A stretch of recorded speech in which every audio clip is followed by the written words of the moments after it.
For the WIP Mystery Theater. Why don't you join us? Just sit back and relax, if you can.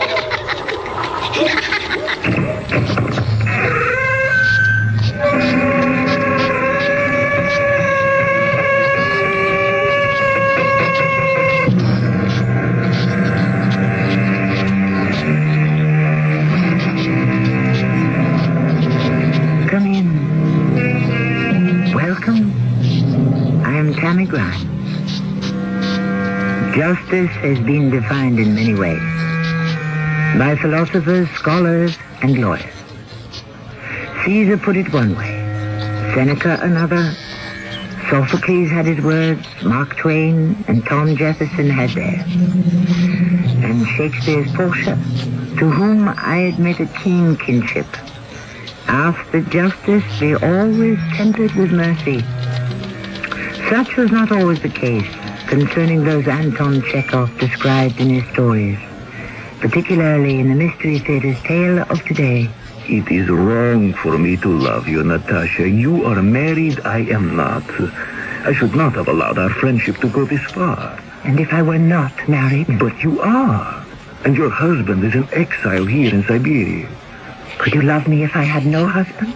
If I were a widow? How could that be? Unless he were to die. Perhaps that could be arranged.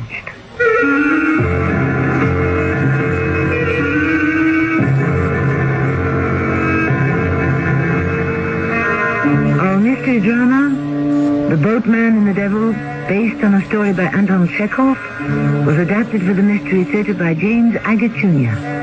It stars Alexander Scorby. I shall return shortly with Act One.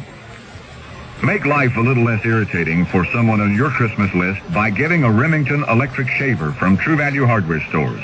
Hi, Pat Summerall to suggest you save your favorite lady from the irritating nicks and cuts of a razor by giving her a Lady Remington shaver. Or for that special man on your list, choose a Remington men's electric shaver with handy trimmer.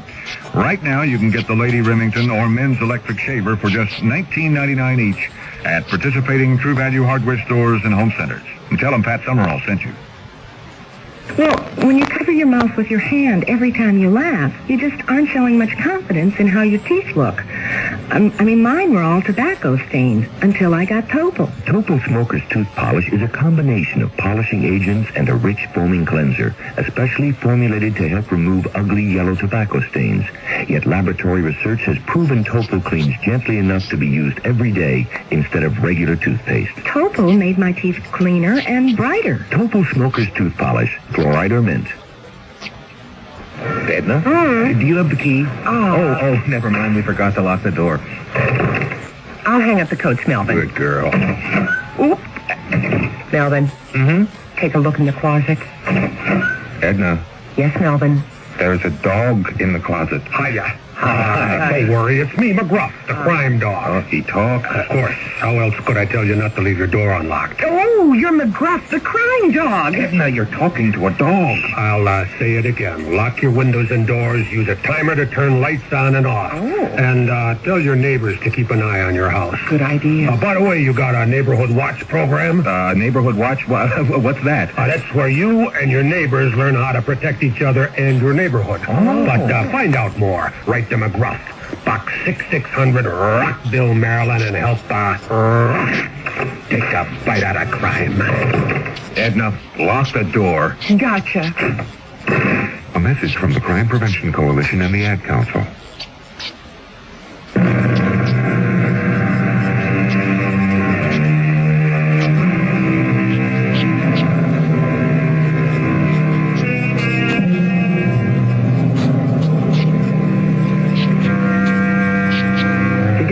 We shall examine exile. From 15 to 50 years, in some Siberian outland, deprived of family and friends, left alone to survive or die. One man in the Russia of 1890s is the boatman who conveys the convicted across the river from Russia to Siberia.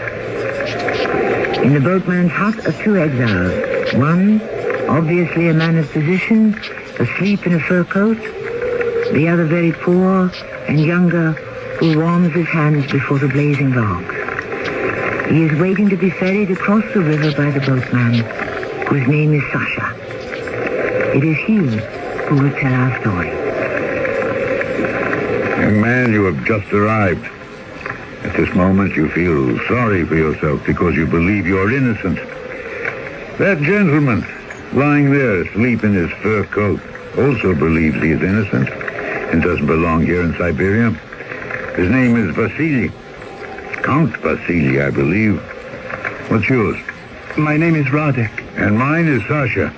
I'm the boatman.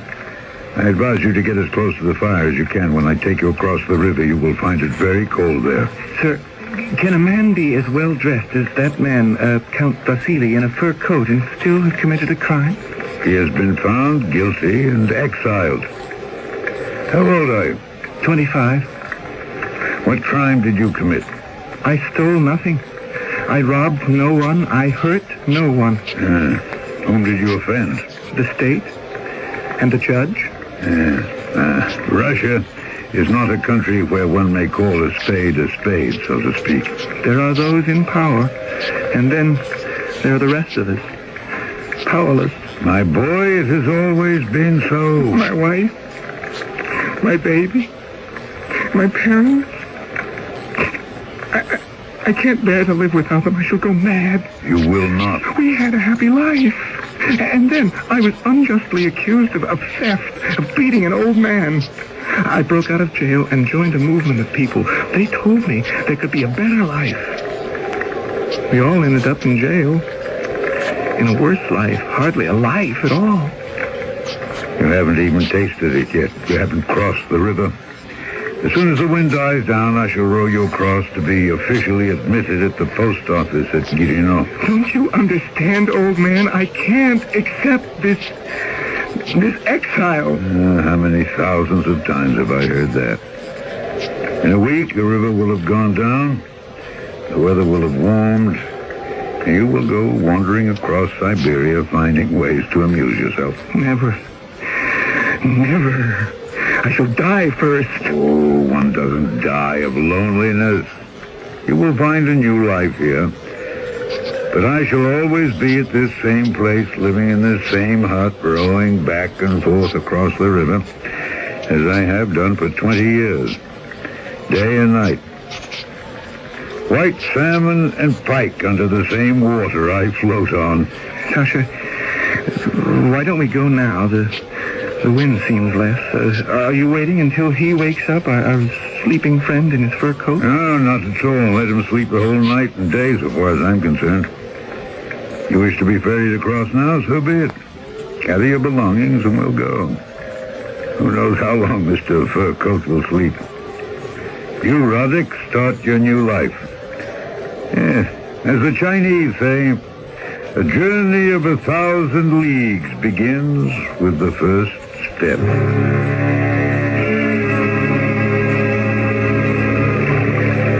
How can you see in the dark? Experience. That enables everyone to see in the dark. Sir, is it true that once I've made a life for myself here and found work and some way to live, I'll be permitted to have my family?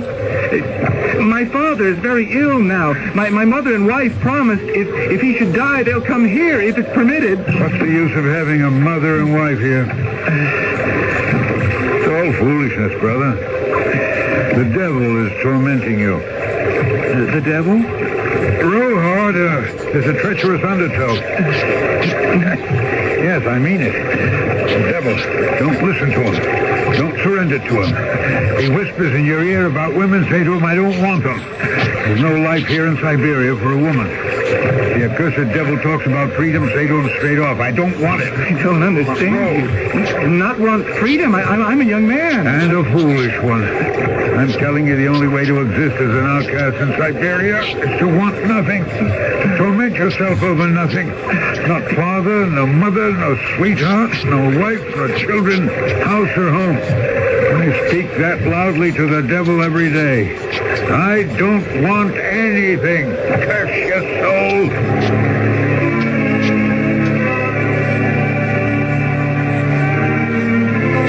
Here's the shore.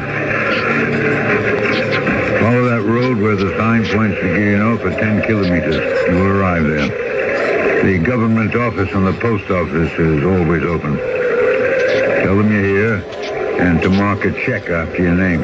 Is that all I do? You are like a man who has come to the moon. Everything is strange. It is uninhabitable. You must learn from those who live there how one exists, finds shelter, gains employment. Now, think of yourself as a lone pioneer. Here. And keep this bottle with me. Take a swig. Oh, thank you. Oh, what a fine taste. Brother, I am no peasant. I don't come from a class of slaves. I'm the son of a sexton. Years ago, when I was a free man in Kursk, I wore a frock coat. But now I brought myself to such a point that I can sleep naked on the earth and eat grass. It is wanting nothing that enables one to survive in Siberia. From the very first day they sent me here, would you believe it? I don't even remember my crime. From that day, I wanted nothing. You had no family? You left no one behind? As many as you and more. Radek, don't complain. Don't envy. Find some joy in every day. Accept your lot. That is the secret. Take, for instance, that Vasily. Who? Oh, Count Vasily likes to call himself wealthy, well-educated. The man we left snoring in front of my fire in his fur coat. He will not find peace either until he accepts completely the life he has to live. I'm going back across the river now, and I shall tell him that for the umpteenth time. But do you think he'll take my advice? I doubt it.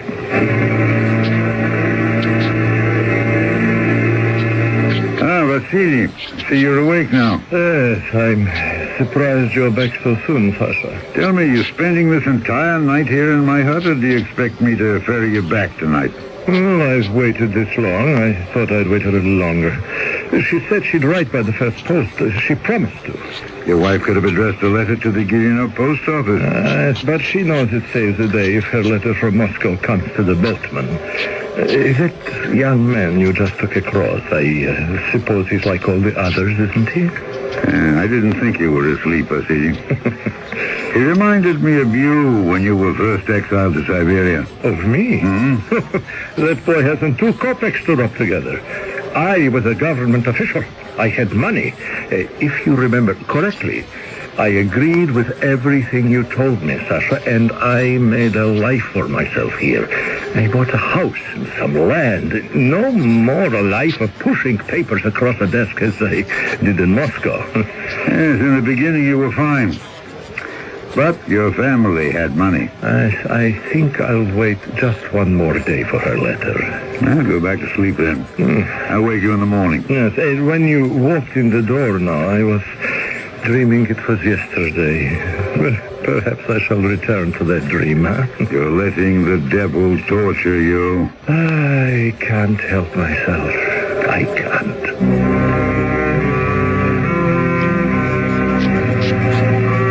Those dreams of the past.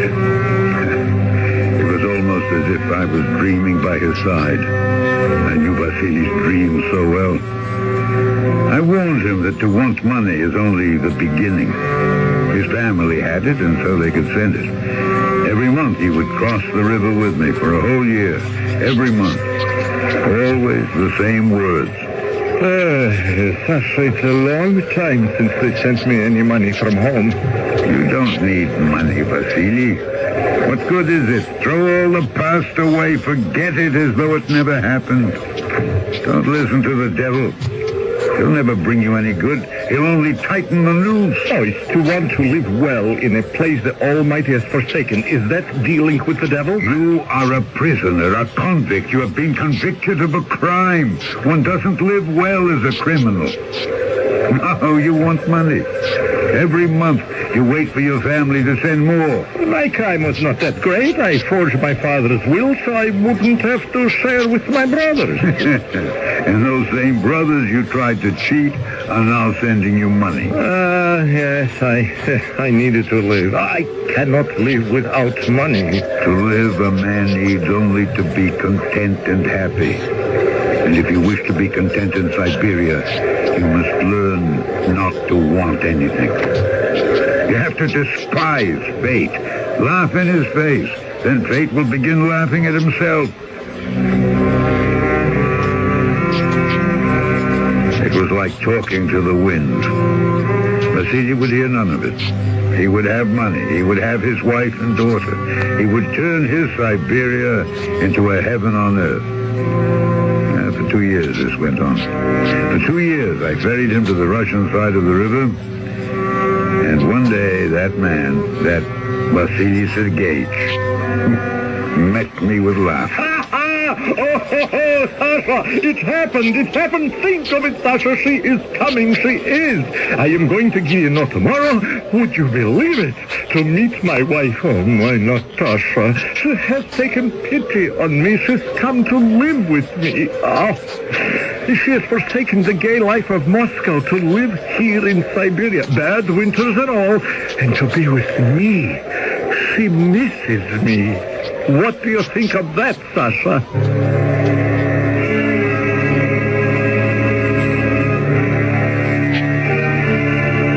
You have a devoted wife, is what I said to him. But in my heart, I knew. Wives and prisoners of the state. I knew it could not last.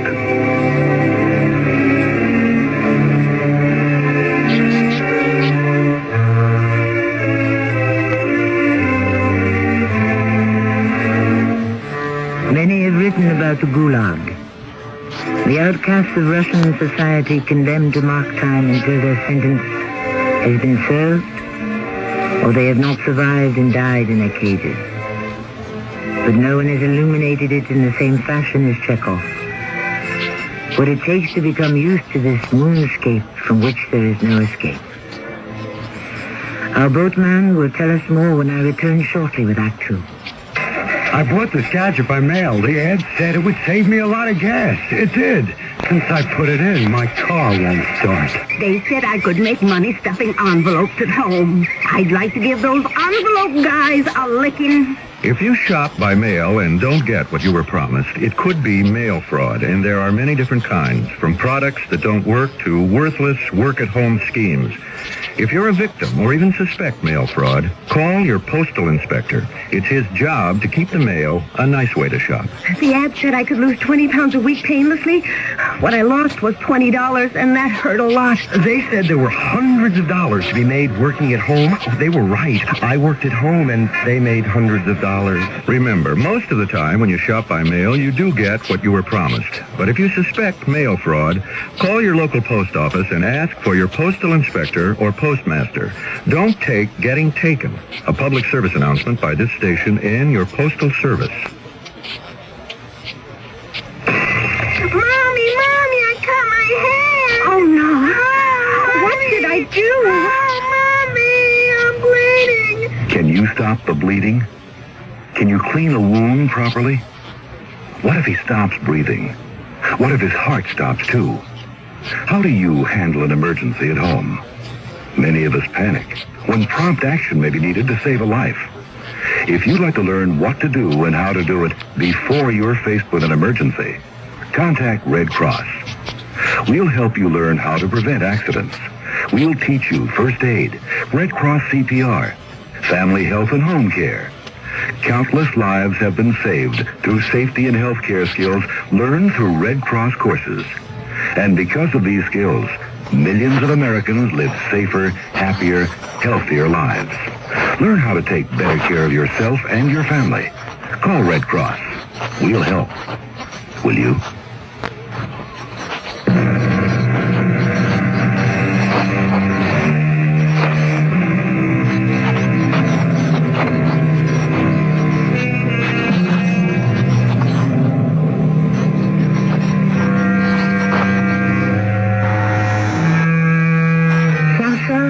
boatman who ferries prisoners from Russia to Siberia tried to soften the blows of this strange new existence to those who were about to enter this barren land. Sometimes he would talk to the new convicts in his hut before the fire. Sometimes during the long road to that land of the abandoned and forgotten. One prisoner, Vasily Sergeyevich, having served 2 years of his sentence for forgery, has persuaded his young wife and daughter to come live with him in Siberia. Sasha picks up the story. The next day, Vasily arrived with his wife, a pretty young lady with a little girl in her arms, and lots of luggage, hat boxes and boxes of shoes. Vasily Sergeyevich was spinning about her like a top. Natasha, this is my old friend, Sasha. She has made life bearable for me here. Sasha is the boatman, our only link with civilization. Sasha, this is my wife. This delightful, beautiful creature. Now, how often have I spoken of her, huh? Yes, madam, he has often and glowingly. And deservedly, too, eh? What? Imagine leaving the comforts of home and friends to spend goodness knows how much time in Siberia with her loving husband. But I shall make a home for her, the likes of which even Moscow cannot begin to equal. Eh, Sasha, huh? Certainly, if anyone can transform this wilderness, it will be your husband, madam. Oh, and my little one, whom I haven't seen since she was a babe in arms. Now, how are we going to transport all this luggage aboard that little skiff of yours, huh? I shall make as many trips across the river as necessary. You see? Problems, solutions. Didn't I write to you, Natasha? Nothing but the best people here. People with heart, with love. Oh, you will enjoy yourself, I promise. Now, come. Let us all get aboard Sasha's ferry and make the first trip. He was breathless with joy. I thought, all right, be happy today, Vasily. You won't always be showing such a happy face to the world. From that time on, he went every week to the post office to find out where the money was being sent from Russia. That wife of his, Natasha, needed a lot of money. Vasily, will you please stop walking up and down the room? Well, I'm only thinking, Natasha. Is there a special post on Saturdays, or do I have to wait until Monday? I You are making me very nervous, pacing up and down like that. I can barely make up my face. Oh, I hope this party you're giving, I don't know if... Oh, I hope that it's more amusing than the last two. The people here are so boring. Oh, no, all new people. No, I promise you, they're all in government. Well, I prefer artists. Oh, my darling, we are meeting the best people, and they're all charmed by you. I am not charmed by them. The people here have no manners. Haven't you noticed? And you, too. You have become somewhat crude and boring like the rest of them. How I long to meet just one gentleman, just one. I ask no more. Oh, I have become crude and boring. Yes, just like them. Oh, Vasily, you don't even realize it.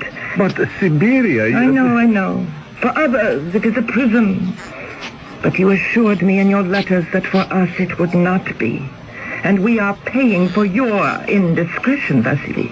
It's not fair. Every day to be surrounded by riffraff and barbarians. No, that is not entirely so, Natasha. There are gentlemen here, and some of them have even invited you to go hunting. But I am not interested in hunting. Besides, for a woman alone, it's not proper. Well, government officials and commissars and their wives hunt. It is only we, not you, but I, a prisoner, who may not carry a gun. Well, you went on the last hunt. I didn't hear any objections then. You acted as though you had a very good time. You don't understand anything. Month after month, my child is longing for a proper education. I asked myself, why did I come to Siberia in the first place? Well, Why? I thought... You thought what? Well, never mind. But I do mind. What were you going to say? I thought you came here because you missed me and loved me and wished our little family to be together. But I can see I was mistaken.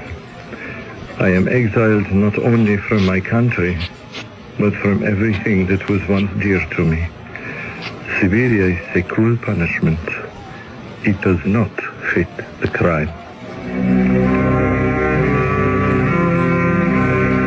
How long could a spoiled wife of a once wealthy man exiled to Siberia stand it here? Not very long. How could she? Clay soil on which nothing grows, cold water, cold weather, no vegetables, no fruit, and surrounded by ignorant people. So she found amusement where she could. Anton? Forgive me, my princess. I could not come sooner. Anton, where have you been? I've missed you so. The commissar cannot always prescribe his hours. I have work responsibilities. Anton, I hate this place. Even my little Anna knows how I feel. And although she loves her father and would do anything to remain here in Siberia with him, she knows it is not good for her. So we had a little talk, and I am going to take her home to Moscow. She is too young to stop learning. Moscow? When? At the first sign of spring, April or perhaps May. Now, you will come too, won't you?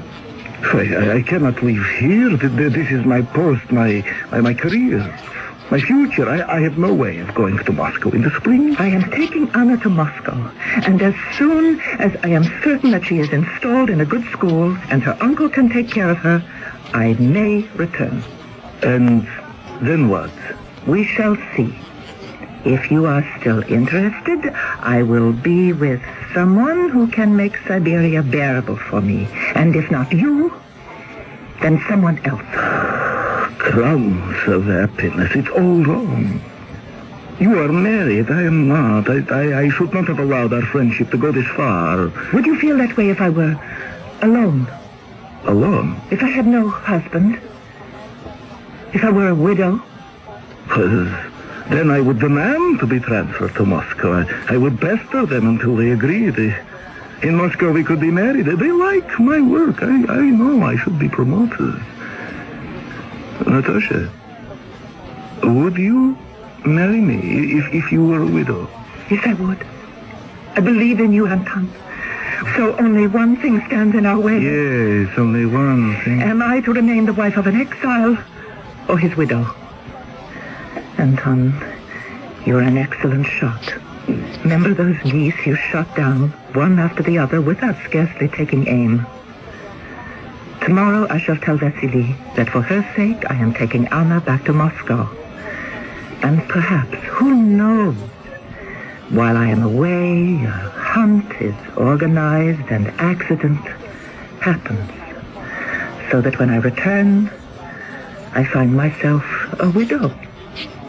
A hunting accident. How long will you be away? I can arrange almost anything. How much time do you need?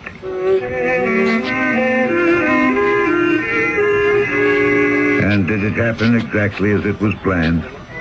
No, not exactly. Do you remember the young Radek I took across the river some years ago? Well, he had become quite desperate. He saw no way of living out his sentence and never seeing his wife again. He came to me and told me of his plan. To run away. As simple as that. And you think they won't find you? Well, I shall run quickly. You have clothes enough? Only what is on my back. Food enough? At night, if I'm near a farmhouse, I can steal food. How did this change of mind come about? Sasha, I can make no money. I can get no money.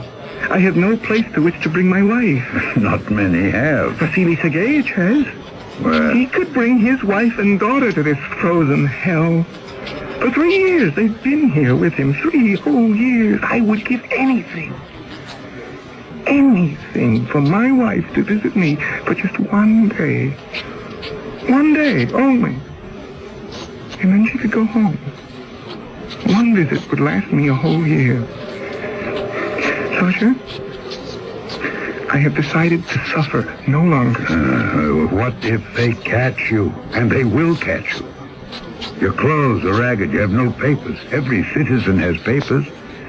How many years was your sentence? 10. I cannot live for another 7. A young, strong man like you? Long ago, I stopped counting the days. I've begun to think of death. You are 25. I'm 28 now. I was 25 when I first came here. I'm still twice your age. It is not Siberia that is making you ill. It is the devil. Sasha, you have said all this to me before. I can find no work here. No place to live. I was born a peasant, but I educated myself. I learned to read books. Then death is not for you.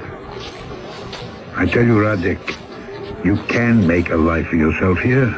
Forget yesterdays. Live only for today. I cannot. Here. Take a mouthful from my bottle. It'll cheer you. She was only 17. My Olga. When we married, I must see her once before I die. You won't die. Dogs, why tomorrow, huh? What's it? There's a hunt tomorrow. Ducks, geese, pheasants. I heard them talking about it. Vasily Sergeyevich was boasting he was going to be allowed to accompany the hunters. You see, he said to me what it means to have connections. I said to him, I was incredulous. They are giving you, a convict, a gun to shoot with? No, but they are trusting me to carry the gun. Radek, they will find you with their dogs. Sasha, that's the beautiful part. The dogs will be hunting too. I shall hide in the trees, and when they're all occupied with shooting birds, I shall run as fast as I can. The Lord be with you. I hope you will arrive at the place you wish to.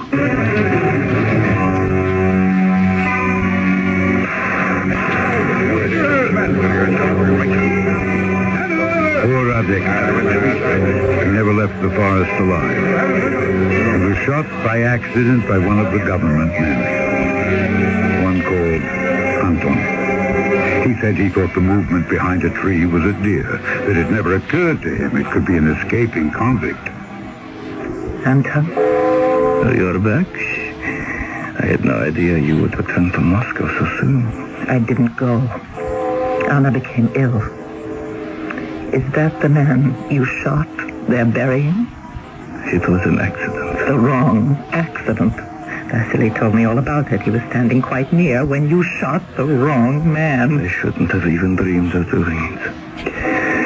This innocent boy is dead now. They said he was escaping. Did you shoot the wrong man on purpose? I don't know what I did. It was all so sudden. It was wicked to even plan such a thing. How could we have lived together with your husband's death on our conscience? That boy died so that Vasily could live. We must never forget that.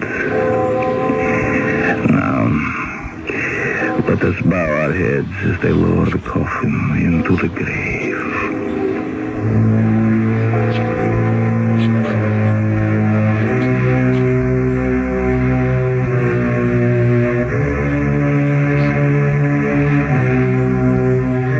The horror of these dead souls. One cannot help wondering, is this happening today? Stories of injustice finally filter through the darkness and we hear of them. Sane men who are placed in institutions for the mad. Those who disappear and are never heard from again. And our story is based on an account published 120 years ago. History repeats itself again and again. I shall return shortly with Act 3. Cyril introduces Mr. Buster Crabbe, film actor and author of Buster Crabbe's arthritis exercise book. I wrote a book on relieving arthritis pain, and I recommend Icy Hot Cream in the tube. Rub it on. Icy Hot's penetrating warmth reaches way down inside to help relieve minor pain, while a feeling of coolness soothes your skin. I'm convinced that greaseless Icy Hot Cream will give you fast, effective relief that lasts for hours. Use only as directed. This is Gene King for your Better Business Bureau. If you receive merchandise in the mail that you didn't order, then you can keep it and consider it as a free gift. Under the law, you don't have to pay for it, and it's illegal for the company to bid you. Only clearly marked free samples and merchandise mailed by charitable groups asking for a contribution can be mailed to you in the first place without your prior consent. And even in these cases, you can consider the merchandise as a gift. A tip from your Better Business Bureau. The following is presented by the National Urban League. You know, Alan, when you walked in here and said, I want to be a salesman, I wouldn't have bet a plug nickel you could make it. Sales takes hard work and tenacity and guts. Well, I just didn't think a black man could measure up. Too often in today's society, people are judged solely by the color of their skin rather than by what they can do. But when people are given a chance to make something of themselves, there's no limit to what they can do. And now here you are, our newest district manager. What do you say to that? All I ever needed was a chance. Everybody deserves a chance to make it on their own, regardless of race, creed, color, or sex. The Urban League is dedicated to achieving that, and you can help by opening your heart and your mind and giving someone that chance. To find out exactly what you can do, write National Urban League, 500 East 62nd Street, New York, New York, 10021. A public service message of this station, the Urban League, and the Advertising Council.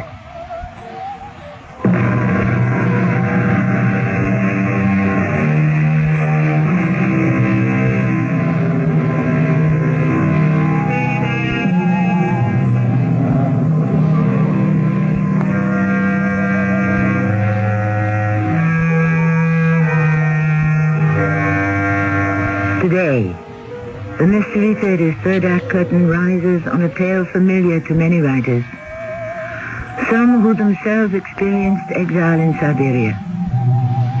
We have used Chekhov's account written in 1892 because we hope by 1992 that such bestiality towards man will be forgotten history. Our spokesman is Sasha, the boatman, the link between freedom and living death. He himself is in exile. 50? 60? No one quite knows. And strangely enough, he has forgotten whether he has served out his sentence. For he has remade his life here in Siberia. I stand in a corner of the yard where the dead are placed. It is so cold they cannot dig very deep. Anton, the man in love with a prisoner's wife, has shot and killed the young man who lies in that coffin. From the distance, the bell of death. Coward! You stupid coward! I should have known. Natasha, I ask you to observe the ceremony and contain yourself. Coward! You shot the other man on purpose.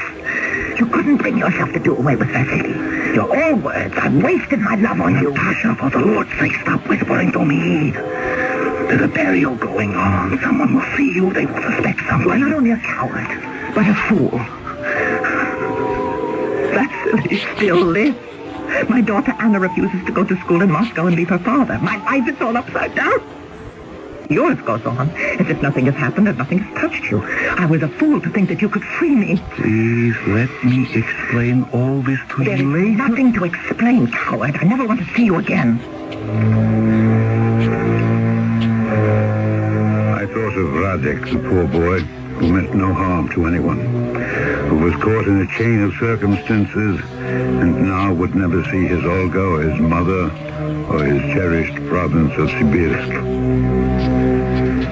6 months later, a troika drove up outside my hut, and the driver just sat there. I spoke to him, but he said nothing. Someone had hired him, and he was waiting. And then there was some shouting from the other bank. You! Simon! Boatman, we wish to get across! Well, I brought them across. It was Anton.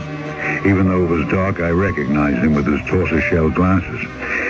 There was a lady with him all bundled up, but I recognized her, too. They had some luggage, not much. They got into the troika, and that was the last I ever saw of them.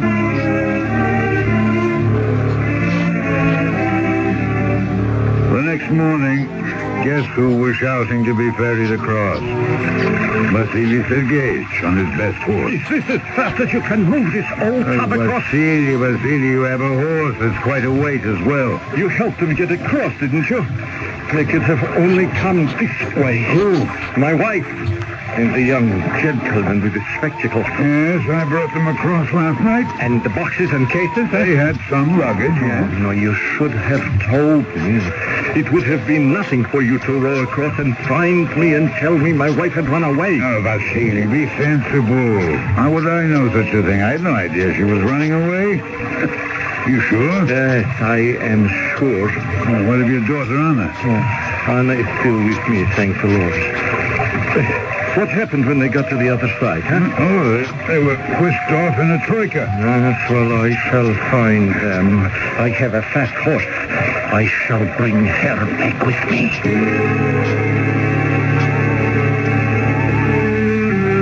5 days and nights he chased after his wife. Of course, he didn't find her. I won't rest. I won't. I will have her back. I will have my freedom. I must. Who do I see to beg for my freedom? Well, you know all the influential people in Kirillov. You entertain them at your house. Whom do I know? They are all leechers and traitors. Is there an honest official among them? Go speak to Pyotr Vishnevsky. Tell him you're an old friend of Sasha's. He may help.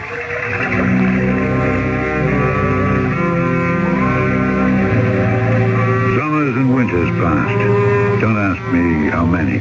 Time expands and compresses in this wilderness. But I remember standing in the post office one day. The door was open. I walked into an office, and there was Pyotr Vishnevsky. Sasha, your beard has grown quite white. You're bald as a hen's egg. Good to see you after all this time. You're still in the customs office, eh? Oh, they have made me the chief. Congratulations. Sasha, surely you must have served your sentence by this time. Yes, I probably have, but where would I go? Most of my life has been lived here. What would I go back to? I can hardly remember what I did before I became the boatman. You know that man you sent me 8 years ago, that's Vasily Sergeyevich? Oh, Vasily, yes. I haven't seen him in I don't know how long. He never comes across the river. He has sold his land, mortgaged his house. Today, if you saw him, Sasha, you would not recognize the man. Yeah. He wouldn't listen to me. He let the devil get the best of him. If it were not for his daughter, he would have died already of heartbreak. I'm sure of this. I should go see him. Where does he live? Well, the last address I had for him was over at public stables where the authorities keep their horses. I had pity on him and his daughter and made an apartment up there for him. Go see him. His daughter Anna has grown to be quite a beautiful girl. You see them everywhere together. Well, perhaps on Sunday when I have half a day off.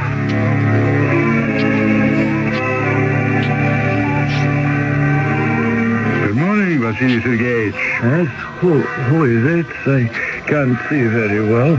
Anna, do you see the gentleman? It is a gentleman with a white beard. You think I know him? Yes, I do. You are Anna. Yes, and you are Sasha. Yes, you used to ferry the boat across the river into Siberia. Oh, I still do. Sasha. Did you say Sasha? Oh, my goodness. How long has it been? Of course, I never cross the river anymore. We very simply, Anna and I. You know my daughter, Anna? I would have recognized her anywhere. Oh, how would you have recognized her? She was a little one in those days. I was very little when you met me first, but I'm 18 now.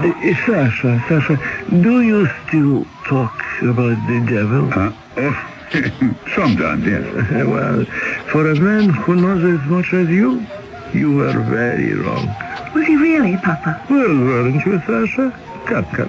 You're among friends. Come, confess it. What do you want me to say? And I am the proof you were wrong. After everything is said and done, I am the living proof that people can live in Siberia. That even in Siberia, there is happiness. Look at her. Anna. There she stands. Oh, Papa. She takes good care of you. We are counting the months now. Little less than a year and my sentence is over. We're full of plans, my little Anna and I. One more winter and that will be it.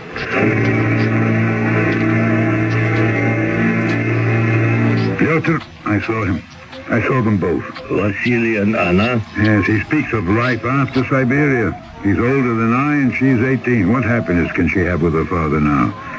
He loves her and finds consolation. Well, like any father who regains his lost youth through his daughter. What she wants is caresses and laughter and perfumes. Isn't that so, Piotr? A normal girl. It won't last. It cannot last. It won't even begin.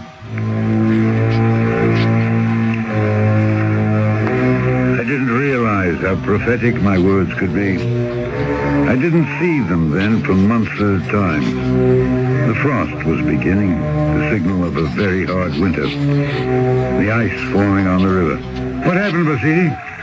What do you mean? Oh, here it is, winter already. It was last spring, remember? Saw you and Anna outside the church. She was so happy and dancing about. Reminded me so of her mother. Well, the whole summer has passed. You said you'd pay me a visit. Things have not gone as well as I'd hoped. I have been troubled. We have both been troubled. Yeah, I could have told you. You know nothing. No, let us not quarrel. I've heard of your sorrow. I don't wish to add to it. You said you could have told me. What did you mean? I could not have foreseen everything, but some things, yes. Sasha, are you saying to me what happened was because of the life here in Siberia? Did you know I came to your door often and knocked, and no one would open the door? I ran everywhere to find doctors. I could have been out when you knocked. Yeah, well, my friend Piotr told me. He said Anna withered and wasted away until she was too weak to stand on her feet. It happened almost overnight. I spent a fortune on doctors. They all shook their heads. They could do nothing. Yeah, consumption, I know. That's your Siberian happiness for you. No fruits, no vegetables, no sunshine, no life. You kept her in prison with you as you tried to keep her mother. That must be it, the load I'm supposed to row back to the other side. Four men carrying it. Yes, Anna's coffin. I will ride across with you. Oh, forgive me. I had no idea. They told me there would be a load to carry across the river. I had no idea it was her. What will you do, Vasily? I'm taking Anna to Moscow. And then? Nothing. My life is over. Vasily, we're both of the same age. Come back. Be a boatman with me. It's a healthy outdoor life. We could live to be 100. I have a cousin in the Urals who is 125. Now, come back. You could help those who are making this passage for the first time. We will share life, you and I. We will not let the devil rule us. We will rule him. Let me think about it, Sasha. You may be right. But I may not have the strength to return.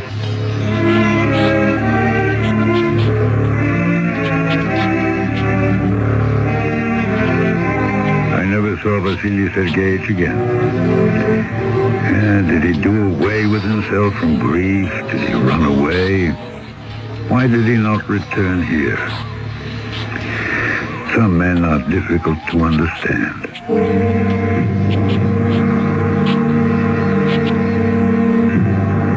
Today, when I introduced our production of The Boatman and the Devil, I pondered a little bit upon justice and judgment.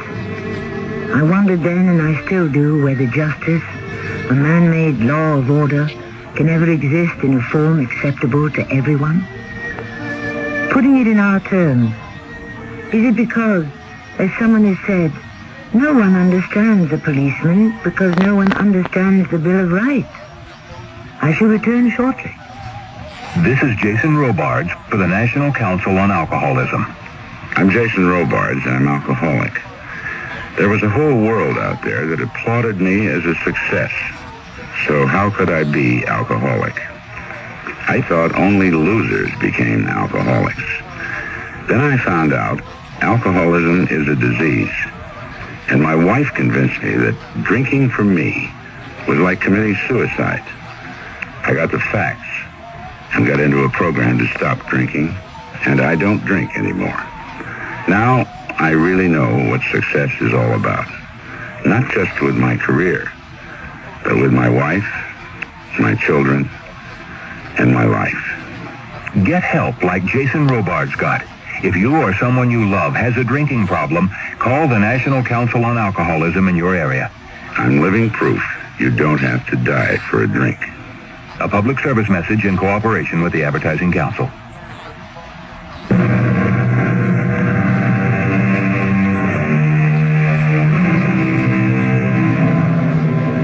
A postscript about the boatman, whom I'm sure many have already likened to Charon, the ferryman of the dead, guiding their bodies across the river Styx.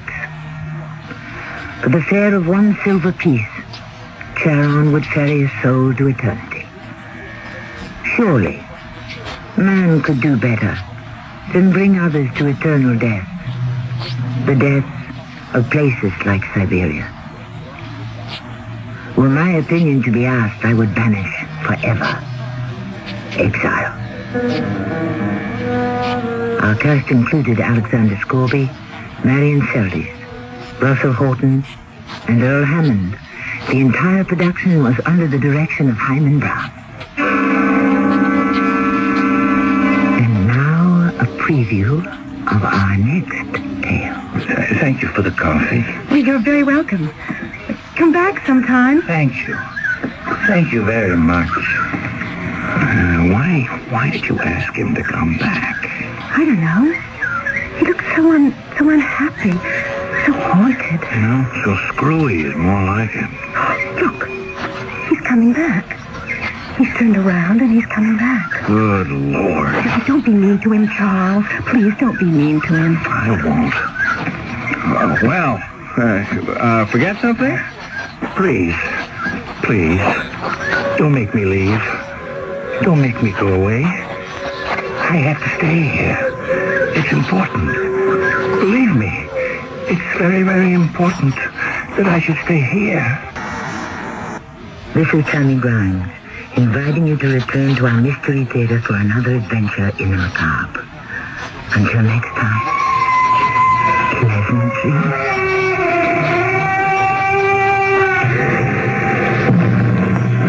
This is Nat Wright. Stay tuned for a special presentation of the John Lennon story, which will follow the midnight news. This is WIP, Metro Media Radio, in Philadelphia.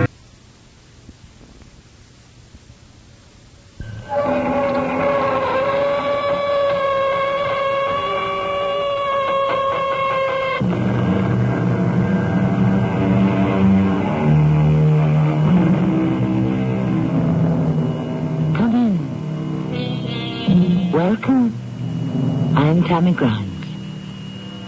Whenever I go to a museum or art gallery and I see the work of a great artist, a creation of canvas, of a woman of mystery, of beauty, I wonder who were those women, those girls who served as models to the artists.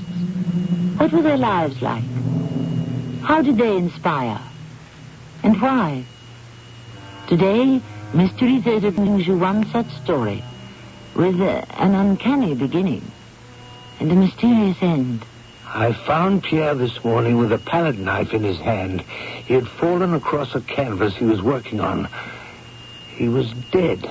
But how did he die, Max? Yvonne, there wasn't a mark on him. His heart just stopped. But such a young man. I was posing for him only yesterday. That painting, it was, shall I call it, his last act. I don't understand, Max. He had taken his knife and slashed it from top to bottom. and it was as though when he could do no further damage, that his heart failed.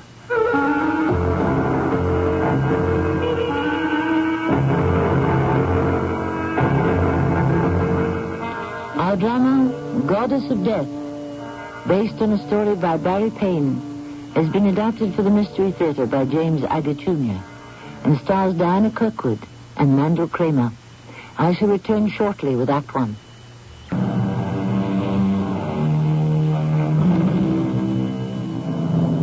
Yvonne was an extraordinary creature. Her mother had also been an artist model. I'm sure you've seen this extraordinary beauty interpreted on canvases by artists of the first rank. And so had the English painter George Haller. Also, he had heard that Yvonne was not happy with Pierre Maurice, who had hired her to pose for him that winter of 1879. December was very cold in Paris, and Pierre's paintings were not selling well. As George Haller walked upstairs to the top floor, he could hear a woman's voice pleading. Then a man who he recognized as Pierre Maurice, the painter. The woman must be Yvonne, his model. There was desperation behind that door. No, Pierre, don't, please.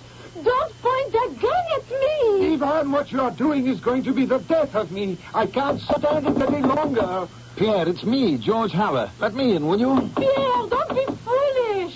If someone is going to die, Yvonne, it won't be me. Pierre, unlock this door. Pierre! Put the gun away, please. Pierre, let me in. I'm breaking the door down, I warn you. Pierre, what have you done? Have you killed her? I didn't mean to. I was just trying to frighten her with a gun, and it went off. Thank heavens, she's opening her eyes. Mademoiselle, are you hurt? She's not saying anything, but she is breathing. I don't see any wound on her. Monsieur, I am all right. But I didn't shoot at her. See, the hole is over there. She kicked my arm and the bullet went into the wall over there. Mademoiselle Yvonne, are you all right? It's true, monsieur. Pierre did not shoot me. Here, let me help you to your feet. You're quite sure now? You have no pain anywhere, because I could take you directly to the hospital. No, I didn't mean it. It's been coming over me for a long time. Just hold on to my arms, mademoiselle. Up we go. All right. Now, Pierre, give me that gun. What in heaven's name were you trying to do? Now, give me the pistol. I'm not pointing at anyone. You are not to be trusted with a gun. Just take the girl and go away. What you don't seem to realize in your state of mind is that you might point that thing at yourself, and I won't have that. So give it here. I don't want the horrible thing. Yvonne, I don't know what came over me. I'm truly sorry. You go away from me. Go away.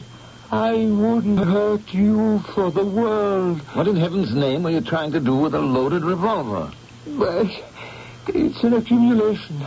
Intense work, concentration, and she drove me to it. But I wouldn't hurt her, really. Yvonne, can you ever forgive me? Pull out a gun and aim it at someone? You should be put away where you could do no harm. Pierre, you don't know how lucky you are. I am not dead. Georges, I'm begging you. Get her out of my studio. She's the very devil herself. Yvonne, will you let me see you home? If you like, monsieur. I'm George Haller. I happened to stop by here hoping I could persuade you to come and pose for me. I'm glad you came when you did. Now, look, Pierre, I want you to lie down. And as soon as I've taken Mademoiselle home, I shall come back and we'll talk. You needn't bother to come back, Georges. I want to be by myself. I'm through with that witch. I don't care what happens to the painting. I, too, have finished with you, Pierre. But pay me the 50 francs for the past week's work. As for posing for you, Monsieur Haller, I don't know. I must take a rest. This has been very upsetting. I never dreamed being an artist's model could be such a dangerous profession. Well, as a rule, it isn't, I assure you. Something has happened to Pierre. Get out. Get out, the both of you, when I'm sane enough to understand what I'm doing. George, you want her to model for you? Well, don't say I didn't warn you. Having her for a model will be the biggest mistake you have ever made. Mademoiselle Yvonne? Au revoir, Pierre. Perhaps I'll drop by tomorrow and we'll talk then. Don't bother. I don't want to see you again. I don't know what happened in there, mademoiselle. And what's more, I don't wish to know. Will you meet me tomorrow at Le Deux Magots? We will have some food and wine and discuss whether you wish to pose for me in the painting I have in mind. Well, all right. Tomorrow, 12? But please, I can get home all right alone. The metro goes right by my door. Tomorrow, then. 12 o'clock at the cafe.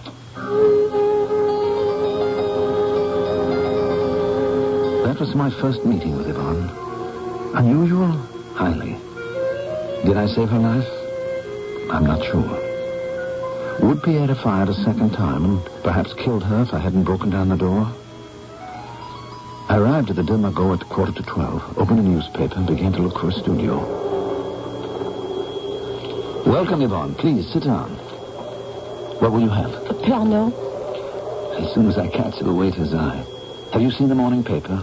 Are you one of those painters who is interested in all France? Its economics, its politics? Well, not only all of France, but the whole world. Oh, I hope you are not going to talk a lot while you work.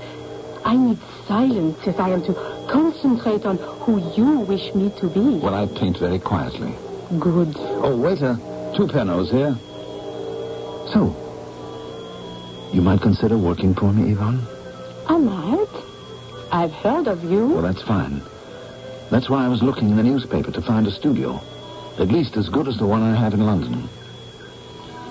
Yvonne, tell me. When Pierre kept saying over and over, it's all her fault. What did he mean? I don't know. I have done a lot of posing for him. This one was a Corsican girl. Before that, we did a Roman lady, and before that... Well, I shall speak very plainly. Artists don't generally make such a fuss about their models. Was there something between you? Was Pierre in love with you? Well, all painters become in love with their models in a way. But then it passes. It's not a true love, you understand. They paint me as Galatea, and they imagine themselves Pygmalion. Do you understand, Mr. Haller? George. George. You're very well read, Yvonne. To be a model is not to be stupid. I'm not just a mannequin dressed or undressed, standing or sitting. I must think and feel who I am so you can paint me. My mother taught me that. Yes, I am well read, well educated, and I can speak well if I wish to. You're English, aren't you? Oh, yes, quite. Then I will tell you a little secret. The artists here in Paris think I'm French. Your first name is George, isn't it? Yes, Yvonne. What did you just say? I said your name is George, isn't it? Why, you're not French at all. Governor, I was born while Bow Bells was ringing. I'm an honest cock sparrow, I am. Well, you do a French accent very well. And I'm not Yvonne either. It's me professional name, but I'm not going to tell you me baptismal. Yeah, Parisian or Londoner, Yvonne is perfectly all right with me. I've heard of you, George. I have friends in Cheapside. They've talked of you.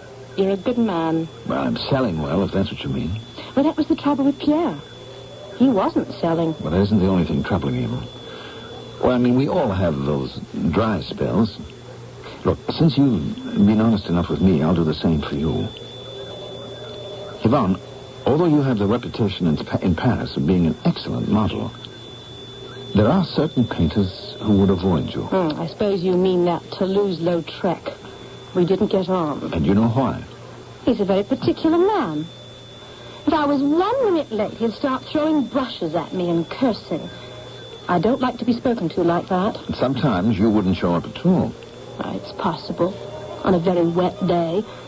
If it's too dark to paint, I'm saving the artist money by not arriving. Well, that could be one of the reasons Pierre was so angry. You think so?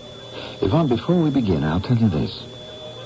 If you make a promise for a session, rain or shine, I shall hold you to it.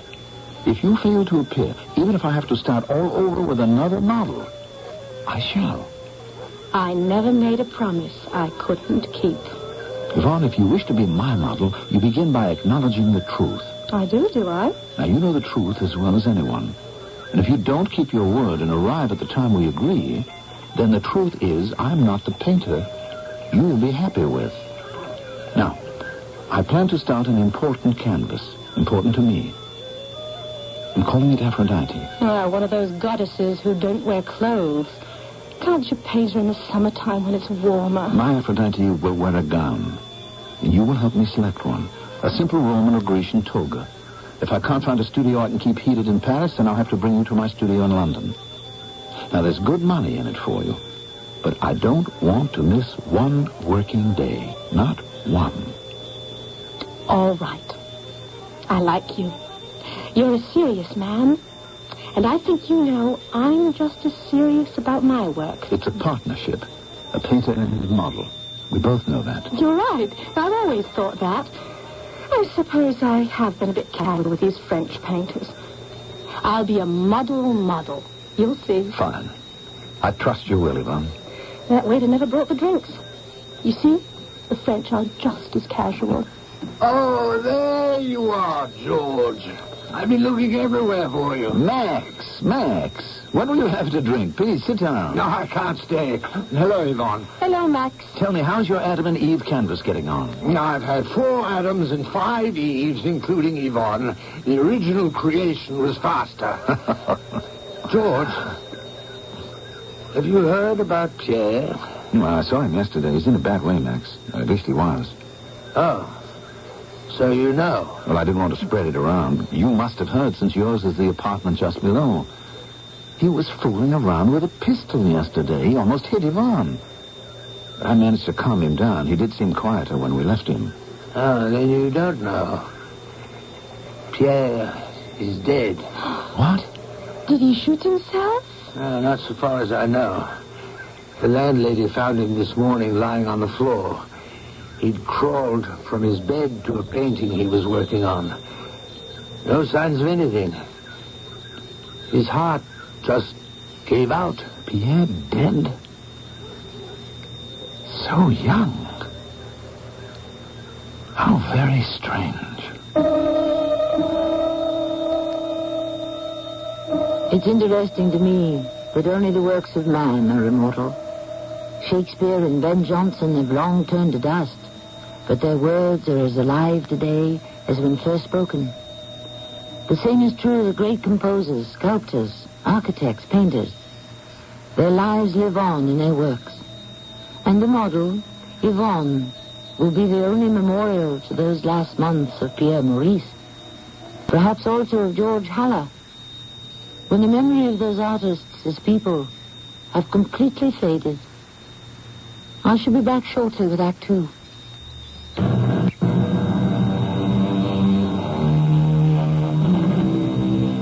Paris in the 1800s, the left bank. Café of the Deux Mégots. Rendezvous of practically every musician, painter, actor, and author for over a century. And now this meeting. Word that Pierre Maurice, the painter, who the day before had attempted to shoot his model, was this morning found dead. Max, you're quite sure he didn't shoot himself? Quite sure, George. There wasn't a gun in the place.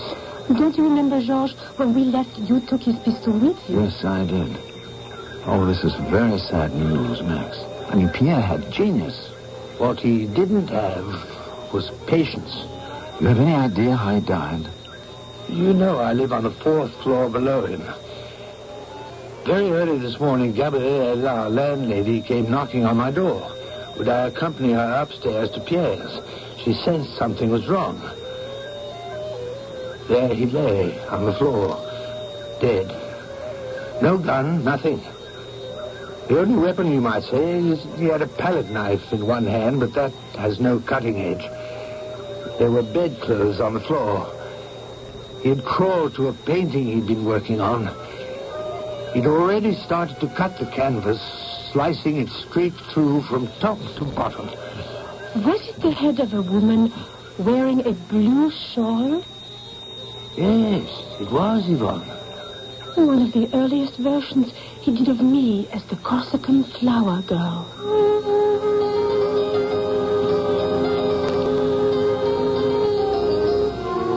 We left Paris, Yvonne and I. I was quite pleased getting the very modeled pose for me who had been the favorite of countless impressionists and some of the best-known French painters of the day. Somehow, for some inexplicable reason from the very beginning, I was not working well on my Aphrodite. All right, Yvonne. I think you deserve a rest. Oh, no, George. Go on. I can hold this pose another hour. But the light will still be good until 5. Frankly, it's more for my sake than for yours. Maybe we'll pick up later. We'll see. I'll just shout downstairs to Mrs. Harris and ask for a pot of tea for us. All right? Yes. Tea will be fine. Mrs. Harris, would you bring us up a pot of tea, please? Thank you. She never answers you. Have you noticed? Never has in 15 years.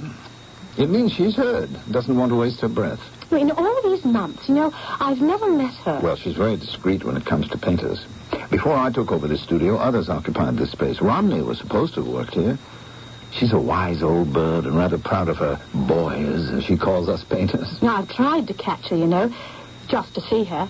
She knocks and leaves the teapot and cups outside. I run to the door, but I always miss her.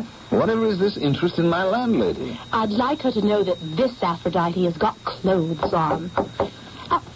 That's the tea. Stay where you are, Aphrodite. I'll get it.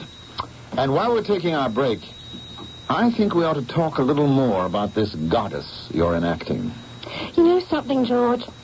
You're the first painter I ever posed for who treated me like a human being. Perhaps that's my mistake. I want you to be a goddess. What I want to do is more than just a physical representation of a beautiful woman. I don't understand. Now, I'm going to give you a book about Aphrodite. I know next week you're planning a vacation with some friends in Blackpool, and I want you to read the whole book. Of course I will. I wish I knew what I'm not doing to help you, George. I know Aphrodite was a goddess long before Homer wrote about her. You know, there are those who will tell you that love and death are two sides of the same coin. That love is the justification for man, and death the final passion. Do you understand? Yes. You're finding that what I am thinking and saying with my face and body while I'm posing is not love. That's the way it strikes me. So, do read the book. I hope it will bring you closer to Aphrodite. I want people to look at you and go away knowing there is real love. That an Aphrodite can inspire everyone. You know, George, you really have a way with words, you have.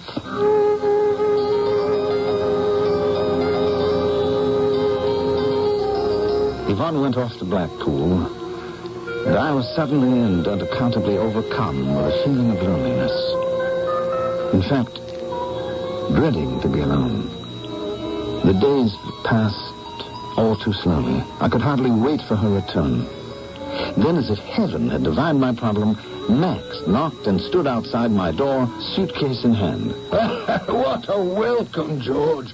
I had no idea you'd be that pleased to see me. How long are you staying, you old ruffian? Oh, a week or so. Why, you want to be rid of me already? Oh, stay as long as you wish. Now, tell me everything.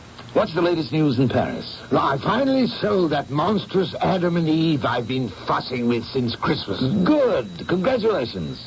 A private collector. Made quite a bundle on it. Enough so I could indulge in it and come over here to visit you. Aha.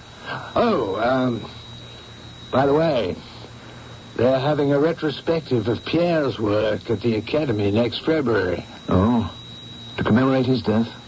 How can you say that? No, to honor a great artist who died before his time. Max, did they ever find out what the cause was? Oh, a simple stoppage of the heart. It stopped. What else could it have been? Heart failure at 35? I mean, he had no history of any trouble. At least if he did, no one knew. Who took care of his effects? No, I did. I gave all his works to the academy, sold what furniture I could to pay the back rent, and I have brought you a bundle of his brushes. I know he would have liked you to have them. Pierre's brushes. That was thoughtful of you, Max. And that's not all.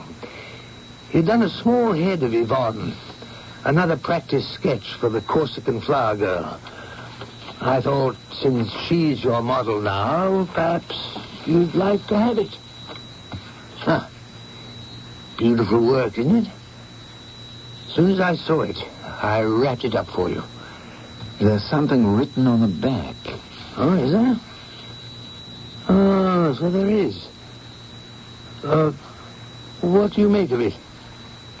The devil is a woman. The devil is... What's that last word? It's so scrawled. I think it's you. Y-O-U. The devil is you. It's yours, George. I shall treasure it. By the way, how's the girl working out? I suppose it's difficult for her, a French girl living in London, although her English is very good. I'll let you in on a secret, and don't you dare tell her that I told you. Yvonne isn't French at all. What, really? Not French? No, you should hear her now. Just the same, English or French, she's an excellent, hard-working model. Right now she's on holiday with friends. I expect her back any day now. You're rather a very patient man, or you haven't had the trouble with most artists in the quartier have had. Well, she's been extremely reliable with me, Max. I can still hear old Pierre screaming through the walls because she didn't bother to show up. Well, I guess she's reformed. Because she's punctual and she's cooperative. There is something wrong, however. But it's not Yvonne. It's me. What is it that's wrong? I can't even decide on the pose that I want her to adopt. Well, it's for Aphrodite, no? Well, I'm not doing her disrobed. As a matter of fact, if you examine the Greek temples, she's always wearing some diaphanous gown. So I need a feeling of motion, of a breeze stirring. I tried her standing, her hand on a stuffed wolfhound. And suddenly I realized I wasn't painting Aphrodite at all, but Diana the huntress. And there are other problems. For some reason, she just isn't thinking properly. George, are you sure you're going about this the right way? I don't follow you. I tell you what. Let me unpack and let's go and eat. And then I'll have a look at what you've been up to.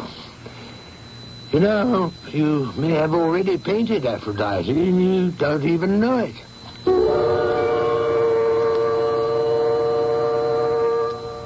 Do you realize, George, I've been here 3 days already? No, it hasn't been that long. 3 minutes. I like it. I've been studying all your trial sketches and drawings for Aphrodite. And there's one quality of that girl you've managed to preserve, and I'll tell you this. It gives me a peculiar feeling along my spine. If Aphrodite is to be a symbol of love, I don't know that you've captured it. So you've recognized it. Her eyes. Exactly. Yvonne's eyes. There's animal in it, or in them.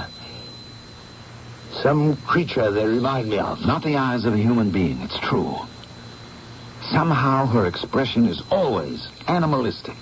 Wasn't Aphrodite the goddess of desire? Yes, and in legends led many a man to his death. But that's not the effect that I want to paint. That's not the Aphrodite I want. For all you know, perhaps Yvonne is closer to the legendary Aphrodite, the seductress. Well, I've given her a book to read, and I'm hoping when she returns it will have intellectually stimulated her. Yes, but will it change her eyes? I'm hopeful. You do demand a great deal of your models, George. I very much doubt whether you're going to effect a change through her mind. Oh, she has a nice face and a good figure. The rest is up to you. You've got to put the soul into the painting. She can't do it for you. Why am I telling you all this? You know better than I do. I've been thinking this more as a joint undertaking between the model and myself, rather than just using her as a stuffed, life-size doll. I'll show you what I mean. Let's take everything and line them up against the wall. You see, Max, what I'm aiming at is not a siren or a seductress, not a passionate creature who causes men to lose their heads, but the symbol of true love. This has a lovely glint, sparkle. I'm back, George. Hello, Max. George, I think I know what you want. I read the book. Welcome back, Yvonne. Nice to see you again. Paris misses you. I'm going to confess something. I was standing outside wondering if I should open the door and walk in or knock. And I heard what you were saying. We said nothing that wasn't complimentary. George, I don't know if I can express the pure love you are asking from me in my prose. My life hasn't been easy. And I suppose whatever innocence you want won't come through. George is wrong to want it. I think you have the ideal Aphrodite in Yvonne, but you seem to refuse to paint it.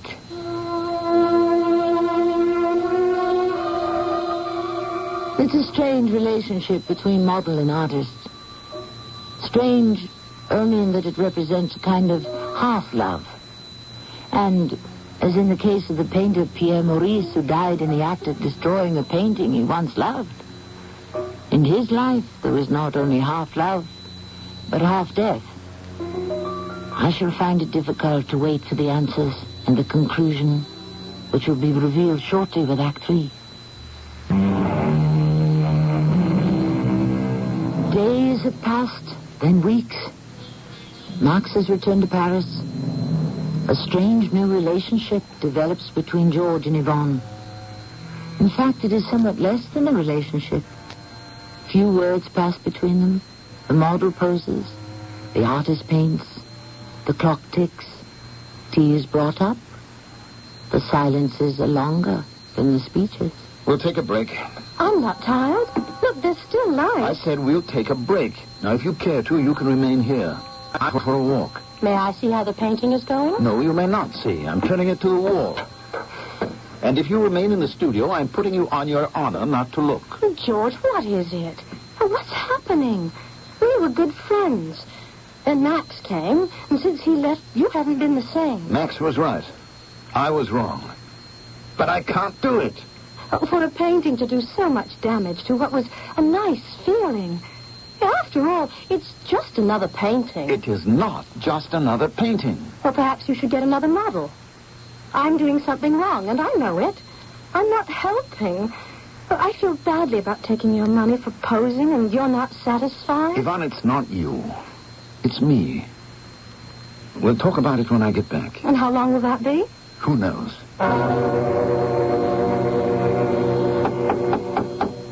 Yes, Mrs. Harris. Thank you for the tea.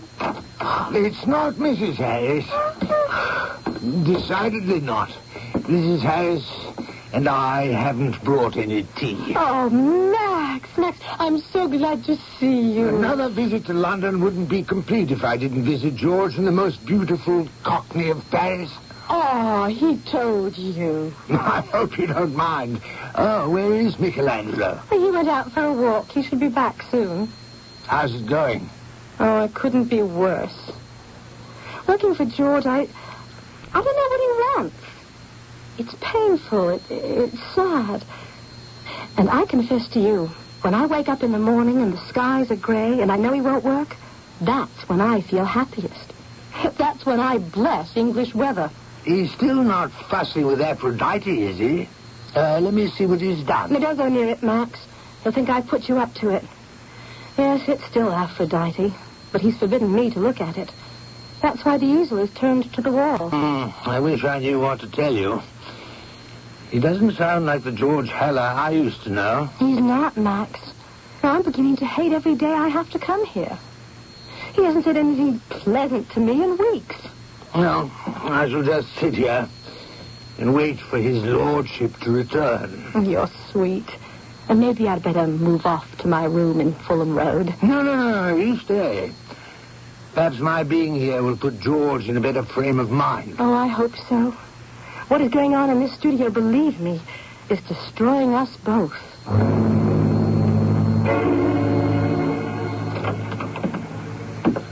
Oh, here you are. The return of the prodigal painter. Max, you always turn up in the nick of time. Well, my paintings are selling so well, I can not only afford London, but after my stay here, then Italy and Greece. Oh, you're so lucky, Max. It's hard work, not luck. Yvonne is right, George. It's luck.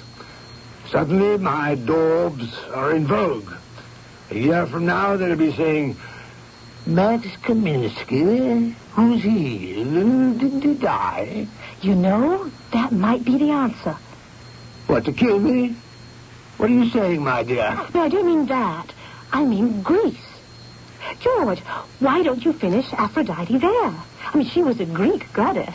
The child may have something. I'd stake you both to the trip.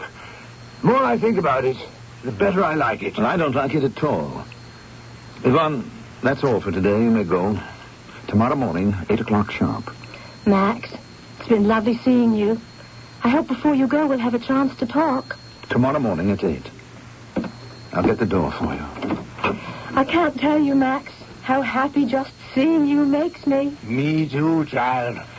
Do you mind if I kiss you goodnight? I should be very upset if... Hope to see you again, Max. Good night, George. Good night. Max, I'm having a devil of a time, and I hope you won't mind my bending your ear with my problems.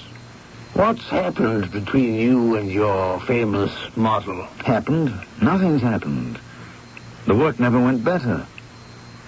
Or perhaps there was too much relationship. I wanted her to become the Aphrodite that I envisaged, and I learned that was impossible. So I used the face, the features, the figure, and I paint what's in my mind. Well, the impression I get from you is that Yvonne is not helping. Max, would you believe it if I told you what I have painted one day is no longer there the next? I would tell you to take a rest. Am I demented? What is this feeling that she casts an evil eye over me? I disregard that. How much longer do you actually need her? Well, I would say just one more sitting should do it. Just a few more touches. The rest I can do on my own without anyone. I mean, this is the crucial time, Max. Perhaps that's why I'm so hostile to Yvonne? Am I? And you don't even know it? Yes, I do. It's because I'm really afraid of her. Terrified that I'll never complete the painting. Max, remember the day we went through all the sketches? Let me show you something. A few weeks ago, I did this one. It was intended to evoke all goddesses. Or at least Atalanta. You remember the one who raced for the golden apple? Yes.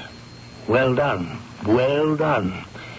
That mist, that feeling of long ago and far away. Well, this painting was on the easel. When I looked at it the next day, instead of racing with the golden apple, Yvonne had taken one of the apples and was eating it. Yvonne? I hadn't painted it that way, but the next day, that's the way it looked to me. Well, what did you do? I hadn't touched it. I left it with the goddess having the apple on her hand, and the next time I saw it, she was eating it. Well, she's not eating it now. I think you're blaming Yvonne for what's going on inside your own head. Max, I want you to have a long look at Aphrodite. I'll get it over here under the skylight so you can see her better. My Lord, but she's lovely. Yes, she is, isn't she? All you've been going through, and still you've done it. She's like no other woman I've ever seen on canvas. You see what I mean about a little more work to be done, Max? The eyes. I want a deeper shadow there. I mean, one morning's work should do it. If she comes. Doesn't she always? Yes, she does. But perhaps this time, who knows? I have not treated her well, I know that. But fear is a strange thing. Now, come. There's an all-night cafe on the corner, if I remember. They serve a good breakfast, but I'd like to take you for a drink before then.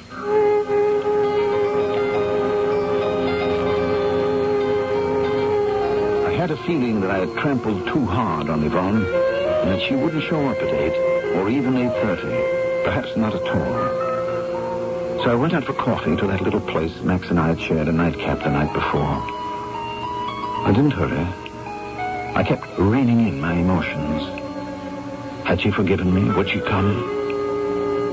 I got back to the studio, reached for my key, and the door was open.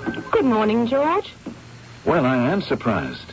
You'd be here. You said 8. Yes, I did. You've been here since 8? Yes. Well, wonders never cease. And all in costume, and right up there on the throne. Yes, that's right. The angle of your face is just fine. You know, I was just thinking. No, my original impression was right. The eyes to glisten a bit more. Do you know, Yvonne, your eyes this morning are absolutely glowing. You must have had a fine sleep. Glowing. Can you hold it, Yvonne? Good.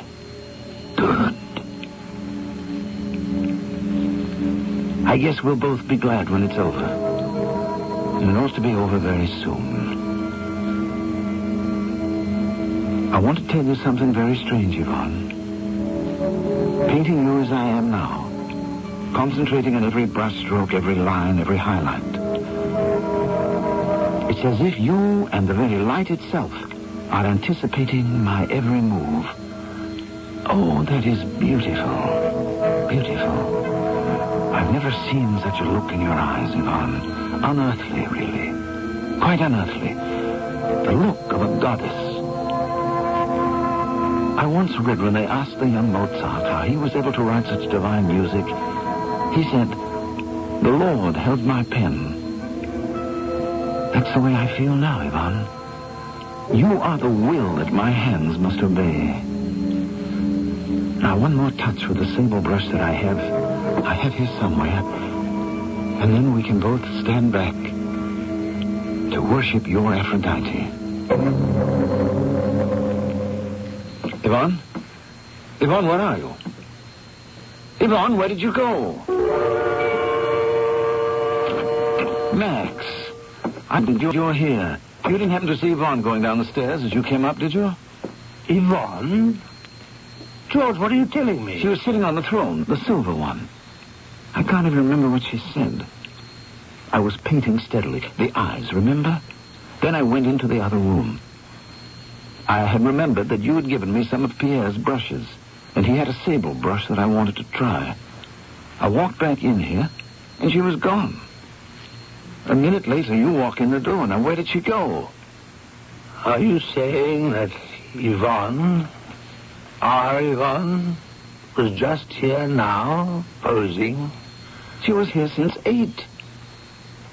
Look at the eyes. It's still wet.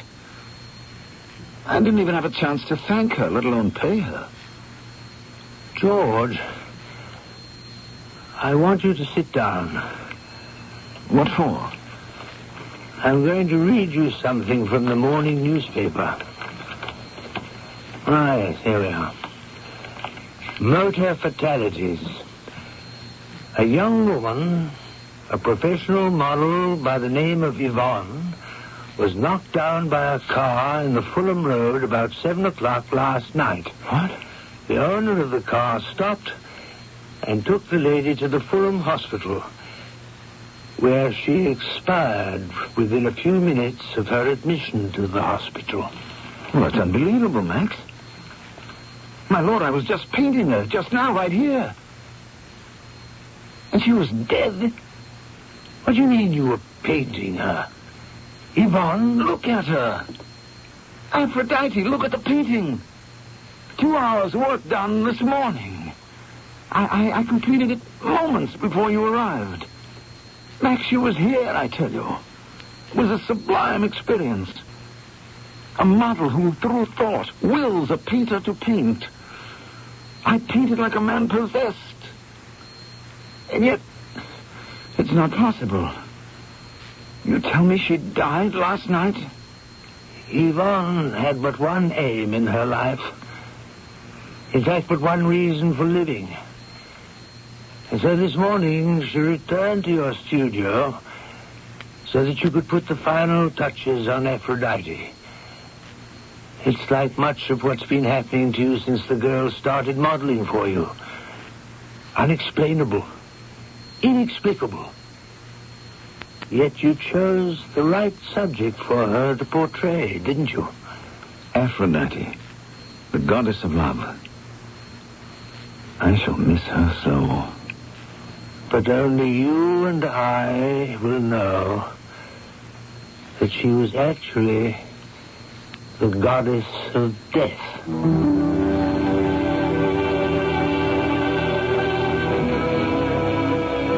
For the record, the painting of Aphrodite by George Haller has been exhibited in nearly every major art museum in the world. It was his masterpiece, and as a matter of fact, his last painting. He gave up painting after Aphrodite, taught and lectured for a while. He would answer questions from the audience, but there was one he always avoided answering, and that was, who is your model for the goddess of love? I shall return shortly. Edna? Do you have the key? Oh, never mind. We forgot to lock the door. I'll hang up the coats, Melvin. Good girl. Melvin. Mm-hmm. Take a look in the closet. Edna. Yes, Melvin. There's a dog in the closet. Hiya. Don't worry, it's me, McGruff, the crime dog. He talks? Of course. How else could I tell you not to leave your door unlocked? Oh, you're McGruff, the crime dog. Edna, you're talking to a dog. I'll say it again. Lock your windows and doors. Use a timer to turn lights on and off. Oh. And tell your neighbors to keep an eye on your house. Good idea. By the way, you got a neighborhood watch program? Neighborhood watch? What's that? That's where you and your neighbors learn how to protect each other and your neighborhood. Oh. But find out more. Write to McGruff, Box 6600, Rockville, Maryland, and help take a bite out of crime. Edna, lock the door. Gotcha. A message from the Crime Prevention Coalition and the Ad Council.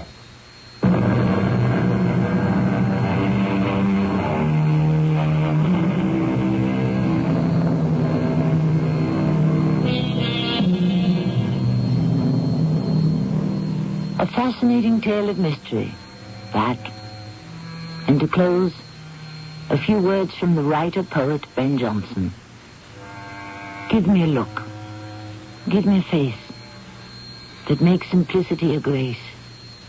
Robes loosely flowing, hair is free, such sweet neglect more taketh me than all the adulteries of art. They strike mine eyes, but not my heart. Our cast included Diana Kirkwood, Mandel Kramer, and Robert Dryden. The entire production was under the direction of Hyman Brown. And now a preview of our next tale. Kenneth Davis, who headed my shipping department, was a narrow, bigoted, mean-spirited, petty tyrant. Well, you know how it is. Only speak well of the dead. How does it go? De mortuis nihil nisi bonum. Oh, your Latin is excellent. Your respect for the truth leaves something to be desired. Tell me, why are you so concerned? Well, you identified Kenneth T. Davis as an employee of Chesapeake Kaufman, and that isn't true. He was not. Well, his wife told me. I had fired him. Oh. Well, It's just past 11 o'clock, and it's time for the WIP Mystery Theater. Why don't you join us? Just sit back and relax, if you can.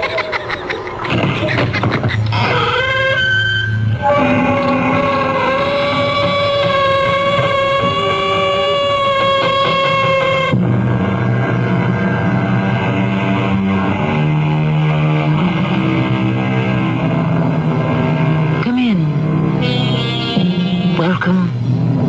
I'm Tammy Grimes. The book tells us there's no new thing under the sun.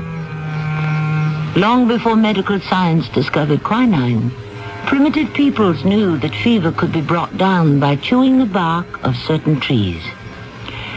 They were also aware of the curative properties in various roots and herbs. The Caesarean operation was named after Julius Caesar, because that's how he was born. Yes. We can say there's really nothing new, except perhaps a variation on that which has been forgotten long, long ago. Look at this thing, Ballard. It's an iron spearhead. So? This piece of iron, smelted by a primitive people, is harder than any metal we know in our own 20th century. No, I don't believe it. They have a certain formula. It could revolutionize the technology of the world. I don't believe that either. It could be yours for $1 million.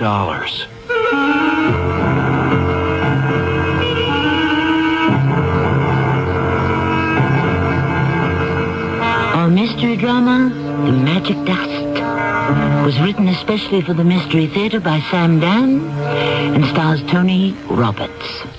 I'll be back shortly with Act One.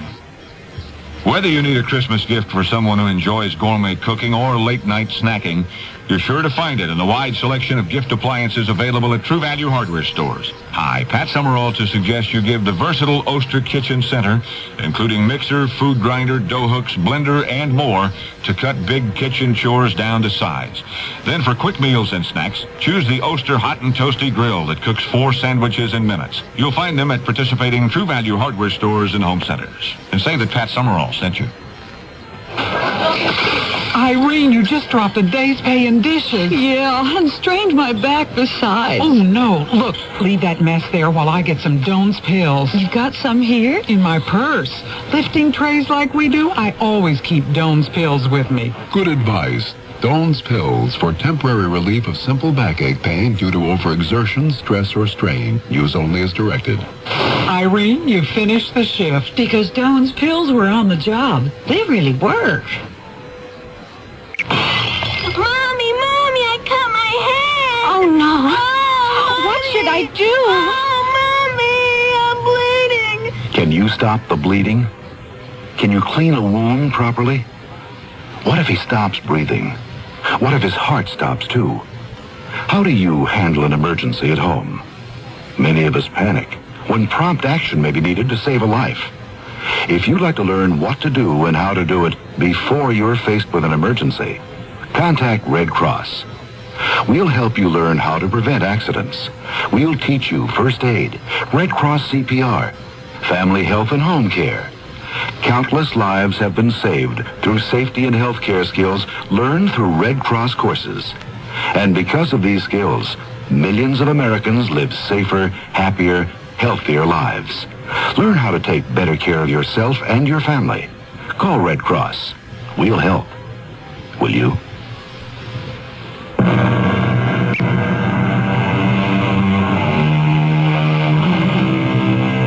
Man has always placed a premium on precious metals, gold, silver, platinum. But why should gold, silver, and platinum really be valuable? They're not nearly as useful as, say, iron, zinc, or tin. There is actually no satisfactory answer to this question. What it all comes down to is this. They are valuable because they are valuable. Period. And people will kill for them. Not just individual people, but entire nations. In today's high-technology society, other metals are becoming valuable, dangerously valuable. Some of them are metals you may never have heard of. Ellsworth! Ellsworth! Yes, sir. Let me shut this off. You're back from Europe, Mr. Ballard. Obviously. What are you doing? I'm conducting stress tests, Mr. Ballard. I can see that. On what? Well, this metal will be part of an airframe. It's taken the equivalent of thousands of hours of constant flight. And the results? Oh, there isn't the first sign of metal fatigue. What did you treat it with, Ellsworth? Asphenate. Is that what you've been using? Well, you see the results. It's miraculous. I believe I've come up with just the right balance. Should I fire you now or later? Fire me? After what I've just discovered? What did you discover, you fool? That asphenate retards mental fatigue. We always knew that. Well, theoretically, but in my formulation... You don't freelance in this company. You're part of a cooperative team. You exchange information. You check each other. Pool your knowledge. But you thought you could come up with something and grab all the credit for yourself, right? Mr. Ballard, I don't need this abuse. I know what I've got. And if you don't want it, I can go elsewhere. Good luck. You mean you're going to let me walk out of here with a discovery I made on your time, with your facilities and your money? Certainly am. And then you'll really make a discovery. Nobody will want it. Why not? Because you're dealing with the most expensive mineral in the world to produce. Yes, but it could double, even triple the lifespan. Even allowing for that. Mr. Ballard, with research... Everybody knows about asphenate. They call it the miracle mineral. Because it's a miracle if you can refine a ton of it for under $1 million. So, for all practical purposes, what did you do? You reinvented the wheel.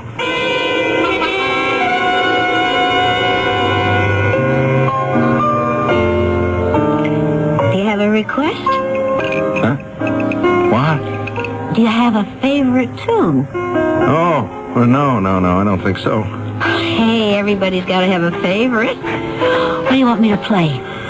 Oh, whatever you like. What songs do you know? Oh, I'd say I know at least 1,000. Well, just pick one at random. Am I bothering you?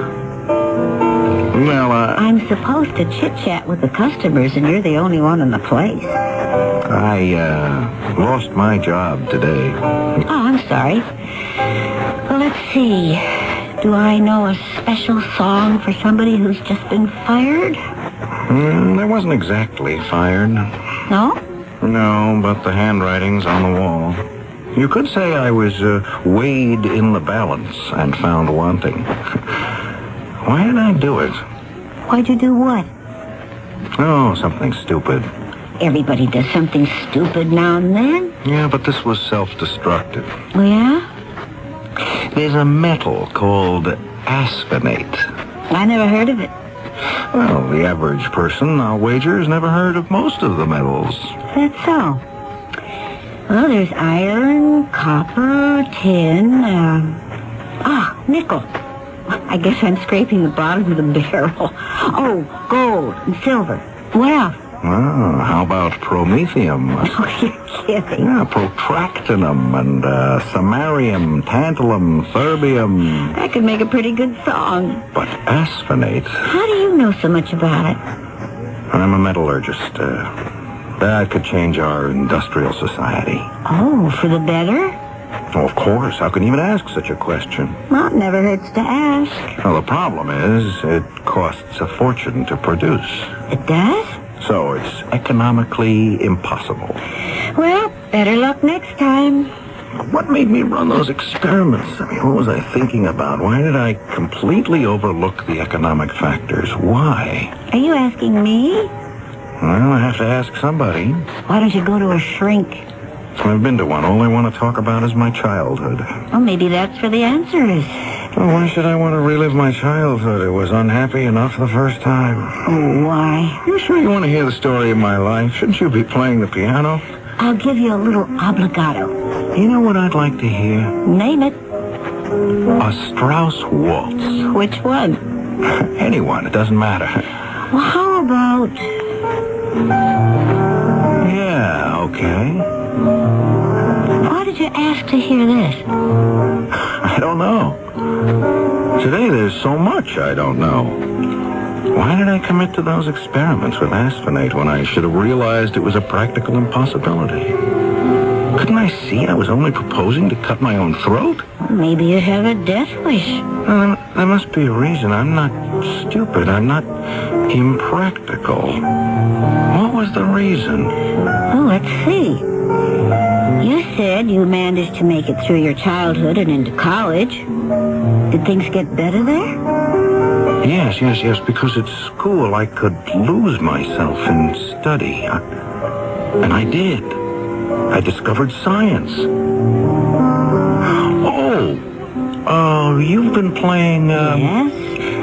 I've been playing. What's your name? Diane. Diane, what were you playing? Vienna Life. I've heard it before. Where? You could have heard it anywhere. In a movie, theater. No, I don't go to those places. I don't have the time. But I heard that song. I know I did. Well, if you don't listen to music, then why did you ask me to play a Viennese waltz? I don't know. Are you Viennese? No. Were you ever in love with a Viennese girl? I was never in love with anyone. Why not? Don't have the time. You don't seem to have time for very much, do you? Still, why did I ask to hear a Viennese waltz? Did you ever know anyone from Vienna? No. Wait. Yes, I did. Who? Francesca Platek. I knew it. Dig deep enough and you'll always find a girl. Oh, she wasn't a girl. Francesca Platek wasn't a girl? Well, she was a woman. Oh, it's even better. A professor of anthropology. Yes, I had to take a course in anthropology in order to graduate. It was a small class, and sometimes I'd go to her apartment. Oh, then you did have a romance. No. The class would meet in her apartment. Oh. Was she pretty? Well, she was an old lady. How old? Well, maybe she wasn't an old lady. It's just that when you're 20, a woman who's 40... Anyhow, she was very plain, but she was very pleasant. And very Viennese.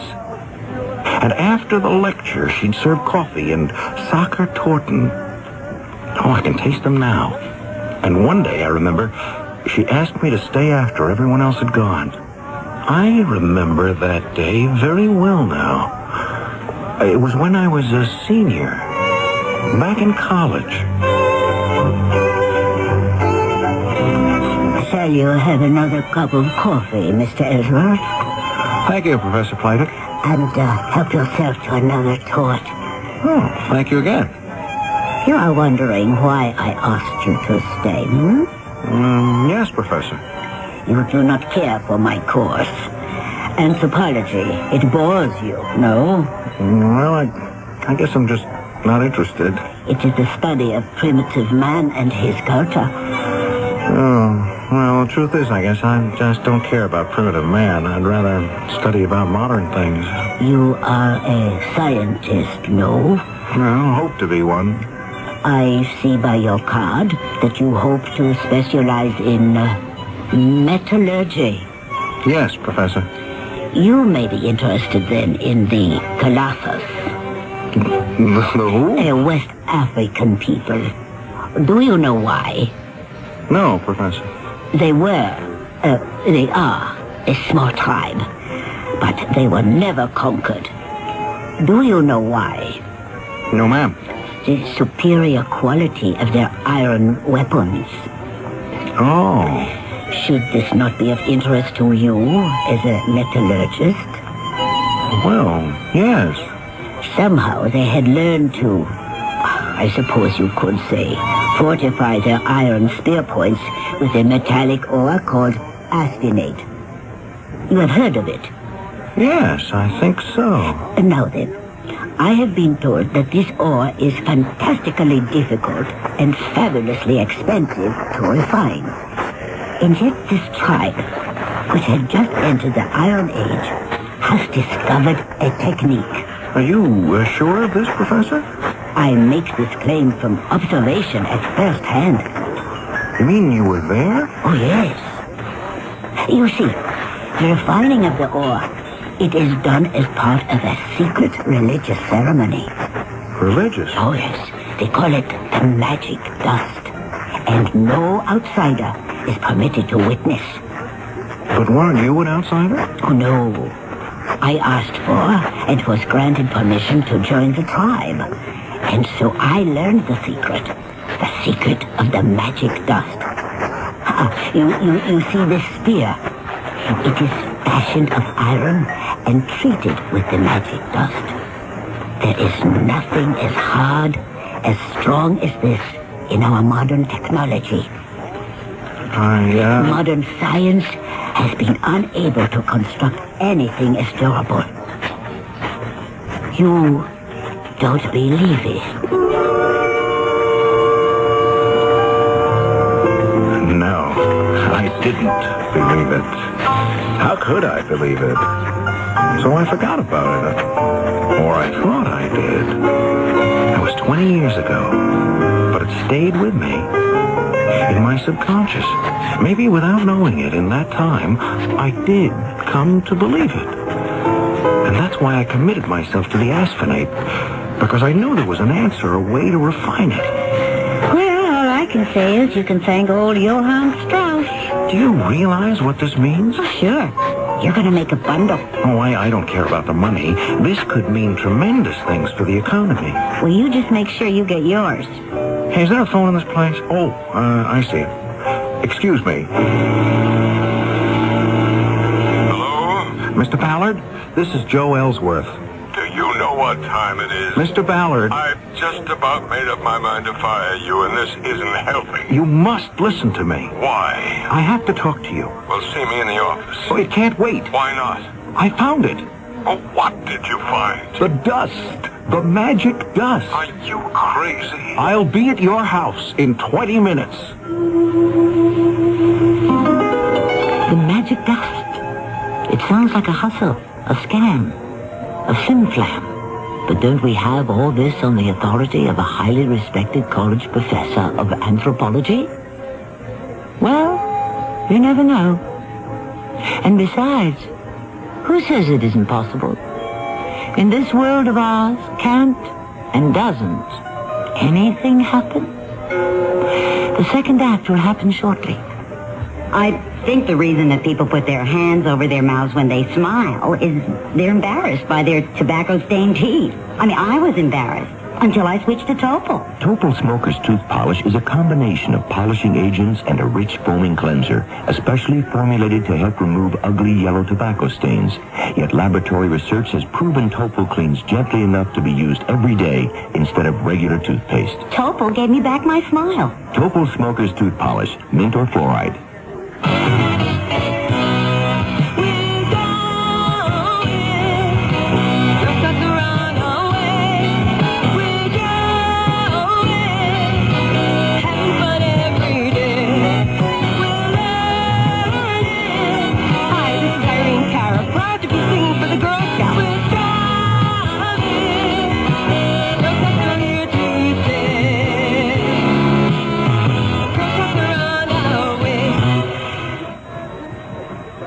Lost and lonely, scared and sad, trembling at the thought of making me mad. My love is yours, but at times you're so cold.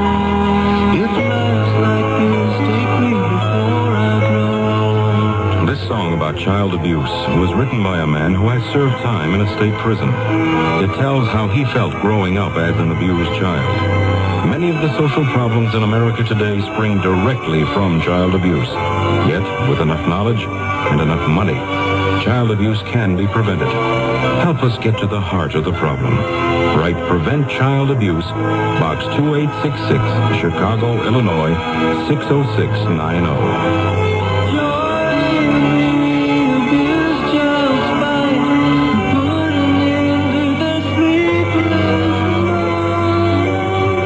Message of the Ad Council and the National Committee for Prevention of Child Abuse.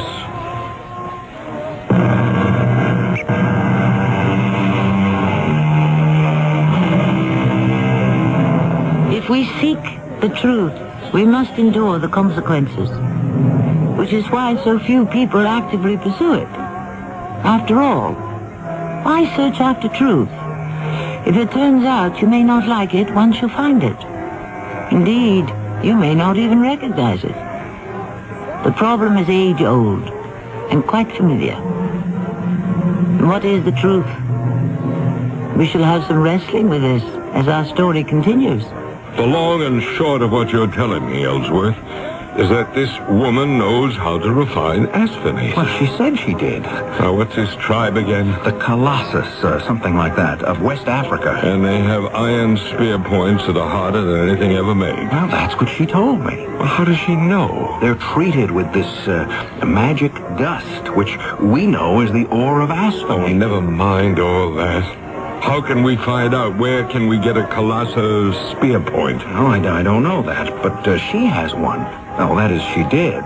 Well, then get it. But I haven't seen her in 20 years. I don't even know if she's still alive. I said get it. But why should she let me have it? Make up a story. How can I... If you can't come in with that spear point, Ellsworth, don't bother to come in at all.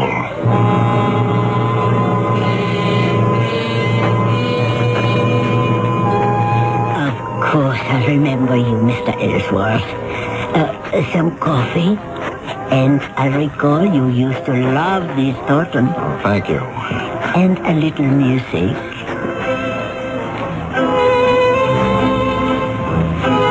So, what have you been doing with yourself? I did become a metallurgist. Good. It is not everyone who can realize a youthful dream. Dream? Well, sometimes it's a nightmare. Oh? Professor Platek, I'll come right to the point. That is the spear point. Yes? Do you suppose I could borrow it? The Colossus spear? Oh? But why? In the interests of science. How? You say that it had been treated with the magic dust. You remember. Mm-hmm. So therefore it's stronger and more durable than anything that had ever been created by modern science. You remember that too? Well, that idea, yes, it had always, I suppose you might say it had haunted me. Really? And so I wonder, would you allow me to test your theory?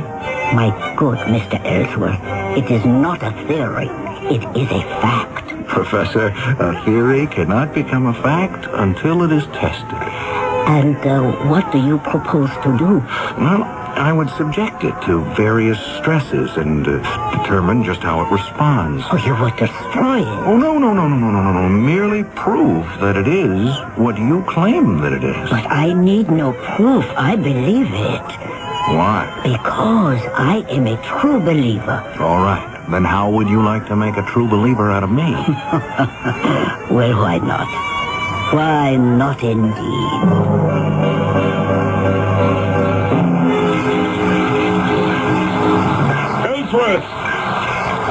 Ellsworth! Yes, Mr. Ballard. How's it coming?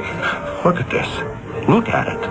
It's impossible. Maybe it's impossible, but it's true. This chunk of iron, this primitive spearhead, it cannot have taken this much punishment, this much stress, this much heat. You have the evidence of your own eyes. All right, I'm convinced. I'm a believer. This woman, this Professor Francesca Platek, she knows a way to refine asphenate? Yes, sir.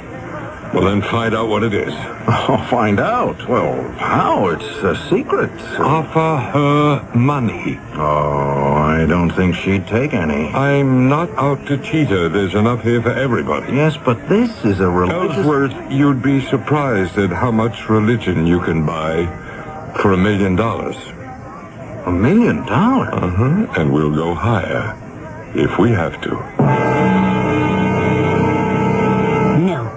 I am afraid not. But, Professor... I have been sworn to secrecy. You have no idea what this could mean to society. Yes. But the beneficial effects are almost impossible to calculate. Really? Just think. Metals will last longer, which means we'll use less of them and thus conserve more of them. Not to mention the fuels needed to refine and transport and convert them. I mean, they'll be harder, safer, more efficient, more effective. You understand? Of course. The magic dust, as you call it. This is the key. Evidently, your tribe, the Colossus, know of a cheap way to refine it. Yes. And you know it too, don't you? Yes. I know it. You won't be the loser. You can name your price. My price? Well, it could be worth millions to you. Millions? Mr. Ballard is offering you a blank check. Tell me, Mr. Ellsworth, what would I do with millions? But the world needs this magic dust. Name your price. The price, my friend, is my life. Your life? You see, Mr. Ellsworth, I have been inducted into the Colossus. I am a sister. I have sworn never to tell anyone the secret or use it for my own purposes. If I were to give away the secret of the magic dust, I would die immediately. Die? How? Why? Because I took my oath, and I invited the spirits of the ancient Colossus people to strike me down dead if I ever betrayed it. Well, how can you believe something like that, Professor? You're a modern 20th century woman, a professor of anthropology. All the more reason to believe it. Isn't there any way that I can convince you? No. But this is merely a formula. Yes, I know. I wish that I could convince you of the value. Another cup of coffee, Mr. Ellsworth. What do you mean she said no? She isn't interested. What kind of nonsense are you giving me? She turned it down. That's impossible. No rational, intelligent human being can say no to $1 million. No, she did. I don't believe it. Mr. Ballard, there are those people who live in a world of their own and nothing else matters to them. What was I thinking of? Sending a boy on a man's errand. Where does this woman live? I can only say to you what I said to Mr. Ellsworth. No, Mr. Ballard. Did Ellsworth tell you that price was no object? Money is not the issue. Money is always the issue. There is my honor. Honor is a commodity like anything else. It can be bought and sold. Then let us say I fear for my life. You mean this mumbo-jumbo about being struck down by the avenging spirits of the Colossus people? It is not mumbo-jumbo. Madam, you have a formula, is that true? Yes, true. It can be reduced to a piece of paper. You have probably done that already. And what if I have? I want that piece of paper, in return for which I shall give you this piece of paper. You see what it says? Pay to the order of... you just fill in your name and the amount. My signature is already on it. My answer is no. Well, call the bank. Ask them how much I'm good for. Shall you have another cup of coffee, Mr. Ballard? Now, look here, Professor Playtex. I am sorry, Mr. Ballard, but this must be the end of it. Oh, no, Professor, not the end. Just the beginning. Go see her again, Ellsworth. She simply won't discuss it, sir. You've met her. You know how she is. There has to be a way. Well, I'm sorry, but I don't think so. Oh, you don't think so? No, sir. Well, I can think of a way. Well, what's that? There isn't any reason for you to know. Mr. Ballard, if you're thinking of... Of what? No, nothing. Nothing. Go back to the lab. Do something productive. Mr. Ballard, are you... Well? I have to check on some tests.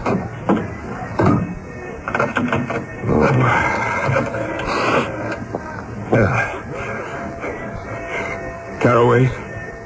Yeah, Frank Ballard. You told me that you know some very reliable people? Yeah. Well, there's something that I need.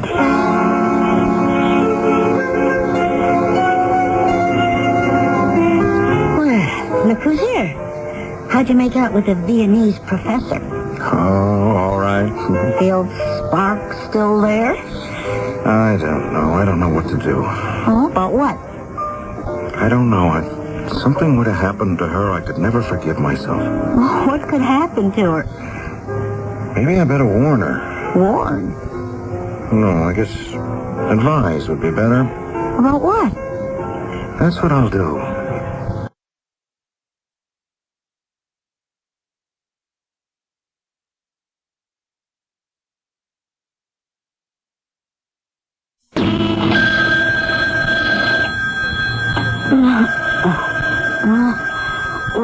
What is it? Oh, the telephone in the middle of the night. Hello? Professor Playdick? Who is this? It's Ellsworth. Ellsworth? I know it's late, but... Yes, but... Please be careful. But I am always careful. Is this why you call me at midnight? Yes. I watch when I cross the street. You could be in danger. Danger? If I were you, I would make sure my doors are always locked and... Oh, what are you trying to say to me? Listen, why don't you go away on a trip? A trip? Where? To Vienna. I have seen enough of Vienna in my lifetime. Well, somewhere else then. Why? I am very happy here. Well, just be careful, huh? Of course.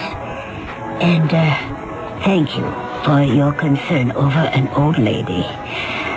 Good night, Mr. Ellsworth. What was that? Who is out there? Oh, someone is in the other room. Who are you? Shut up, lady. Why are you ransacking my room? What do you want? I called the police. Down that Oh, help me! Help me! Help me! Things have become violent, as somehow we suspected they would. Professor Francesca Playtech lies on the floor. She's dead. In a little while, the police will be here. The coroner will note that she died of a heart attack brought on by extreme fright.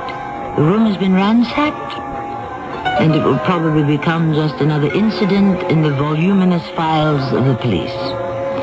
But we need another act, and it shall arrive shortly. He was a good cop. Too good for them. They tried to kill him and missed. Too bad for them. They took away his hearing. He lost his badge. Then his woman. And then, using his deafness as a silent partner, he vowed he would get them back, no matter what. See Hear No Evil, the CBS TV Saturday night movie at 9, 8 Central and Mountain. Hear No Evil.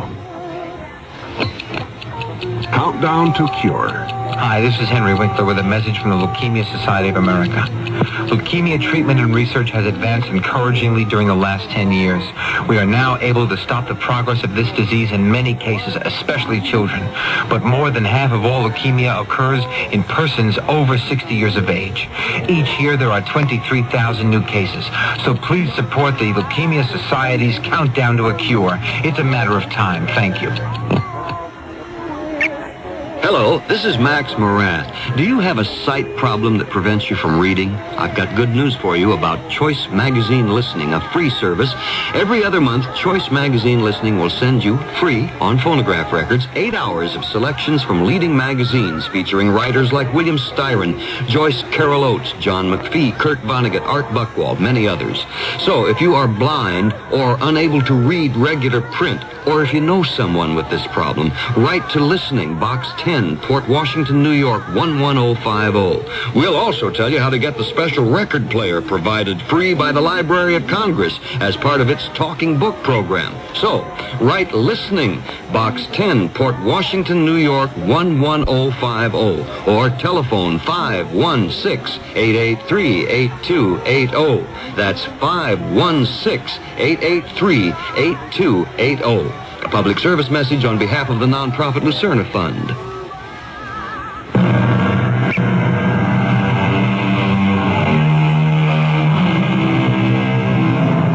wanted to help her, poor Ellsworth. So he telephoned her in order to warn her. But in so doing, he woke her up from a sound sleep. And that's when she noticed that there was a burglar in her room. The burglar had no original intention to kill her. We know why he was there and what he was looking for. Just think. If Ellsworth hadn't called her to warn her, she would have slept through the attempted burglary, and perhaps she would still be alive. But that's why we have stories. She's dead. Yeah, I read about it in the paper. I understand some burglar... No, not just some burglar. A specific, a definite burglar. Oh, yeah? Who? You mean you don't know? How would I know? You didn't hire somebody to ransack her apartment? Well, why would I do that? To find the formula. What formula is this? The formula for the magic dust. And what is that? Asphenate, that rare and difficult to refine metal. How could you pretend? Now listen, Ellsworth. I don't know this magic dust, whatever it is, and you don't either. But I never heard of this Professor Francesca Playtech. I told you about her. Well, I'll deny it. You went to see her. You can't prove it. Mr. Ballard. It was one of those unfortunate things. A very skillful and competent man was assigned to steal her papers. She was fast asleep. It was going very well, and then do you know what happened? The telephone rang. The telephone? Somebody called her. At midnight. At midnight? Yes. And that woke her up. So she became hysterical. The fellow tried to shut her up, but, well, what can you do? So then, that's the end of it. And you must have lots of work to do.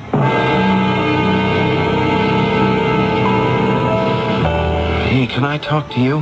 Sure. There's no one else I can really say this to. Whatever it is, are you sure you can say it to me? I killed her. Who? Professor Francesca Playtech.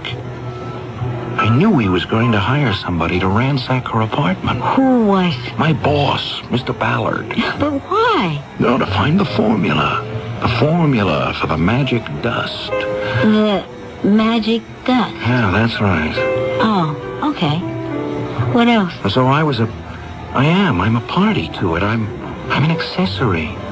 Don't you think? Do you want me to believe you? Yes. Okay. If I believe you, then I have no choice but to call the police. Maybe that's all for the best. Why don't you go home and sleep it off? But I'm not drunk. Yeah, I see. That's the problem. I'm going to turn myself in.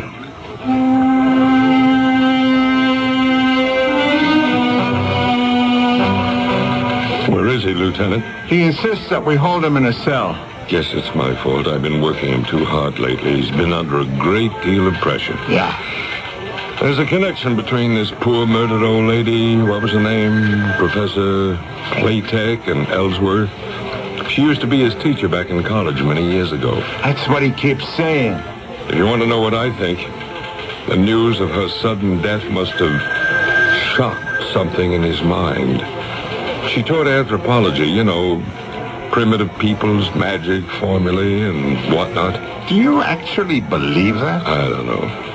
But it's as good a theory as anything else. Well, we can't keep him here indefinitely. My company will see to it that he gets the best of care. Hello, Ellsworth. Hello? You feeling better? No. I'll never feel better. Oh, come on now. And neither will you. But I don't feel bad at all. Well, you should. You killed her. The fact is, you killed her for nothing. No, I didn't kill her. Well, you had her killed. You keep telling this kind of ridiculous story, you see where it gets you. Into a sanitarium. You want to stay here for the rest of your life? You're responsible for her death. All right, that's enough. You're going to pay for it. You're not doing yourself any good. I'll find a way to make you pay for it. Here. Where have you been? Away. That little problem. Get it settled? Oh, sure. Everything going to be okay? I think so. What happened? Well, you showed me how to handle it. I did? When? Just now. Oh, yeah? I was listening to you play the piano. And that did it for you? Yeah. The song. How? Oh, if I told you, you'd really think I was a nut. I think you're a nut anyhow. Do you? Mm-hmm. But a nice nut. Good night. I'll see you when I get back. Oh, from where? Africa. You? Hello, Mr. Ballard. Well, what are you doing here? I'm allowed out. May I come in? Well? What are we going to do about the magic dust?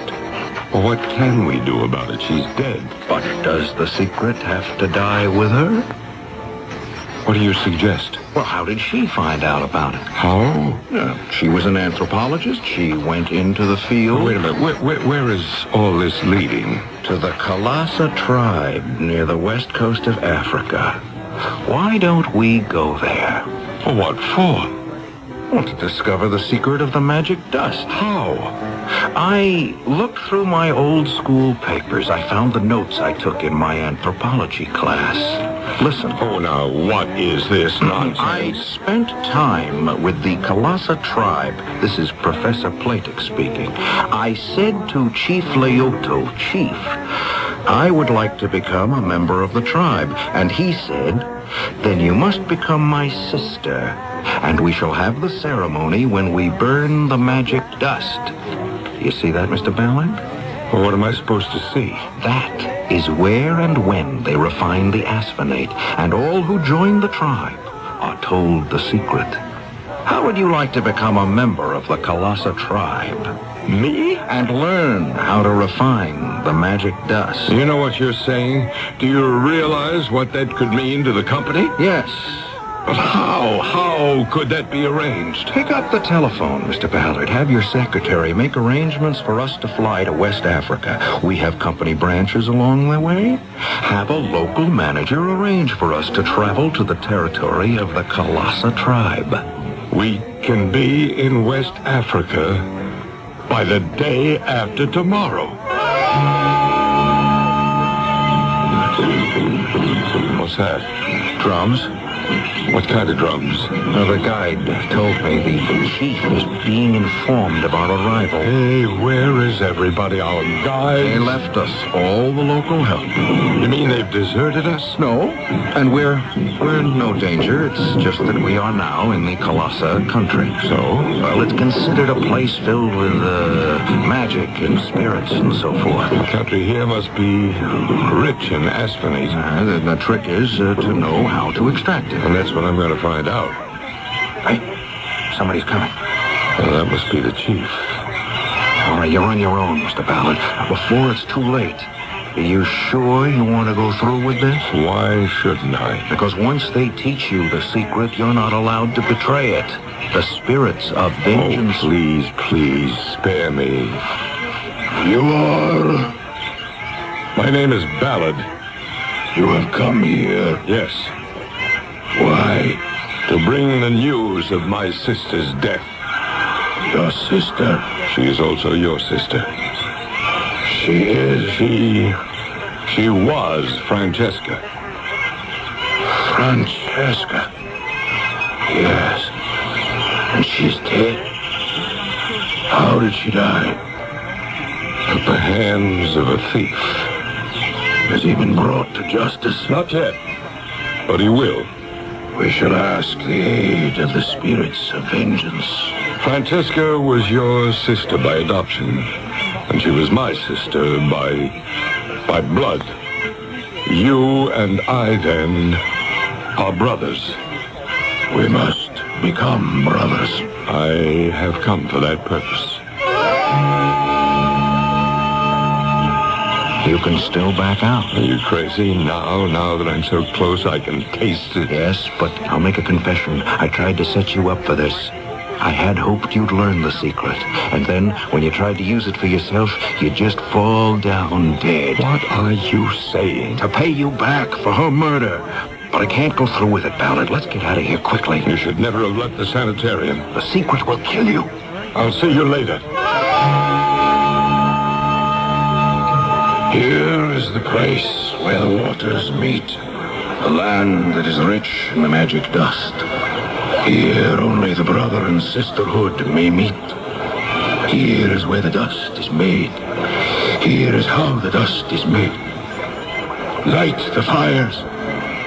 The great fires. You, Ballard, speak. Yes. You who are about to become our brother. Speak. Swear. Say, I swear by my life. I swear by my life. I shall never betray. And I shall never betray. The secret of the magic dust. The secret of the magic dust. This is the dust that forms the body and soul and spirit of the people. This is the spirit of our weapons. It must never be used for anything else, save to make the Colossus spear. Swear. I swear it shall never be used for anything else, save a colossal weapon. If I lie or break the faith, may the spirits of the colossal people take away the sight from my eyes, the breath from my mouth, and turn my heart to stone. I swear. See how it is made, my brother. See how the sand that is washed by these waters is added. So, yes, then ashes from the trees that are found on the bank. And now the fires.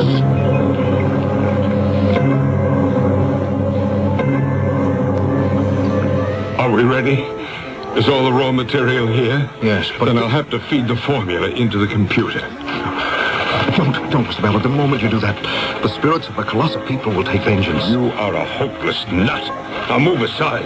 I have to punch this out. No. There we are.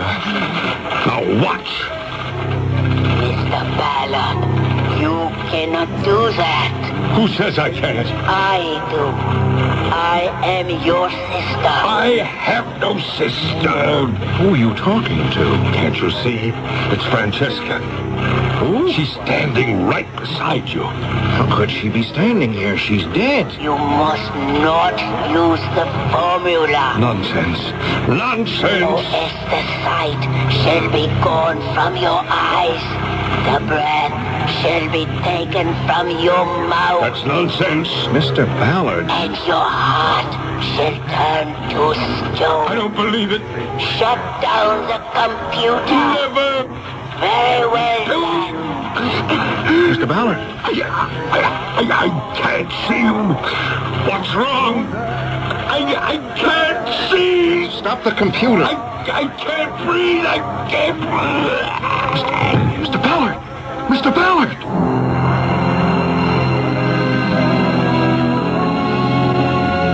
Poor Mr. Ballard. We could say he broke his word to the sacred brotherhood of the colossal people, and the avenging spirits did him in. Or we could say that the prospect of making so much money was so exhilarating that his heart couldn't stand it. Depending on your own outlook, either way makes sense. I shall return shortly. Come to the White Westinghouse Right now, your participating White Westinghouse dealer is offering big cash refunds of up to $75 on selected dishwashers. Choose from under-counter and convertible models, all built with famous White Westinghouse quality. Plus, during his holiday festival, he's offering big savings on the full line of White Westinghouse appliances. So see him today. White Westinghouse, we're making things better for you. Serial introduces Mr. Buster Crabbe, film actor and author of Buster Crabbe's arthritis exercise book. I wrote a book on relieving arthritis pain, and I recommend Icy Hot Cream in the tube. Rub it on. Icy Hot's penetrating warmth reaches way down inside to help relieve minor pain, while a feeling of coolness soothes your skin. I'm convinced that greaseless Icy Hot Cream will give you fast, effective relief that lasts for hours. Use only as directed.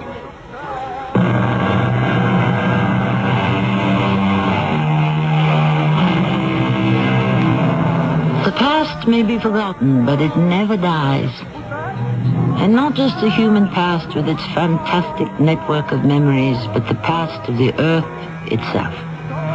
Yes, within the waters, the rocks, the mountains and deserts are the eternal secrets of earthquakes, floods, and other catastrophic upheavals. And these follow certain rules of logic that no human mind can ever hope to understand. Does a grain of sand, a droplet of dew, have a mind of its own? How can we answer that question? Our cast included Tony Roberts, Arnold Moss, and Evie Juster. The entire production was under the direction of Hyman Brown. And now a preview of our next tale. Here's one of Laura's house slippers. I used it for comparison with plaster casts of footprints from the murder scene. Splendid. Give it to me, please. It's all bloodstained. Much the better. Now, I go back to that night of April 3rd. Yes, I see it. What? I see the blood. Now, a face. Yes, I see. Long, black, curly hair, a very pale face, a sad, droopy mouth, pale blue eyes, almost white. It is the face of the murderer. Hey, wait a minute. That sounds like Stevie Harrison. He is your murderer. No way. Not Stevie. He couldn't kill anyone. What? Well, I've known Stevie since the day he was born. Yes, my dear Sheriff. But have you read the fellow's mind? Radio Mystery Theater was sponsored in part by White Westinghouse Appliance Company. This is Tammy Grimes, inviting you to return to our Mystery Theater for another adventure in the macabre. Until next time, pleasant dreams.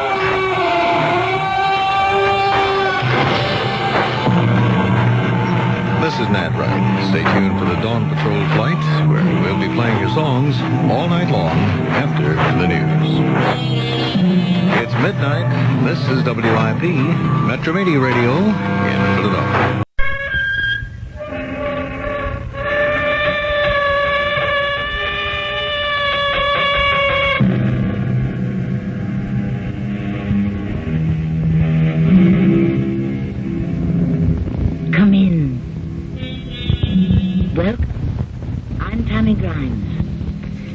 What if I should ask you, do you believe in ghosts? Probably you'd answer, certainly not.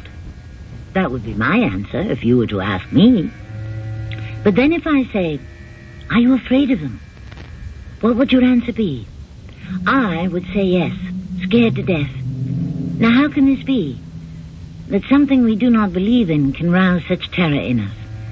We'll attempt to tell you in the story that follows. He was so handsome. You have no idea.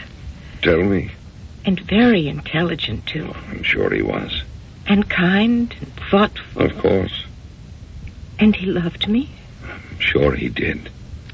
And I loved him. Of course you did. Then how did it happen?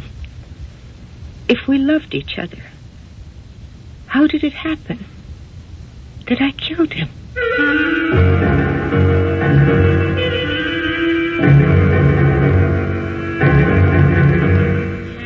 Our mystery drama, The Sensible Thing, was written especially for the Mystery Theater by Elspeth Eric and stars Lee Richardson.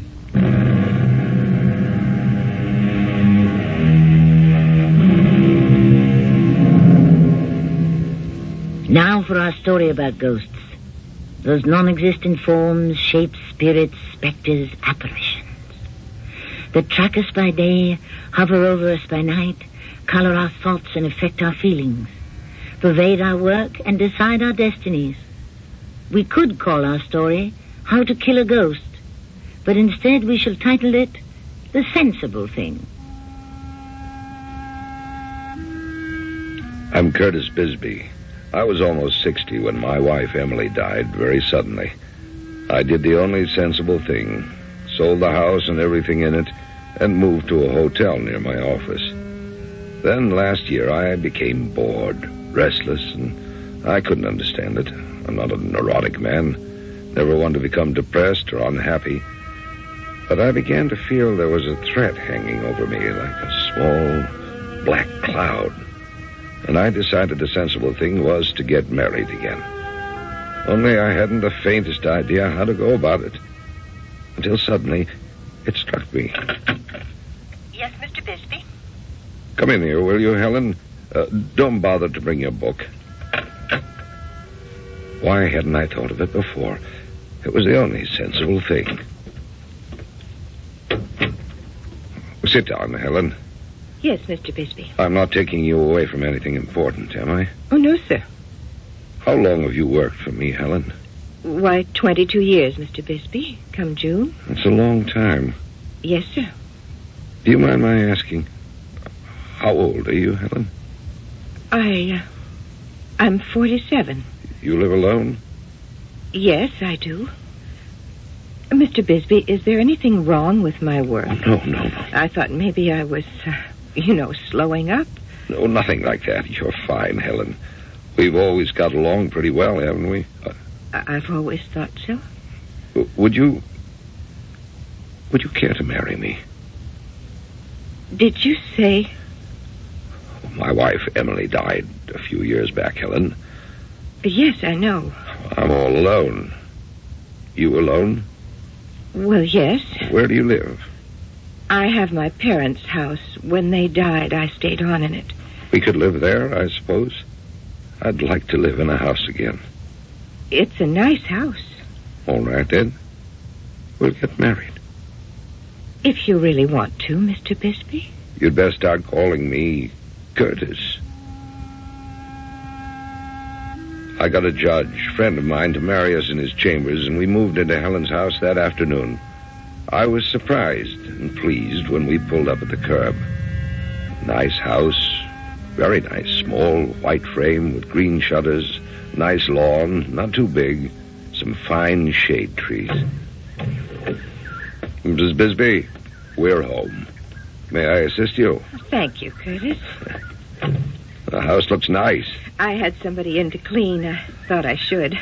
My wedding day. Generally speaking, I do the cleaning myself. What's that? Oh, that's Trixie. A dog? Mm-hmm. I guess I forgot to tell you. Oh, that's all right. I like dogs.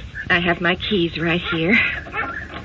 Dogs are okay. Dogs are fine. There we are. After you, madam. Well, now, here we are. Trixie, this is Mr. Bisbee. Trixie? Oh, good dog. Nice dog. A very nice dog. Oh, I'm so glad you like her. It would have been terrible if you didn't. Of course I like her. We'll be good friends, won't we, Trixie? Sure we will. How old is she? 17, going on 18. 17? It's pretty old. Oh, no, it isn't. When a person 17 would be the same as 119. I call that pretty old. Some dogs live to be 20, 21. I knew one once. A friend of mine had a dog live to be 24. No, 17 is nothing. 17 is young. See, Trixie is a young dog. Now, you look at her. She's not old. She's young. Okay. She's young. Have it your way. She's a young dog. That was a shocker, all right. I'd never have suspected Helen could be so emotional. She'd never shown the least sign of instability during the 22 years she'd worked for me. Maybe I'd made a mistake. The thought did cross my mind. Maybe I'd been foolishly impulsive about this marriage. Well, too late now. Helen soon got hold of herself and settled down. I regained my faith that this marriage would turn out to be just what I needed.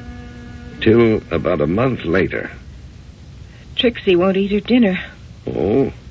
Wouldn't eat yesterday either. Last week she threw up twice. Well, what do you think you should do? Take her to see Dr. Damon, I guess. He's her doctor. He's taken care of her since she was a tiny puppy. Oh, good idea. Take the day off. I'll manage by myself. Curtis, could you possibly come with me? Come with you where? To see Dr. Damon. You want me to go with you to see a vet? When I take Trixie. What for? Well, I don't know. Just to be there. In case... What do you mean, in case? Nothing. I didn't mean anything. I don't know why I said that. You mean in case the vet says she's an old dog and the best thing would be to... He's not going to say that. If I went with you, what about the office? We can't both stay out. I know, it's all right. Just forget it. I'll take her by myself. Well, what difference would it make if I came with you? No difference at all. Just forget it. Oh, wait a minute now. You going to cry? No. No. Yes, you are. You're crying right now. It is all right. I'm sorry I brought it up. You just forget I mentioned it. Look, if it's important, I'll come with you. You mean that? Why, sure I mean it. I won't go to the office at all. We'll take Trixie to the vet together. Feel better? Yes, I do. I do. I feel better. With Trixie huddled in the bottom of the carrier, we arrived at Dr. Damon's place. The doctor turned out to be my age or older, but very energetic, very agreeable, and he let us stay in the examining room while he went over the dog from nose to tail. How old is Trixie now, Helen? 17. She'll be all right, won't she, Dr. Damon? Why don't you leave her here for a while, Helen? We'll run some tests on her, take some x-rays. Give me a call tomorrow. What time? Anytime. I'll be here all day. Now, let's have Tony here take her downstairs and get her bedded down, okay? Let me go with her. Now, Helen, you know we don't like the owners to go down there. Let Tony take her. She likes Tony, you know that. Please, Dr. Damon, please let me. It's not good for the dog, Helen. I'll take my word for it. But I have to. I have to go with her. I may never see her again. No, let's not be so pessimistic. Just let me, please. Okay. Okay, let her tag along, Tony. Thank you. Thank you very much. Now, Trixie, baby, you can be all right. See, you'll see. Oh, my, these are the hard times. Very emotional, isn't she? Helen? I never knew she could be like this. You're married to her, aren't you? We've only been married a short while, but I've known her for more than 20 years. She was my private secretary, still is. And all that time it never entered your head that she had feelings? Of course I knew she had feelings. Everybody has feelings. But not everybody lays them out for other people to see, right? I guess. For fear of offending others. For fear that others might turn away in embarrassment or, worse still, in disgust. I'm not sure I'd put it that way. No? How would you put it? I don't know. I don't really know. Trixie stayed at Dr. Damon's for almost 6 weeks. Helen called every day and got varying reports. She became a little withdrawn, but still very efficient both at home and in the office. Then, one evening, we were at dinner. You like the meatloaf? Good. New recipe. Cut it out of the newspaper. Hello? This is Dr. Damon. Oh, yes. This is Curtis Bisbee, Doctor. It's about Trixie, Mr. Bisbee. Her prospects aren't good. Oh. Matter of fact, they're very poor. Hopeless, actually. She's lost a lot of weight. We've been feeding her intravenously, but we can't keep that up indefinitely. The truth is, her whole metabolic system is broken down. I see. At her age, there's no hope of setting it to rights. So if you and Helen want me to go ahead and give her a kind death... I don't think you should ask me. She's Helen's dog. Well, put Helen on, will you? Yes, I will. Hold on. Helen, it's for you. Helen got up and came to the phone. As I handed it to her, I thought how calm she looked. It seemed that we were going to get through this without too much trouble. I understand. No, I really do. Clearly, Dr. Damon was telling her everything he just finished telling me. She was taking it admirably well, I thought. Yes, I see. All right, if you say so. Go ahead. And thank you, Dr. Damon. You didn't finish your meatloaf.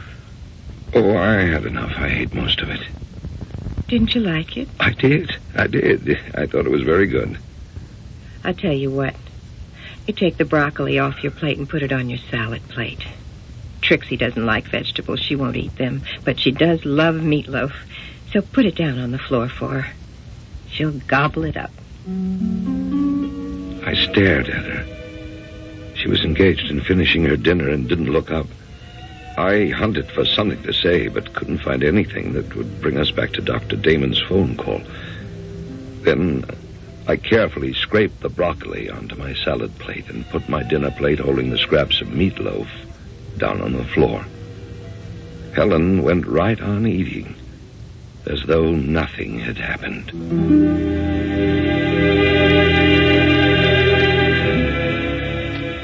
Is there anything more painful than love and loss? Is there anything more universal?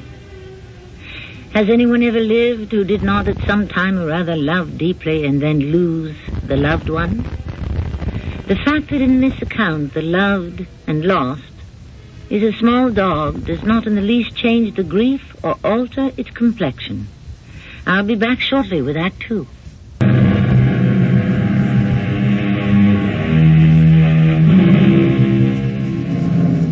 Tell me, do you believe you will ever die?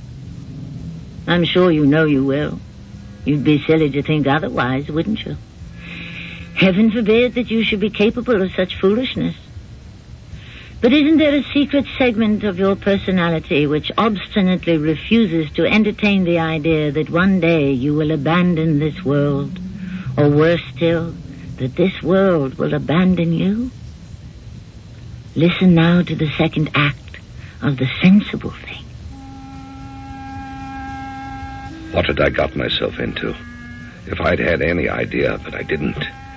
Helen had always seemed such a sensible woman. I'd looked forward to a calm, peaceful life with her. Now, what was this craziness? I felt sorry to call it that, but what else could it be? I invented a story the next morning about seeing a customer across town, my excuse for not going to the office, and at 9 o'clock found me in Dr. Damon's office. All right now, Mr. Bisbee, calm down. Try to tell me what happened.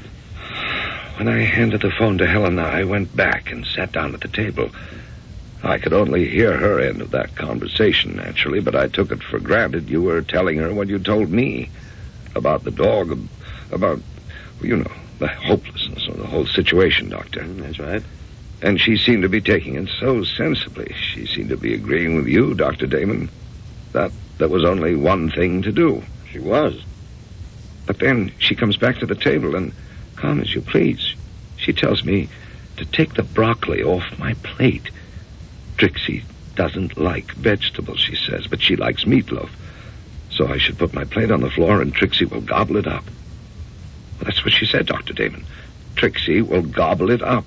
As though you'd never told her, as though she'd never agreed, as though the dog was right there. Mm-hmm. She's denying everything, that's all. You can't deny death. I mean, there it is. You can't deny it. Well, can't you? To me, it seems very easy. What's hard is to accept it. You think so?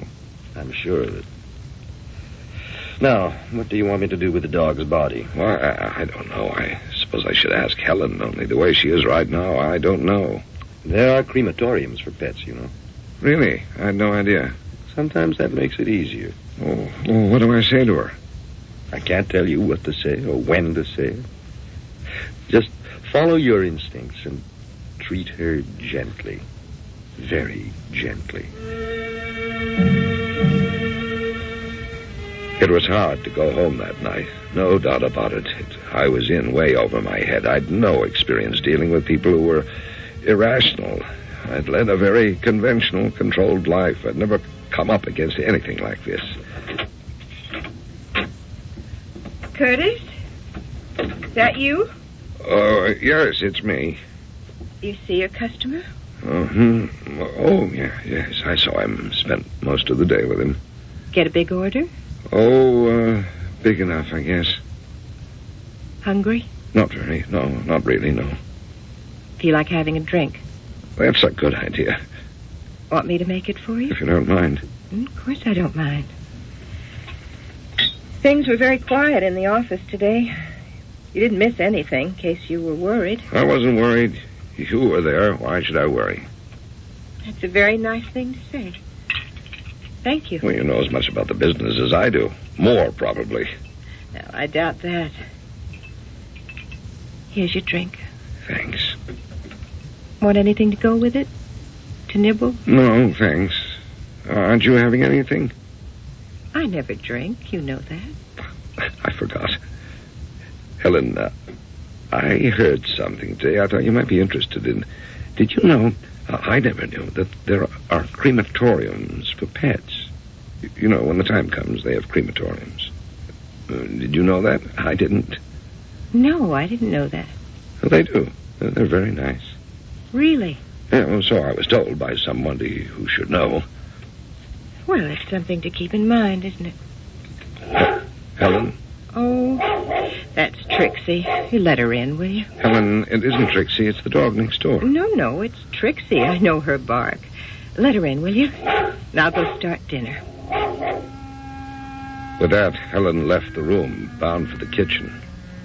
What she was thinking or feeling, I had no idea.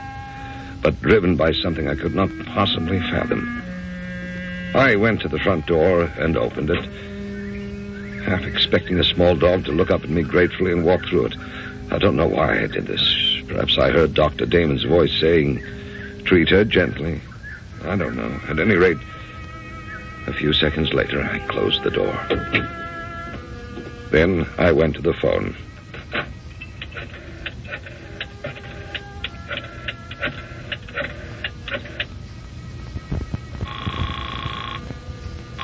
Hello. Dr. Damon. Yes? I'm sorry to call you at home, Doctor. That's quite all right. I hope I didn't take you away from dinner. You didn't. Helen's in the kitchen right now. Give me a chance to call you without her hearing me. Dr. Damon, when I came home tonight, I told her about the place you mentioned. You know, the crematorium for pets. Oh, yes. Helen seemed interested, mildly anyway. I was sort of leading up to, Trixie and everything. She just said very calmly, "Well, it's something to keep in mind, isn't it?" And then, Dr. Damon, a dog barked outside. I happen to know that it was the dog that lives next door to us, Irish setter, I think. But as soon as she heard the bark, Helen said, "That's Trixie. Let her in." Oh, dear. I told her, I said, "Helen, it's not Trixie. It's the dog next door." But she just said, "Calm as you please," but very firm. "No, it's Trixie. I know her bark. Let her in, and I'll go get dinner started." Which she did, and I called you. I didn't know what else to do. Mr. Bisbee, there's a conflict going on in Helen. She knows the dog is dead, but she doesn't know it. Does that make sense? In a way it does. Not the kind of sense we're used to, but on another level it makes perfect sense. And it'll go on making sense till she's ready. Ready? Ready for what? Ready to accept the reality of her dear little dog's death. She hasn't done that yet. Until she does. What about me? I think you're showing admirable understanding and forbearance. I am. There's nothing to be gained by trying to crash into another's obsession, hallucination, whatever you want to call it. You don't destroy it that way. You might even reinforce it. So the best thing to do is go along with it, which is what you're doing. And I congratulate you. I mumbled something and hung up the phone. When Helen called me for dinner, I put on some kind of a face for her benefit, and one way or another we got through dinner, mostly by talking about the office. Afterward, I took her to a movie. It must have been long after midnight when I woke up, suddenly wide awake and staring at the moonlight. The bed next to mine was empty, and from somewhere far off, I heard Helen's voice. "Oh, Stanley. Stanley, darling." At least, it sounded like Helen's voice, but different from the voice I was used to. It seemed to be coming from downstairs. I put on a robe and slippers and crept down to the living room door and pressed my ear against it. I never knew anybody could be so happy. Certainly not me. I don't deserve happiness like this. I never expected it. It was meant for other people, not for me. Oh, I am so happy I think I may die of it. It's too much for me. It's too good for me. Could this be my wife, talking this way, and to whom? I waited, fear clawing at my heart, to hear a man's voice.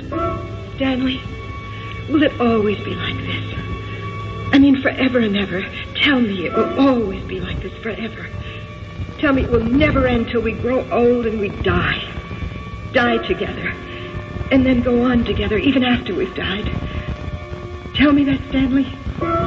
Make me believe that.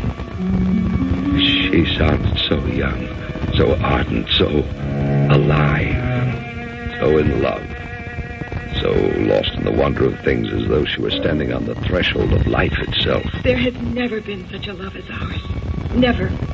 And never will be again. It was hardly bearable, standing there in the hall listening to this ecstatic testimony to the power of love. I thought I felt tears in my eyes as though my heart could not bear to hear any more. It felt such pain it was to listen to so much love. And everyone will be good and kind, Stanley, because they will see. They will know that kindness and goodness are the important things, and the only way to be. I couldn't listen to any more. For less than a second, I thought I might open the door and burst into the room to confront her, to see whom she could be talking to. Was he in the room with her, or could she be talking to him from an open window while he stood outside in the dark? Or was she quite mad and talking to no one at all? I stumbled back upstairs, got into my bed, and reached for the phone.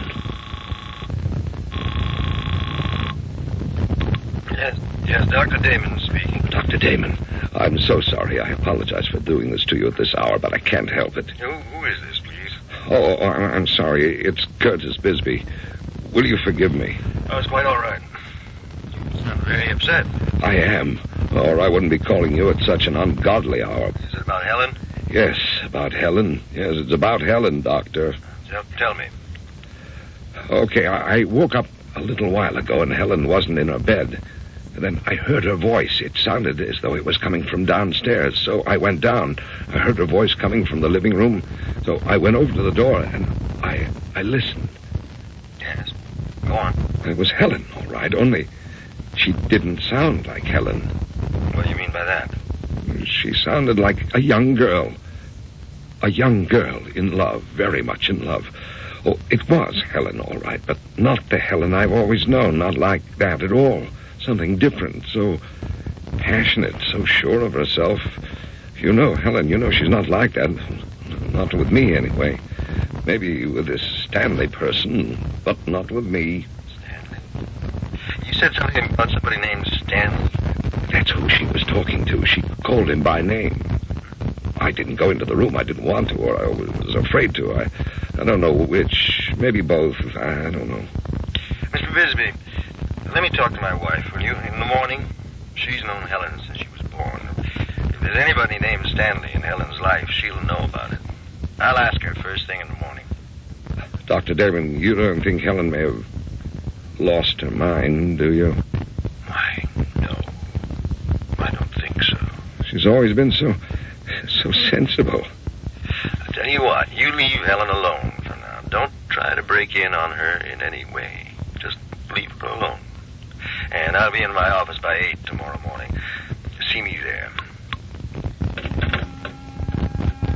I hung up the phone and laid there staring up at the ceiling where the moonlight was making shadows.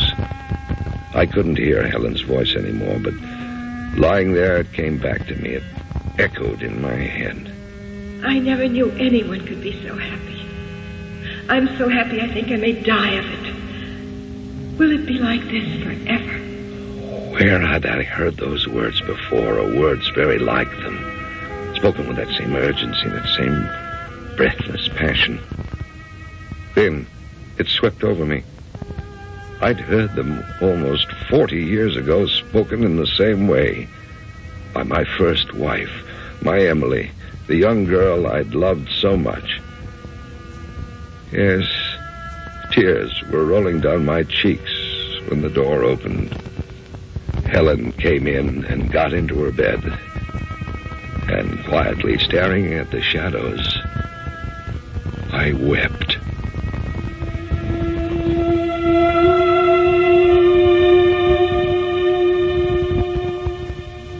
We forget nothing. I believe that. Sometimes we think we do, We are forever telling ourselves or being told by others to forget what happened. It's over. Forget it. Put it out of your mind. It's all in the past. Just forget it. And we try and we think we've succeeded. Till something happens or fails to happen. And there it is, fresh and clear and poignant, and not forgotten at all. I'll be back with Act 3 shortly.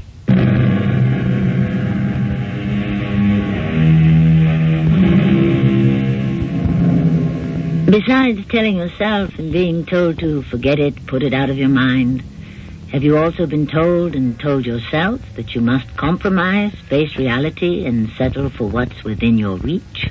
Of course. And you think you are doing just that till you hear a voice, tiny but shrill, distant but demanding, and it cries out, "No, no, I want more, more. I want it all." The next morning, I was out of the house early, giving the crosstown customer as my excuse. At 8 o'clock on the dot, I was in Dr. Damon's office, and that good man was listening patiently. I have a small bit of information for you, Mr. Bisbee. I hope it helps. I need all the help I can get. My wife tells me there was a young man named Stanley who was thought to be interested in Helen. Stanley Dolan, his name was. When was this? Oh, a very long time ago. 25 years ago, my wife thought. That would be before Helen came to work for me. I think Helen wasn't working at the time. She was just out of college and living at home with her parents. Everybody was very pleased when she started going steady with a young man. Everyone always liked Helen. What happened to him? Did he die or what? My wife didn't remember precisely. For about a year and a half, Helen was seen everywhere with him. And then suddenly, she wasn't. I suppose everybody took it for granted that they'd had a disagreement of some kind and broken up. Dr. Damon, the way Helen sounded last night by herself in the living room, she was terribly in love with him.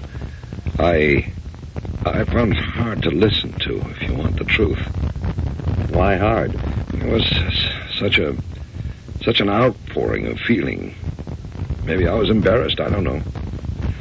Feelings do seem to embarrass you, Mr. Bisbee, wouldn't you say? Oh, I don't know. The feelings of others? Perhaps. How about your own? Oh, I could never. I couldn't. No, not possibly. You couldn't possibly do what? I couldn't expose myself like that. I just couldn't. What are you afraid of? I don't know exactly. Afraid someone will laugh? Afraid someone will look down on you? Or think you're strange or even contemptible? Is that it? Well, that could be it. And did you find Helen's outpouring laughable or strange? Or in the least contemptible? Heavens, no. I found it touching, believe it or not, very touching. Even if she was talking to someone I never even heard of, I found that what she was saying was very touching. You know why? Tell me. After I went back to bed, I lay there wondering why, and it came to me that was the way Emily used to talk to me when we first found out we loved each other.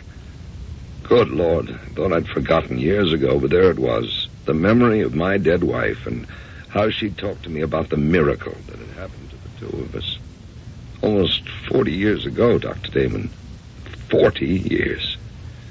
I have to tell you, I laid there in my bed, staring up at the ceiling, and I cried.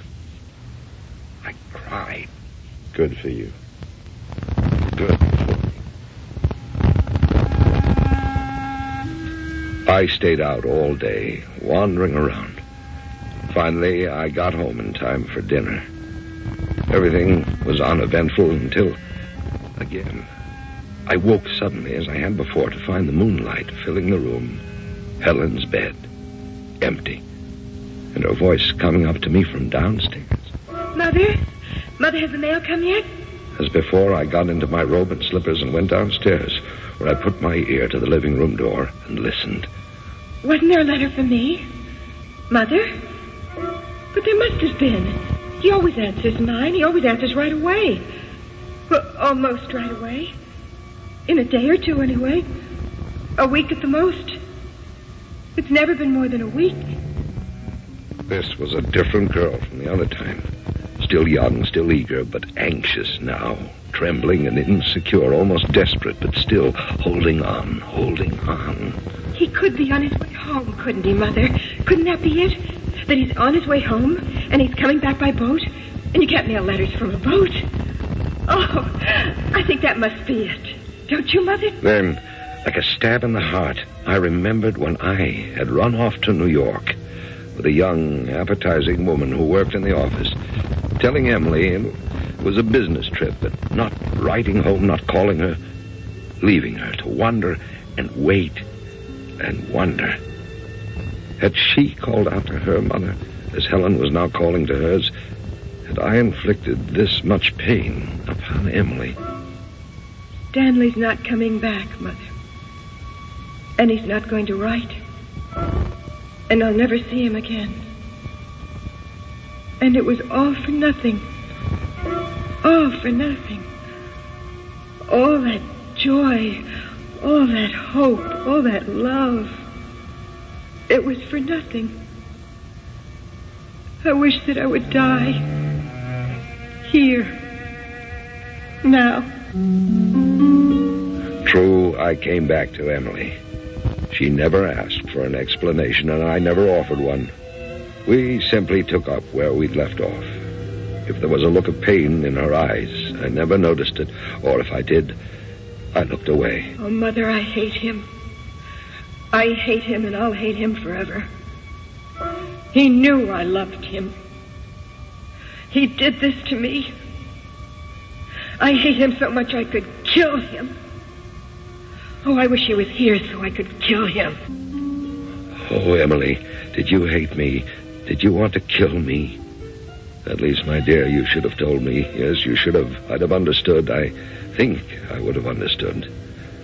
I understand now. I stole upstairs and into my bed.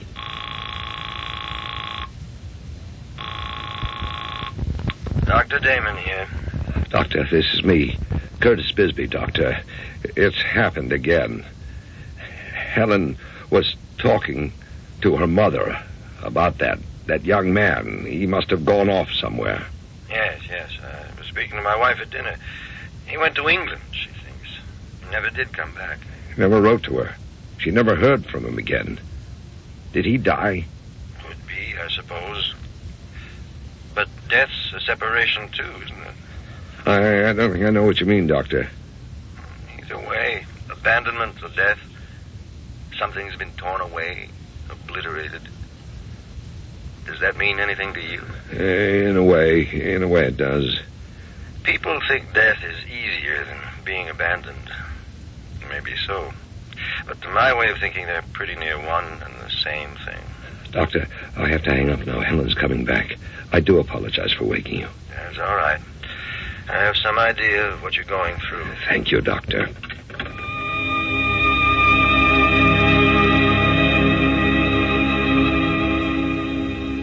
Helen, why didn't you ever tell me about Stanley Dolan? Who? Stanley Dolan. Why didn't you ever tell me about him? Oh, Stanley. Heavens, that was ages ago. Ages and ages. I'd forgotten all about him. I don't think so. Well, I had. My goodness.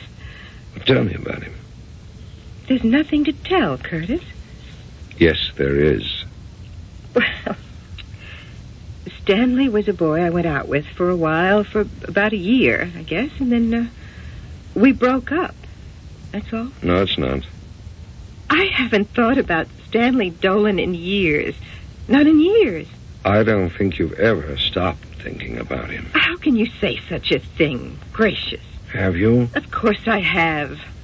I married you, didn't I? Why didn't you ever marry Stanley? Well, I just didn't, that's all. I forget why. I guess it just wasn't meant to be. What happened? He just went off somewhere, England, I think. And I guess I just forgot about him or something. How do you happen to know about Stanley Dolan? Somebody mentioned him, said you'd known him pretty well. Oh, my goodness, haven't people got anything better to talk about? I think people thought you were going to marry him. Yes, well, I didn't. Did you think so? I don't know. I may have. Did you? Yes. I thought so. And what happened? That you didn't? He went away. You told me to London.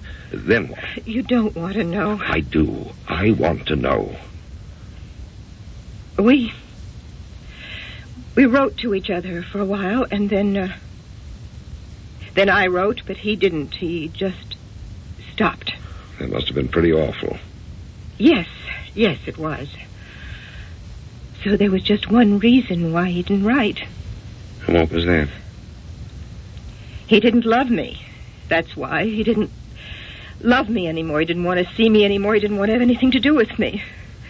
Didn't even want to think about me, because if he would have thought about me for one little minute, he would have known. Known what? That he was killing me. Killing every bit of pride and self-respect I'd ever had. And he did. Oh, he did it. Only I went on living as though nothing had happened. I was all dead inside. But I went on living and working and talking to people and buying dresses and paying bills. And... No. Let me hold you close. Oh, thank you. Thank you. Really, thank you. Cry all you want to.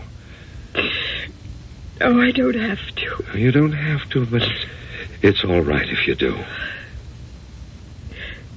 Thank you. So we'll just stay here for a while and talk, and then I'll go down and let Trixie in if you want me to. You don't have to do that. I thought you wanted me to. Trixie's dead. Dr. Damon put her to sleep. I know. She was quite old. And very sick. And it was the best thing to do. Remember I told you about the crematorium they have for pets? Yes, somebody said it was nice, you told me. It is nice. I took Trixie there and had her cremated. And I have her ashes in a little box. That was very nice of you, Curtis. I couldn't have done that. In the morning, we'll take the little box and bury it. In the backyard, maybe. Under the apple tree. All right. And then for the rest of the day, let's stay home. Not go to the office at all. What do you say? Why, all right. Oh, we can talk about you and about me and about all the things that have happened in our lives and how we feel about them. It'll be a nice day, don't you think? It was a very nice day. And it was the beginning of our being married. Really married, I mean. It was the beginning of feeling and trusting and truly loving.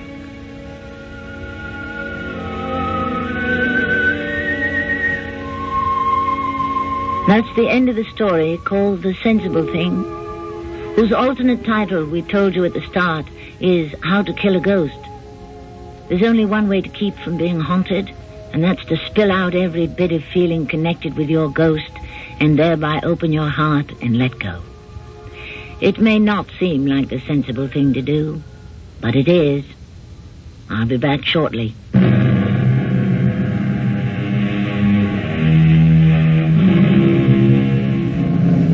When you find the courage to open your heart and let your feelings spill out, try to be sure of two things. That you know what your real feelings are, and that the person to whom you expose them will not turn away. If you are truly honest, there is a very good chance that person will take courage from you and do what you have done. When that happens, don't turn away. Our cast included Lee Richardson, Terry Keane, and Louis Turin. The entire production was under the direction of Hyman Brown. This is Tammy Grimes, inviting you to return to our Mystery Theater for another adventure in the macabre. Until next time, pleasant dreams.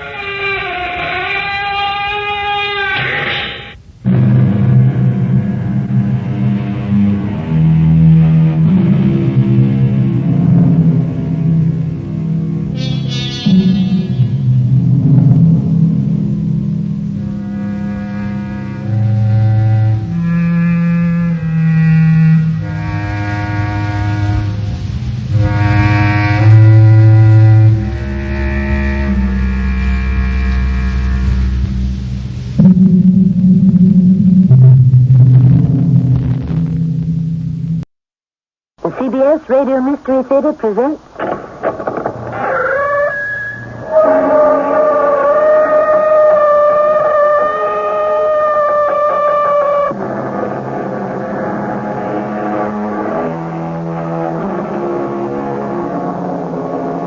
Come in. Welcome. I'm Tammy Grimes. A little test. Now, right off the top of your head, how many immortal literary phrases come to mind? I'll go along with you. None but the brave deserve the fair. To err is mortal, to forgive divine. O death, where is thy sting? And last but not least, elementary, my dear Watson.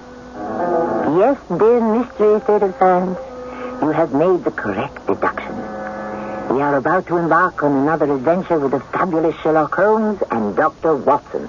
My dear Holmes, I know you're a stormy petrel and that puzzles follow you like night to day.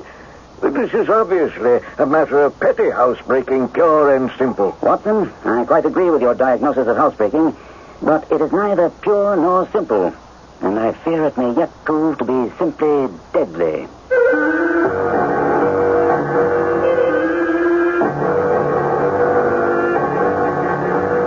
Our mystery drama, The Reigate Mystery, was adopted especially for the Mystery Theater by Murray Bennett and stars Gordon Gould.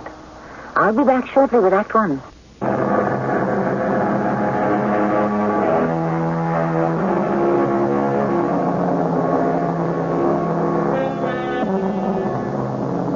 Sherlock Holmes fans, and who isn't, are accustomed to following the great detective into every imaginable situation. In and out of hansom cabs, on railroad stations, on the underground, on the Thames, in wild boat chases. But the last place you'd expect to find him is in a hospital room, suffering from nervous exhaustion. Good morning, Watson. Oh, why are you up, Holmes? I gave you a sedative last night that should have had you sleeping till noon. Indeed you did. What happened? You know my methods, Watson. Reason it out. Huh? You didn't take it. Excellent, Watson. Oh, you really incorrigible, Holmes. I must... First tell me, are you visiting me as a physician or as a friend? Both. But as your physician, I must insist that you follow my instructions. Now, why didn't you take the sedative? Because I'm feeling perfectly fit. Well, as your friend, I rejoice. As your physician, I disagree. You must admit, Holmes, that even your iron constitution broke down under the strain of unraveling the colossal schemes of the Netherlands Sumatra Company, and you need rest. I trust you're not prescribing a longer stay here in the hospital. Oh, no, not at all. I know you. This is no place for you to get the rest you require. How does a week in the country strike you? Where? Surrey. With my old friend from Afghanistan, Colonel Hayter. And his household? Oh, a bachelor establishment, Holmes. No one to fuss over you except your friend and physician. It will be ideal. Rest is your prescription, and rest I shall have. Just make arrangements to have me discharged from this hospital. And so it was we came to Colonel Hayter's house near Reigate in Surrey and walked straight into what at first blush seemed a petty problem. Shortly after dinner, I insisted upon an early bedtime because of Holmes' condition. But our host said... Oh, by the by, I think I'll take a pistol from my collection upstairs with me, in case we have an alarm. An alarm, Colonel Hayter? Exactly. We've had a scare in this part lately. Old Acton, who's one of our county magnates, had his house broken into last Monday. Oh, no great damage done. But the thieves are still at large. No clue? No, none as yet. Oh, but after your great international affair, this must seem small potatoes to you, Mr. Holmes. I quite agree with you, Hayter. I suppose there were no features of interest? No, I fancy not. The thieves ransacked the library and got very little for their pains. Might even have been vandals. What makes you think that, Colonel? Well, it seems obvious to me.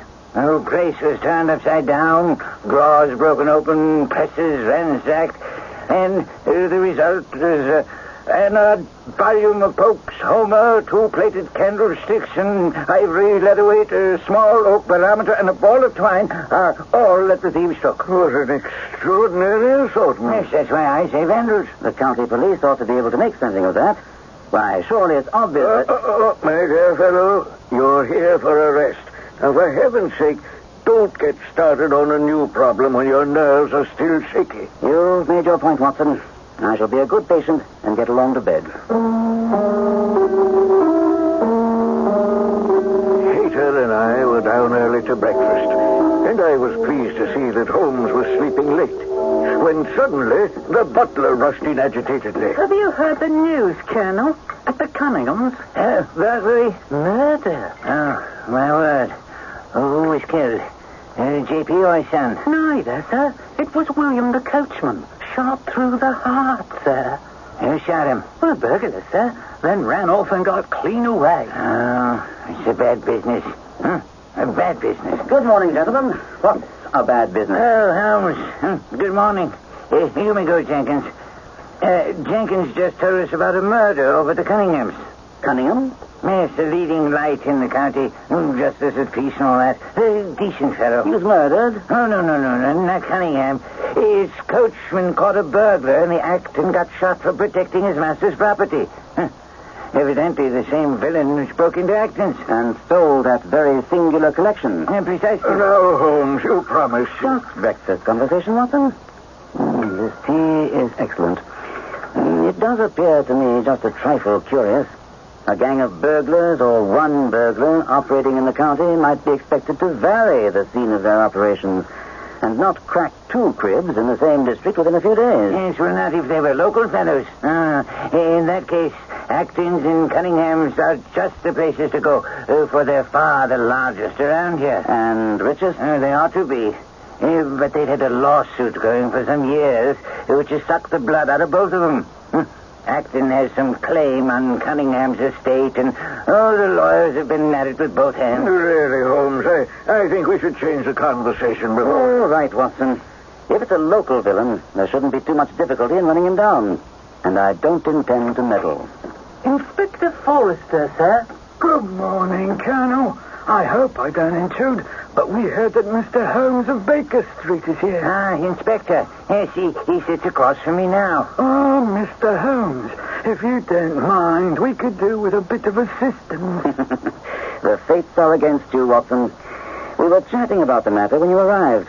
Perhaps you can fill me in on some of the details. Gladly. We had no clue in the Acton robbery, but here we have plenty to go on. And there's no doubt that it was the same party in each case. The man was seen. By whom? The Cunninghams, father and son. The elder Mr. Cunningham saw him from the bedroom window, and young Mr. Alec saw him from the back passage. What time was this? 11:45. Mr. Cunningham had just gotten into bed, and Mr. Alec was in his dressing gown smoking a pipe. And? Well, they heard William, the coachman, crying out for help. Mr. Alec ran down to aid William. The back door was open, and as he reached the foot of the stairs, he saw 2 men struggling. One of them fired a shot. The other dropped, and the killer rushed across the garden and over the hedge. And there was no pursuit? Mr. Alec stopped to see if he could help William, so the killer got clean away. Any descriptions? Only the glimpse old Mr. Cunningham got from the window. Beyond the fact that he was a middle-sized man and dressed in some dark material, nothing. And what was William doing there at that time of night? Did he say anything before he died? Not a word. Do you have any theories? Well, the Acton robbery has put everyone on guard. William lived at the lodge with his mother, and since he was a very faithful fella, I imagine he walked up to check the house and, came upon this robber just as he burst through the door. Burst through? The lock had been forced. Did William say anything to his mother before going out? Well, she's very old and very deaf. I'm afraid the shock has thrown her into complete senility. Pity. If that's all, there are a few small matters I should like to examine. There's one other thing, Mr. Holmes. This piece of paper was found between the finger and thumb of the dead man. It appears to be a fragment torn from a larger sheet. May I? Oh, of course, sir. On my word, Inspector, this is extraordinary. There are much deeper waters than I thought. Well, you notice, sir, that the fragment we have reads... At 11:45, learn what may be... And that leads you to surmise, Inspector? Well, that it may have been an appointment. The exact time, 11:45, suggests that. And then that opens up the possibility that William was some kind of accomplice. That's an ingenious and not entirely impossible supposition. But the writing, Inspector, the writing opens up a whole new area of complications which must be explored. Come, Inspector, there's work to be done. And Watson, you and you, Colonel, will have to excuse us. I must say I was a bit put off by being pushed out of the investigation in so cavalier a fashion by Holmes. But Holmes later gave me the reasons for his decision and also filled me in as to what steps he took. His first request was to visit the morgue with Inspector Forrester, where he examined the clothes of the murdered coachman. He certainly died from a revolver wound, Inspector. Well, had you doubted it, Mr. Holmes? It's well to test everything, Inspector. There are some very interesting things about his clothes. Remarkably neat, I should say. And their very neatness tells us a good deal. If you're referring to the fact that it supports my theory that he was there because of the appointment, well, I'll agree with you, sir. That's quite possibly. But more than that, Inspector. Much more. What's that, then? I suggest you refer to your notes. I have no doubt that you'll come to the same conclusions as I did. Did he have a wallet? Oh, here. Nothing's been touched. £2, an identification card, a receipt for some gloves, and... what's this? A photograph of a girl. Uncommonly handsome, I'd say. Oh, she is indeed, sir. That's, Anne Harrison. His girl? Well, that's hard to say, Mr. Holmes. Annie is, what you might call a free spirit. I think we should visit her. That's not possible. She disappeared a few days ago. Her family's upset. Doesn't know where she is. Have they reported her missing? Oh, no, it's not like that. She left a note saying she was going to London and she'd be gone some time. Does she have friends in London? None that we know. Was she still seeing William before she took off for London? Well, it was kind of an off-again, on-again thing. It's sort of difficult to explain. Inspector, I think our next step is to visit the scene of the crime. Here we are, Inspector. According to your eyewitnesses, the struggle took place about here. Yes, sir. And now? Now you'll struggle with me. Oh, but Mr. Holmes, Mr. Watson said... Hush, man. We'll only simulate a struggle. Come on. Now, come on. Remember, this is a matter of life and death. Enough. That should do it. What are you doing, sir? Examining the ground here. But we can see the marks where the struggle took place just a few feet away. True, Inspector. But I must base my deductions on facts, and facts must be tested. Come along now. We are finished here. Where to? The King's Arms. Well, that's the local pub. Oh, I didn't know that. It was the name on the matchbox William Kerwin was carrying. Well, there'll be nothing there but a lot of gossip. Exactly what I'm hoping. A lot of gossip about a free spirit named Anne Harrison.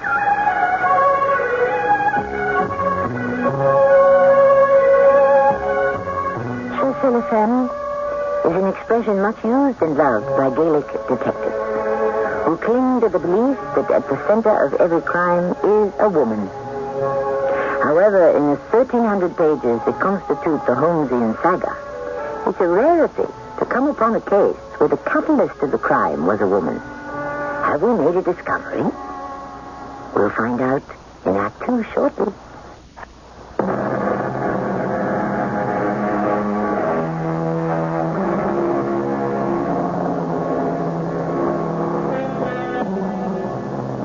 The importance of the straight man in comedy has been well established. But how about literature? There would have been no Dr. Johnson without Boswell. And in detective fiction, where would Hercule Poirot have been without his Cher Ami Hastings? And Sherlock Holmes without Dr. Watson is unthinkable. Therefore, it's surprising to find Holmes pursuing clues in a murder investigation without the good doctor at his side. We find him at the Reigate Village pub without Watson. Barney, this is Mr. Sherlock Holmes. Mr. Holmes, this is Barney Stapleford, the owner of the King's Arms. Oh, it's an honor, an honor. I never thought I'd meet the famous Sherlock Holmes in person. Drinks are on the house. Thank you, but it's a little early for me. Mr. Holmes is looking for information about Anne Harrison. Oh, well, that might take some time. You mind if I sit down? By all means.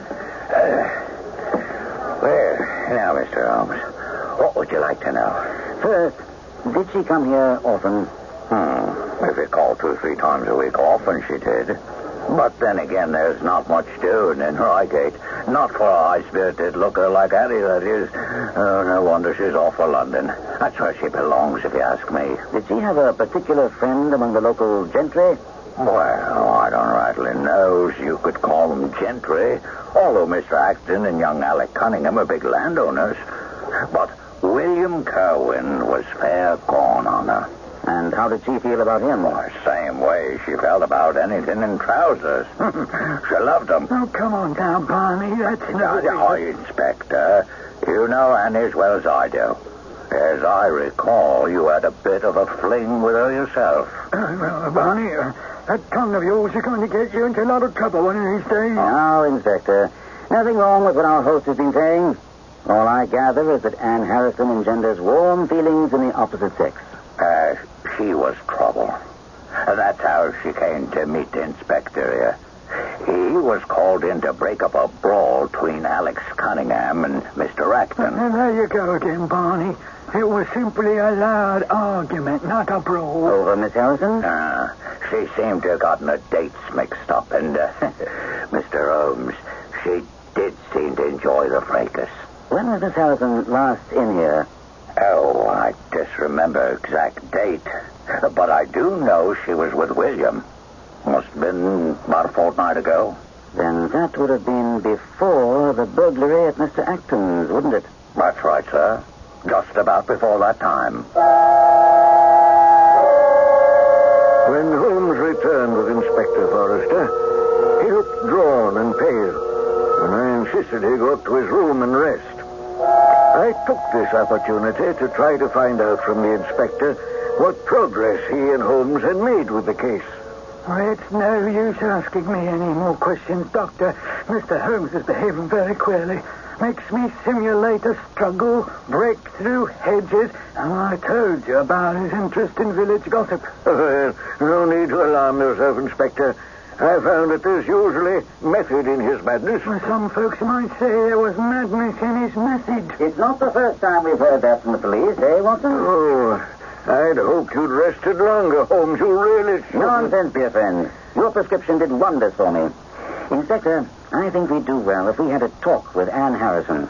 Every effort should be made to locate her in London. Begging your pardon, Mr. Holmes, but I don't see the young lady as a key in this murder. We know for a fact that she was well away before William Kerwin was shot. And well away just before the Acton house was ransacked. Well, coincidence, probably. Had she ever gone to London before? Not to my knowledge. I prefer dealing with facts, not coincidences, Inspector. The facts are, the Acton house was robbed. The Cunningham coachman murdered. Both families are involved in a lawsuit, and members of both families have evinced a strong interest in Anne Harrison, who, coincidentally, is also deeply involved with William Kerwin, the murdered coachman. I take it that you attach no great importance to the scrap of paper found in the dead man's hand. You take it wrongly, Inspector. Whoever wrote that note was responsible for bringing William Kerwin out of his bed and perhaps to his death. How did William get the note? Was it delivered by hand, or did it come through the post? When I made inquiries, William received a letter by the afternoon post yesterday. The envelope was destroyed. Excellent, Inspector. Now, we agree that this is part of a sheet of paper torn out of the dead man's hand. Why was someone so anxious to get possession of it? Well, because it might incriminate him. Exactly. And what would he do with it once he'd gotten hold of it? Oh, well, I have no idea. Oh, I told you the ground was searched thoroughly in the hope of finding him. No, Inspector. If our deductions are correct so far, our criminal was in a desperate hurry. He is not likely to have stopped to dispose of it, and we can buttress this line of reasoning by noting that he was in such a rush, he overlooked the piece left in William Kerwin's hand. Oh, very true, sir, very true. But how does that help us decide what he did with it? The most likely thing. He thrust it into his pocket. If we could get the rest of that sheet, we'll have gone a long way towards solving the mystery. Well, I've heard you were a miracle worker, Mr. Helms. But how do we get to the criminal's pocket before we catch the criminal? Obviously, Inspector. Exactly the same way you make an omelet without breaking eggs. After the inspector had left, not without giving Holmes a very strange look and promising to meet again with Holmes later in the day, I had questions to put to my old friend. Inspector Forrester is quite good, Watson, but he is inclined to rush things without examining the facts very closely. As a matter of fact, Holmes, he was complaining about your methods as being time wasters. And for the life of me, I couldn't explain to him why you insisted on making sure that William Kerwin had indeed been shot. I never questioned that for a moment, my dear fellow. Oh, but then... Think, Watson, think. What were we told? That the man was shot. Of course. And? And that the intruder or the killer ran off and escaped. Before that, Watson. Before that. Before. Well, there was a struggle. Excellent. Now, bring to bear your knowledge as a physician. Two men are struggling. One presumably has a gun. Suddenly, a shot. A man falls. The other runs away.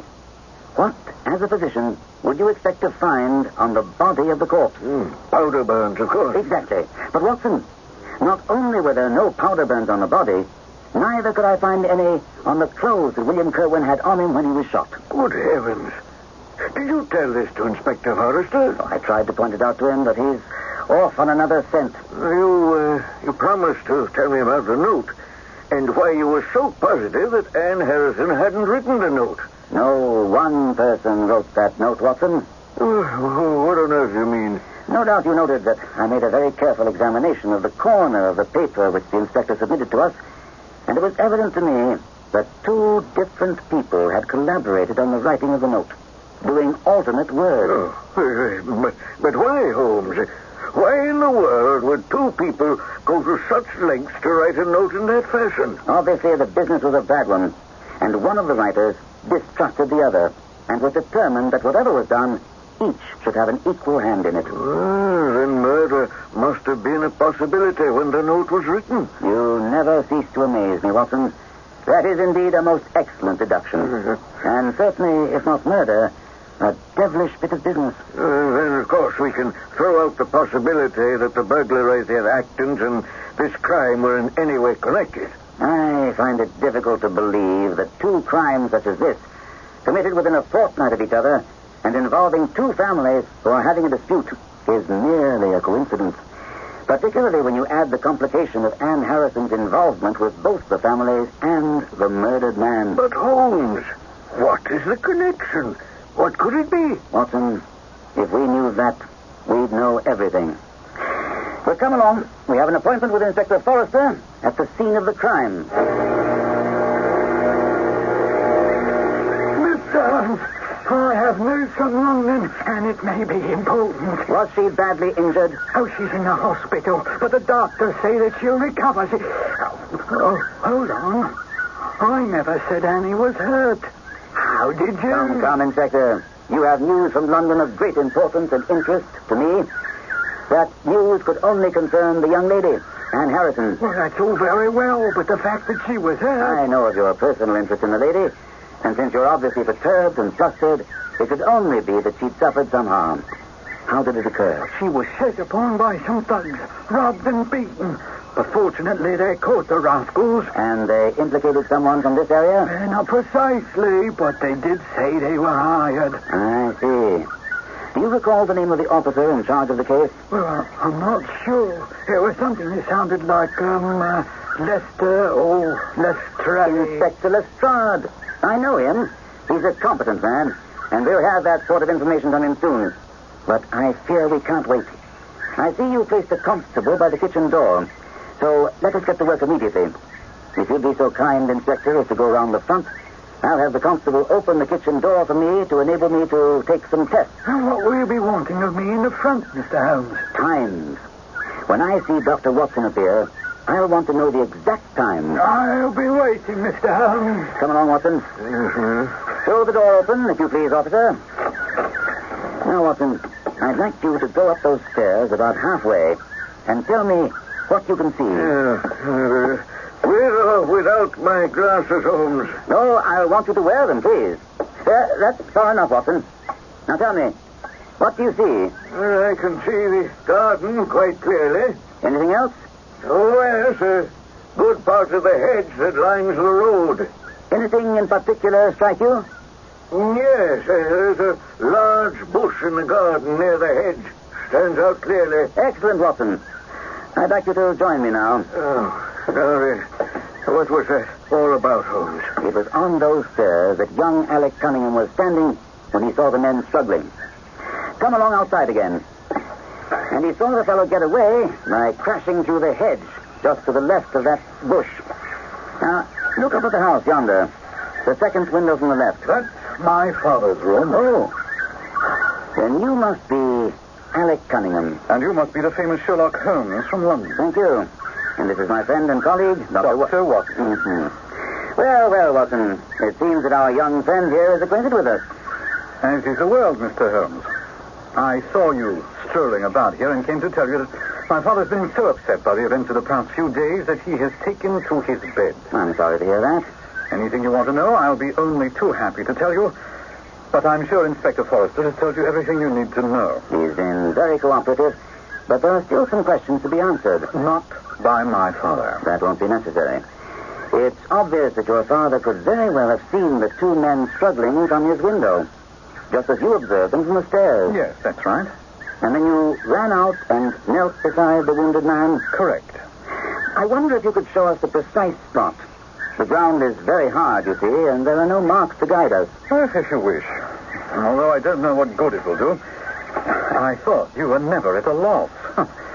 Yes, but here. Right here is where I knelt down. Just as the inspector told me. You know, Mr. Holmes, you don't seem to be so very quick as you're supposed to be. Oh, well, all of us need a little time. Well, you'll need it. Bumbling around here, I don't see that we have any clue at all. Well, no, that's not fair. You don't know that if Holmes could only lay his hands on...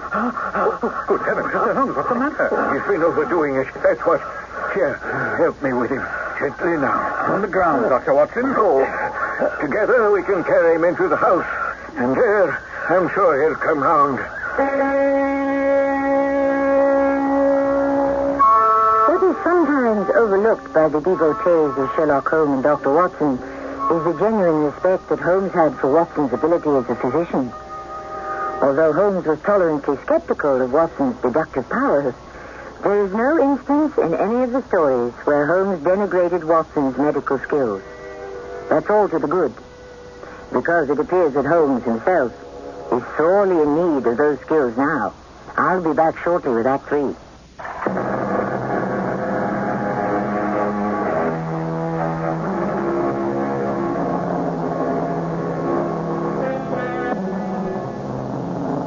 I don't think anyone can really claim to be a real fan of Sherlock Holmes who isn't also a lover of the English countryside.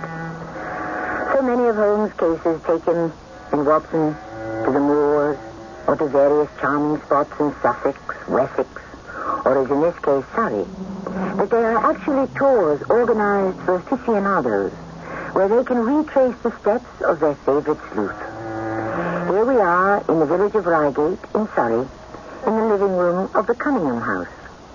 I'm most dreadfully sorry, Cunningham. I'm sure I put you to a good deal of inconvenience. Nonsense, Holmes. I was worried about you there. You looked rather ghastly. Mr. Holmes has only just recovered from a severe illness. I've probably been overdoing, Watson. Shall I send you home in my carriage? Thank you very much, but since I'm here, there's one point I'd like to clear up. What is it? It seems to me to be a distinct possibility that your coachman, William, arrived not before, but after the entrance of the burglar into the house. Can't see why you'd think that. The door was forced. The marks were clear, but you and your father take it for granted that the robber never got in. Well, I'd not yet gone to bed, and I'd certainly have heard anyone moving about. Where were you? In my dressing room. Your dressing room? Is that the window next to your father's? Yes, it is. Then both of your lamps were lit? Undoubtedly. We were both up. That's very curious. Very curious indeed. What are you talking about? The fact that a burglar, and a burglar who had some previous experience, should choose to break into a house when he could see from the lights that two of the family were still awake. Your notion that the man robbed the house before William tackled him is absurd. We should have found the place disarranged and also found things missing. It depends on what the things were. You must remember that we're dealing with a very peculiar burglar who appears to work on lines of his own. For example, look at the queer lot he took from Acton's. What was it again? Ball of string, letter weight, and other odds and ends. Thank you, Watson. Well, crime isn't my field, and we're quite in your hands, Mr. Holmes. Anything you suggest will be done. Excellent. In the first place, I should like you to offer a reward.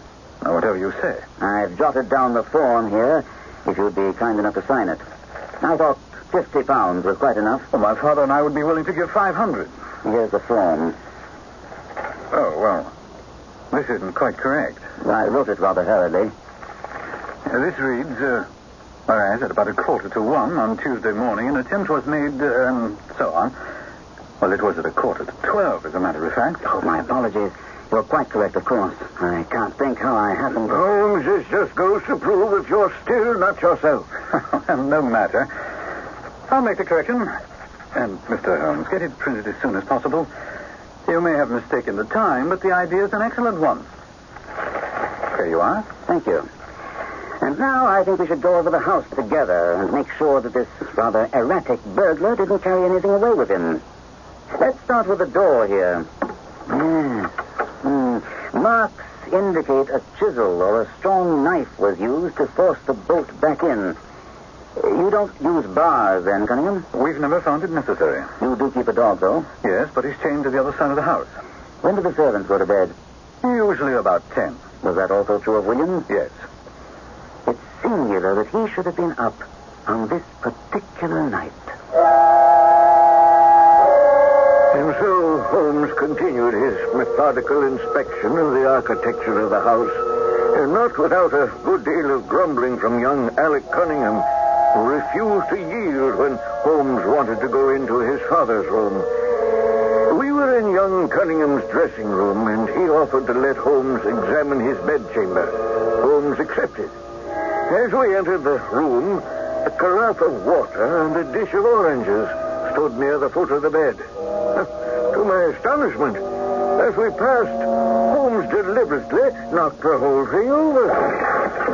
Now you've done it, Watson. A pretty mess you've made. But Holmes, I never... I suppose I'll try to clean it up. Now, here, I'll give you a hand. Mind the glass pieces. Well, I hope you don't take this the wrong way, Doctor, but in my opinion, your friend Holmes is off his head. His behavior may be due to his recent... Hello. Where is he off to now? Huh? Where is he? Well, I can't have him running around here. Holmes? Holmes, where are you? Help! Watson! Forrester! Help! No, you don't. Let go there.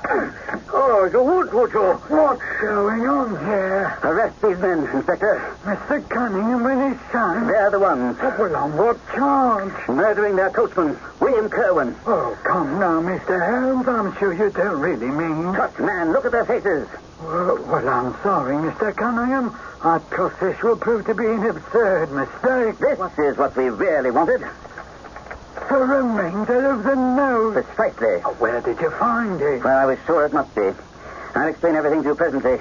Watson, I'll be back with the inspector at Colonel Hayter's in time for lunch.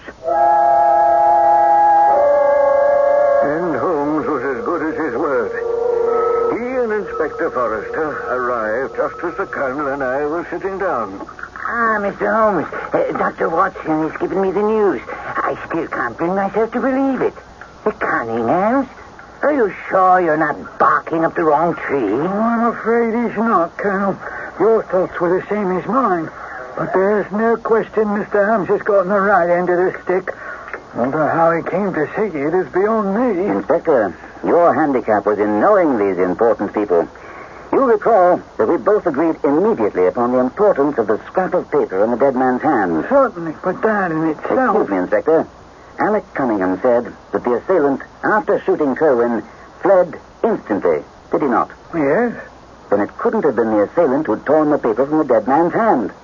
And since young Cunningham said he'd knelt by the dead man, and then his father and servants had come up on the scene, therefore the only one who could have snatched the paper had to be Mr. Alec Cunningham. Ah, it's crystal clear, Mr. Holmes. Well, now it is, Colonel. Oh, but at the time... We had another clue. Remember, Inspector? I called your attention to the condition of William Kerwin's clothes, because, according to Alec Cunningham's statement, he was shot at close range, but there were no powder burns upon the clothing. It was then that I found myself looking askance at the part which had been played by Mr. Alec Cunningham. But the motive, Holmes. Why would the Cunninghams want to murder their coachman? Exactly, Watson. The question cries out for an answer. I felt all along that the answer would be found in the note that was torn from the dead man's hand. But the question remained, where was that note? Well, my question is, what the devil was the coachman doing in the garden at that time of night if he didn't see a burglar? If you throw out the burglar theory, and I'd already discarded that, for reasons which I'll explain shortly, there remains only one answer. He was there to meet someone. But, Holmes, I thought you were convinced this whole thing started with the burglary at the Acton house. And so it did, with the thieves taking a collection of useless objects, which leads to the inescapable conclusion that the robbers didn't find what they were looking for and just took the first things that came to hand to make it appear to be a robbery. I fail to see the connection. And now is the time to refer to the corner of paper the inspector submitted to me. As I told you, Watson, it seemed to be part of a most remarkable document. You said it was written by two people writing alternate words. Wasn't that drawing a rather long bow, Mr. Holmes? Not at all, Inspector. Let me draw your attention to the strong T's of at and to, and ask you to compare them with the weak ones of quarter and 12. And you'll instantly recognize the facts. Well, now that you point it out, it seems very clear. But there's much more. You may not be aware that the deduction of a man's age from his writing is one which has been brought to considerable accuracy by handwriting experts. It was simple to deduce that the writers of this note were a young man and a much older one. And there's a further and much subtler point. The handwriting belongs to men who are blood relatives. Oh, come, Mr. Holmes, this almost smacks of witchcraft. So that put you squarely on the trail of the Cunninghams. And the note. I was almost certain that young Alec had torn it out of the dead man's hand and thrust it into the pocket of his dressing gown. Why the dressing gown, Holmes? Time, Watson, time. Where else could he put it? Well, at that moment I'll agree. But why would he not have destroyed it later? He would have, if he had known of its importance. And you, Watson, were about to inform him of that fact when, by the luckiest chance in the world, I tumbled down in a sort of fit and so changed the conversation. Holmes, do you mean to say that feint of yours was an imposture? Then, when I recovered, I managed to get young Alec to write the word 12, so that I might compare it with the 12 in the paper. Oh, I swear I'll never waste sympathy upon you again, Holmes. It was necessary, Watson, just as it was for me to blame you for upsetting the table, so that I could get to the dressing gown and find the paper there. Well, that's all very well, but confound it, I still don't know why the Cunninghams killed their coachman. Colonel, the old man cracked and told us the whole story when he saw how strong a case we had against him. It was pretty much as I had deduced. He and his son Alec had robbed the Acton house looking for a legal document that would have helped in their lawsuit against Acton. When they failed to find it, they tried to make it appear like an ordinary robbery. Yeah, but where does William Kerwin... He witnessed the robbery, and he attempted blackmail. The Cunninghams think he slipped out and followed them the night of the robbery. But I think otherwise. You have some reason for that, Holmes? The note. Here's the whole text. If you will come around to the East Gate, you will be very much surprised and learn something of the greatest value to you and Annie Harrison. Say nothing to anyone. You think Annie was in on it? Let's say that it's entirely possible that she and William Kerwin were out walking the night of the robbery. And after seeing what went on, it's also possible that Annie may have suggested the whole plot to William. However, that's no longer important. And Watson and I want to thank you for the distinct success of our quiet rest in the country.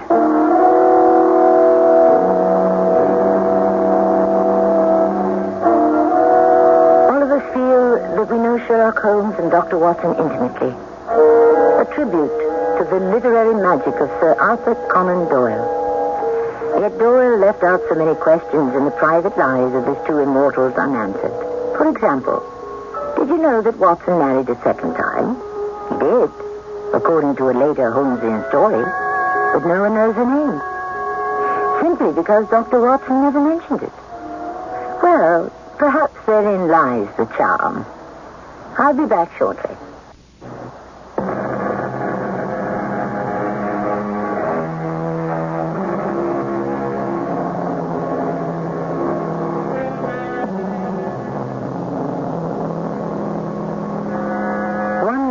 The enduring popularity of the Sherlock Holmes tales may lie in the life of Conan Doyle himself. He was not only a writer, but also a doctor, athlete, dramatist, historian, war correspondent, and spiritualist. But most of all, he was always the helper of the underdog. And that may be his biggest asset. Our cast included Gordon Gould, William Griffiths, Ray Owens, and Lloyd Battista. The entire production was under the direction of Hyman Brown. And now a preview of our next tale. All right. Come on, now settle down, fella. I know you're not too fond of being paid. This will only take a couple of minutes now. Come on, Skeeter. What's this plan of yours? Well, the first thing I have to do is get on the phone to these friends of mine who do their racing out in Western Canada. Mm-hmm. What are they going to tell you? If they happen to have any bay geldings about 16 hands high, racing up there. Peter, I hope you're not thinking what I think you're thinking. And what might that be, huh? You're looking for a ringer. Jed, we find a horse that can pass for Proud Chief's twin. Except for the fact that this other Proud Chief can run fast enough to win races. We'll be setting ourselves up for some tidy profits. Peter, you gotta be crazy even to think of trying to pull such a stunt. Radio Mystery Theater was sponsored in part by White Westinghouse Appliance Company. This is Tammy Grimes, inviting you to return to our Mystery Theater for another adventure in the macabre. Until next time, pleasant dreams.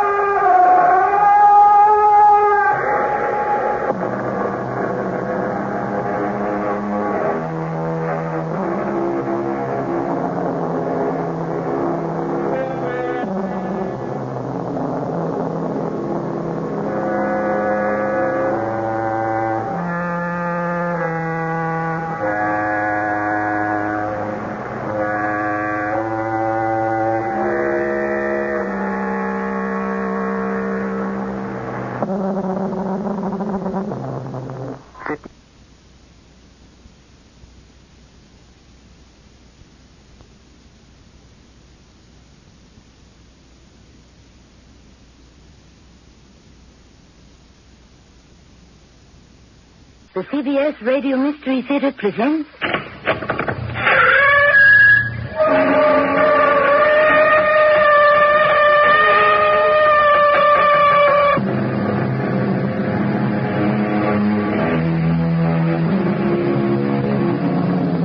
Come in. Welcome. I'm Tammy Grimes. One of the extra dividends of being your host on the Mystery Theater is that it gives me the opportunity to present stories that have meant a great deal to me personally. Tales that have been bubbling up in me and aching to be told since I first read them. Such as those written by the great Russian masters of storytelling. Dostoevsky, Tolstoy, Gorky, and my beloved Anton Chekhov. And today, leaves from his books. I regret, Maria, to have to ask you to come here to identify this deceased individual. But you knew him well. Better, in fact, than anyone else in the village. I didn't wish to come, but I felt it my duty. Do you recognize this man? Can you identify him? Oh, my Lord. It is him. Oh, my Sergei. Why did it have to be you?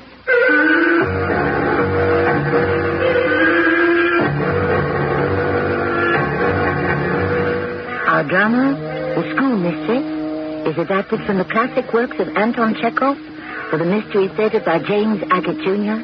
and stars Patricia Elliott. I shall return shortly with Act One. Serial introduces Mr. Buster Crabbe, film actor and author of Buster Crabbe's arthritis exercise book. I wrote a book on relieving arthritis pain, and I recommend Icy Hot Cream in the tube. Rub it on. Icy Hot's penetrating warmth reaches way down inside to help relieve minor pain, while a feeling of coolness soothes your skin. I'm convinced that greaseless Icy Hot Cream will give you fast, effective relief that lasts for hours. Use only as directed. Fight back against high heating costs this winter with an energy-efficient Aladdin kerosene heater from True Value Hardware Stores. Hi, Pat Summerall to say the 9,600 BTU Temprite 9 radiant heater and the 15,200 BTU Equator convection heater are both UL listed and operate for pennies an hour. And you'll find them value priced now at participating True Value Hardware Stores and home centers. Some locations restrict sale or use. Check local codes for permitted uses and read instructions carefully. You never would believe where those Keebler cookies come from. They're baked by little elves in a hollow tree. Mr. Keebler, is my mother around here somewhere? No, sir. Why'd you ask? When I was walking through the woods, and suddenly I smelled cookies baking. Probably our Keebler chocolate fudge cookies. And then I saw these cookies cooling on the window ledge of this hollow tree. We bake them in here. And then I tasted one. Yeah, my mother must have baked these cookies. Not these cookies. These are Keebler chocolate fudge cookies. Two big chocolatey cookies with a generous helping of creamy fudge in between. My mother always told me, Ernest, don't skimp on the fudge. And delicious. I'm sure your mother's an excellent baker, but Keebler chocolate fudge cookies are baked by elves. You sure? Positive. Well, do you mind if I just wait here by your tree, in case my mom shows up? If you think Keebler cookies taste like cookies someone's mother baked, remember, elves have mothers, too. Mom, are you in this tree?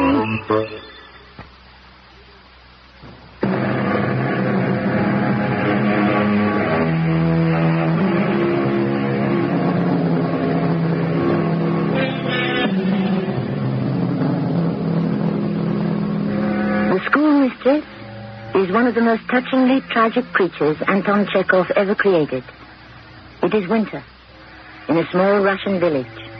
Maria Vasilievna has dismissed her classes for the day, has put away the slates and stored her precious books inside her table.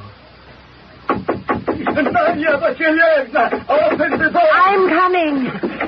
Oh, quickly, let me inside. The snow has fallen between my collar and my neck sitting up there in my cart.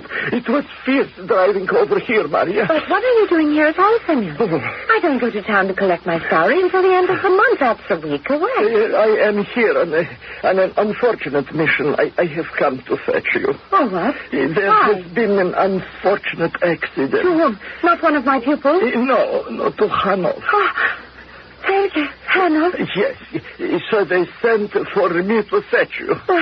What happened to him? No, please, get your coat. We must go. But why should I go? The commissioner asked me to ask you to help identify him. I know it's gruesome, but you are the only one, Maria Vasilievna. Sergei? Dead? It's not possible. I'm afraid it is. Will you do it? Please. I must sit down. This is terrible. I don't understand why Sergei has to be identified. Don't they know it is he? No, not positively. As for me, I never looked at the man that closely, so the commissioner didn't ask me. And the other members of the Zemstvov school board to which Sergei donated his time, the other examiners, won't they come forward? No, not one of them is available. They have gone on to other villages to give the teachers their examination. Semyon, are you saying you personally would not recognize Sergei Hanov if you saw him? Well, I have hardly ever driven him. He has no need for me. He has his own coaches and horses. He's passed me on the road. We wave. What makes them think it could be Sergei? Well, they're not sure. No one in the town hall is sure. He's only been living here a year, and not many people got to know him. You see, the body, well, that is, it's difficult to recognize because the face, it has been... And the commissioner is demanding I go and identify this person when it doesn't even look like Sergei Hanov. What happened? Was it a hunting accident? Oh, no one is exactly sure what happened. I am very upset.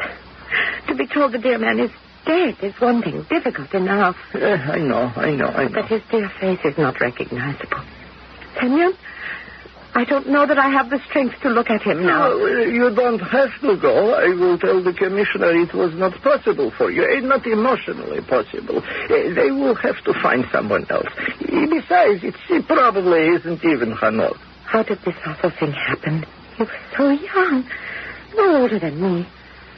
Do you know what happened? Well, nobody really knows. And if they do, they haven't come forward. He was found yesterday morning in his house. In his house? Then it must be him. Have you decided? Please, I beg you, Maria. If you are coming, put on your coat and we will start. The snow is coming down so thickly it will completely hide the road and I will never find the way back to town. I'm coming. Poor Sergei. The dear lost soul that he was.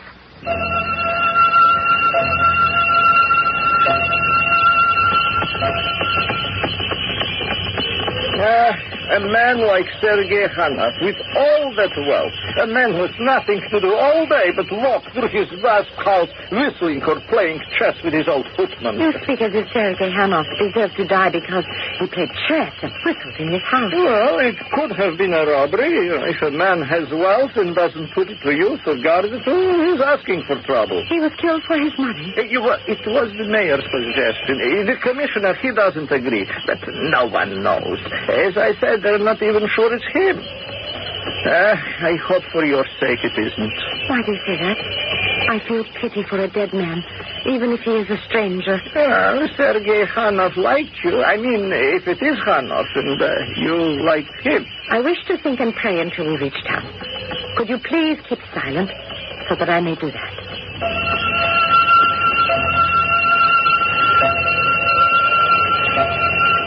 I remember the first day I met you, Sergei. It was not as Semyon remembers it, but before, at the examination of teachers. A volunteer member of the school board, you had dressed in all new clothes. I thought you very attractive. I was embarrassed sitting beside you in that hall. I don't know why. You were so different from the frigid and sensible examiners who came once a year. You were so courteous and deliberate.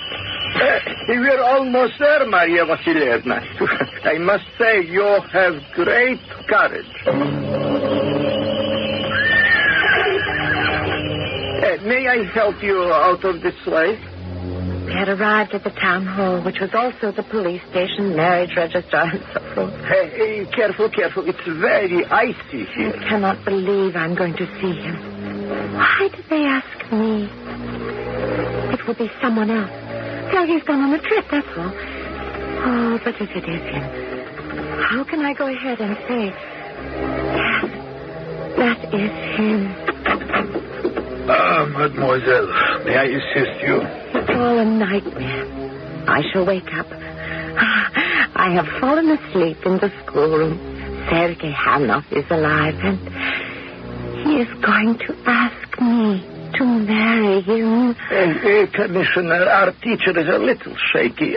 You can understand the situation. I suggest you wait a little before subjecting her to... Of course, but no more than 10 minutes. The police are anxious to begin their investigation, but they cannot begin before they know who it was that was murdered. Then they can look for possible suspects. Commissioner, I am ready. I have rested enough. Well, I will take you and show you the body. I was sitting here thinking, this is all a dream. I'm afraid it is not. Please, walk along with me. May I take your arm? See, it was yesterday they found this man in the house of Sergei Hanov. It was natural, therefore, to surmise that the man was indeed Hanov. Unfortunately, there has been violence, and he is not entirely recognizable. Death, we believe, was caused by a gun in such a manner that a good deal of the features of the deceased have been destroyed. Here we are. I want you to know how much the mayor and the town council and I appreciate your coming here, voluntarily, as it were. Is the person there, over there, under that sheet? I'm afraid so. We will just step a little closer, and if you wish, you may hold on to the back of that chair. There, yes. These matters are never easily taken, especially by a lady such as yourself, a respected member of the community. For how long have you been teaching here, mademoiselle? 13 years. Schoolmistress for 13 years. Oh, think of that. Well, I will now draw the sheet from the face of this unfortunate victim. Do you recognize this man? Can you identify him positively? Oh, my Lord. Yes, that is him. Yes, it is. Why did it have to be you? This man is Sergei Hanov. Yes. You are certain, mademoiselle? You could not be mistaken. Oh, yes. Even though his poor face is turned away, there is something that makes me certain. That is good. You see that little gold earring in his left ear? He only wore one. I never knew anyone before to do that. Certainly never a man. It is him. There's no question you have identified him. I keep repeating that because most of the face is turned away from you. There is unfortunately nothing there to see. As I said before, a gun had blown half of his face away. Oh, Sergei, my darling. What have they done to you? Simeon, come quickly. Maria Vasilyevna has fainted. It's not true, Father, is it? Tell me it's not true. My little Maria, I wish it were not. This is a great deal for a child of 10 to bear, or her father. Your beautiful mother has been taken from us by the Lord. It is his will. Why did Mother die? She didn't wish to, child. But even though we are used to the cold weather here in Moscow, sometimes the cold wins out, and your mother that day she walked along the Neva, she caught a cold, and then that cold became pneumonia. What will I do? You will study, and you will learn, and then one day you will become an excellent teacher. Perhaps even a schoolmistress. Schoolmistress Maria Vasilyevna, please wake up. It is I, Semyon, who beg you. Wake up, wake up. She is opening her eyes. Are you all right, mademoiselle? What happened? I'm afraid it was too much of a strain for you and you fainted. May I help you to your feet? Oh, thank you. Semyon, it was the strangest thing. I saw my father on the day my mother died. I was a little girl. May I sit somewhere and have a glass of water, please? Simeon, in my office there is brandy. Take mademoiselle in there, sit her down, and give her the brandy. Where is your office, Commissioner? Through that door. Take care of the lady. I must talk to the police in charge. Oh, what a splendid office the Commissioner has. You sit there. I'll bring you some brandy. It was only last April. And here it is, the middle of winter. I remember the day he overtook us on the road. I was driving you to Vyazovia, into this building here. In fact, to get your salary check for the month. Actually, Semyon, I met Sergei Hanov before that day. He was one of the examiners of the school board. Oh, everything is jumbled up in my mind. Yes, of course. One doesn't do this every day. If it only could be sorted out and put together straight. Oh, life is hard, Senor. Here, drink this. It will help.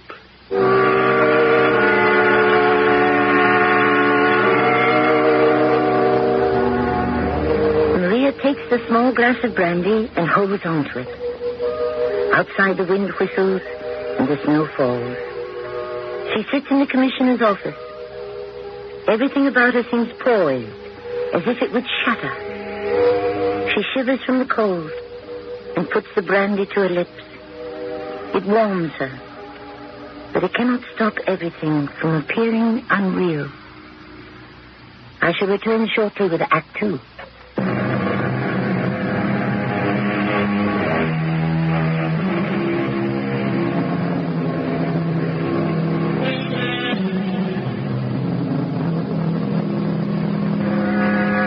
Maria, the schoolmistress of a district many kilometers from Moscow, has identified a murdered man a Sergei Hanov. Someone, perhaps, with whom she was in love. Semyon, the driver of the sleigh who brought her to the police station, has given her a brandy to calm her.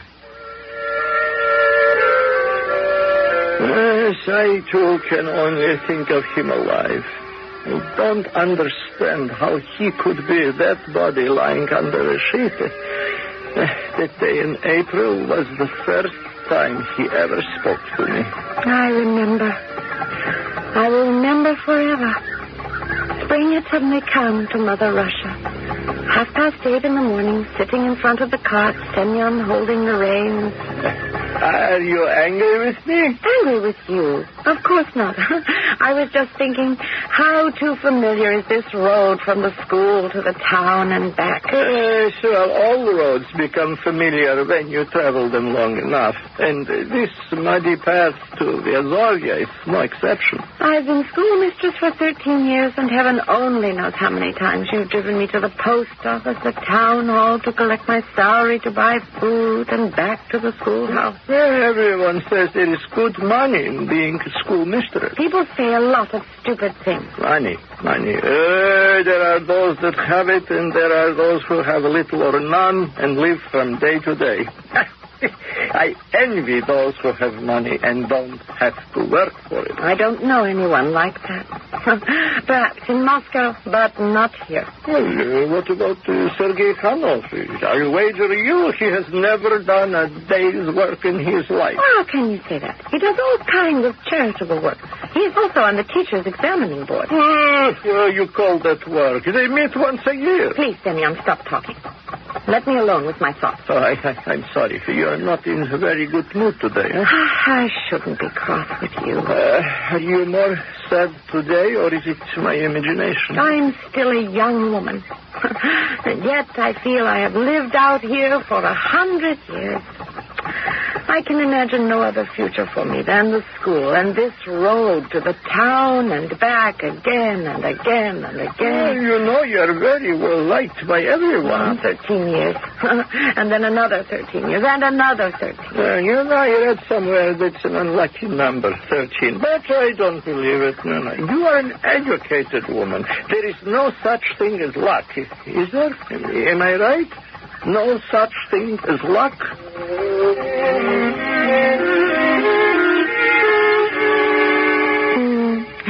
Even before I came to Vyazovia and took the post as schoolmistress, I had tried to forget my past life.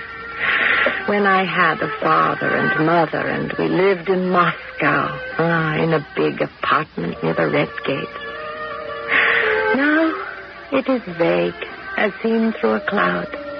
Mother died first, and father 10 years later. It's that good-for-nothing Sergei Hanov driving back behind us like the wind. He's the only one in the county well off enough to afford a 4-horse carriage. Whoa, Theodora, whoa! I'm pulling over to the roadside to let this maniac pass. Look back there. Oh, that idiot is slowing up. Now he has stopped his carriage next to us. Such idle dreams.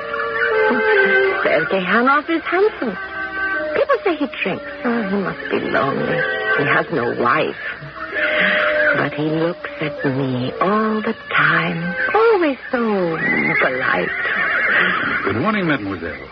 Good morning. You're driving to town, I suppose. Yes, I am.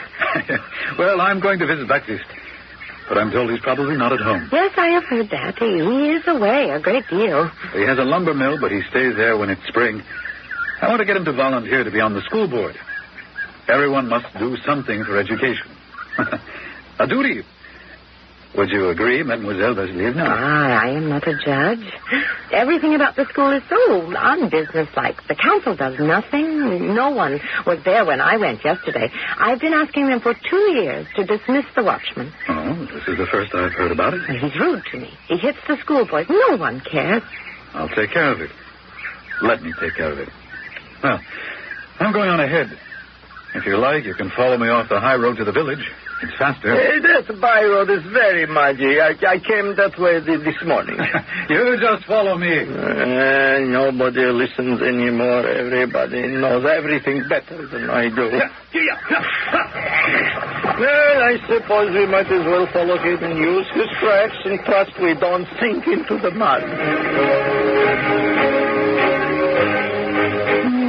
Sergei is really handsome. Here we are, tagging along behind his grand carriage with 4 horses. Why does he live out here, so far from anything, when he could live in St. Petersburg or London or Rome? Why does a rich man take a bad road to the village? What a road this is. You could smash your carriage. Stop. Whoa, stop. Driver, I have done you a disservice. Mr. Hanoff, I am not to be called driver. My name is Semyon. Mademoiselle, forgive me. I thought this side road would be quicker, but it's a swamp. The mud is that thick. And now I've looked ahead, and if you keep to your right, it gets drier. Oh, mademoiselle, you will forgive me. Certainly. The mud had nothing to do with you. Au revoir. I turn off the road up there to the left. You stay to the right. I know these roads. You don't have to tell me. Mademoiselle Vasilievna, I shan't forget to bring up the matter of the watchman at the next council meeting. It's a promise. Sergei Hanoff. He drinks. This lovely man is going to ruin for no reason. If I were his wife or his sister, I could devote my whole life to saving him from ruin. His wife. I think of love, of beautiful eyes, of something which will never be his wife. Life is making me grow old and coarse, ugly and awkward.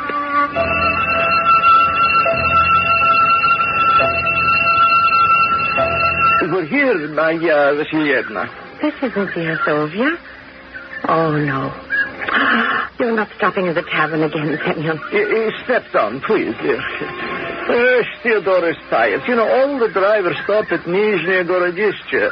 Mademoiselle, don't look so glum. We aren't staying long. We stopped here before, just long enough for refreshment. I hate it when we stop here. All these drivers and the smell of vodka and tobacco. Please, be reasonable. My poor horse, she's exhausted. That smell. I'll never get used to it.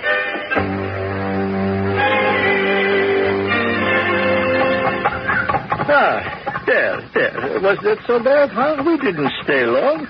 Theodore is refreshed, and so am I. And you had tea, huh? The way you call Sergei Hanoff names, you shouldn't. Oh, you like him, don't you? What are you talking about? Because he's rich, you look at him. Isn't that so? Are you talking about Sergei Hanoff? Yes, I'm talking about Sergei Hanoff. You would never notice a man like me who works hard 365 days in the year. Works. Not talking or writing things on paper. You would never notice me. But, Semyon, I have known you for 10 years. I said Hanoff for less than 1. You've never spoken to me like this before. Well, there is a time when one must speak out what is on one's mind. Well, I wish you would concentrate on your driving. Semyon, where are you driving this cart? Take the road to the right. Well, I know what I'm doing.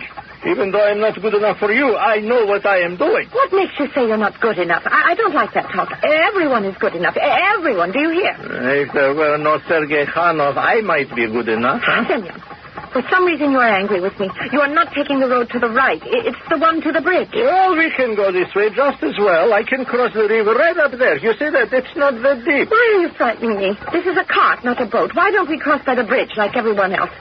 Oh, you never did this before. 10 years we've taken the bridge. Wait, you'll drown the horse. I am not like everyone else, mademoiselle, as you will soon find out. Look, there's Sergei Hanoff driving his coach and 4 to the bridge. Yes, with 4 horses in the carriage, he can't do what I can do. So he didn't find Buckwheat at home. Here. We're at the edge of the river. Whoa, Theodora! Whoa! Oh, Semyon, be sensible. Please don't try to cross the river from here. Go back to the bridge. Look, across there on the other side. Do you see that fresh tracks of wheels coming out of the water going up to the bank? That means I am not the only one who has crossed at this spot today. Yes, so have I in August. When the river is dry. Semyon, please, I beg you.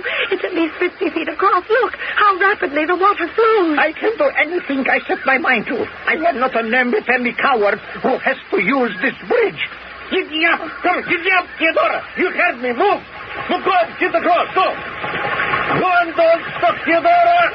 Why have you stopped? Oh, the water is up to our belly. Go on, Theodora, go on, it's not much further. The water is coming in at my feet. Everything will be ruined. Hey, go on, Theodora, keep pulling. You're almost there. Oh, this is madness, Semyon. I don't understand what you're up to. You have never behaved like this before. I want to prove to you what a man is like, a real man, not some pampered person in a coach and four who has to use a bridge to get across a river. See, what did I tell you, huh? You see how easy it was? All it takes is courage. And we have saved 3 kilometers by fording the river. Oh, what are you talking about, you fool? Look at me. Is this the way I can march into the Board of Education and request my salary check? What happened to you, Mademoiselle Vassilievna? Did you fall into the water? Oh, no. You will dry out in no time. By the time we get to Vyazovia, I assure you. My shoes are full of water. Oh, my dress, look at it. Soaked.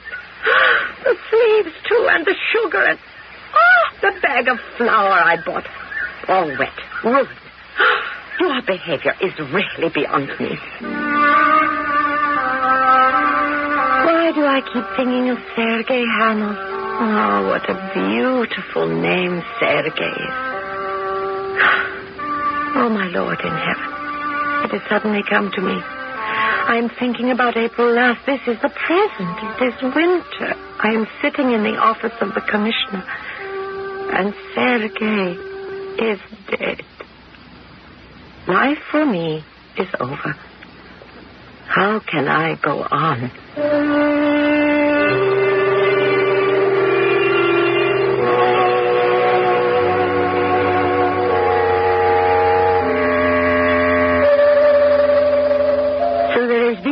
Exchange of love between the schoolmistress of the small town and a wealthy young man who did nothing but play chess and volunteer time with the school board.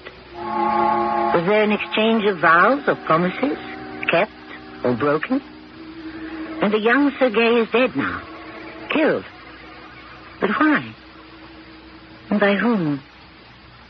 I shall return shortly with Act 3.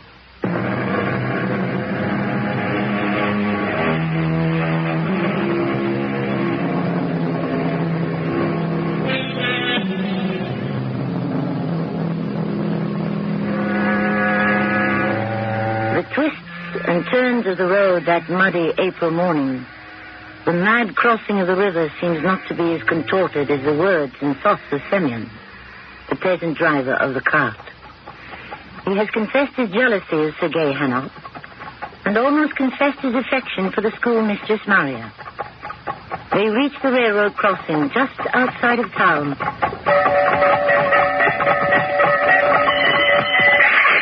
Luck. A minute earlier, and we would have been able to cross the tracks before the barrier came down.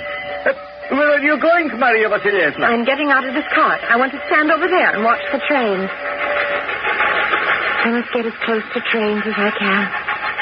If I could be on one of them, with someplace to go, far from here, a new life. That lady, standing on the platform between those 2 first-class carriages. It's Mother. Oh, what an uncanny resemblance. The brow, the same beautiful head. Oh, Mother. What has happened to your little Maria? May I offer you a handkerchief, mademoiselle? Oh, Mr. Hanov, I didn't see you. My carriage is right behind Semyon's. One has to wait until the gate opens. I couldn't help noticing you putting your hands to your eyes. There's a great deal of soot near the railroad. Thank you. I will, Barrett. I like to get as close to trains as I can. Whenever one is passing, I stop and look. I thought a gentleman of your position could travel anywhere. That's not quite accurate.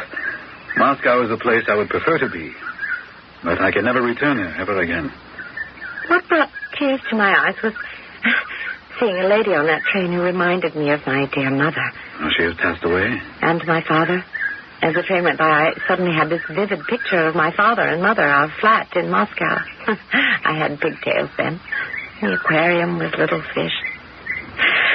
Would you believe it, Monsieur Hanoff? The sound of the train was the sound of our piano. Oh, I miss music out here also. Well, it was miraculous, those few moments as the train went by. It was 13 years ago. I was young, well-dressed, in a bright, warm room, among my friends. But here...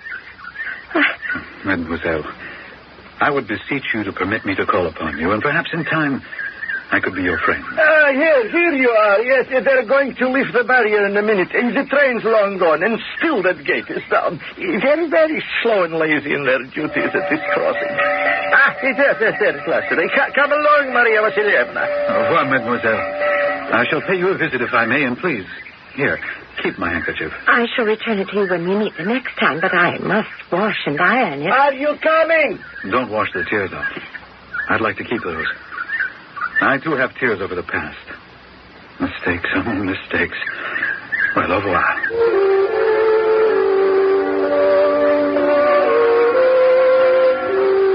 Sergei Hanoff called on me several times. He confessed to me what he called his mistakes. He was still married.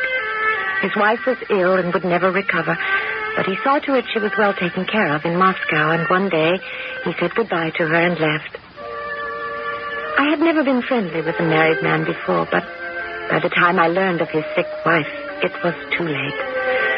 I was already in love with him. I know you're inside your house, Sergei Hanoff, so come to the door and let me in. Simeon, I didn't order a cart.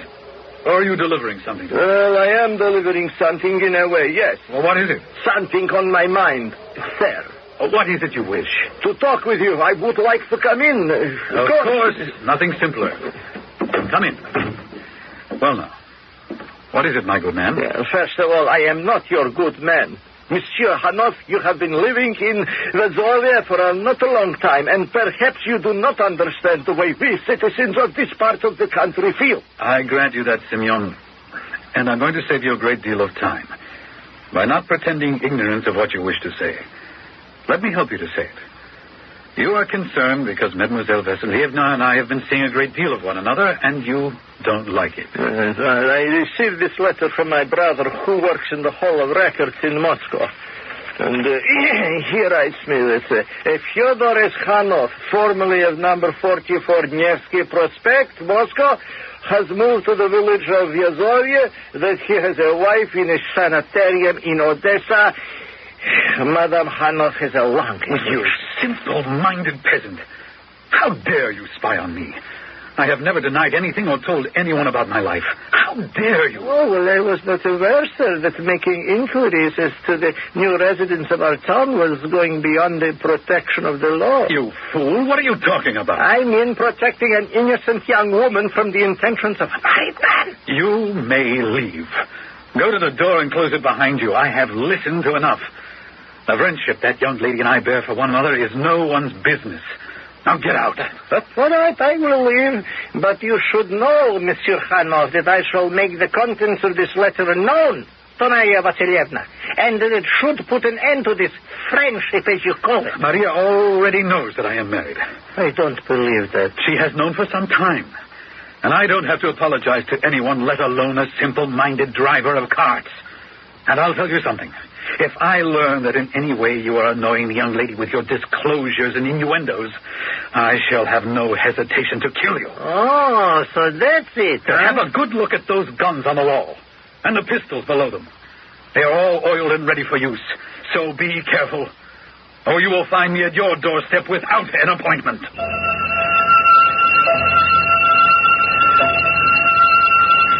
Sergei told me about the visit from Semyon, and it frightened me. He told me there was nothing I need fear.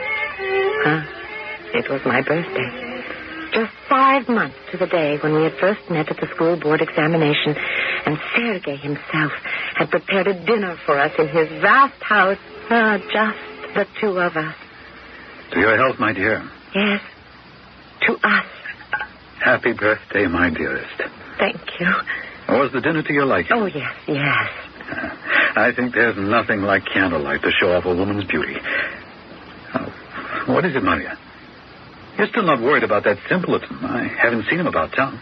No, he's still in the village. Has he annoyed you in any way? No, we hardly talk anymore, and since it's vacation time, I don't need him to drive me to town for my salary. He hasn't been around here either. Sergei, try to understand. He is not bad. He is not evil. He only came to you to threaten me, I know. But you notice, my dear, I have opened the gun cabinet. And if he tries anything, I have a loaded pistol in every room. Guns won't solve anything. Sergei, couldn't you meet with him? Explain about your wife. He only wants to protect me. He needn't bother. I can protect you far better than anyone else. Can you? Do you doubt it? Maria, darling, what kind of a question is that? Nothing. What is it you want to say to me? Well, I thought this was going to be a happy occasion. Your birthday. Our love. A celebration of both. But there is something I can tell. Oh, darling Maria, I know you. Don't hide things from me. What is it? What troubles my little schoolmistress? It's nothing. It's not your responsibility. If it touches our life in any way, I want to know. I love you. And we will be married one day. Yes, one day. But in the meantime, however long that is, what can you do?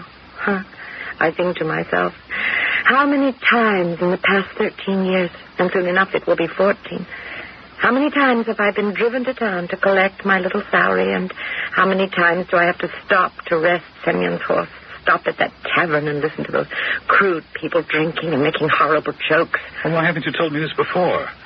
There's no reason why I can't drive you to the village on these occasions. And have more people talk than are talking already. So I ask myself, will this dull life that I despise go on forever? I'm filling your glass and mine. And I must say, Maria, that you're not very flattering. I thought that you and I were certainly not leading a dull life. My, come. Raise your glass and let us drink to the two of us. To the three of us. What? What did you say? I drink to the three of us. Sergei, I'm going to have your baby. Oh, excuse me. I'll get Peter to come and clean up the mess. Sergei, I'm sorry if I have upset you. Oh, not at all. Of course not. Oh, my goodness, I'm breaking out all over in perspiration. I became very nervous, too, when the doctor told me that it was so. Does the doctor know how far along? I mean... He doesn't have to. I know. My baby will be born in 4 months, perhaps a little less. So now you understand what I had on my mind, why perhaps I was so quiet. Too quiet on my birthday. A birthday? Maria, listen to me. You must know that if it were at all possible, I would marry you tomorrow. I want you to believe that. Yes, I believe that, Sergei.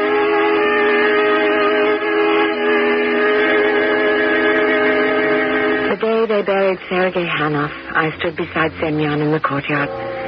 No one had been formally accused of shooting Sergei to death. Semyon and I looked at one another, and I realized that each of us suspected the other had killed Sergei, but only one of us knew for sure. I was all packed to take the train the next morning to Moscow, where I would have my baby, so the funeral was for Semyon and myself a farewell. The commissioner was also in the churchyard. He beckoned to Semyon. Semyon, I understand you've been in touch with your brother, who is employed in the Hall of Records in Moscow. That's so, Commissioner. We are very close. You were inquiring as to the background of the deceased?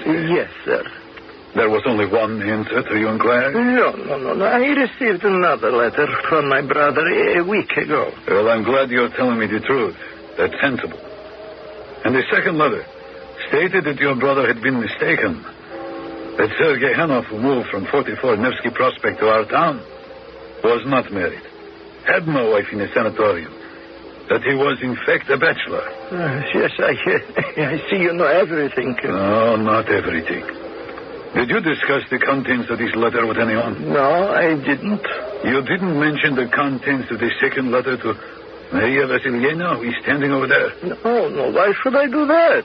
Because she and the deceased had been, shall we say, intimate. Because, shall we say, Hanoff was pretending to be married, and therefore marriage with our schoolmistress was out of the question. Commissioner, I told no one what I know. I'll stake my life on that. You may have to, Simeon. Well, you will be hearing from me. The baby is alive and well. A girl. I called her Natasha after my mother. She will have coal-black hair, just like my mother. I have a post in the Moscow school system, and I tell everyone I am a widow. That my husband was a hero, a courageous man who died in battle.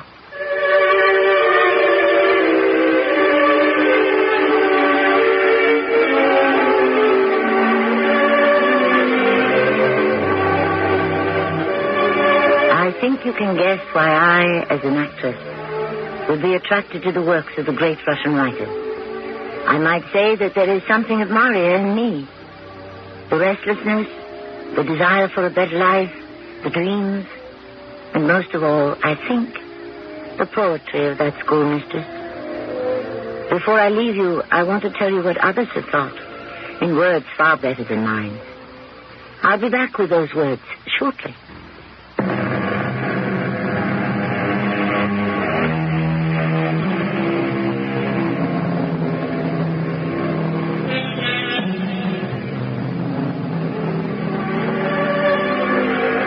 Talking about those who appreciated Anton Chekhov long before any of us were even born. The great Tolstoy called him an incomparable artist, an artist of life. He has created new forms of writing. Tolstoy then added, it's impossible to compare him with other Russian writers, with Turgenev, with Dostoevsky, or with me, Tolstoy. Chekhov has his own special form, like the Impressionists. Our cast included Patricia Elliott, Earl Hammond, and Lloyd Battista. The entire production was under the direction of Hyman Brown. And now a preview of our next tale. You must not be taken alive, either. You know that. Goodbye. Goodbye, little Patty Cake. Goodbye, Chief. Wait. Why do we say goodbye? We are not leaving each other. We are embarking on a great journey together. Is that not so? Oh, yes. But we cannot go this way. Which way? Pick up the telephone. But... At once. Tell them I want to see Martin Bormann. Radio Mystery Theater was sponsored in part by White Westinghouse Appliance Company. This is Tammy Grimes, inviting you to return to our Mystery Theater for another adventure in the macabre. Until next time, pleasant dreams.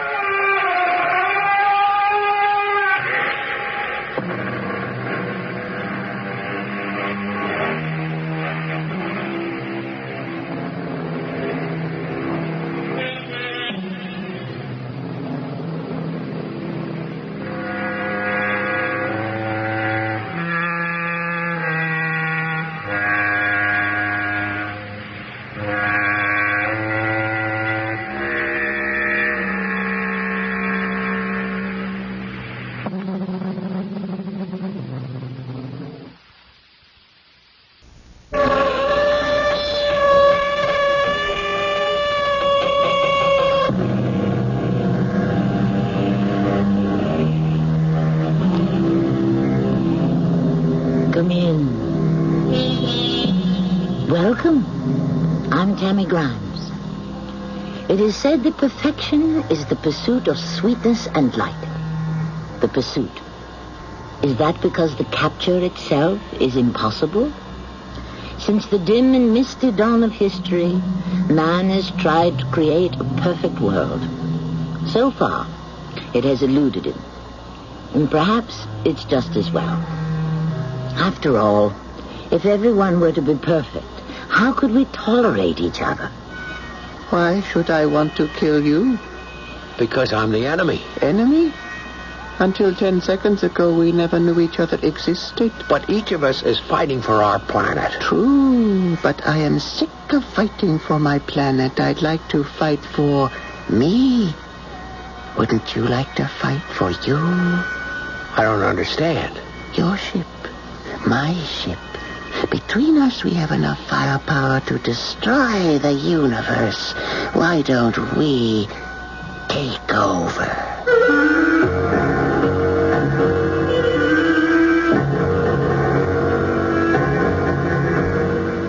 Our mystery drama, Resident Killer, was written especially for the Mystery Theater by Sam Dan and stars Mason Adams. I'll be back shortly with Act 1.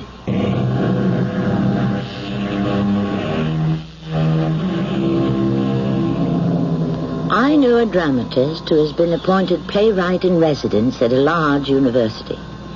Painters in residence, composers in residence, sculptors, novelists, philosophers. The list keeps increasing. And as our civilization becomes more and more complex, who knows what other specialists may be in demand for residence.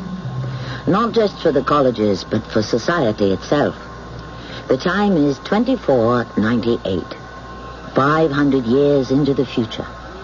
Have there been many changes? Of course. Think of what has taken place over the past 5 centuries. George Barrows is having breakfast with his wife. At least that hasn't changed.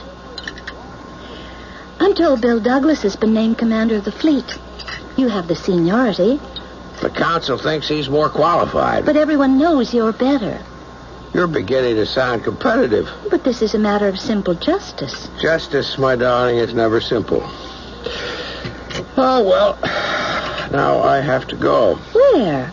I mean, isn't this your 4-day leave? Yeah, I have to go to the port. Yes? Yeah, there are things I have to attend to on the ship.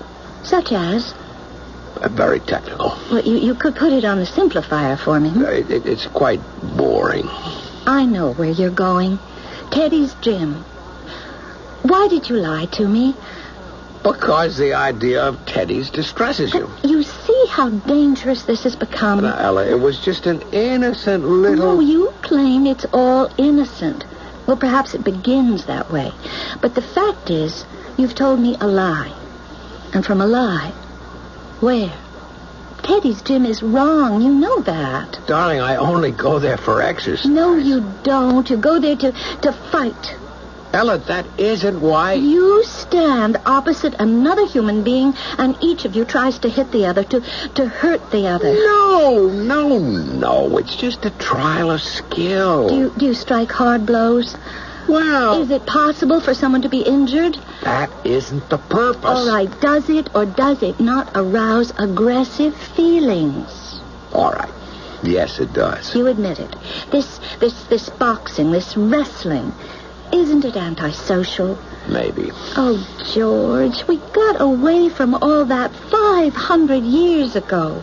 Well, would you like for us to drift back into those savage times when it was everyone for himself and every hand raised against one's neighbor? No, but Ella, this is such a harmless thing. It is not. It is fighting. It cannot be permitted to exist in any form. It has no place in our society, which is dedicated to brotherly love. There's such a thing as too much brotherly love. George, what am I going to do with you? You could suggest me for psych reek. Psychic reconstruction? I really should. Well, why don't you? Because I couldn't be happy with anyone else.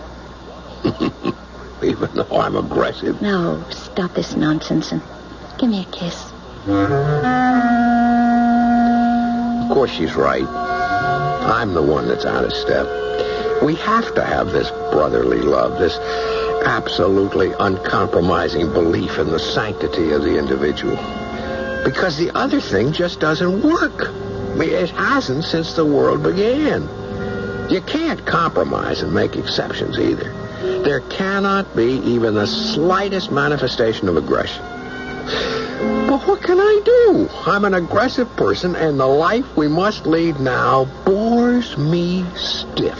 Please pass this place by. Do not attend the gymnasium. Pass this place Help by. us eliminate aggression. Every day, they all show up in front of Teddy's gym, this anti-aggression society. They're always out in force. Not that they'd use it. The leader was this tall, dark-haired dame, and she really was built, too. She'd make a great lady wrestler. Anyhow, she would stop me. I love you. I love you, too. I love everything that lives. I also love everything that lives. I refuse to raise my hand against anything that lives. I refuse to entertain even the slightest thoughts of aggressive behavior. Aggression is an evil seed. Once planted, its growth... I'm sorry, I could stand here and agree with you forever. You are so beautiful and intelligent. However, you must excuse me. Will you accept this literature and discover how you can coarsen and brutalize yourself by attending... So kind of you to offer it. May you be enlightened. Thank you. I love you. I love you. Hey, Teddy. Teddy, are you okay? Hey, you knocked out a tooth. Oh, let me see. No, nothing's going. Yeah, maybe. It's numb. I can't feel anything. Ooh, your nose is bleeding. A little bit. Oh, boy, that was a workout. Sit down. Hey, who's this guy, Douglas, who's just been named Fleet Commander? Oh, he's all right. Well, aren't you the senior pilot of the Space Fleet? These days, if you're not a member of the Anti-Aggression Society, forget it. That's the way the wind blows. Yeah, it's starting to howl, if you ask me. Who cares? I'd rather be on my own as a pilot where I don't have to set an example. After all, I could never come here if I were Fleet CO, now could I? Looks like you won't be coming here much longer anyhow. I'm going out of business. You're what? Yeah, the handwriting's on the wall. But you can't shut down. I'm being forced out. Teddy, nobody is allowed to use force for any reason. Conditions, George. Look around you. Now, this time of day, we'd have 5-10 boxing bouts going, maybe a couple of wrestlers. This afternoon, it's just you and me doing a couple of rounds. That's the old story. If you can't lick 'em, join 'em. Join who? That gang outside with the signs. The kooks? No, Georgie. You and me, we're the kooks now. Those folks, they're the wave of the future. If you refuse to ride it, you'll drown. So I decided to close up. And do what? Get a job. How can you get a job if you're not a member of the Anti-Aggression Society? I guess I'll have to join up. Come on, it can't be that bad. It's worse. Georgie, I got a kid in school. She's ashamed of me. But how can you join? You don't believe in that stuff. I will soon. I signed up for psychic reconstruction. You're gonna be psych-re? It's the only way you can get along in this world, George. Yeah, well, who says this is the only world there is? I'm afraid it is the only world. The other planets in our solar system, and I pass them by all the time on routine weather reconnaissance, but I couldn't live on any of them. I mean, they're too hot, too cold, too wet, too dry. I mean, there's life. There's so many different kinds of life, but none of it's like ours. So what was I to do? Soon I'd be the only aggressive person left on Earth. I'd be considered peculiar, alien. Teddy was right. If you can't lick them, join them. I came home and I told Ella. She burst into tears. George. Oh, George, I'm so happy. You're doing it for me. Sure. Well, you'll develop an entirely new and exciting perspective on life. Exciting? A change in your entire psychological outlook. As you undergo psychic reconstruction, every last vestige of aggression will leave you. You'll know a new calm, an inner peace, a deep love for every living creature. Okay. Lead me to it. Oh, you won't be sorry. Look, you say you love me. I do love you. But once I get brainwashed... What isn't brainwashing? I'll be the same as everyone else. I'll always love you. I hope so. And so, I shaped up at Psych Reek, although here you had to say psychic reconstruction. The president himself was in charge. We are gathered here to talk about love. Love for our fellow man. Love that can only exist when there is no envy, no competition, no aggression. Now, to many of you, this may sound dull and boring. Yet, what is the alternative?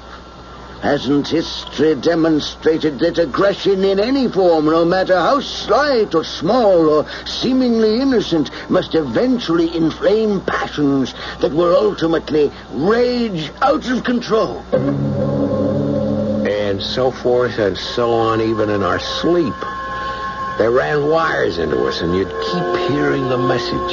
You would begin to feel it in your blood, your nerves, the marrow of your bones. Love thy neighbor. Love thy fellow man. You could feel it seep through you, become a part of you. There was no escape from it. And then things became rough. You are all making remarkable progress.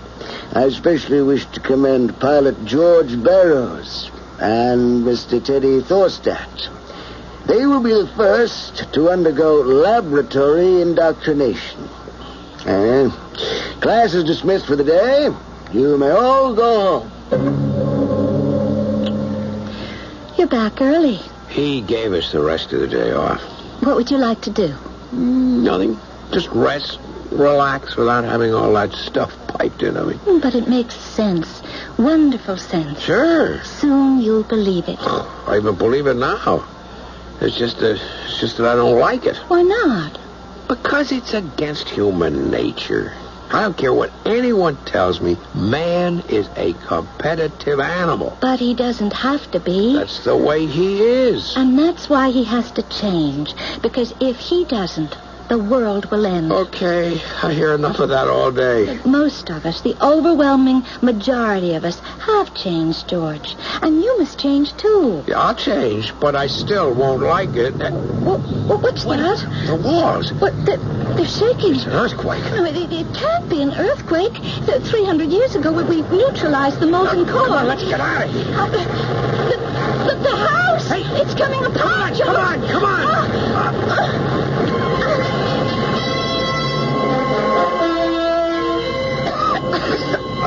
Are you all right? Yeah. Yes, I think so. I can't see. The whole house came apart. All this dust. I can hardly breathe. It'll settle. How did... We're not supposed to have it. Whatever we did. Here, hold on to my hand. Come on. We'll try to move back. Yes. Get some fresh air. Yes. This is better. This is much better. I wonder how everyone else did. George! What? Look at you. What? Look. What about me? George. Ella. George, you have a beard. Your hair, it's down to your shoulders. George, you're wearing... What is that? It's the skin of an animal. Ella, so are you. Trees. What are those trees? But this isn't where we live. Where are we, George? What happened to us?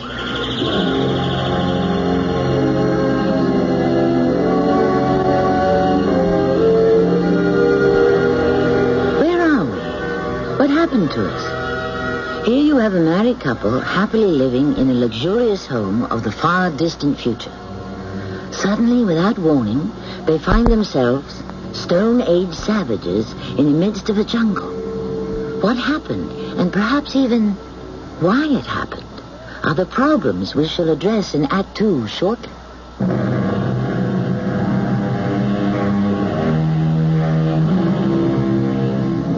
Man, said Mr. Dostoevsky, is a pliable animal, a being who can become accustomed to everything, and we might add, to anything. While this may be one of man's greatest strengths, it can also prove to be his fatal weakness. It's one thing to adapt to the rigors of the physical environment, but it is something else to compromise with the demands of morality or immorality. George, what happened to us? Where are we? I don't know, Ella. Someone's coming. What? Hey, he's dressed just as we are. Who? Oh, it's Teddy. Teddy Thorstad. Hey, Teddy, what is this? How did we get here? Do you know? Come here, Ella. What? I want you. I want you, Ella. What are you saying? I've always wanted you, and I am going to have you. What? Teddy, what has come over you? I'm taking Ella. Wait a minute. I have something to say about this. You have nothing to say now. You shut your mouth. What do you think you're doing? You want to fight me for her? Yeah. Come on!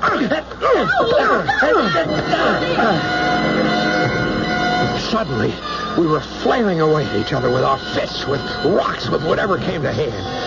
And the blows, they hurt. I mean, they weren't the sharp and stinging jabs we threw at each other in the gym. These were meant to disable, even to kill. Suddenly, something flashed in Teddy's hand. I saw the knife blade too late. There was an agonizing pain as it bit into me, a paralyzing pain. All I could hear was Ella's voice in the distance, filled with terror. George, help me. George, help me. And then, there was nothing. There was nothing. I'm dead, I said to myself. I'm dead. But I wasn't. There was Teddy coming at me, sword in hand. I knew it was Teddy, even though the visor of his helmet covered his face. And there was the fight raging all around me, the fight for the castle. And I could hear Teddy shouting, "Yield! Yield! Never! Burn it! Down to the ground! No quarter! No prisoners! Put them all to the sword!" They're afire, my lord! The castle's afire! And suddenly, we were in the midst of a holocaust. And there was the terrible noise of the walls collapsing as the burning castle fell in on us all. Once again, there was nothing. Now I'm dead, I said. Now. But I wasn't. Once again, a field of battle and men fighting and falling. And suddenly, I was high in the sky aboard some primitive aircraft. I was releasing ancient bombs, and they were falling on a city which was in flames beneath me. Whether I was the killer or the one being killed, the agony was always the same. I drifted in and out of one massacre, one slaughter after another. I'd known of these things. I had read books. I had seen pictures and tapes. But they existed merely as abstract ideas. And now they were happening to me. My suffering was real. It was unbearable. I couldn't stand it anymore. Stop it! Stop it! Stop! Only you can stop it, George Sparrow. Only you. How? How? Tell me how. Stamp out the corrupt seed of aggression before it flowers into a fatal and poisonous plant. Destroy it. Can you do it? Yes. Yes.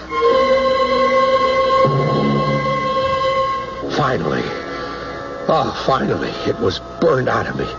All thoughts of striving, competing, fighting, aggression. Something had come over me. I was a different human being in so many ways. I'd even become rather quiet. Shy. You want to stay home? Again? Yes. Well, this is something new. We might listen to some music. That is, if it pleases you. Well, I didn't know you liked to sit and listen to music. You're not at all the way you were. How was I? You mean you don't remember? It's better this way. Won't you agree? Yes, but it's not as exciting. You mean as dangerous? George, you're so different. Of course. I've been psychologically reconstructed. And I want to be perfect. No. What is it, Ella? Well, the thought of perfection, it frightens me. Are you saying we shouldn't strive for it? Well, yes, strive, but I hope we never achieve it, George. How dull that would be. How do you know? I look at you. You're perfect. You don't have a single angry or envious or destructive thought in your head. Did you like me better the other way? You were more fun. You haven't answered the question. Well, one time I had feelings of aggression, and I went through the same psych week. And you changed. But I didn't become a fanatic. Is that what I am now? No, George, it's just... But it must be complete, Ella, all the way. A single tiny misstep and we can revert to barbarism. You know why you married me. I fell in love with you. Why? Because I was different. You believed in perfection in theory. But in practice, perfection is so hard to live with. Secretly, you longed to be aggressive, but you were afraid to express it. That isn't true. And while you made a strong outward show of disapproval toward my aggression, you would get a vicarious thrill out of it. I didn't. You would lecture me on how savage and socially destructive it was for me to go to Teddy's gym. Only because there were times when you longed to go there yourself. But that isn't true. I admit it, my darling. Well, is it so terrible to want to be just a little aggressive once in a while? Oh, yes, I suppose it is. We must be perfect or we fall back into the pit. You must try, Ella. Constantly. Oh, I'll try. I'll try, George. You wish to resign from the space fleet? Mr. President, I have found my life's work. I wish to teach. A most commendable desire, Pilot Barrows. Is my resignation accepted, sir? Commander Douglas is dead. Dead? In space. How? Excuse me. The Douglas tapes, if you please. Yes, Mr. President. Watch the screen, Pilot Barrows. Where is this? Space. I don't see any familiar signs. Yeah, this is not in our galaxy, or even our universe. It's far beyond any area you've ever been requested to patrol. But why? What was he supposed to be doing? His mission was to intercept any alien invaders. Intercept? What does that mean? Kill. Kill? How could Commander Douglas, a dedicated member of the Anti-Aggression Society, kill? And how can you, our president, calmly sit here and tell me? Listen. The voice tape of Commander Douglas. Douglas to base. Alien ship. Range 900 million. Alien course. Toward our system. Destroy. Repeat. Destroy. Isn't he going to talk to the alien first? Pilot Barrows, there is nothing to talk about. We are all living creatures. There's everything to talk about. We cannot afford to take the chance that the stranger is harmless and holds no thought of conquest. We could ask. We could try to learn. And thus reveal the fact of our existence. We cannot afford to risk war. I am now closed at 600 million. Fire. A, B, C, and D. I have fired A, B, C, and D. Score. 3 direct hits. Enemy ship gone. Why did he call it an enemy? How do we know? I've been hit. I've been hit. What?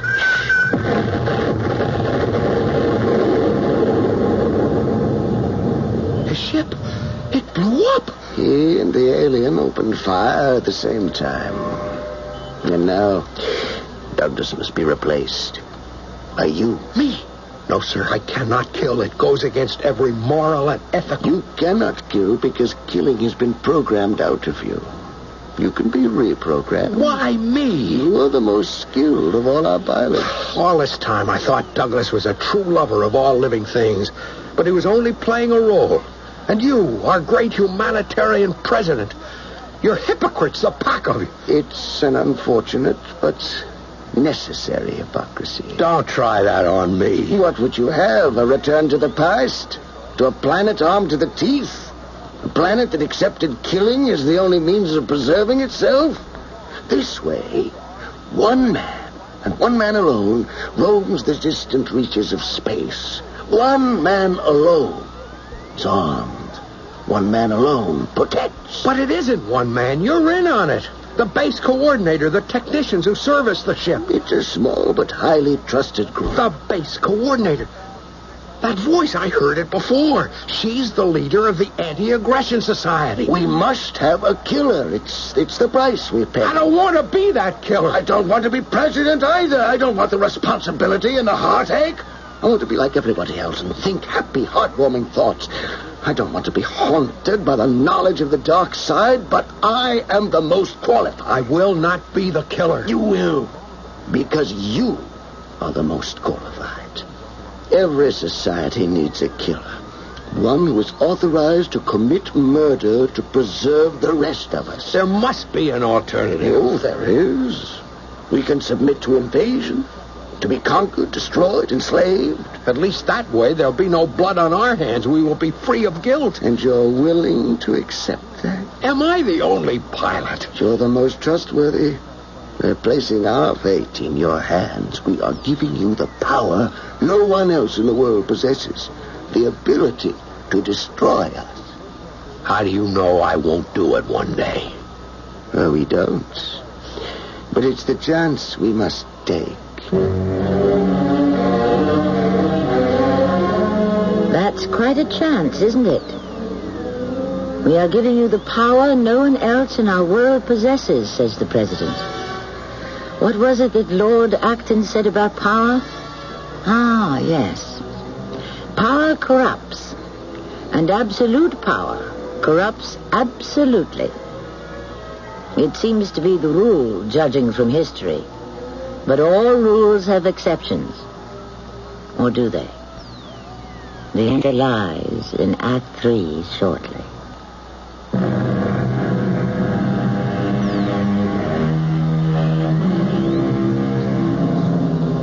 We talk of peace as the universally to be desired state.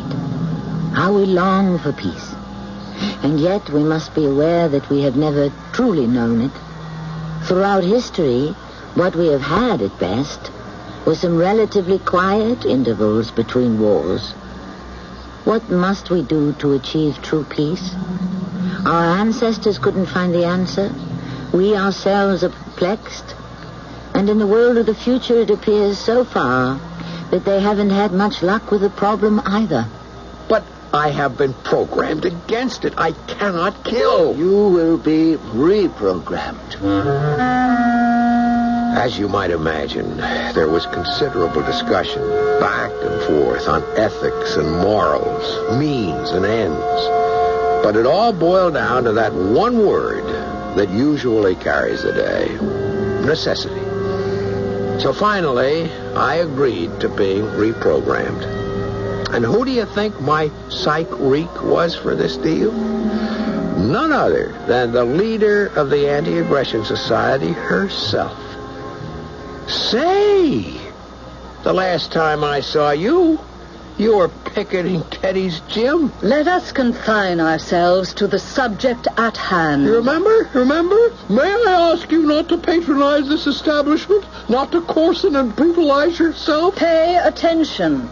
I don't like this any more than you do, but it has to be done for the good of society. Now, say it over and over again. Aggression is a normal, natural, and innate part of man. But I wasn't going to make it easy for them. I really believed what I had been programmed to believe about the sanctity of life. I didn't want to give it up. Besides, if I could hold on to that belief, they would have to give up on me and choose someone else. I could lead my own life. But they were too smart for me. Why do you resist? This is my own basic belief. I can't help it. You truly believe that life is precious? Yes. Then ask yourself, how can life be precious, be of any value, if it isn't worth protecting or defending? Suddenly, they had found it. The question that could get beneath my skin. The question I couldn't answer to my own satisfaction. I kept hearing that question day and night. How can life be precious if it isn't worth protecting? And like a house of cards, my defenses collapsed. Suddenly I had no more objections. I was ready for my very first seek and kill mission. Perhaps before I could return, I would have to take a life. Now, could I actually do it? Don't worry about it. Don't worry about it. I'll give you the order to fire. Why should you give the order? So you can have someone to share the guilt. Board your ship.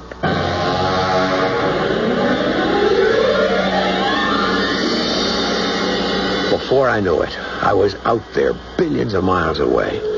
It was a strange feeling. Here in this world without end, how many planets could there be that might support a life form that could be probing for hours? Maybe none. Maybe a few. Maybe a million. I was all alone except for her voice that tied me to home.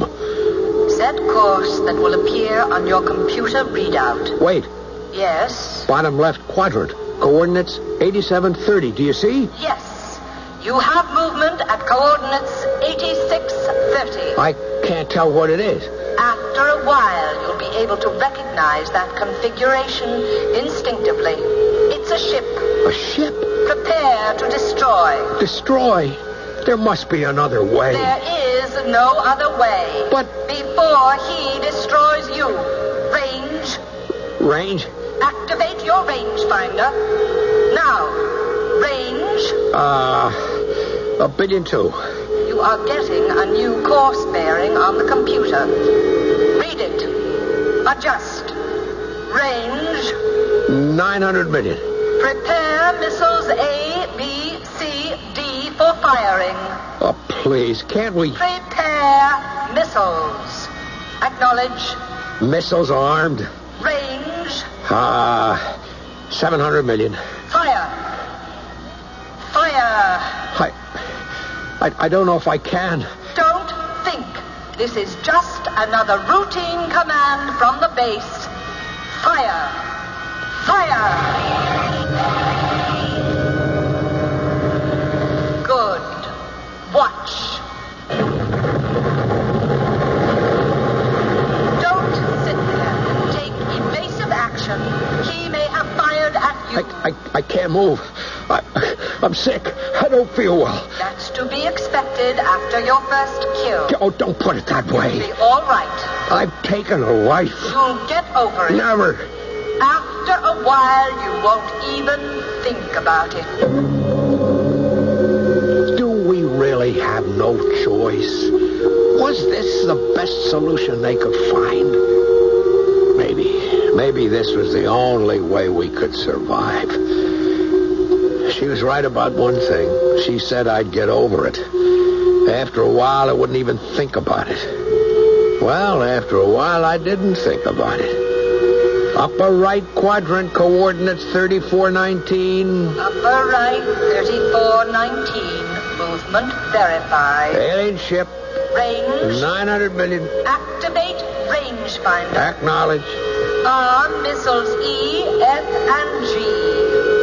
E, F, and G armed. Range. 700 million. Fire on 6. Ready. Ready. Fire E and F. E fired. F fired. Fire G. G fired. Good shooting. He's off the screen. He's gone for good. You can come home.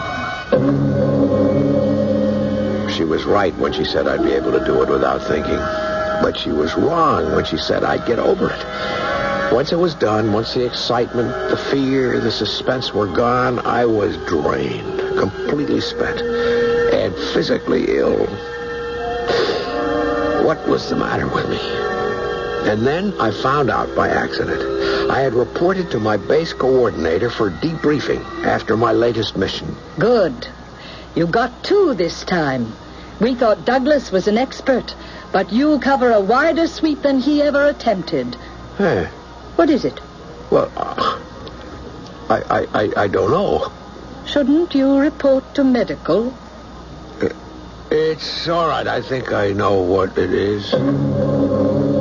It was her right cheekbone. There was a bruise, very slight, almost invisible, but it was there. Or was it my imagination? Nope, it couldn't be. It was the kind of bruise you get when someone has struck a blow. Who would strike the leader of the Anti-Aggression Society? Who would even strike a blow at all? There was one person who might be able to tell me. I don't know what you're talking about, George. Teddy, I didn't want to ask her. Are you back in business? Yep. But it's all hush-hush, top secret. They all come to me. The president, the base coordinator, the technicians. They have to. Why? Same reason you do. They're all killing. Oh, no. I'm the only one who's actually... Oh, sure, but they're part of it. any one of them could stop it one way or another, and that makes them all equally guilty. But why do they have to come to you, Teddy? Oh, look at yourself, George. You're a wreck emotionally. You preach constantly against aggression, but aggression is the most vital function you perform. So you have to nourish it, keep it alive. You have to come to a place like this, box, wrestle, compete strenuously. Are we insane, Teddy? What can we do? It's the only way to save the world. Whether or not it was the only way to save the world, I couldn't say. But I do know that it was the saving of me. The competitive activity started the juices flowing again. And before I knew it, I was a new man. Or maybe I had gone back to being the old one. Even Ella couldn't figure it. You want to go out again tonight? Why not? It's just every night this week. Well, I only suggested it because of you. Me? You said that after my psych reek, I became dull. I wasn't much fun anymore. There is such a thing as too much fun. I was doing my job. My job as killer. I had spotted the enemy ship and was waiting for the firing order from the base coordinator. Fire C and D. C fired, D fired. Good shooting. Come on home. I looked at the screen. This time the alien ship had not disappeared. There was a dark, motionless blot on the lower right-hand quadrant. I was filled with a great curiosity. What was this alien? I simply had to know. But it was against regulations to approach, yet I had to do it. They didn't have to know. I cut off my transmitter. I approached her quickly. She was a kind of roundish vehicle, not at all too different from my own. Who and what could be aboard her? I locked with her magnetically. I looked over her hull for the entry port. I found it. And even though I was unarmed, I lowered myself inside. There was a twisted look to everything, a feeling of death. Then I saw him. The most striking man I'd ever encountered. Raven black hair and deep green eyes. Wearing a tunic. There was a tiny trickle of blood on his forehead. You are the one Yes. I disabled your ship. You destroyed it. You're lucky you saw me first. I would have destroyed you. I have better weaponry, more firepower. My world is more advanced than yours. How do you know? Because you have not learned to read minds yet. You're reading my mind? Yes. That is how we can communicate. You're bleeding. Let me help you. You cannot. I'm helping myself. How? Your missile did a great deal of damage. Inside me, my body is now trying to repair itself. Oh, I'm sorry. It's the nature of the universe. Right now, my body is trying to repair itself if it can. Why don't we... Oh, but it didn't say... What is? We should get into your ship and go to my planet and take it over. Take it over? Rule it. Own it. We have the weapons. Submit or we shall blow you out of existence. Then we'll go to your planet. We'll give them the same ultimatum. You and I, we will rule together. Oh. We, you and I, we do the work. The dirty work. Why shouldn't we? My body, it isn't repairing. I'm dying. And he was dead. The most unusual man I had ever met. And I had killed him. I went back to my ship and headed for home. And so, in recognition of your devotion to duty and your splendid performance, not just as a pilot, but as a dedicated member of the Anti-Aggression Society, I'm honored to present you with the Medal of Perfection. Wear it proudly. Thank you, Mr. President. But while you have given me the Medal of Perfection, I don't really own it yet, for I, like everyone else, must still strive for perfection. I thank you. A most gracious and modest speech, Commander Barrows. Mr. President, do you remember when you posted me into my present assignment? I had asked you a question. Yes, I remember. Yes, I had asked, since you are giving me the power to destroy the world, how do you know I won't do it one day? Yes. And do you remember my answer? That's the chance we must take. None of us really knows the answer. Not yet. This unknown, magnificent man I murdered, he didn't know the answer either. He came to a certain conclusion after how much disillusion and frustration. And am I getting there too? When he had suggested to me that we take over both worlds, I recall now that I didn't automatically and instinctively turn it down. Is it possible that I will actually do it one day? I don't know. I honestly don't know.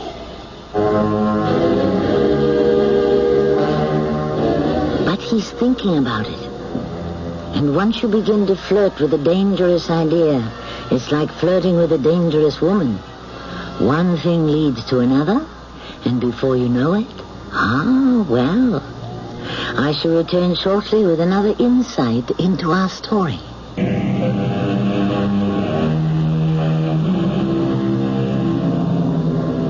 Throughout history, peoples, nations have turned to so-called strong men and said, protect us from our enemies within and our enemies without. Throughout history, all the stories have had the same dismal endings. People discovered after it was too late that they had only invited the fox to guard the hen house.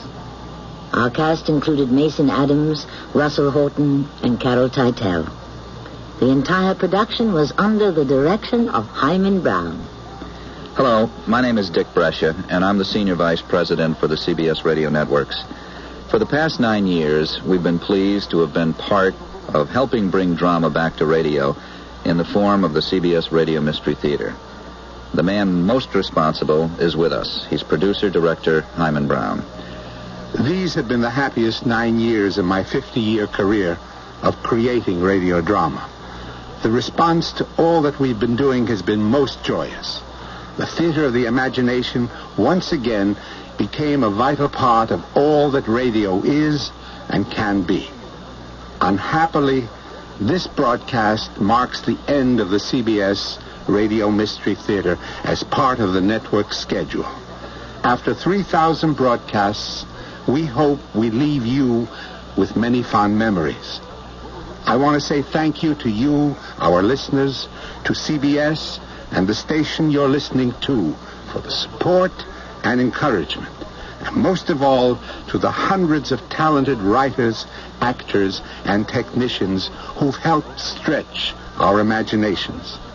I hasten to assure you that although this series draws its final curtain, radio drama lives. Until we meet again, and we will, thank you. Good night. Pleasant dreams.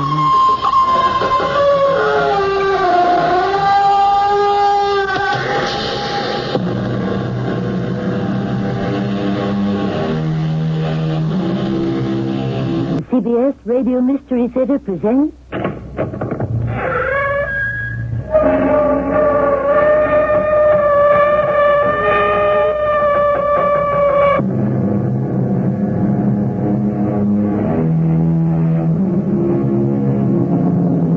Come in.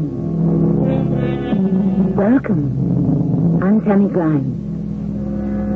When we mortals are unable to understand certain events that occur in our lives, we blame fate, or coincidence, or bad luck. It is these stories of the improbable that always intrigue me. And I don't think either you or I need an explanation as to why. What is the difference if an apple has a red skin or a blue skin, if inside it is still an apple? I have learned to accept the incredible as the possible. And today's tale is one more proof But in our universe, anything can happen, and frequently does. What an extraordinary portrait of a beautiful young girl. And she died shortly after my uncle painted this, 50 years ago. What a fantastic talent he has. Had. He's 70 now. He never painted again. Nothing. Not a canvas of any kind. Nothing and nobody. All the life went out of him with her strange death. This portrait of Sarah is all that remains.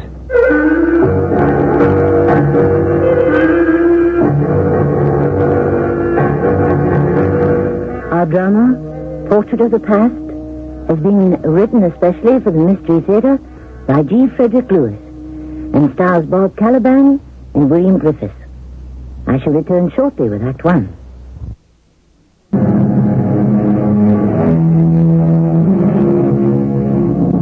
Jason Harley told me this story. Like his father, grandfather, and his uncle, Jason is a jeweler in the true sense of the word. The Harleys were craftsmen. They did more than sell and repair watches or trinkets. They were silversmiths and goldsmiths, and their exquisite work has been collected all over the world, although none of the Harleys ever left New Falmouth, Massachusetts. Yes, ma'am. What can I do for you? Are you Jason Harley? Yes, I am. I am Mrs. George M.W. Baker. My stepfather and I have just moved here to New Falmouth. He's quite an elderly gentleman now, but when he was a young man, he grew up here. I'm a widow, and we've been living in Boston, but we decided we'd had enough of the big city. I think you'll like it here. Oh, we do already. I've brought along an old brooch that needs mending. Here, let me show you. Oh, thank you. Good Lord. Oh, what is it? What's the matter? This brooch, this pin. Where did you get it? Is there something so extraordinary about it? Mrs. Baker, my grandfather, my uncle, and my father have been designing jewelry for a good many years. This is the first time I have seen this particular coat of arms made into a brooch. Where did you get it? It belongs to M.W., my stepfather. Well, you can see for yourself what needs repairing. You see, there should be 3 gold seashells on that black shield. It's so very small and delicate. Now, one of the shells must have fallen out, and M.W. was fit to be tied when we unpacked it, and it was nowhere to be found. I beg your pardon, but what did you say your name was again? Mrs. George M.W. Magnus Whitmore Baker. I see. Magnus Whitmore, that's your stepfather. The name is familiar to you? Yes, it is. At any rate, leave the brooch. I think I can duplicate the missing gold shell. I think your stepfather will be quite satisfied. Do you happen to know where he obtained this brooch? I don't. As I said, he's had it as long as I can remember. But why do you ask me how long he's owned it? The design is an unusual form of canting arms.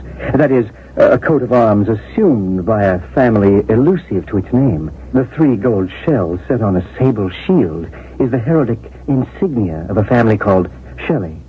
I've seen that same coat of arms only once before, and that was on a portrait of a beautiful girl who died mysteriously 50 years ago. Mrs. Baker didn't seem the least surprised that the design of the brooch had a relationship with death. She left it with me to be restored, and I lost no time heading for my uncle's farm. Uncle Silas is in his 70s, but you'd never know it to look at him. Oh, Jason, my boy, how good to see you. Whatever brings you to see me? Well, first of all, because I care about you. And secondly, Uncle Silas, to play detective. Oh, you don't say. Detective, huh? What are you investigating? The past. You know that portrait you have over your mantelpiece? I look at it every day. Of course I know it. Right behind you. May I take a closer look at it? Why not? You've been looking at it since you were a child. I painted that portrait of her when I was younger than you, Jason. 20. And, of course, so was she. 18. Do you know that I never knew it was you, Uncle, who painted that portrait? You didn't sign it. No, but I left my mark on it. Here, I always thought you were just like the rest of us Harleys, a jeweler, a goldsmith, a silversmith. Oh, I always wanted to be a painter. I started training for it at 15, so by the time I was 20, I was quite accomplished. I can see that. But that young lady, hers was the last portrait I ever painted. In fact, when the canvas was dry, I put my brushes down. All my desires to paint vanished. Jason, son, suddenly I'm very tired, so if you don't mind, I shall make tracks for my bed. No, you're welcome to stay. If you do, I shall see you at breakfast time. If not, I wish you well. Come again soon. I didn't stay the night. But what I came to see was exactly where I'd remembered seeing it as a boy. The unknown 18-year-old girl Uncle Silas had so exquisitely represented, wearing a red dress with red, long, flowing hair piled on top of her head. She stood in a corner of the garden, one hand beckoning. And in a corner of the painting was a tiny coat of arms. 3 gold shells on a black shield, identical to the brooch I had been asked to reconstruct. Mrs. Baker, the reason I have brought you the brooch personally is that I would like to meet your stepfather. Mr. Harley, I appreciate that, but I'm not sure whether M.W. is up to it. He rests in the afternoon. His heart isn't too good. Oh, I'm sorry to hear that. I would have liked to present the restored brooch to him. Oh, it's all done. Oh, he's going to be delighted. What do I hear? Your voices. M.W., we ruined your afternoon nap. I never close my eyes. You know that, Maria. So, who is this gentleman? This is Jason Harley, the jeweler who was so highly recommended, and he's brought the brooch with him. Did you say Harley? Are you related to Silas Harley? He's my uncle, sir. Of course, Harley. They're all jewelers. It's a coincidence. And you've repaired it, have you? See for yourself, Mr. Whitmore. My word, that is something. Mr. Whitmore, did this insignia belong to a young lady? What did you say? I said... I heard you. Are you jewelers always putting your nose in other people's business? Well, not at all, but I presume this brooch was made for someone and represents something about which I am curious. Too curious for my taste. Maria, will you please show the gentleman to the door? Mr. Harley, kindly send us your bill. It will be dealt with promptly. The name of the person or family this coat of arms represents is Shelley. Isn't that so? Shelley? What? Please. Sir? Maria, the bills. The bills. My heart.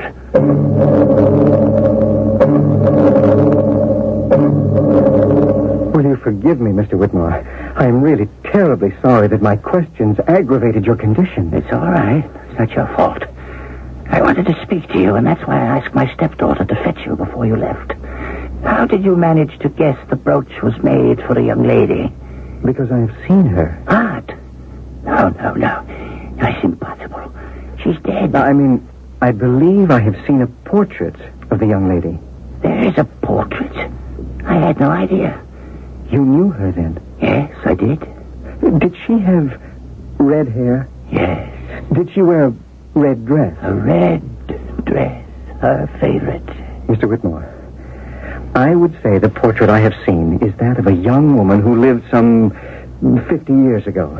In one corner, where you would expect to find the artist's signature, is a painted replica of the brooch I have just repaired for you. You have seen this painting? Of a young lady wearing a red dress standing in a garden. She has red hair piled on top of her head and a very beautiful face. Her age, 18. Lord in heaven.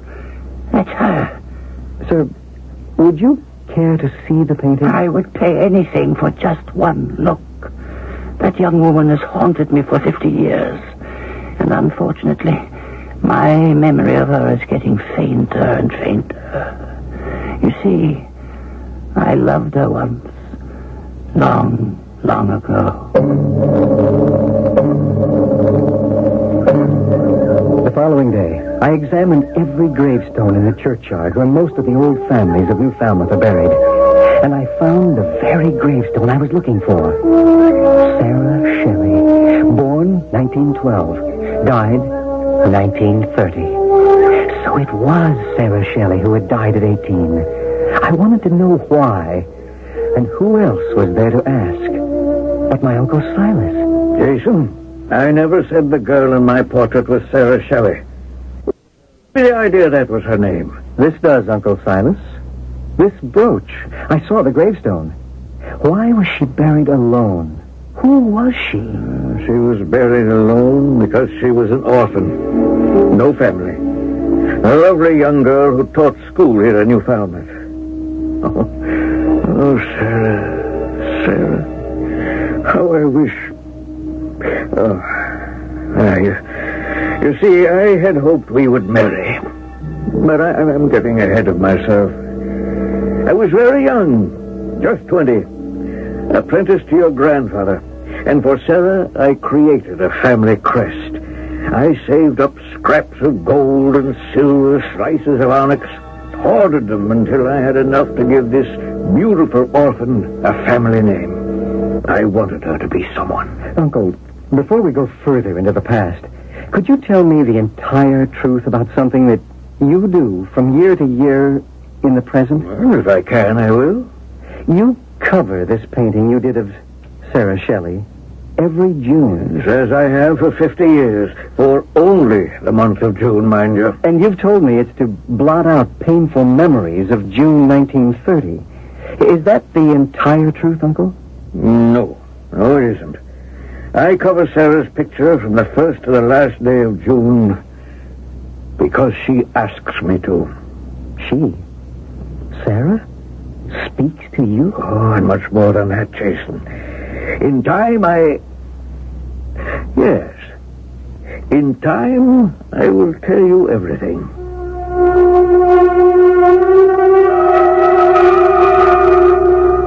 A painting, a brooch, a girl who died at 18, and memories of an unrequited love. And then the question of a death, natural or unnatural. When one begins to dig into the past, and this past is half a century old, one must be careful, very careful. Open that mythological jar called Pandora's box, and who knows what evils may fly out. I shall return shortly with Act 2.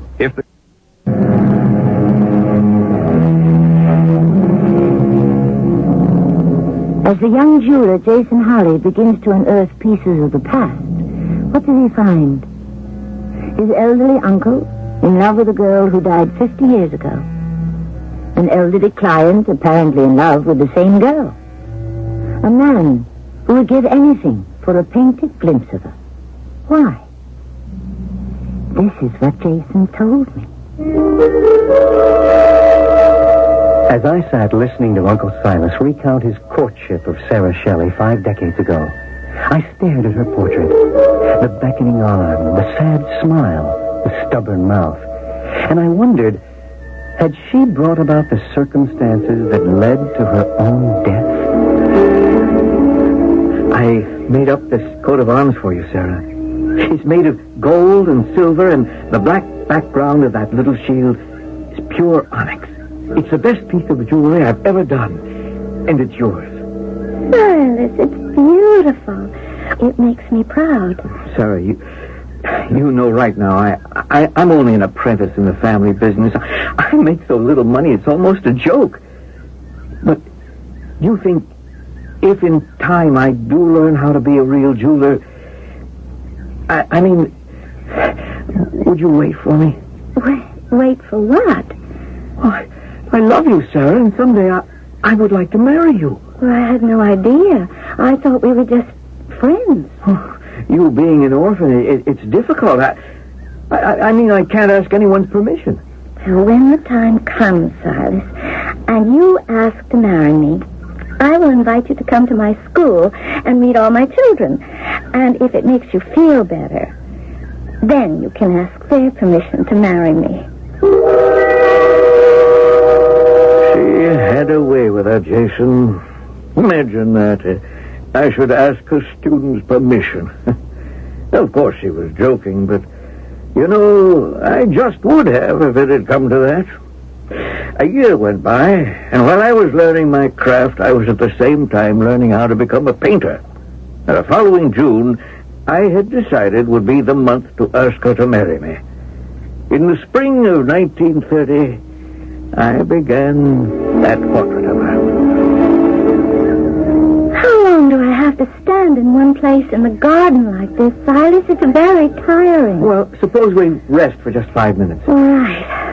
Oh, I thought my arm would drop off. No, you have no idea how difficult it is to hold my hand out like this the way you want it. I mean, sort of beckoning. Well, I think you were a little tired before we started. Well, it's Sunday. It's the only day I can really sleep late.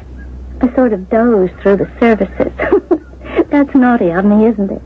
I stopped by your boarding house last night.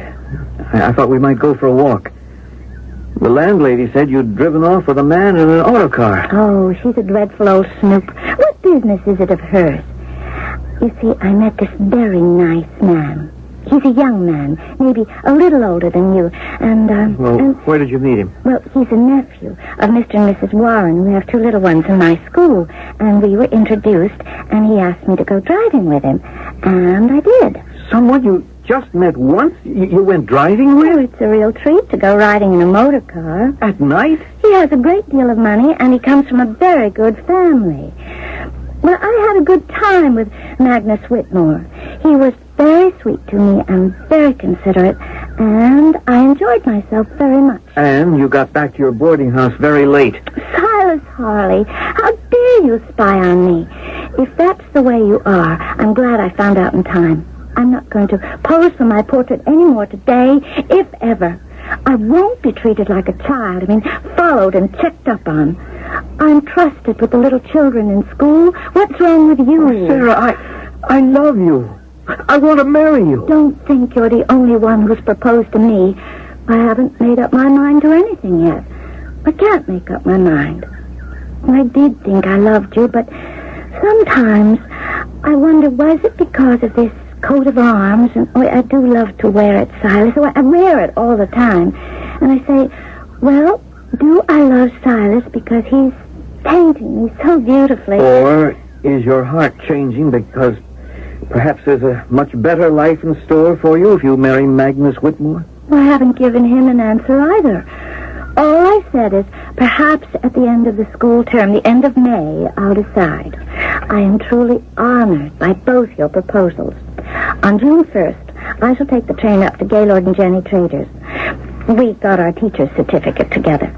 Well, I told you about her. She's really my best friend. And while I'm there, I'm going to decide for myself which of you 2 I shall come back and marry. And that was the last time I saw Sarah Shelley alive. But I confess to you, my boy, our life, Sarah's and mine, is not over. Uncle Silas, what are you saying? She died 50 years ago. You are alive today. You see, Jason, I believe with all my heart that my Sarah is somewhere in the universe waiting for me. There are mornings when the earth is warm and the air is cold. I see her walking toward me through the mist into the garden. I see her beckoning to me in that same red dress she wore when I painted her. Oh, she's waiting for me, Jason.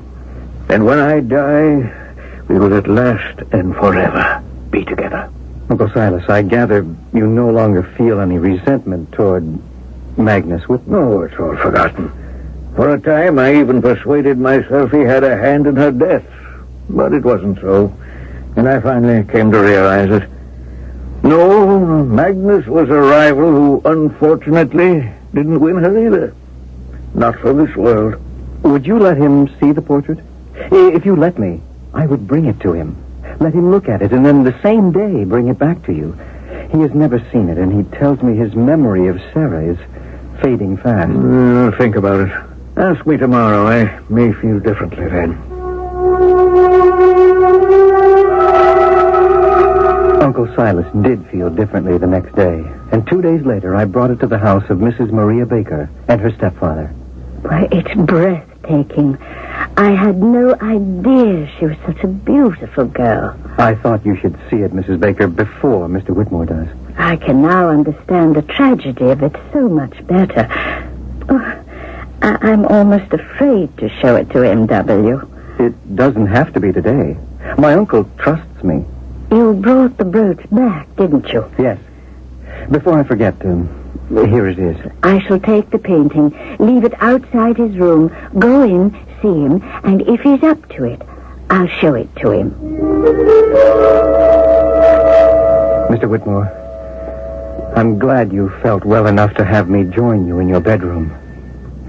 Beautiful work of art, isn't it? My boy, I shall never be able to thank you enough. Maria tells me Silas himself painted it. From life. And he has retained all of hers and more. I do see Sarah actually beckoning to me to follow her. Is that possible? Her hand, her right hand, it is moving. Uncle Silas has been remembering that spring 50 years ago. And he told me, Mr. Whitmore, that Sarah Shelley promised the both of you a decision in June, whom she would marry.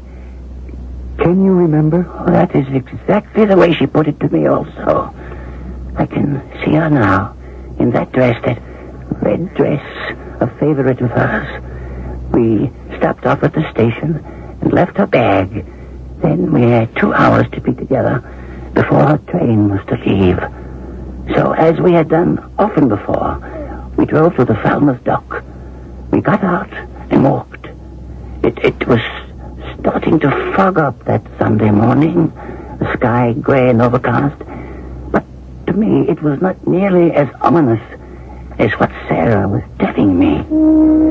Magnus, it isn't that I care for you and Silas equally at all. My feelings for you are different. Can you understand that? Which feeling is love, Sarah? That's the one that counts the most. I don't know. That's why I'm going away today for a short visit with my friend Jenny. If I'm away from you both, perhaps it will help me make up my mind. Oh, Sarah, you're shivering. No. It's getting darker and darker out at sea. I don't want you to catch cold. Let's turn back to where I've parked the car, and we'll drive back to the station. Besides, these boards this far out on the dock, some of them are rotten. It isn't too safe to walk on. Well, I'm not cold, Magnus. Not the slightest. Oh, Sarah, wait. Stand still. What is it?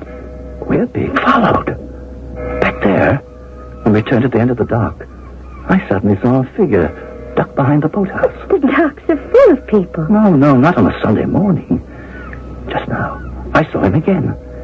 It was the same face turning around, so I wouldn't recognize him. Did you? I think so, but I'm not sure. Well, I think you're more alarmed than I am. Perhaps because I have more to fear. Come along, dear. I'd like to get to where I left the car before the fog gets so thick I'll never get you to the railroad station in time. And Mr. Whitmore, when was the next time you saw Sarah Shelley? I never saw her again. Never? Not alive. I saw her body. She was dead. Did you ever find out who it was you thought was following the two of you? Yes, I knew who it was. But I didn't want to tell Sarah. You recognized the person? It was Silas Harley. And he knew that I saw him. Silas? My Uncle Silas? I can't believe that. Nobody else did either.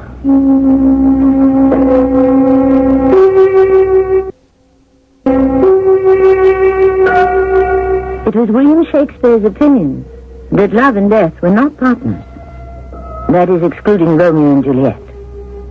In a favorite play of mine, As You Like It, he has the character Rosalind say, "The poor world is almost 6,000 years old, and in all this time there was not any man died in a love cause. Men have died from time to time, and worms have eaten them, but not for love." Well, Mr. Shakespeare, we shall see. It would appear in our story that someone may have killed for love. I shall return shortly with Act 3.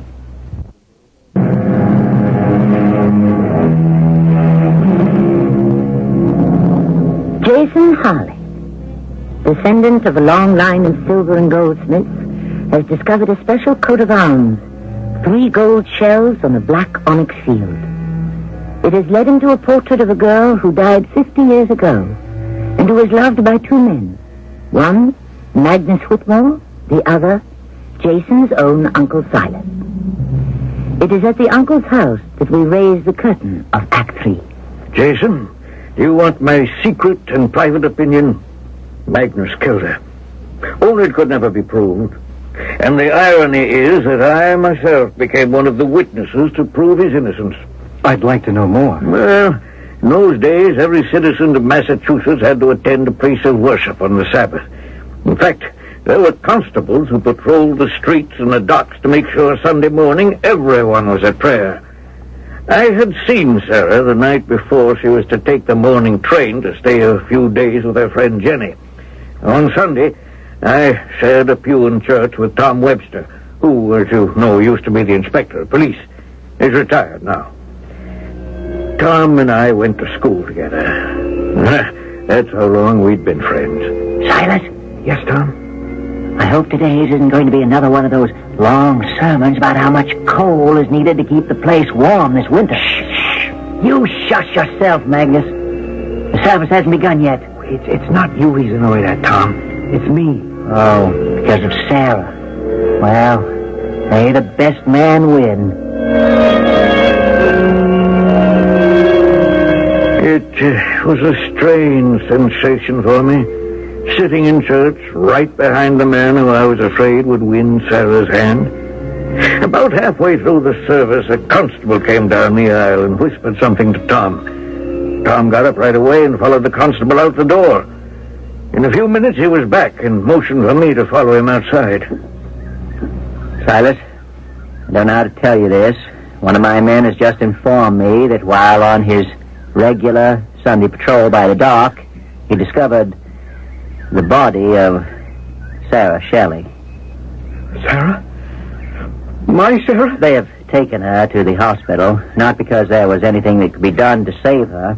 There was no life left in her when she was found, but it was the only place to bring her. What happened to her? I believe she drowned. Now, Silas, as an old friend, I'm going to ask you to bear with me. I don't understand. I must now go back into the church and take Magnus Whitmore into custody. I urge you to go directly to my office. I will meet you there as soon as I have apprehended Whitmore and have him held for questioning. Now go now. I'll be along shortly.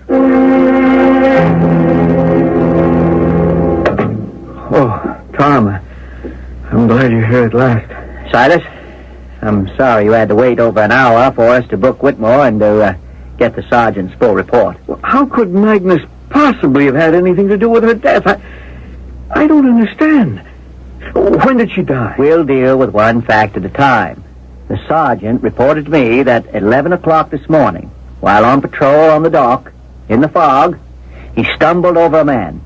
Now, you remember how very foggy it was early this morning? Yes, I do. The sergeant made the man get up to identify himself. He made him write his name in the sergeant's notebook. Take a look at the name there. Magnus Whitmore. Now, the sergeant then asked him why he was not observing the state of Massachusetts Sabbath ruling, why he was not at some place of worship.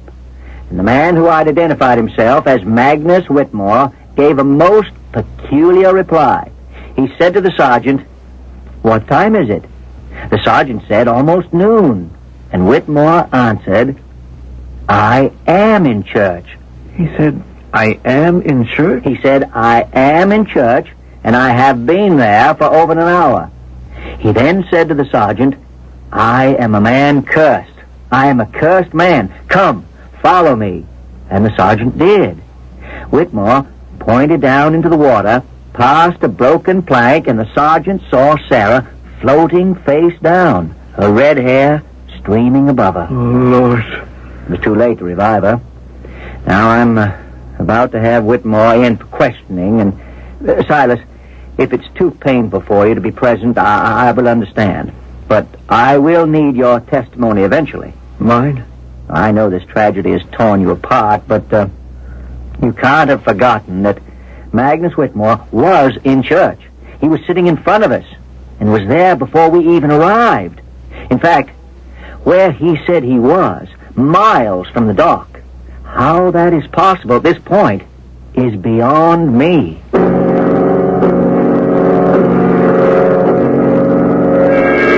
Tom, why am I being held here as a prisoner? On suspicion of the murder of Miss Sarah Shelley. And why is he here? Silas? As a witness. Stranger enough, on your behalf. Well, that's right. The both of you sat behind me for half an hour before the service began, until I was taken out and arrested. So, who is it who suspects me? The state of Massachusetts. Now, do you deny the fact that you were the last person to see Sarah Shelley alive? Of course I deny the fact. I have no idea who saw her just before her death. She was alive and well. We walked along the dock for over an hour before a train was to leave, and I had intended to drive her to the train, but somehow, in the fog, we became separated. What do you mean, somehow? Well, it swallowed her up. The fog became so dense that even my voice calling out to her seemed to be muffled. I don't know whether Sarah heard me or not, but she never replied. When the fog closed in, I was in church. You saw me. The both of you. I sat right in front of you. The fact is, you were with the sergeant miles away and signed his book with your name and then led him to a place under the pier where Miss Shelley's body was found. Well, it all happened while I was praying. I can't explain it any other way. You had better try. Magnus, you didn't go to the railroad station? You didn't care enough about Sarah to find out in all that terrible weather if she'd been able to catch her train or not? I guess I was in such a state, believing that win or lose she would never really be mine, that I just didn't think. What did you do then? Turn around, go back to the dock, push her into the water? Is that why you were crawling on the ground when the sergeant found you? Look, now, you cannot deny this, Magnus. Your name, where you wrote it when he asked you to identify yourself, is in his notebook. So you were not in church, even though on the witness stand, I would have to swear I saw you there. Tom, I'm trying to explain this in the only way I know. How could I appear to be in two places at the same time? May I say something? Oh, go ahead, Silas. Disregarding my own private suspicion, isn't it possible that Sarah in the fog lost her footing and fell into the water and drowned? I can't say at this point whether the coroner will be able to establish that or not. Whether it's accidental death or murder. Jason, at that moment I had no doubts that Magnus had somehow cleverly constructed an alibi and had pushed Sarah into the water. I believed he had a motive. In his strange and twisted way, he must have decided if he could not have her, no one else would. That Sunday night I went home, went to bed, and then was unable to tell whether I was awake or dreaming. Silas? Silas? Sarah? Is that you? Silas? I'm standing now at the foot of your bed. Can you recognize my face? Sarah? Are you real or an apparition? Are you alive or dead? I'm alive, Silas. Very much alive. But not in the sense I was. Silas, I shall remain alive until you join me. Remember that. I didn't have to go to Jenny's to decide. Even as I was walking along that dock with Magnus, I knew I was to be your wife. Sarah! Sarah! Was it a dream or reality? At that point 50 years ago, I wasn't sure. Since that time, I have often seen and talked with my beloved Sarah. The following Monday, Magnus was asked to make an official statement. I needn't elaborate on what I said yesterday about being watched by Silas Harley and that I saw Sarah Shelley alive until about 10:30 Sunday morning. I drove home and went to church. I did kneel there and prayed for Sarah's safety. And then there flashed before me a pair of hands reaching out and...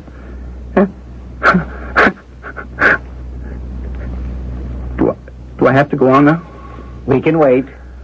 I couldn't tell in my mind's eye whether these hands were choking or pushing her or what. But the very next thing I saw was the body lying still on the water next to the pilings. From then on, it was all a dream. I tried to leave. I couldn't. I fell to the dock. I tried crawling away. My head a jumble of sounds, the foghorn, the seagulls, the bellbuoy, and... Suddenly, there was a sergeant asking questions. You know the rest. You are saying, Whitmore, that somehow, in some fashion, you projected yourself into a similar self who was on the dock while your actual self remained in church miles away. That is what I'm saying. But how can we ever find out which was my real self and which was not? Magnus went to trial. He was acquitted. Neither his signature nor the sergeant's account weighed as heavily with the jury as practically an entire congregation who saw Magnus in church. That is incredible, Uncle. Ever since, I've wondered about Magnus' guilt. Has he ever explained how he acquired the brooch which Sarah always kept pinned to her waist? How'd he get it? I think it's best all forgotten, Uncle. You have the portrait, the memory of her appearance to you that night she died, saying she wanted to be your bride. Oh, I have a great deal more than that.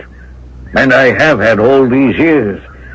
As each year passes, I get closer to our eternal reunion. I want you to look straight ahead, Jason, to where that bench is. It's exactly there she rested during our painting sessions. To the right is where she stood. Can you see the spot? Yes. Right there, by that tree. Her arm extended, beckoning. She's always 18 to me. Always beautiful. I am compelled to relate the truth of what I then saw. A sight seen by my uncle many, many times over the years. Sarah was materializing before him. She began to walk slowly toward us. Young, radiant, in the full bloom of life. Her hair swept up. Her red dress like new. She came closer and closer. And while I held my breath and disbelieved completely what my eyes told me, I saw her touch the forehead of my uncle. He leaned back in his chair and breathed his last breath. I looked again, but in that instant, Sarah was gone. And so was the spirit of my uncle. And so they were joined at last. Out of the strange synchronism of unrelated events has spun the story told to me by Jason Harley. I realized afterwards it is generally the unaccountable and unpredictable that control our lives. A chance meeting, a sudden storm or calm, the violent beginning or the violent end. The miracle of it all is that most of us survive. I shall return shortly.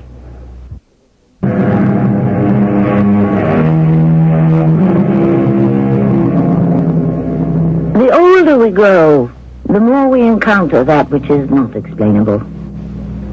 The good book tells us that to live by faith, hope, and charity will make the road easier. And there is written, when I was a child, I spake as a child. I understood as a child. I thought as a child. But when I became a man, I put away childish things. For now, we see through a glass, darkly. But then, face to face. Now, I know only in part. But then, shall I know even also as I am known? Our cast included William Griffiths, Bob Caliban, Carol Teitel, and Bernard Grant. The entire production was under the direction of Hyman Brown. And now, a preview of our next tale. Here we are, 18th Street. You mean I have to walk all the way back to 12th? It's a nice night. A little walk won't kill you. A little walk won't kill you. Harry? A little walk won't kill you. Harry, are you all right? Oh, you were twisting around. You woke me up. You all right? Yeah, I'm okay. You sure? Yeah. It's, go back to sleep, Alice. Just, will you? Go back to sleep, huh? Let me off. I'll let you off at 18. I don't want to get off at 18th. You have to get off at 18th. Don't make me get off at 18th. Why not? A man's waiting there to kill me. Radio Mystery Theater was sponsored in part by White Westinghouse Appliance Company. This is Tammy Grimes, inviting you to return to our Mystery Theater for another adventure in the macabre. Until next time, pleasant dreams.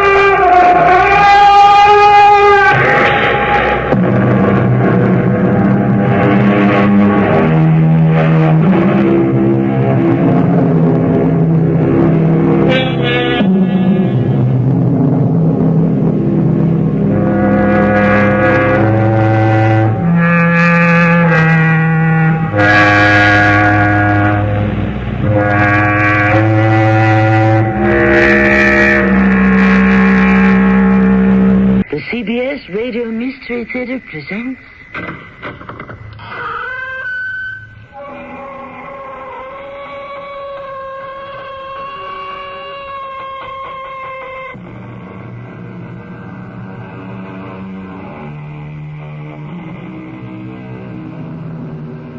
Come in. Welcome. I'm Tammy Grimes. I wish there was another way of saying what I'm about to say, but I can't think of it right now. What I want to say is I just love the mysteriousness of the Mystery Theater. Things one can't really explain, like things that go bump in the night. Know what I mean?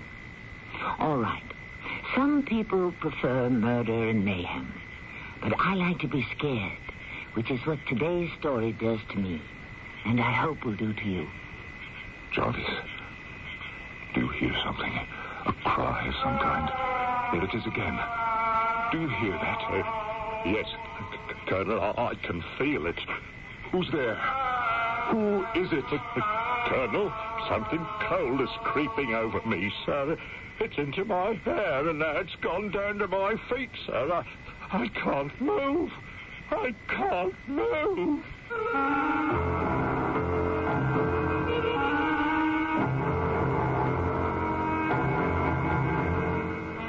Our drama, The Voice That Wouldn't Die, was adapted especially for the Mystery Theater by G. Frederick Lewis and stars Norman Rose. I shall return shortly with Act One.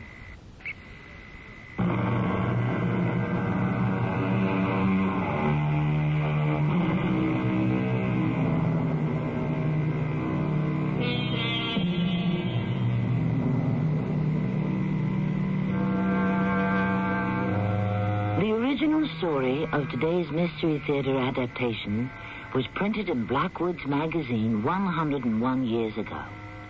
I mention this because I don't think the events you're about to hear could happen today. They just couldn't. So try to imagine a big stone house in Scotland standing on neglected parkland, thick with prickly gorse and bracken, abandoned flower beds, and tangled underbrush. At the back, a long brick wall overgrown with creepers, behind which lie the fallen ruins of a wooden house. Got the picture? Now, let's take a look at the people. Dr. Stewart, this old house was the ideal solution for my daughter and myself. When Rowena and I moved in, it was in a sorry state, as well you remember. It's been a long time since anyone lived here at Broadmoor. I've only rented it by the year. I wouldn't buy it, mind you. It needs too much done to it. The roof leaks, the plumbing leaks, doors won't close, windows won't open. But Rowena adores Scotland. More than India. I'm not surprised. We're comfortable. I brought along a houseboy and my Indian cook, and of course Jarvis, who was my batman in the army and has taken care of us, always, and the horses. Don't tell me you brought your horses all the way from India. And why not? And they're taking to Scotland as well as they did to Simla. I've never heard of such a thing. After my wife died, I realized Rowena needed some link with her old life, and since she's been riding from the time she was 6, I felt it was worth the trouble and expense to bring our horses to Scotland. A little more brandy, Doctor, please. I wish Rowena weren't out. She knows this time of year sudden storms come up, but she insists on riding the moors for hours every day. I don't know how you Scottish stand this weather. Colonel, we've never known anything else. Well, here's your brandy. We had just the opposite weather in Simla. Intense heat. Well over 100 degrees in the shade. Yet Rowena was out every day riding. But now that I've retired from the service, I want her to get a good education. Riding isn't everything, you know. Edinburgh is a stone's throw. She'll get a good education in any of their schools. How old is your daughter? She was just 17 when my wife died. In another 3 months, Rowena will be 18. Oh, will you listen to that? Miss Rowena has arrived at the stables, Colonel. I think you should know she's in a frightful state. Jarvis, don't tell me she's been in an accident. Not that I know of, sir, but she's beside herself with fear and trembling. I don't know what happened to her out on the moors. She's absolutely white. The blood drained from her face, sir.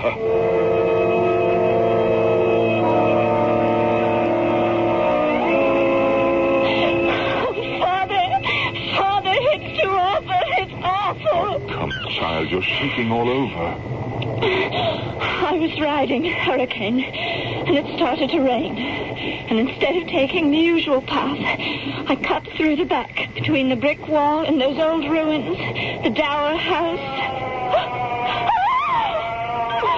Doctor, she's fainted. I have some medication in my bag. Can you carry her up to her room? Of course, yes. I'll just fetch my bag and follow you upstairs. The first room on the right. Rowena. Oh, good Lord, same thing has happened to your mother. She heard something one night. Oh, child, wake up, please. I'm awake, Father. What did Mother hear? Was it just before she died? I didn't realize you could hear me. Now, come along, let's stand up. There we are. No, I want to know, Father. And I want you to go upstairs. You've had enough excitement for one day. We have plenty of time to talk about your mother. You never told me why she died, Father. Rowena, I never really knew. They said it was a disease peculiar to India. But it did seem to begin after she'd had some kind of shock. But she never lived to tell me what it was. Is your daughter back? Oh, I thought you were going to take her upstairs. Oh, I can go up alone. There it is again. I can hear it. No, go away, please.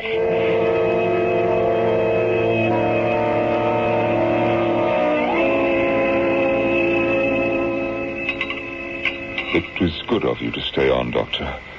I hope the supper was adequate.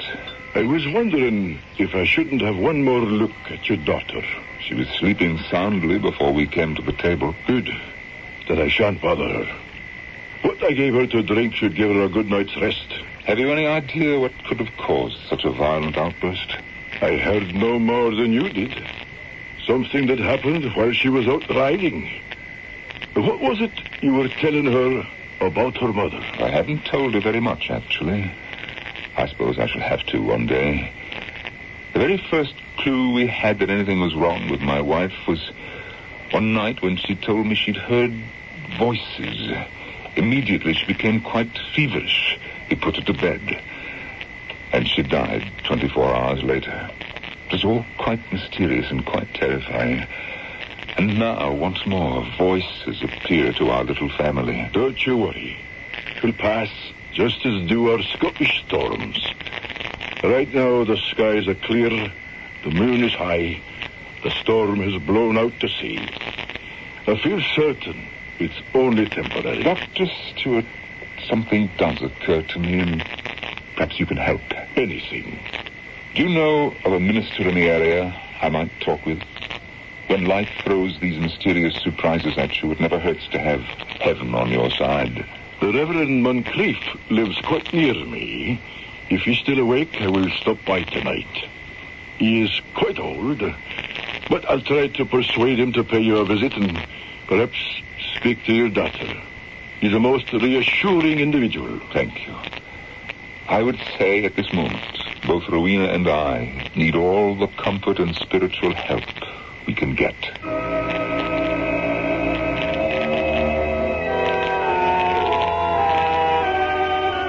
Believe me, Reverend Moncrief, I wouldn't have disturbed you at this hour if I didn't think the situation of Colonel Mortimer and his daughter most strange. Why do you say that, John? I say strange, for want of a better word. There's no doubt in my mind whatsoever the young lady is suffering from an extreme shock to her nervous system. Brought on by these voices you said she heard. Aye. As I returned to the room, I heard her exclaim she was hearing a voice again. And she kept saying, "Go away, go away." Well, do you know exactly where she heard them? She was out riding, I think, somewhere near Broadmoor. They've rented Broadmoor, have they? For a year, I believe. It's in terrible condition, but the Colonel insists they're comfortable. It's been some time since the tragedy. You mean the dower house at the back of the property that burned down? Of course. Coming from India, he probably hasn't yet heard anything about it in the neighborhood. Yeah, it's rather ancient history. Before my time. I dare say. Well, the Colonel is very anxious to meet you.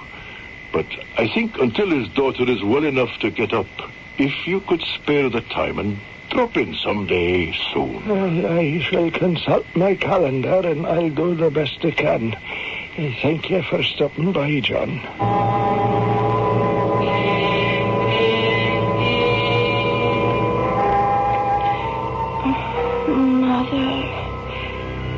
Mother, let me in, please. Mother, let me in. Rowena, what? Oh, Mother, please. Oh, Rowena, child, wake up. You're having a nightmare.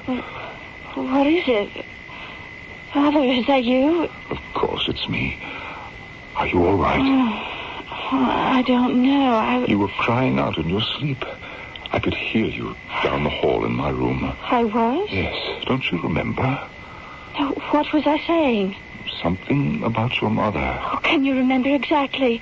Father, I'm asking you to please tell me. It's important. I don't remember exactly. I think it was, let me in.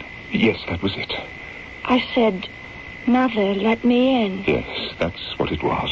Oh, then it's true. It's all true. What is true, child? Oh, it doesn't matter, Father. Rowena, you mustn't keep thinking about your mother. No, I wasn't. I know. Somehow she's still alive in your mind. What they call the unconscious. You must accept the fact that she is dead. I do. I know that. You were dreaming about her, weren't you? No, I wasn't. I don't know what I was dreaming. It's all right if you don't wish to tell me. No, there's nothing to tell. I mean, nothing I could tell you that I haven't already. Thank you for coming into my room to see if I was all right. I think I'll be able to get back to sleep now. Rowena. Yes? My darling little girl. I do love you so. You're all I've got. Yes, Father. Good night.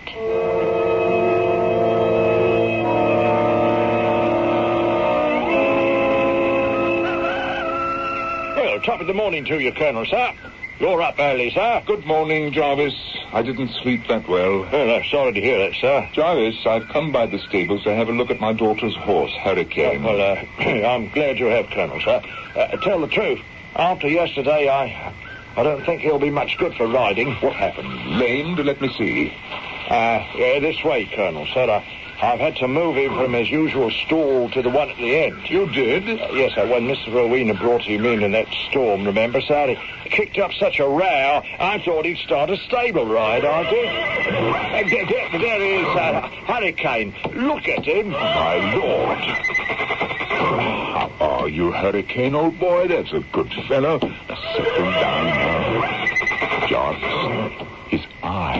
His eyes. Yes, you'll see the fear in them right off, don't you, sir? And it's a good 12 hours since Miss Rowena brought him back to the stables.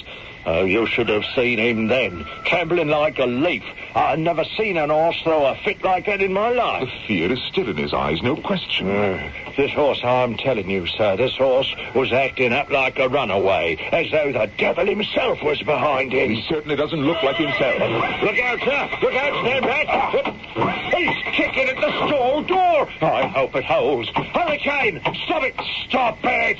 Stand well back, sir. Stand well back. I think he's gone mad. Come for it, Colonel! I can't handle him!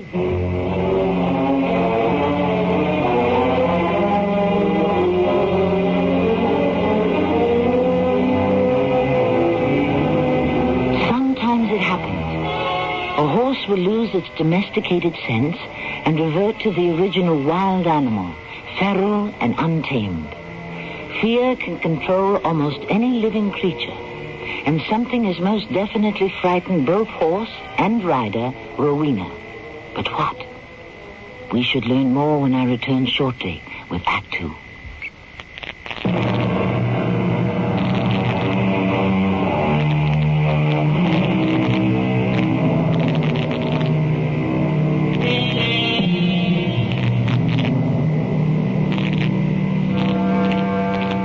Colonel Henry Mortimer, recently widowed and retired from the British forces in India, has emigrated to Scotland with his daughter Rowena and settled in an old house called Broadmoor, outside of Edinburgh.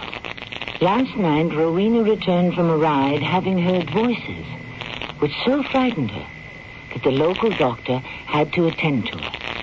He is with her now. I'm perfectly all right, Doctor. I wish you'd let me get up out of bed this morning. Please, Miss Mortimer, I cannot take your pulse if you keep moving about and talking. May I ask that you lie still? Rowena, do as the doctor says. He's only trying to help. Thank you, my dear. Colonel, would you step outside the room with me for a moment? May I get up now? May she, Dr. Stewart? I'd like to have a word with your father, and then I will decide.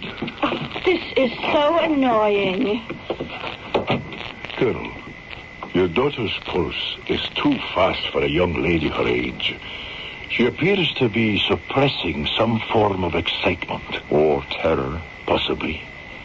It could also be some Far Eastern disease I am not familiar with that she could have picked up before you left India. The girl is too pale and has a temperature. I recommend she remain quietly until this subsides. For how long? Certainly another 48 hours. I understand, of course, and thank you again. I'll drop in to see her again tomorrow. Dr. Stewart, is there anything in particular Rowena should or should not eat? Anything she has a mind to, or an appetite for, I would say. Oh, what is the verdict, Father? Will I live or die? Now, Rowena, don't mock Dr. Stewart. Oh, he's examined me everywhere but where the trouble lies. Oh? And where is that? Inside my head. He told me that you'd better remain quiet for a day or two. Father, before you and the doctor came in this morning, I heard Hurricane cry out in the stable. I know that horse. I've ridden him at home in Simla and here on the moors. But hearing that cry of his, he's suffering. I know what you're going to say. Yes, Hurricane is still nervy from your ride last night, but Jarvis has him back in his stall now and calmed down. That's not what I was going to say at all. I was going to say, now will you believe me that what scared me to death was some kind of a disembodied voice? Just one voice, not more? Just one. It seemed to surround me, and then it was also as if it came from under the ground. I see. Can you remember where? Right outside that wrecked old house. The Dower house.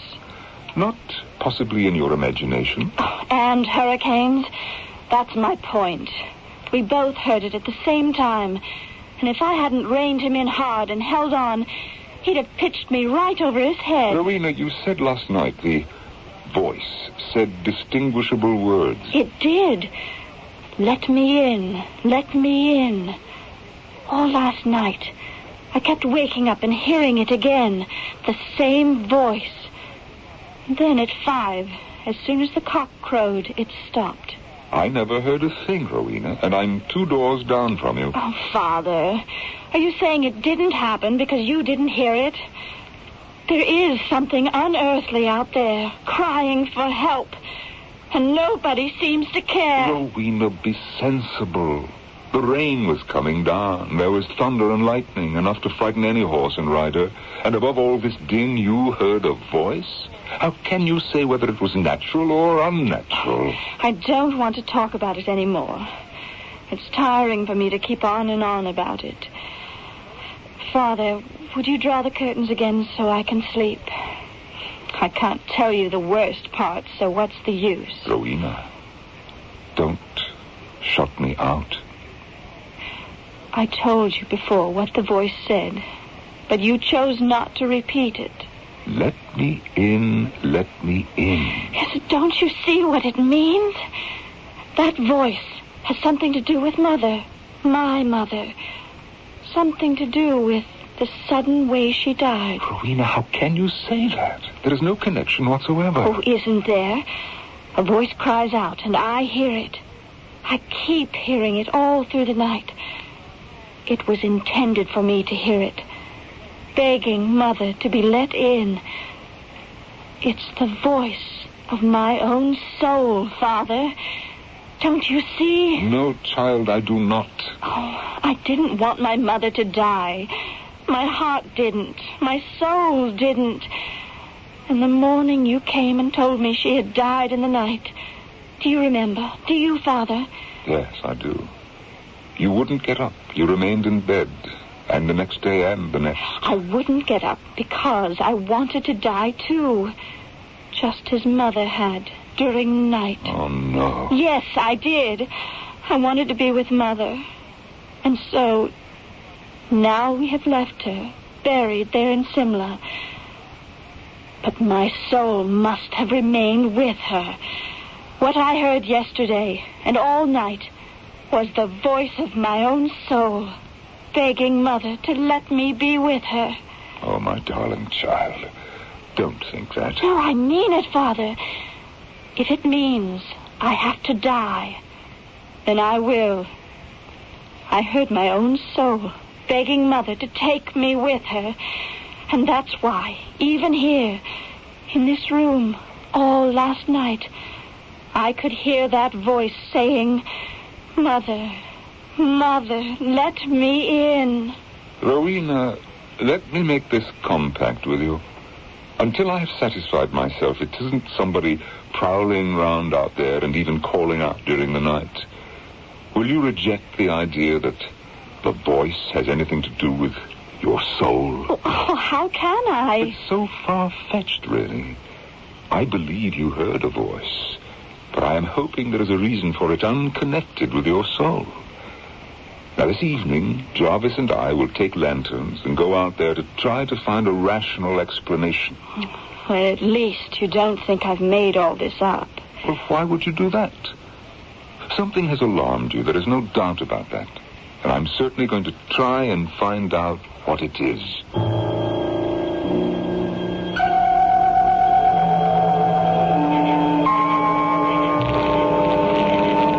To go single file along here, Jarvis. The path is too narrow. Would you like me to turn up the wick in your lantern, sir, make it brighter? No, it's fine the way it is. I can see quite well with it. You have a good flame on yours, too. Colonel, sir, which way are we heading? My daughter tells me what frightened her came from somewhere near the old Dower house, that ruin up ahead. Hold on a moment. Gloomy about here, isn't it? Wait. I think I hear something.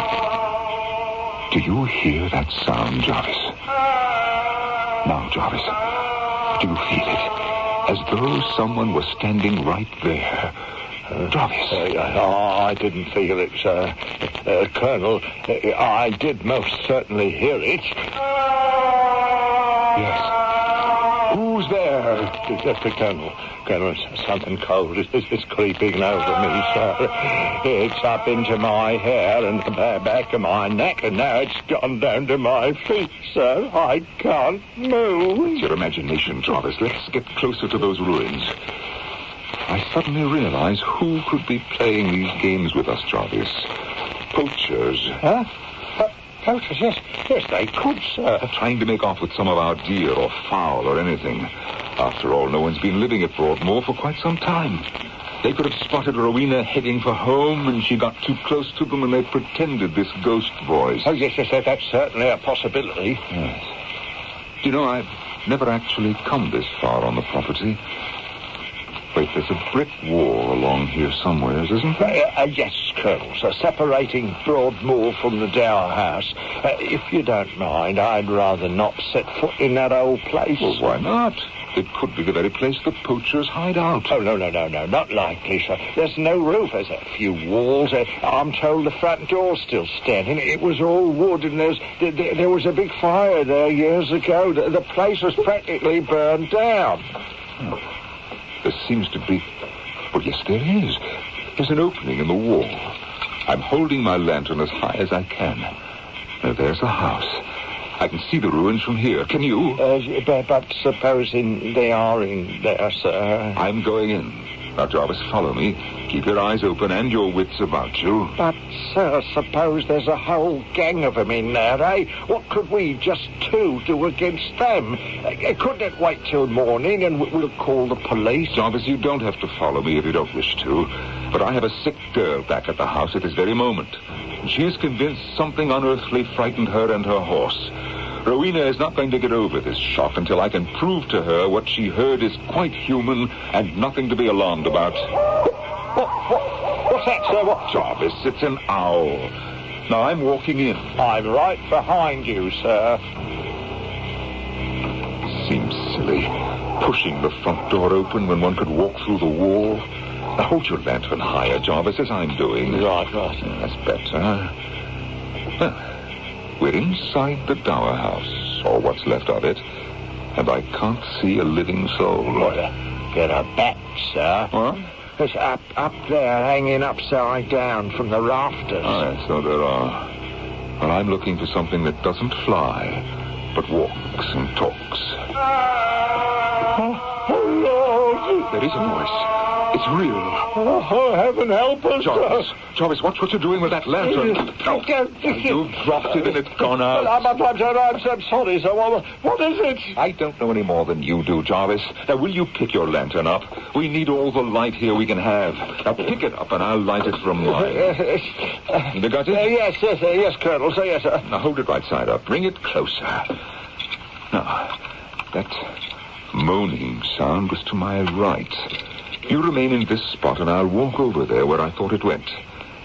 Now, let's see. There's a stairs there. Can you see? Here, take your lantern. If it's mortal and goes up those stairs, I shall follow it. Can't we stay together, Colonel, sir, eh? Who are you? Jarvis, you stay right here until I come back. Pull yourself together, will you, man? Let nothing get past you. No, I'm sorry, sir. I can't stay down here alone. Now, I'll come with you. And if you like, we can come back here together. I'll follow you. I'll be right behind you, all the way up the stairs. Oh, please, Colonel, don't ask me to remain down here alone. Is that you making that sound, Colonel, sir, that knocking? No.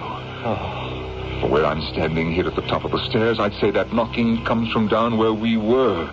As if someone were knocking at the front door. Oh, no. I'm not going back down now. You hear that, Jarvis? Jarvis. Oh, the fool has fainted on the stairs. In the name of the Lord, who are you?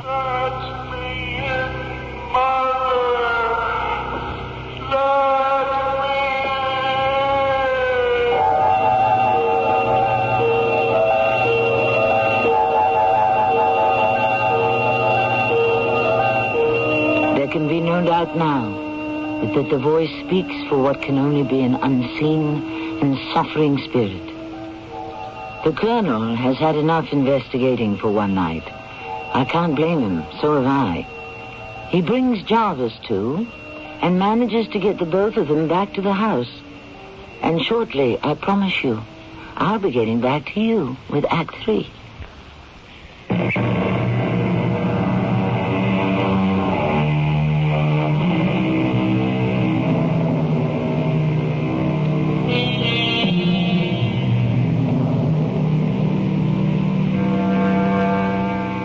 In a murky corner of Scotland, where 100 years ago most people believed in ghoulies and ghosties and long-legged beasties and things that go bump in the night, Rowena, the Colonel's daughter, lies ill in bed, believing the voice of her own soul has spoken to her. Her father, the Colonel, has also heard that voice. It is morning, and Dr. Stewart arrives to check on his patient. You're telling me, Colonel, you and your man heard the voice. The whole affair is unbelievable. Your patient is still asleep, so I haven't had the chance to tell her that indeed I also heard the voice. You?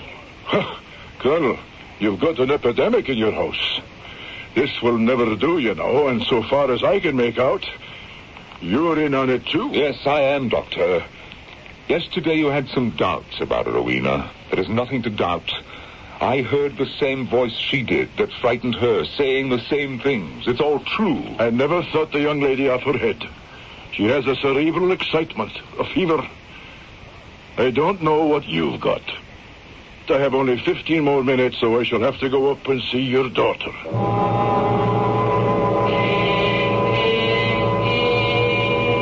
Well, how did you find her? I regret to say, no improvement.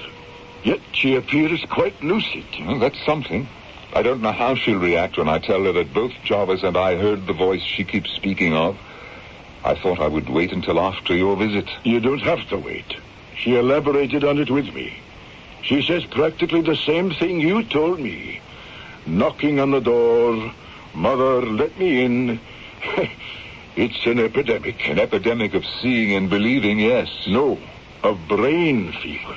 There is no accounting for the freaks our brains are subject to. It's a delusion. It's some trick of the echoes of the winds, making noises in the deserted wreck of a house. Dr. Stewart, I invite you to come with me tonight to those abandoned ruins and judge for yourself. What good would come of it? Even if I am convinced there is somebody, something out there, even if I saw it, let alone hear it, I wouldn't believe it. You leave me with very little to say. Don't you want to know if there's any foundation to Rowena's so-called fevered imagination? All right. This evening, after my rounds, I will stop by. If you can give me a bed for the night, I'll be here by 11.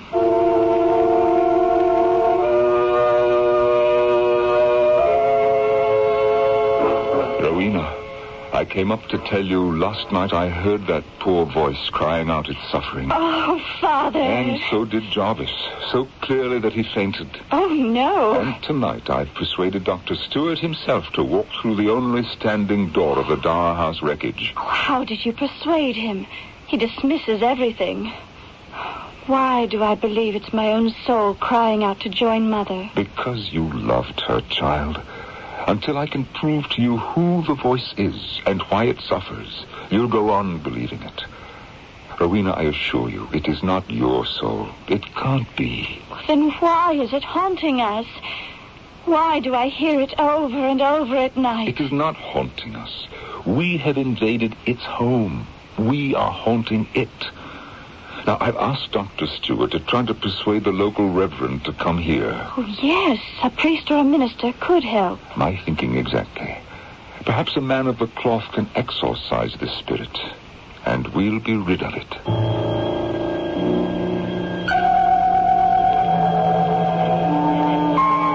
How close are we to the haunted place? Anywhere around here we felt its chill and heard its voice. It's strongest by the Dower House front door. It's still standing. Imagine. It's about all that does. Nothing lives there but bats. There it is. Now we'll keep walking. It will follow us. That wouldn't be you, Colonel, making that noise. Having a little fun with me. Dr. Stewart, I swear to you I'm doing nothing to create that sound. There will be more and worse. You'll see. Yes, of course. Why didn't I think of that before? It's some poor animal caught in a trap. Now, why don't we have a look in the bushes? Doctor, we go through this wall, right here, to the old dower house. You won't confuse the voice with an animal there. And we open the front door and walk in. Not a very pleasant place. Walk with me to the center of this room, will you? Now, as nearly as I can reconstruct it, Doctor, while you and I were in the main house waiting for Rowena's return, the storm broke, remember? And in trying to get home as quickly as possible, she rode her horse past that front door. And the sound she heard came from right here. I'm patiently waiting to hear it. How long do you suppose we will have to wait? I don't know. I gather you're not interested in what you've already heard. Yes, I heard some sounds, but I'm not prepared to agree they were supernatural. You think that moaning is the voice of the wind? I'm waiting for it to say words. Oh, it will. It does. If you want my opinion, nothing's going to happen. When there is a skeptical person present, tables don't rise, trumpets don't blow, pictures don't float, etc., etc. The apparatus of ghostly apparitions seems to fail when the doubting Thomas joins the group. Now, I have attended seances, spirit readings, whenever I am present. Nothing happens. I don't know why it's taking so long. Jarvis and I had hardly crossed the floor when we heard it. I'll wait. I said I'd give it a fair chance. This makes me look like a credulous fool, I guess. Huh. It seems as if tonight there isn't going to be any manifestation? That's what the mediums call it. No manifestations in the presence of an unbeliever. It's almost midnight. Let's give it another few minutes. Of course, of course. Take as many minutes as you care to, Colonel Mortimer. Your attitude isn't very pleasant. If my daughter wasn't doing so poorly, I don't think I'd take much more from you, Doctor. Do you hear that? It's coming towards us. I can't see a blessed thing. But do you hear it? Admit it, Doctor. You hear it.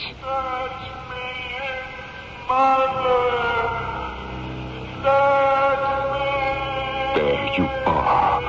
Satisfied. No question about it now, is there? Does it go on for long? I can't tell you. After a while of pleading with its mother, it goes away, crying and moaning.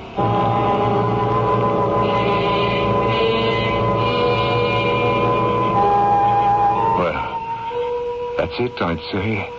Until the next time. Well, Doctor, now what do you think? I cannot tell you what I think. Let us start back to the house. So you have no opinion? Or if you have, you're keeping it to yourself? Yes, I am. Now, mind you, I do not believe a word of it. But I cannot tell you what I think. Did you speak to the Reverend as I asked you to? Moncrief? Yes. He's going to visit you tomorrow evening. That's fine. I'm relieved to hear that. Well, what do you think he can do? Now, bear in mind, the Reverend Moncrief is not a young man. He's quite old, in fact. And he doesn't believe in witchcraft, you know. I'm glad to know that. Neither do I. I can't tell you, Reverend, how grateful I am that you came here tonight with Dr. Stewart. Colonel Mortimer, I'm standing out here in the middle of the night to do what I can. You just place me with my lantern where you'd like me to watch and listen. Right beside this door. which, as you see, was once the Dower House's front door.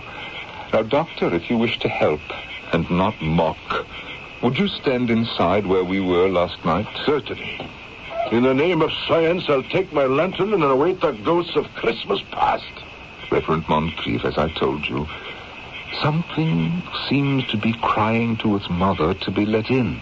Now, we have all heard it, even the doctor, though he won't admit it. If indeed it is a spirit which exists between heaven and hell, I hope I shall also hear it.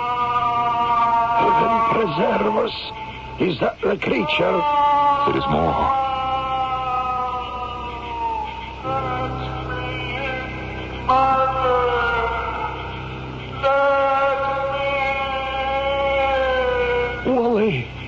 Willie, is that you?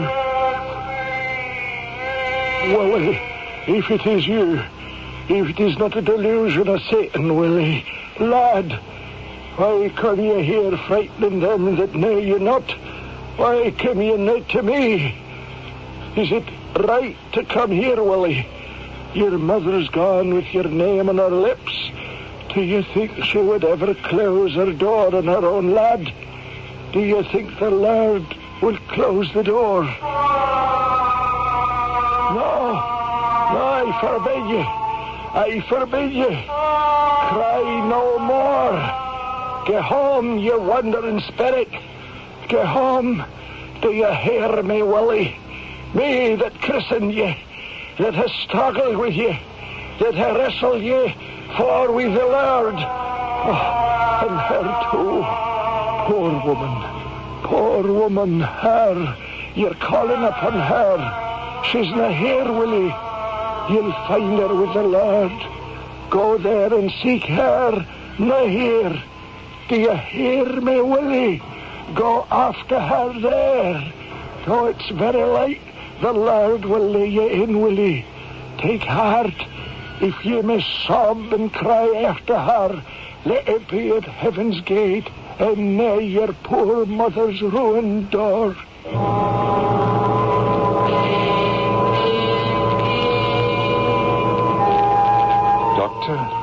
Dr. Stewart, we can leave the house now. There's nothing here to see anymore. Let's join the Reverend. You know, I could hear him calling out, but it was also strange. I did not know what to make of it. Oh, careful there.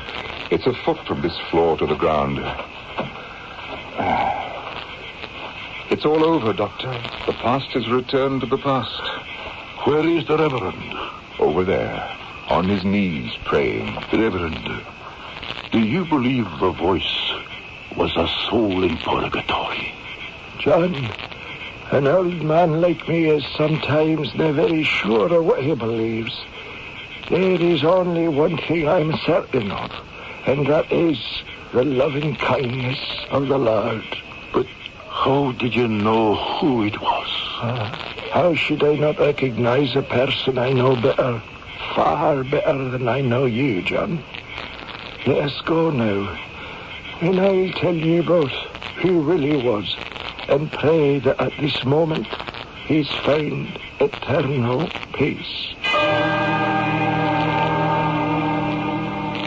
Rowena, you have no idea how good it does my heart to see you so flushed with health this morning. Oh, I don't know why, but suddenly, overnight, all my fears have gone. Last night, the Reverend Moncrief recognized the voice as that of a young man who'd been a prodigal son 50 or so years ago. His mother had been the housekeeper in the Dower House and had suddenly died. The young man, Willie, came home the day after and threw himself against the door, begging to be let in. There was no one home but his dead mother. The family was away. The boy died at the door. It was there the Reverend found him and administered the last rites. Last night, he dispossessed the boy from earth. So it's all over. All in the past. Yes. Now, you and I must do something positive about the present. We will, Father. But I wish I could have been with you last night, when that unhappy, suffering voice that spoke to me so clearly finally found peace. Oh, I wish I had been there.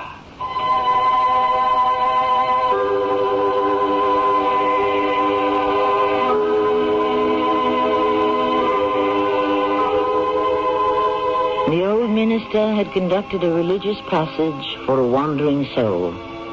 I can just see him raising his arms in the Scotch manner at the end of a Sunday service, giving benediction to the silent earth, the dark woods, and the ruins of yesterday.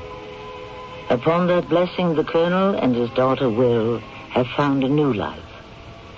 I shall return shortly.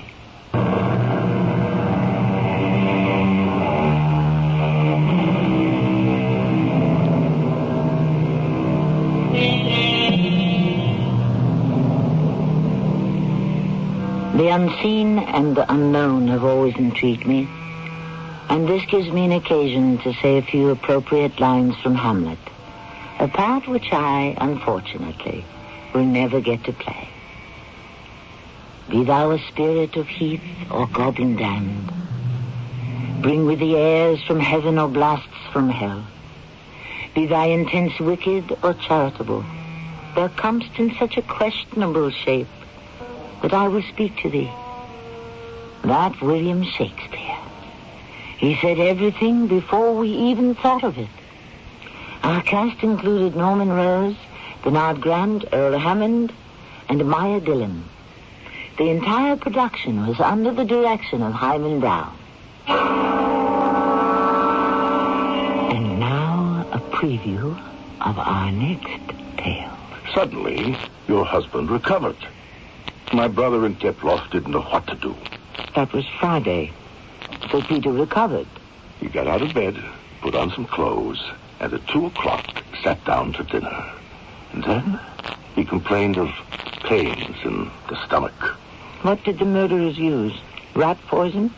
It's very easy to buy. The poison did not kill him. So we had to take matters into our own hands. Hands? But now he is quite dead. You swear, Gregory? How he died is between my brother and me. We both know. We shall never say. May I be the first then to say to you, long live Catherine II, Empress of all the Russias. Radio Mystery Theater was sponsored in part by White Westinghouse Appliance Company. This is Tammy Grimes, inviting you to return to our Mystery Theater for another adventure in the macabre. Until next time, pleasant dreams.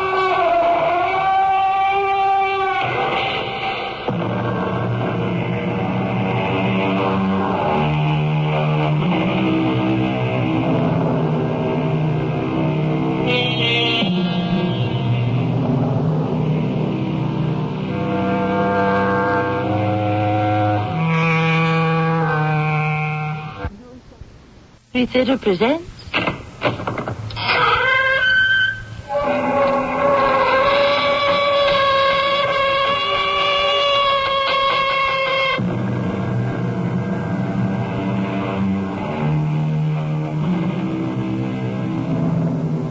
Come in. Welcome. I'm Tammy Grimes. Some mysterious happenings cannot be explained. Some need no explanation. Some are so incredible that even were I to find the reasons, the causes, the whys, the wherefores, it would still escape all understanding. Such a tale the Mystery Theater presents to you today. It is called The Smile. Whenever I see it, I feel as if it's draining my life away. You saw it today, Bill? This thing you call the smile? I see it every day. I see it now. I want to see it, too. Turn around. It's behind you. It's right outside the lighthouse window. Great Lord. You're right. It's there. Did you think I was making it up? Well, I didn't know what to think. It does look like a gigantic smile in the sky. And it's killing me.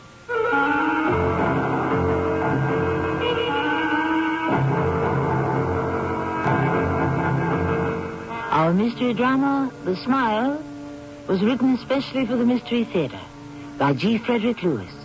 It stars Tony Roberts. I shall return shortly with Act One.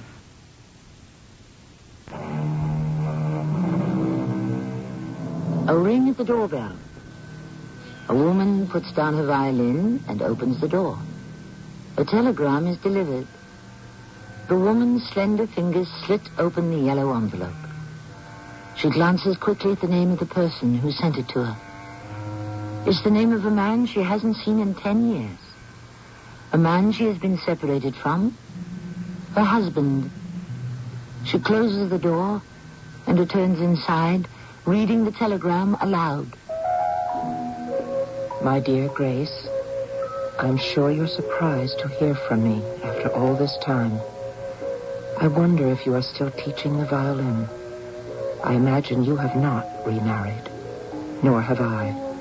If we couldn't make it together, I don't think we could with anyone else. The woman puts down the telegram as if she can't bear to read further. Tucks her violin under her chin and plays. And then... No. She has to read the rest of the telegram, whether she wants to or not. So we separated because we could no longer live together or needed one another. But Grace, now I do need you. I need your help. I'm not working at all. No writing, nothing. I'm staying with Uncle Wilbur at his place on Chesapeake Bay. Remember, Wilbur, can you come and see me as soon as possible? Grace, I believe I am dying, and only you can save me. Yes, I remembered Uncle Wilbur. Who could forget that crotchety, opinionated old salt, used to having his own way? The same instant obedience he demanded when he was captain of his own ship.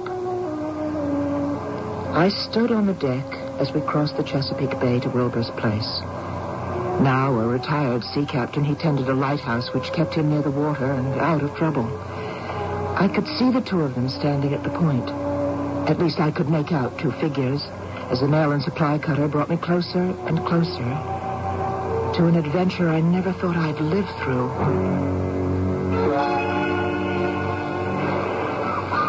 Wilbur, is it still up there? I thought you were looking at the boat bringing Grace out here to the lighthouse. Wilbur, I'm asking you something much more important. Is it still up there? Do you see it up in the sky? Yes, Bill, I can see it. Still there. I thought by now you'd come to terms with the fact that it's always there. That it's not your imagination or mine. Well, sometimes it comes and then it goes away again. I was hoping it would go away today. Hmm? I thought you wanted Grace to see it. I do, yes. Yes, you're right. That's why I sent for her. I want to talk to her about it. Well, you talk to me about it. Seems to me we talk a lot about it. Why doesn't it let me alone? Why me? I see it too, Bill. I know you do, Uncle Wilbur. I know, but it isn't doing to you what it does to me. To you, it might be just another strange-shaped cloud in the sky. It doesn't affect you the way it affects me. Well, that's true. Well, let's get down to the dock. I think the boat Grace is on is about to pull in. It's killing me, Wilbur. It's draining the life out of me. Whenever it appears, wherever we are, I feel weaker. Yeah, I know, Bill, I know. We'll just have a long talk about it with Grace. Let's go down now and help him tie up the cutter. Of course, at the time, I didn't say one word. But I can tell you now I was shocked. As I stepped ashore at Lighthouse Point, I was so shaken to see how much Bill had changed, I could hardly speak. He was no longer a young man of 40. His hair had turned snow white. He looked 70. He took my suitcase, and the cutter cast off. And an hour later, I was alone with Bill, sitting in the lighthouse kitchen, just the two of us, having sandwiches and coffee. Oh, Grace, you look marvelous. I'd quite forgotten what a beautiful girl I was once married to. Well, actually, Bill, we're still legally married. But I'll take it as a compliment just the same. You make these sandwiches? I'm afraid not. That's Uncle Wilbur's department. And what's your department in this lighthouse keeping? I'm not doing much of anything, I'm afraid. I don't know, I guess you might say I've gone to pieces, as it were. Well, that's hard for me to believe. A man like you, always in the middle of things. And you were always off covering a war or a peace conference. Are you doing much writing now? I'm not doing any. My last assignment that I can remember, for the syndicate was, It's funny, I can't remember. You can't remember? Was it that long ago? No, not at all. It's just that it just slipped my mind, that's all. Let's see, it was, yes. Oh, yes, I did a feature on Tibet. That's an extraordinary kind of life they live up there in the mountains, the Tibetans. No, I read it, I did. That was a wonderful story, Bill. And you lived up there with them in the Himalayas? Oh, yes, I did. For how long? Yes, I did. I said, for how long, Bill? How long did you live in Tibet? What? Bill? Are you listening to what I'm saying? You keep looking out the window. Is there something out there? No, not there. Not yet, Grace. What do you mean, not yet? I asked you how long you spent gathering that material in Tibet. Time passed as it never passed before. I can't say how long, Grace. And that was the last piece of writing you've done? Yes, that was it. But that was over a year ago. What have you been doing since? I guess you could say I've been running. Running? Running away? No. Running for my life. Bill, are you being serious? Why do you think I asked you up here to the lighthouse? I've never been more serious in my life. Listen to me. We were married for 10 years, and some of them were good years. And then we separated. In fact, we've lived apart as many years as we've been married. Now tell me, what is it you're running from? You won't laugh when I tell you. It's the smile. At least, that's what I call it. That's what it looks like. All right. I'll go along with that. This smile that you've been running away from. What does it look like? Well, I can't quite describe it because so much feeling goes with what I see. When I see it, Grace, believe me, it is actually as if I am looking into a giant face that is smiling. Only I can't see the rest of the face. I can't see the eyes or the nose. All I see is the smile. And when did you first see it? I'm not sure exactly when. As I said, I was in a place where time expands and contracts in an unusual way. You said you were in Tibet? Yes.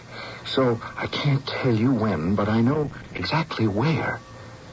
I had just left the monastery, the one on the highest peak in the Himalayas, a place that is always in the clouds. The sun, the moon, the day, the night has never appeared there. Only the intensity of the light varies. The people go around like people under glass, like people moving in milk. I think that's why they always wear such bright clothing. You were telling me when you first saw the smile. I had an interview with the high priest, and I walked out the door of a stone chapel up a little rise, and I looked up. And suddenly the clouds seemed to separate, and I could see blue sky, which I'd not seen in literally months. And up there in that sky was this This faceless face looking down on me. And from that moment until this, unless I close my eyes to shut it out, day or night, I always see it. You mean you see it now? Yes. Have you told anyone about this? You mean other than Uncle Wilbur? He sees it too. Well, certainly. He sees it too, just as I do. I brought it here. I brought it with me. Where I am, there it is.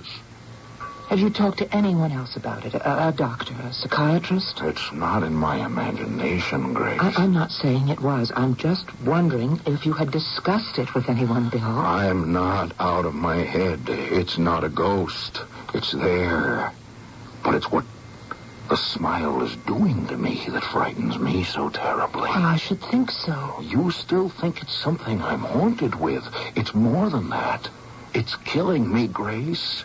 That's why I need you. I need someone I can trust, someone who once loved me, who will believe what I say when I say it's killing me. I try to look away, Grace. It draws me to it. It's draining my life from me. Have you seen it today? I see it every day. I mean, I know it's there. Could you see it right now? Matter of fact, I do. Right outside the window behind you. Bill, I'm going to turn around. I want to see it, too. Go ahead. It's clearly visible. It's up there. I'd say about 1,000 feet overhead.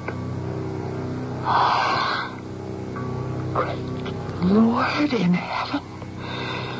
You're right. Did you think I was making it up? I didn't know what to think. It does look like a smile, but it's strange. It's like a shadow without substance behind it. It doesn't affect you? You're sure? No, not at all. Is it always in the same spot? It never is. What do you mean, does it affect me? It doesn't make you feel any differently after you've looked at it for a moment? Any weaker? No, not at all. It doesn't harm Uncle Wilbur either. Only me. Where is Wilbur? Oh, I expect he's outside somewhere. This isn't much of an island. You can walk around it in no time at all. It's only here for the lighthouse, so he won't have gone far.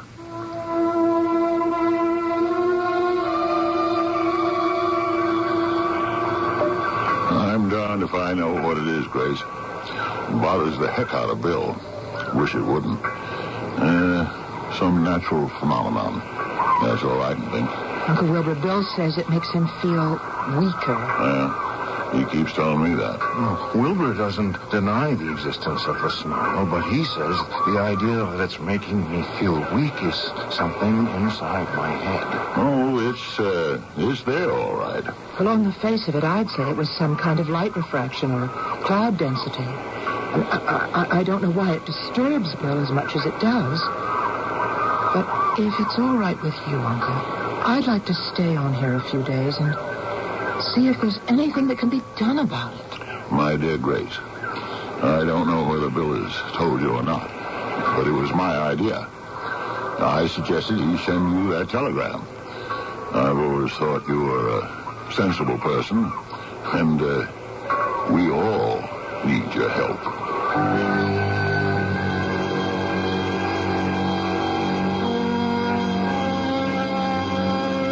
I'm sure there are those listening who already have made up their minds how this can be happening. 3 people have seen the smile. Grace, Uncle Wilbur, and Bill.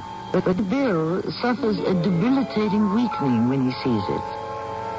I shall be back shortly, closer to the smile itself, when I return with Act 2.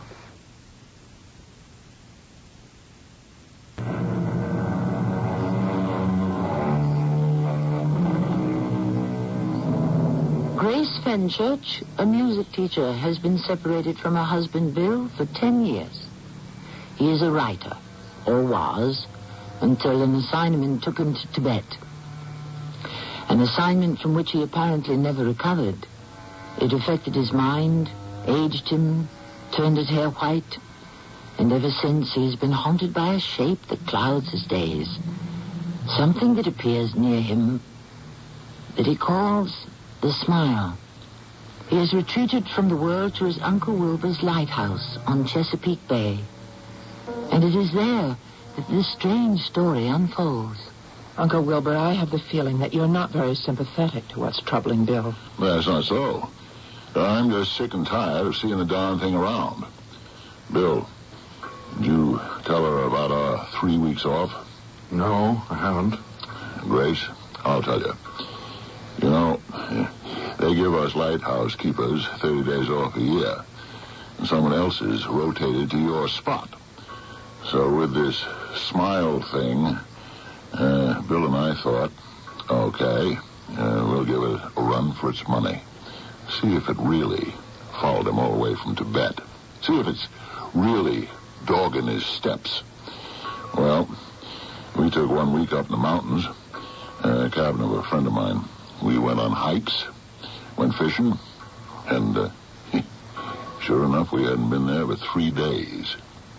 It found us. The Smile. Right, spread across the roof of our cabin. And then we took a week at the shore. It found us there, but where it really hurt, where I realized it was out to kill me. Now, just wait a minute, Bill. Uncle, let him tell it. Where it really got to move was the week we spent in the city. We saw some shows, visited with some friends of Wilbur's old Navy days. Buddies I hadn't seen in years. I began to loosen up. It was great for me. I started getting ideas for stories and articles. Bill thought this apparition had finally left him. Well, on the next to last night, we stopped off at a bar on the way back to the hotel. It was the darndest place. The bar had no ceiling. Yeah. The walls, they went straight up into the sky. You know that glow that hangs over a city at night? There was that. And right there over my head, grinning down at me, there it was. The Smile. I had a hard time getting him back to the hotel. But I did. People thought he'd had just one too many. So even when the both of you got away from the bay and the lighthouse, it wouldn't let you be? No, it's never left me since. I try not looking at it. Sometimes I make believe it's not there, and I feel free. But when it leaves those rocks, where I think it lives way offshore, and starts coming this way, I know it's lying in wait for me, and it won't stop smiling until I'm dead. Bill, you said something a moment ago about it comes from the rocks. I'd say for the past 2 months, that's where it seems to come from. And could you find it? At 5 or 6 in the morning, just about daybreak, it leaves the rocks that are just at the edge of the horizon. Can you show me from where we're standing? Oh, you see those rocks that jut out just where the sun's going down? Yes. From there, no larger than a small black curve on the water. Seems to lie there on those rocks, and then as the sun comes up, it starts towards me. We went fishing one morning real early. Came chasing after our boat like some giant kite. Chased us. Good. Then we'll chase after it. What? Tomorrow morning, while it's still dark, we'll take ourselves across the bay, right out there to where you say this Smile of yours starts from. Oh, Uncle, you've got a boat, haven't you? Sure have. Great little sailboat. Use it all the time. Well, that's fine. Then tomorrow morning. Agreed? Why not? I'm game. See that mackerel sky? That means good sailing weather tomorrow. We'll take ourselves Smile hunting.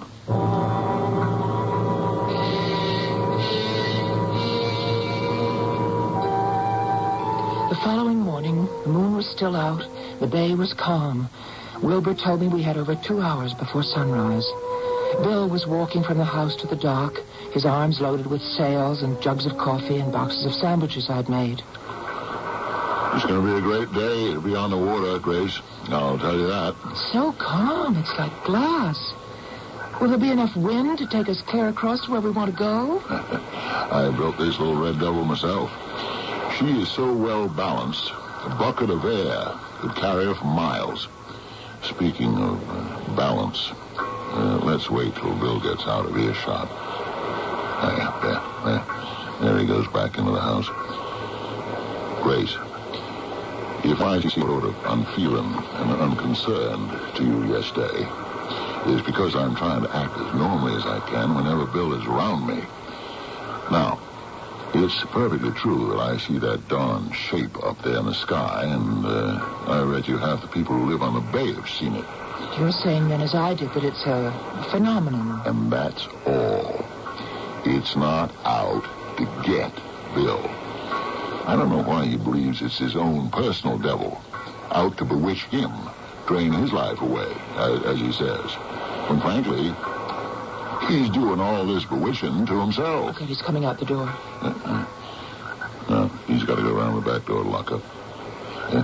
Anyway, that's why when you said, let's take the boat out and head for those rocks and see the dawn smile before it gets up in the morning, I could have shouted for joy. But I had to act cool, as if, well, why not? Let's see. See, I didn't know what else to do. Bill is a young man. He's only 40. And he looks so old and tired. It just hurts me to see him like this. Mind is a curious thing, Grace.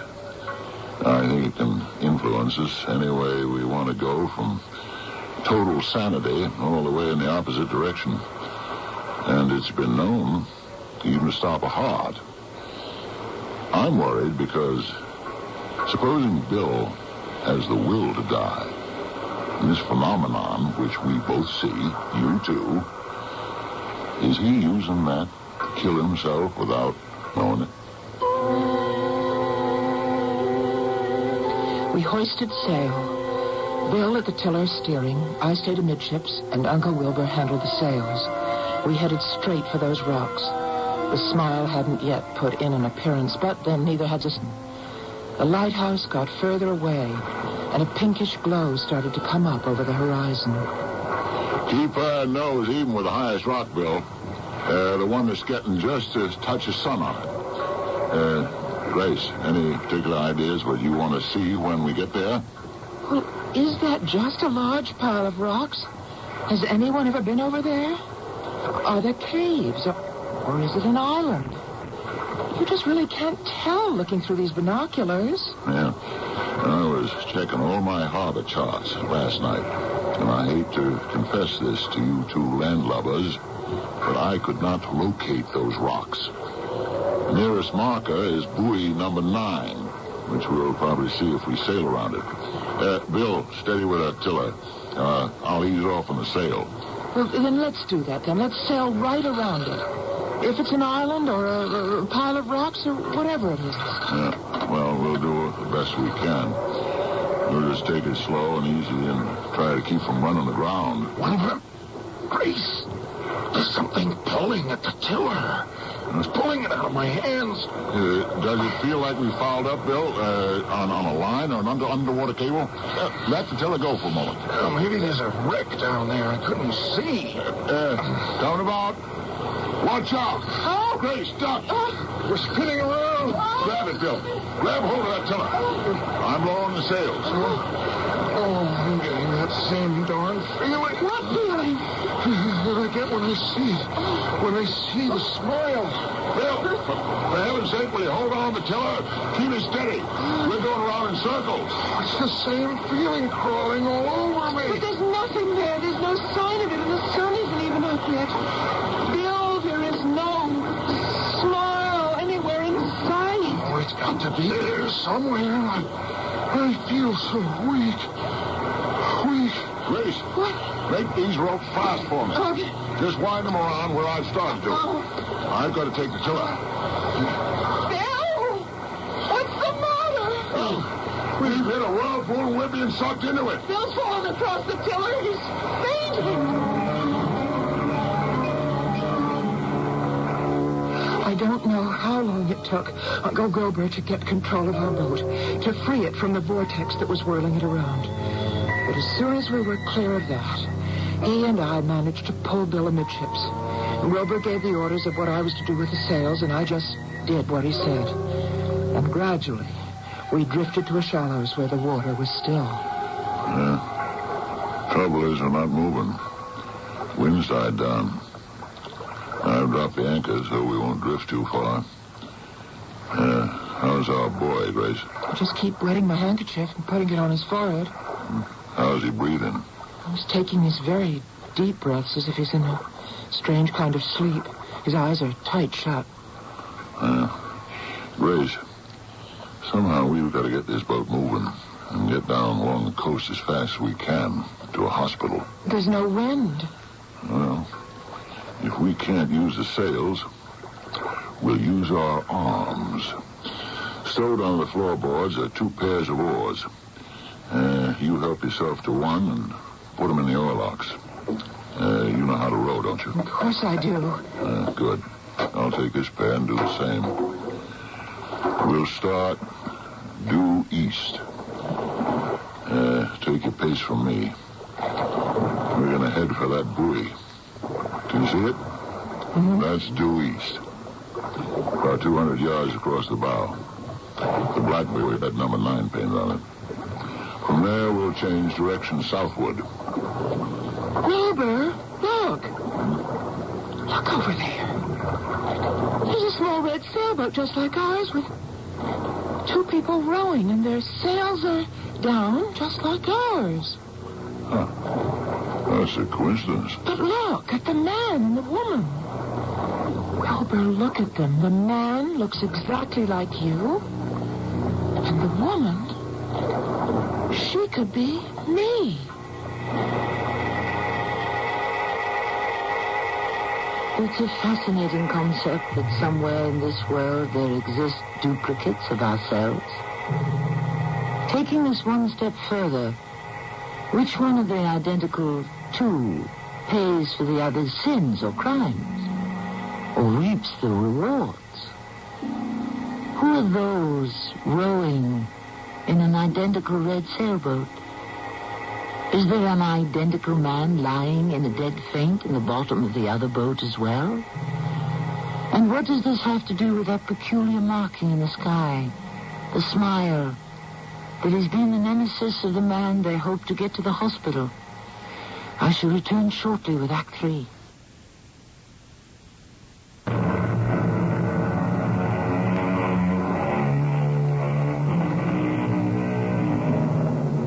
A man and a woman are rowing a becalmed sailboat as quickly as they can, because in the center of that boat lies another man with white hair, a man in danger of losing his life.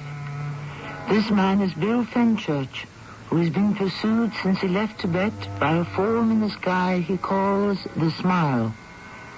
Bill is certain, positive, that this smile is draining away his life.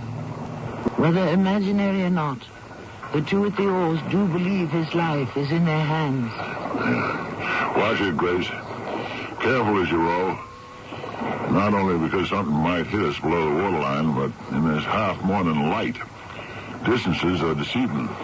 Yes, but what about the red boat being rowed by people who look just like us? Possibly. Just like the desert, maybe. A mirage. Grace. Bill's coming too. Oh. His eyes are open. How do you feel, Bill? Kind of shaky. What happened? Hey, you stay right where you are. You're getting a ride. The wind died down, so Grace and I are using a little oar power. Well, what dumb thing did I do? Oh, I wouldn't call it dumb. We just got caught up in a whirlpool back there. And you lost control of the tiller. I'm not sure whether it came around and hit you and knocked you out, or if you fainted for some other reason. Anyway, now we're shipshape again, and we're heading back. So, we're running away again? No, Bill, we're not running from the Smile, if that's what you mean. The sun came up about an hour ago, and we didn't see it. The Smile never showed up. Hey, say, Grace, I feel a wind coming up. Ship your oars and head for the tiller. All right. I'll run up some sail, and you keep her steady on buoy number 9. So, you guys didn't see it, and we're not running from it. I can't last much longer. Why are you lying to me? It's taking me. Where is... Look up in the sky, will you? Admit it's there. Admit it. We're lost. The smile was there, spreading the edges of its evil mouth over the top of our red mast like a two-sided pennant. I had never seen it that closely. It seemed to be talking, wordless movements coming out of its opening and closing mouth. The wind shipped us along. I kept my eye on the marker buoy. I knew we had to get Bill to the hospital, that his life was in danger. Hey, you there! Red sailboat! Watch out where you're heading! Wilbur, it's the same red sailboat we saw before. Can't you see us?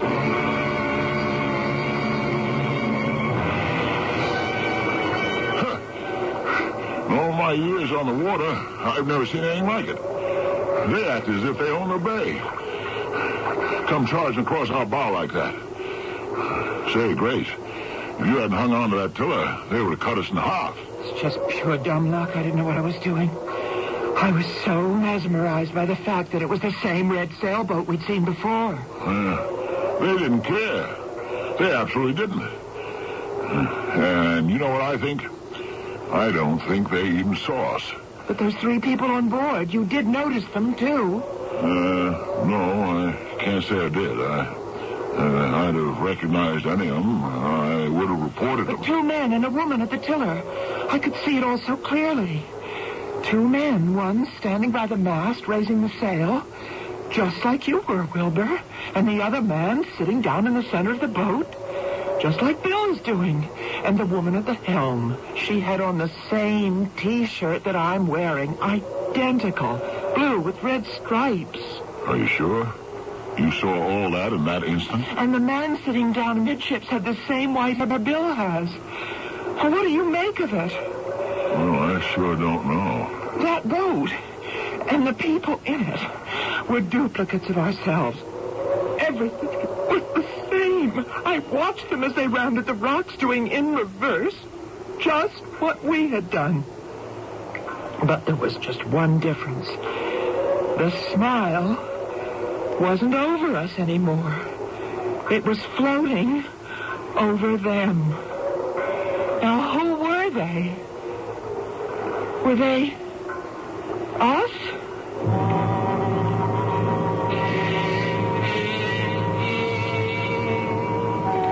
I don't know how long it took. It seemed hours.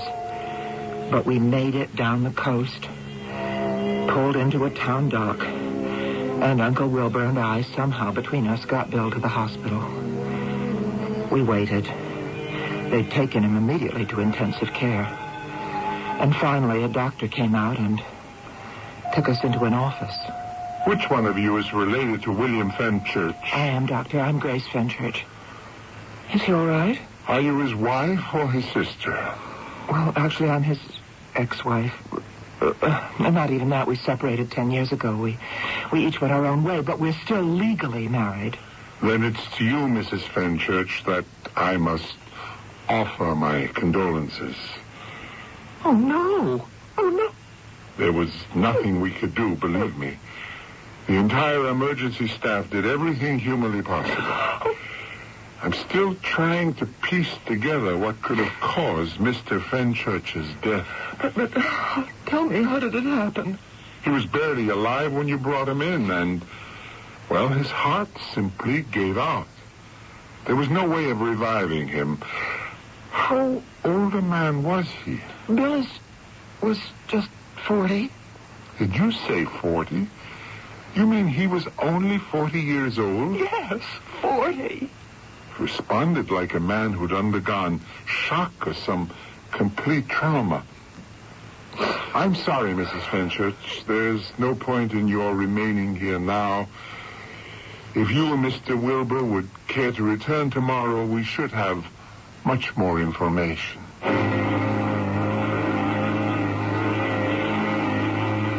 next thing I remembered was it was morning. I couldn't quite absorb what had happened. I got out of bed. It was not my own bed. I went to the cabinet where I keep my music and my violin. It wasn't there. And then suddenly I remembered, of course, I wasn't home. I had received a telegram from Bill, whom I hadn't talked to in 10 years. Please come to Uncle Wilbur's lighthouse, it said. I think I'm dying, Bill had written. And then it all became clear. Grace, you up? Yes, Uncle Wilbur, I'm up. I'm just dressing. I'll be right down. Of course. It was early in the morning, and the three of us were going to take the red sailboat and go out to some offshore rocks to find something. What was it we were after? I got dressed, and I came down to the lighthouse kitchen. It was still dark outside. Wilbur had made coffee. Oh, Grace, I was just about to go up to your room and knock on your door. Don't you remember? We wanted to get an early start to sail out to the rocks. Bill overslept, too. Had to wake him up. He's getting dressed now. Wilbur, you are going to think that I've taken him by my senses, but I simply cannot remember why we planned this excursion. You're joking. It was your idea. It was? The smile. Now, do you remember? The smile that's been haunting Bill ever since he came back from Tibet. Oh, of course. Oh, please forgive me. I knew it was something. Now, Uncle Wilbur, do you believe in second sight, a precognition? Precognition? Having seen something in advance to its happening? I don't want to go out on the boat this morning. And I don't want you to. Or Bill. I think that we should all stay here. Well, talk about a woman changing her mind. Would you mind telling me why, Grace? Yes. I either know of something that will happen to the three of us, or I've dreamed something that I don't want to happen. As we sat there, I recalled every incident as it would be happening. From our conversation on the dock as we loaded the boat, to Bill manning the tiller, to arriving at the rocks, getting caught in the whirlpool, then Bill fainting, the wind dying on us, and our starting to row and being almost cut in two by an exact duplicate of our red sailboat in which we were traveling. 3 people, exactly like ourselves. And then finally ending up at the hospital. Too late to save Bill's life. Well, I don't know what to say about all this. It certainly was an extremely vivid nightmare. So you, for one, don't believe it'll happen? Of course not. We are going to track down the smile as agreed to yesterday. You had a vivid dream, Grace. And that's all it was. Well, it's hard for me to believe it was only a dream. I wish I could have convinced you. Good morning, Grace. Good morning, everybody. It's going to be a beautiful day. Oh, thank the Lord you're alive, Bill. You know, I said exactly the same thing to myself when I got up this morning. By the way, I've been standing on the stairs for a few minutes, and I want you to know I heard everything you were telling Wilbur. I'm glad you did, Bill. I thought it very entertaining. Didn't you? The way Grace told it, one could almost believe it. You can believe it, Wilbur, because I had the same dream.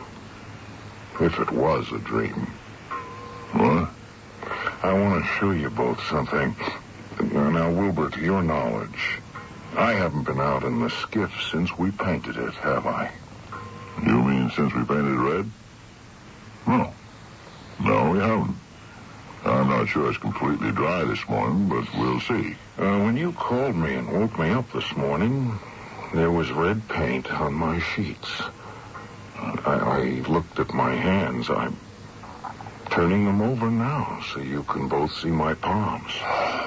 Look, that's red paint. See, well, I must have been holding the tiller. Oh, I don't understand this at all. Wilbur, I'll have that cup of coffee, too. Right. That red paint in your hands could have only gotten there if... But why don't I remember if I was there with the two of you, just as Grace says it happened? Here's your coffee. Thanks, Uncle. Why don't you remember, huh? I don't know if you don't. Uncle Wilbur, would you take another look at Bill? What for? Look at him closely. Well, I'm sure he looks pretty good. In fact, better than I remember seeing him. Well, I feel very good. Strong. Raring to go. Bill, you look 1,000 years younger than when I got here. Say, what are you doing here anyway, Grace? Not that I'm not all for it. It's a nice surprise. You don't remember inviting me here to Uncle's lighthouse? Yes, I do, sort of. Or do I? Bill, this dream or whatever it is that we lived through, you and I, very close to the end of it, an identical little red sailboat crossed ours and took with it what you used to say had been haunting you. Oh, yes, the smile in the sky. I wonder why that upset me so much then. And in that other duplicate red boat were 3 people. Duplicates of me and of Wilbur and of you. The old Bill who was sick and who needed me was in that other red sailboat which disappeared and which we never saw again. And why it existed, I don't understand. But what I do know is that you are here and very much alive, and your eyes are sparkling, and you look very distinguished. A young man with white hair. Thank you.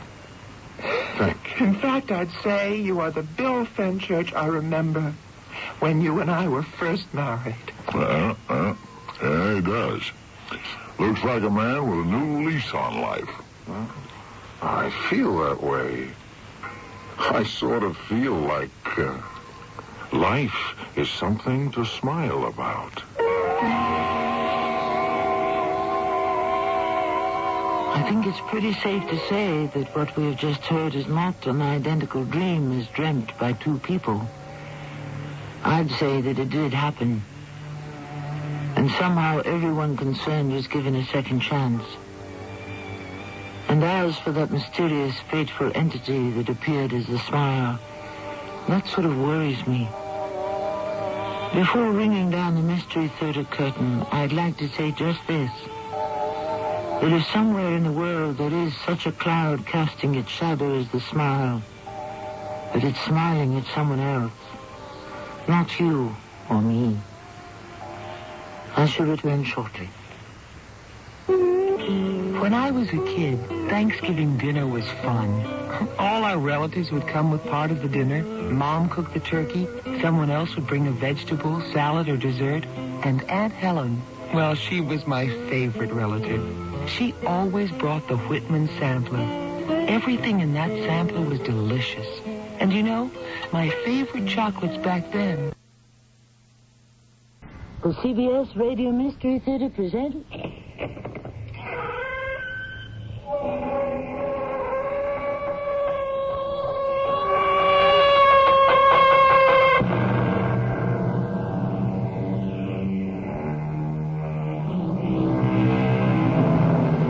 Welcome.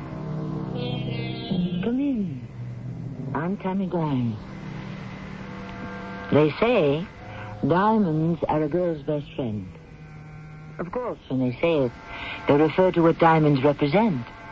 Wealth, power, luxury. However, there can be a time when a diamond, a hard and glittering diamond, can acquire a personality, and yes, even life of its own. Of course, where you have life, you may also find death. Are there any more chops? Yep. Well, have them. Nope. It's time we had a talk. You can't hide behind that wall of food any longer. What are you talking about? You can't fortify yourself behind a hill of flesh anymore. You got to face the world. And do what? I don't know. Rob, kill, swindle, whatever's necessary to get on in this life.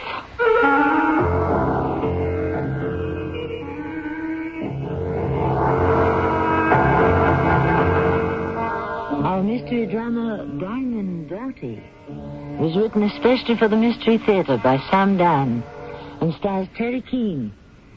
And I'll be back shortly with Act One.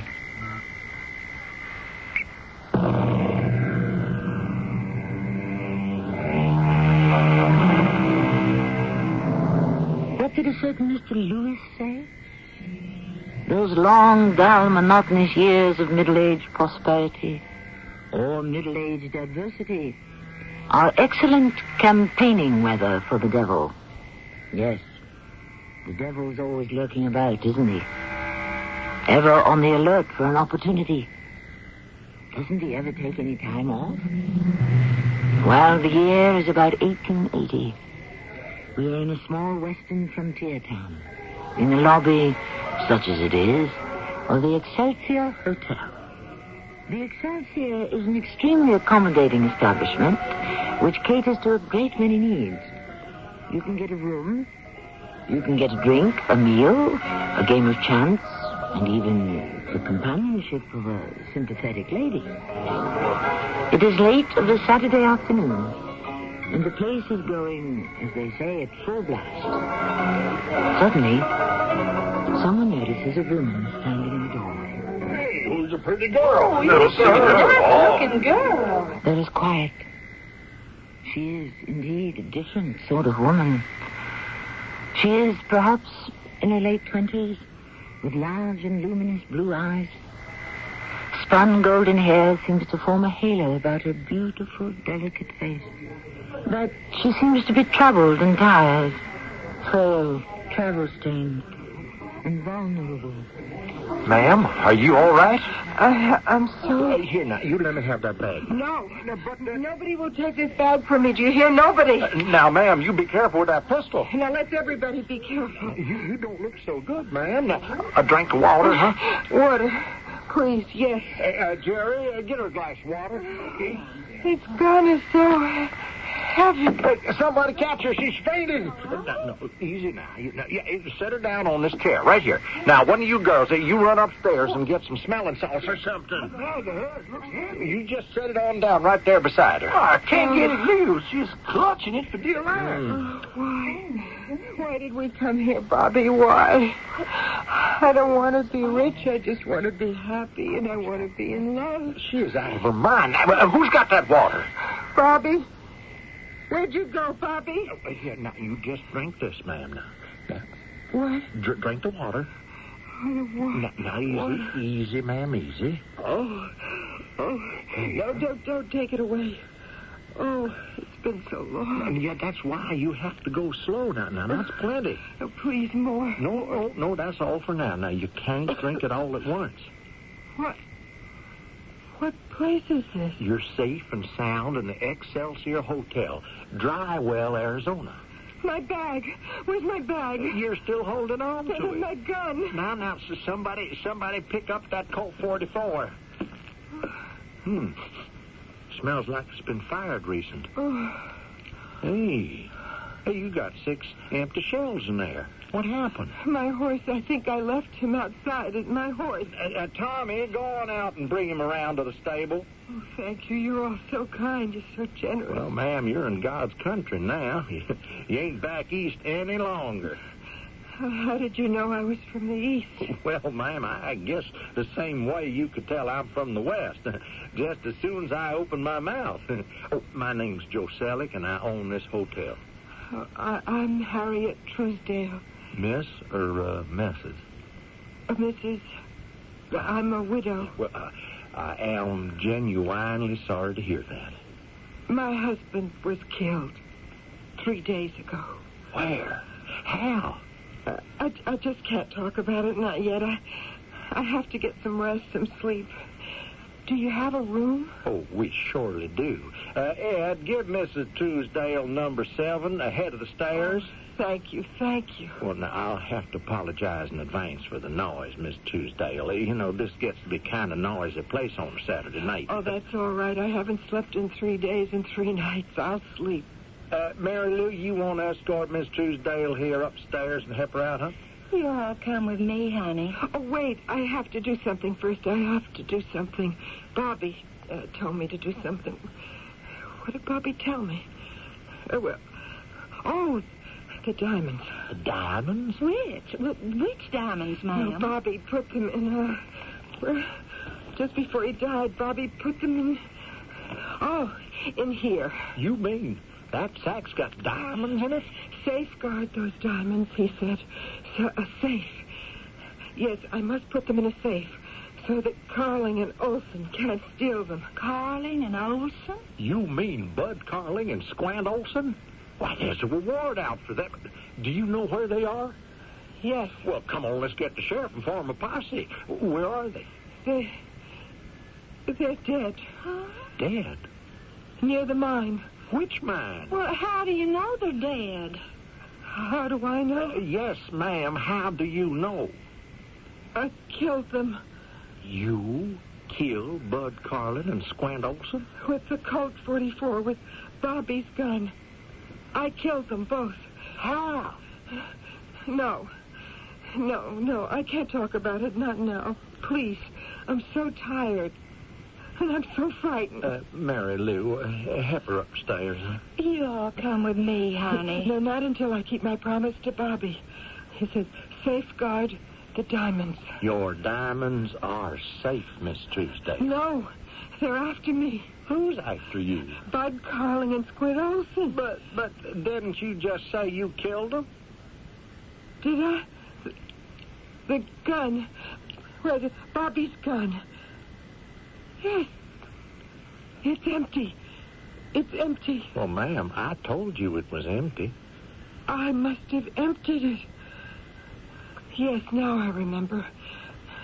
I surprised them. I pointed this gun at them, and I kept pulling the trigger and pulling the trigger till it just clicked empty. I killed them. I confess I killed them. Oh, will I hang? Well, ma'am, the governor of the territory will give you a reward. You see, we had pitched our tent right near the mine on the claim, and he had gone out. Bobby had gone out to dig, and he had left the gun inside the tent with me. Could I have some water? My head is starting to ache. Sure now, but not too much. Oh, thank you. No, they'd followed us, Olson and Carling, and they just shot him down. Yes? They were searching through his pockets, so, you see, they didn't see me. I came crawling out of the tent, and I just started to shoot. I didn't stop shooting until the gun was... Now, don't you worry, ma'am. Everything's going to be all right. Now, you just let one of the girls help you get upstairs. Mary Lou? You all come with me, honey. Now, you get some rest, and you're just going to feel No, fine. first, I must safeguard the diamonds. But like I told you, Miss Truesdale, them diamonds are absolutely safe. Now, nobody's going to steal them. But how do I know? You're asking me to trust you. Aren't you? Well, I guess I am. Well, 3 days ago, I would have trusted you. 3 days ago, I would have trusted anybody, everybody. But now, all I trust is this. Bobby's Colt 44. And I can't even trust it till I...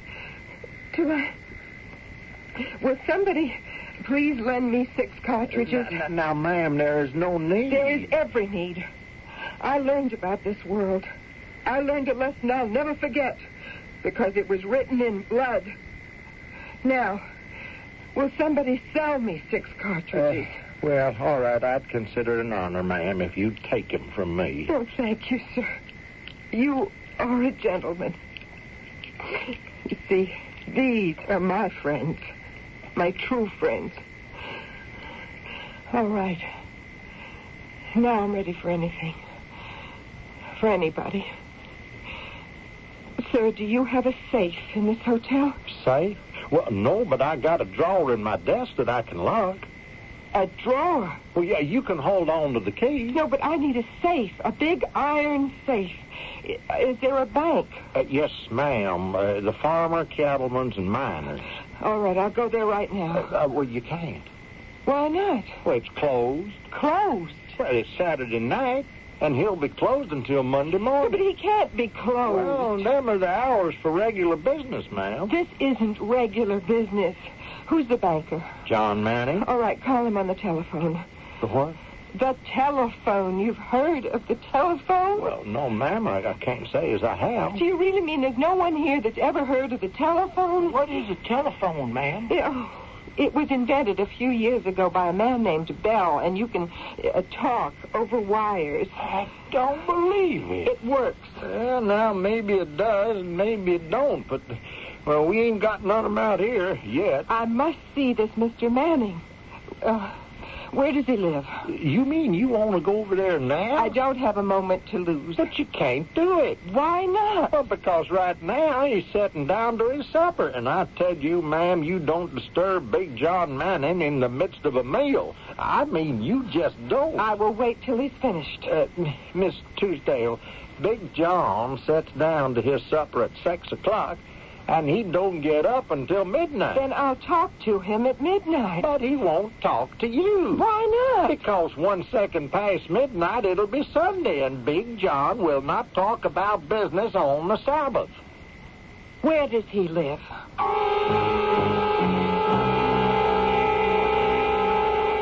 That's the house. Now, we'll see.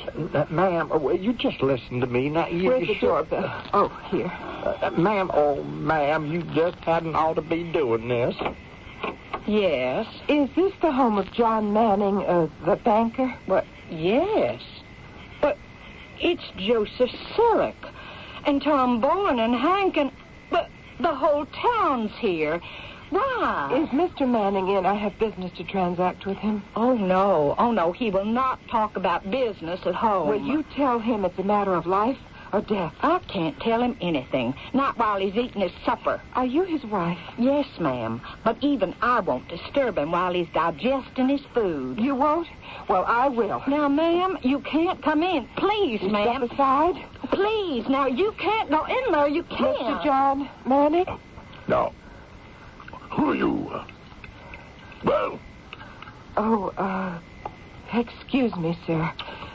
But I have never seen anyone eat like that. Now, madam, who are you?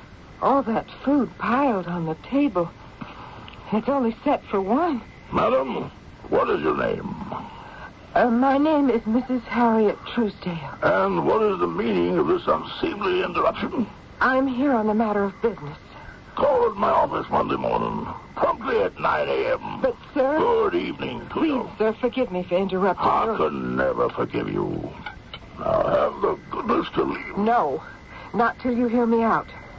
I have in this bag 100 diamonds. Now, each is worth at least $1,000. I own a mine on which can be found hundreds, and for all I know, thousands like them.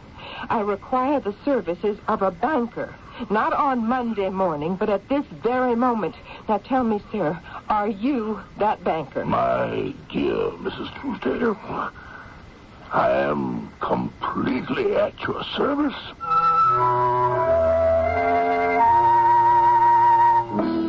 Of course. They say money talks, but diamonds shout. Mrs. Harriet Truesdale came into Dry Well, Arizona one evening alone, frightened and friendless. 2 of those conditions have already been altered. While she still may be frightened, she is obviously no longer alone and friendless. But other changes are in store, quite a few, and some shall occur in Act 2 shortly.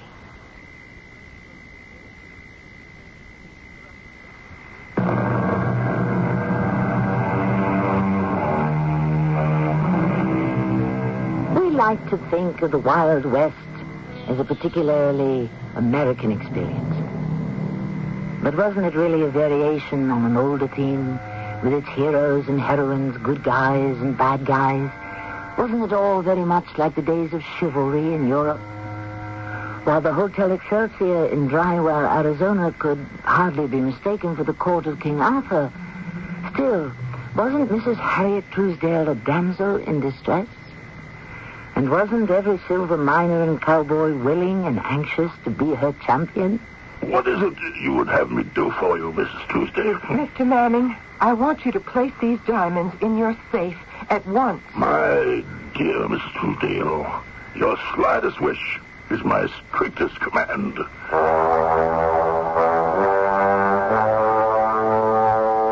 This safe, made of the finest stainless steel, Miss Truesdale, was especially constructed for our needs by the largest company in the world. Well, just put the diamonds inside, please. It comes all the way from Denver. Take them from me. I shall give you a receipt. Please, let me see you place them in the safe and lock the door. Of course, a receipt is hardly necessary, since the whole town is outside, gaping and gawking at this transaction. Put them away, please. Yes, of course. And now the door. That could withstand a volley from a battery of howitzers shall swing shut. The lock, to which only I know the combination, is turned, and the deed is done. Oh, Bobby. Bobby, darling, I did just as you told me. Oh, now I simply must just sleep. Sleep. Mary Lou, now you and the girls, now you take her back to the hotel and put her to bed. You all come with me, honey.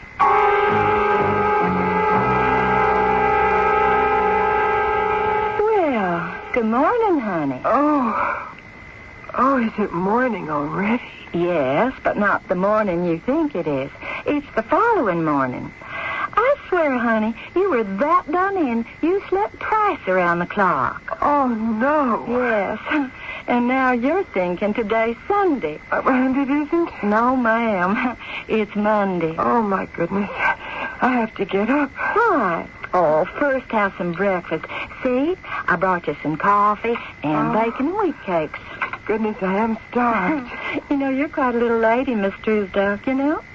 Well, why? What did I do? Well, the way you went and faced everyone down.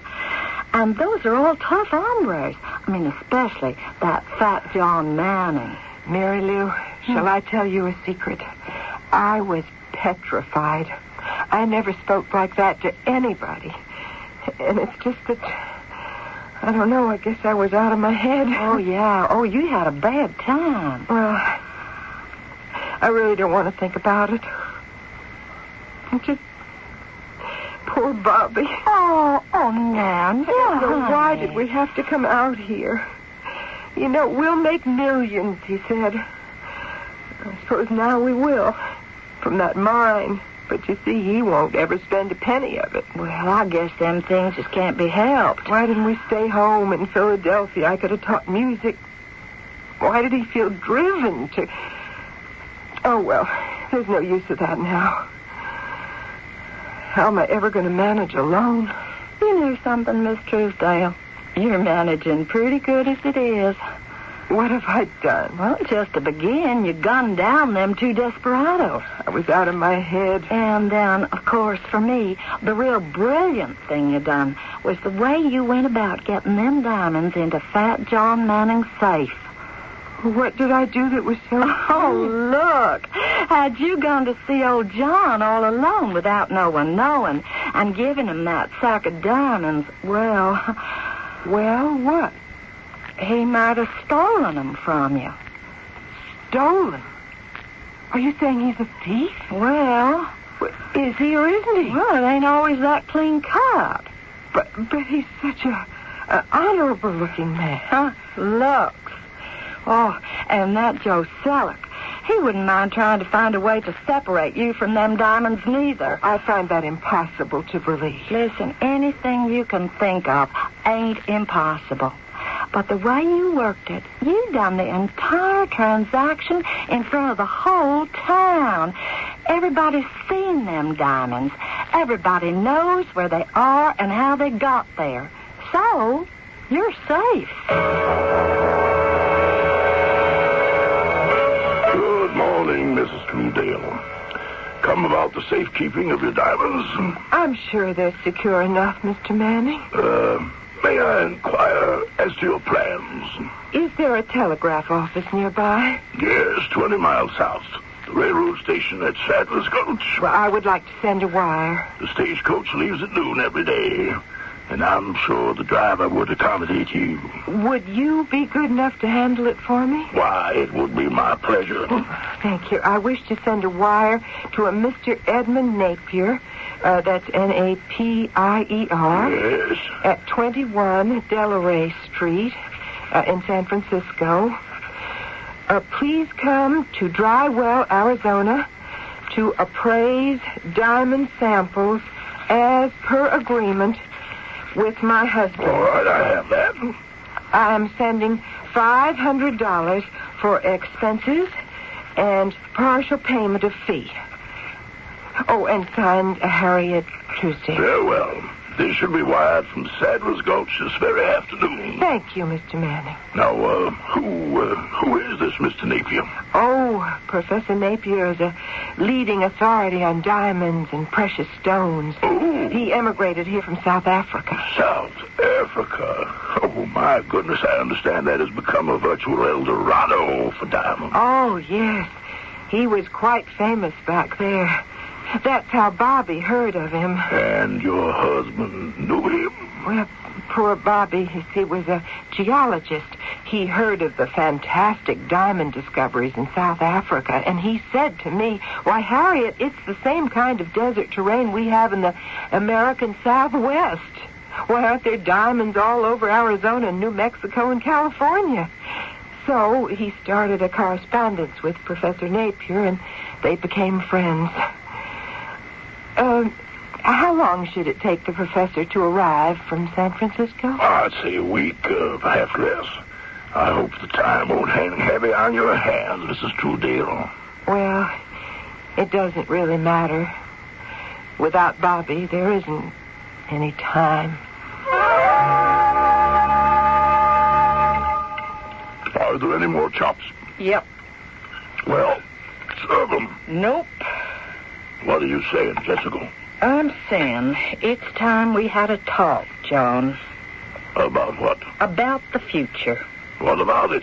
Well, from where I'm sitting, it looks as if we don't have one. Jessica, what has gotten into you? I never heard you talk like this. I know, it sounds strange to me, too, but it has to be said. John, we are on our way to the poorhouse. Jessica, are you feeling well? I'm overstating the case, but not by much. You and Joe Selleck, the two of you bet on Drywell. You've already lost that bet. The railway went to Sadler's Gulch. Now, see here, Jessica. One by one, the silver mines are playing out. There's not enough grass for cattle or even sheep. There's not enough rain for farming.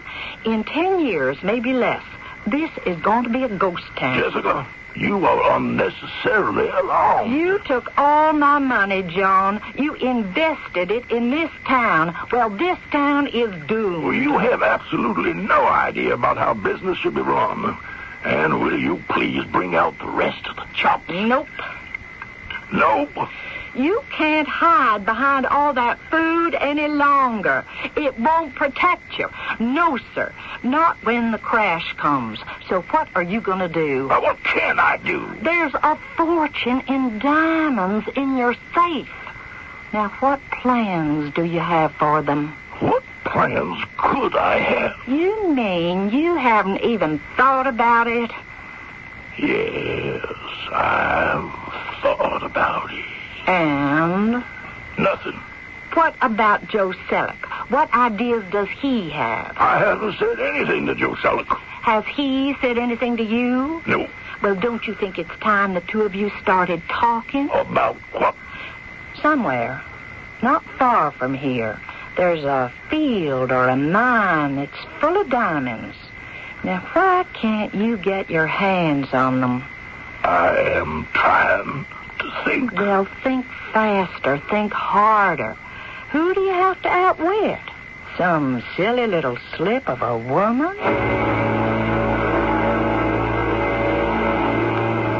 John Manning, are you suggesting that we attempt to steal this poor widow woman's property? I'm not suggesting we attempt. I'm suggesting we succeed, Joe. You know, I always suspected you were a thief in your heart, John. I may well have been. It's just that till now, honesty was the most useful fallacy. But the fact is, if we do not succeed in separating this lady from her property, we will not survive. Well, I'm game. Just tell me how. There must be a key to this thing somewhere. Good morning, Miss Truesdale. Good morning, Mr. Selleck, Mr. Manning. Why, good morning. Where are you bound for this beautiful morning, may I ask? I just thought I'd take a little ride. Before you do, may I inquire, what are your plans for the mine? I hope to sell it.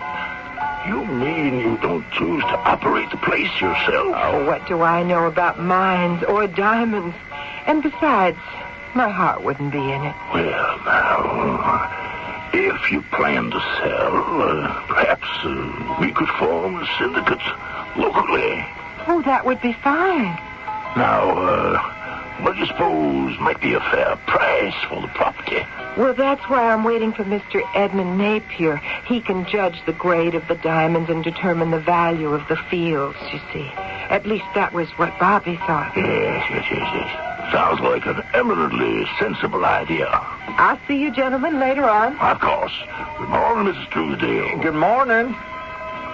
Well, John, we better start thinking. I know. Now, the longer we wait, the harder it's going to be, especially after this Napier fella gets here and tells her how valuable the place is. What did you say? I know what you said. Of course. That's the key. What's the key? Napier. He's the key. He is? How? Now, look here. Suppose Napier were to look at the gems and say they were of inferior quality.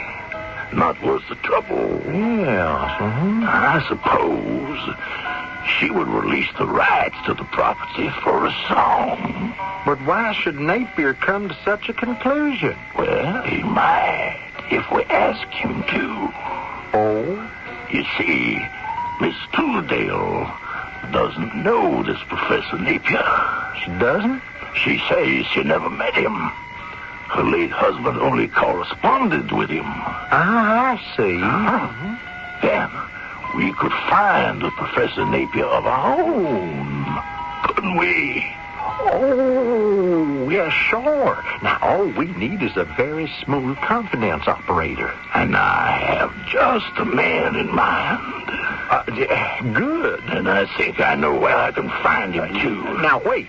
What is it? Now, we may have a problem. Now, the real professor may show up in the middle of everything and spoil the show. That's impossible. I've already taken care of that. John Manning, I never knew you went in for any rough stuff. That wasn't necessary. He can't show up because I didn't send the telegram.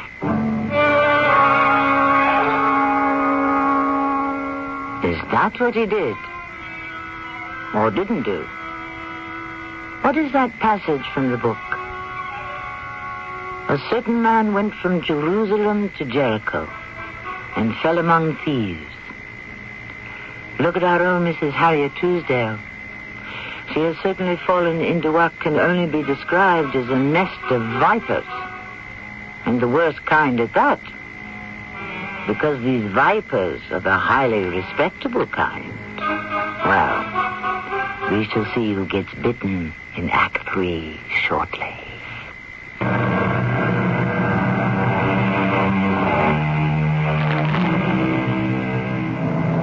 Diamond cut diamond, said the playwright John Ford in a 17th century drama called The Lover's Melancholy. And we seem to be setting up just such a confrontation. Is Mrs. Harriet Truesdale about to be swindled out of her diamond mine? the odds would seem to be against the little lady. But most of the smart money also bet on Goliath against David. Now, who is our man going to be, John? A fellow named Harry, the actor. Oh, yeah? Well, he is an actor. He's down on his luck. And an actor is what we need. Someone who knows how to play a part. When can he be here? I'm going to Sadler's Gulch this afternoon to talk with him.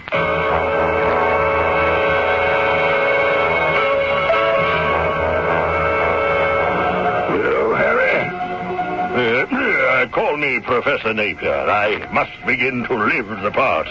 Napier, a professor from South Africa. A geologist. An expert in diamonds. Oh, yes, I have studied up on the field. Good. Now, what do you want me to tell her about the diamonds? I want you to say they're worthless. Well, that's a problem. Her husband was a geologist.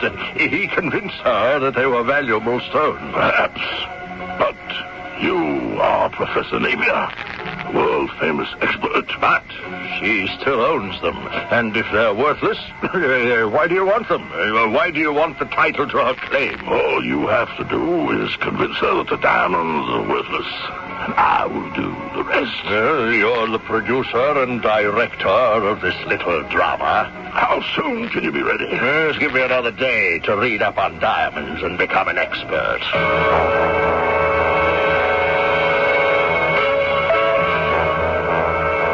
You asked me to come here, Miss Manning? Yes, ma'am. Please, Mrs. Truesdale, sit down.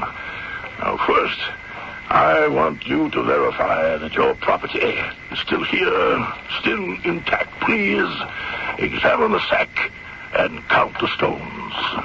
It all looks to be in order. Yes, everything is here. May I put it all back? Why, of course. Mrs. Truesdale, Mary Lou said you'd be here. This telegram arrived for you. Oh, for me? Yeah, the stagecoach driver brought it from Sadler's Gulch. Oh, dear Mrs. Truesdale, I shall arrive in Drywell on Tuesday the 18th. That's tomorrow. That's wonderful. Signed, Edmund Napier, the fabulous Edmund Napier. At last, I'm going to meet him.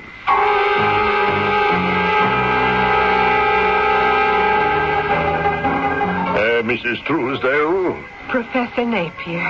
You're just what I imagined. Just as poor Bobby described you. And you, Professor. You look the way I had imagined, too. Oh, really? How? You look like a man who would sacrifice everything for love. Well, you flatter me. But you must tell me everything about Bobby.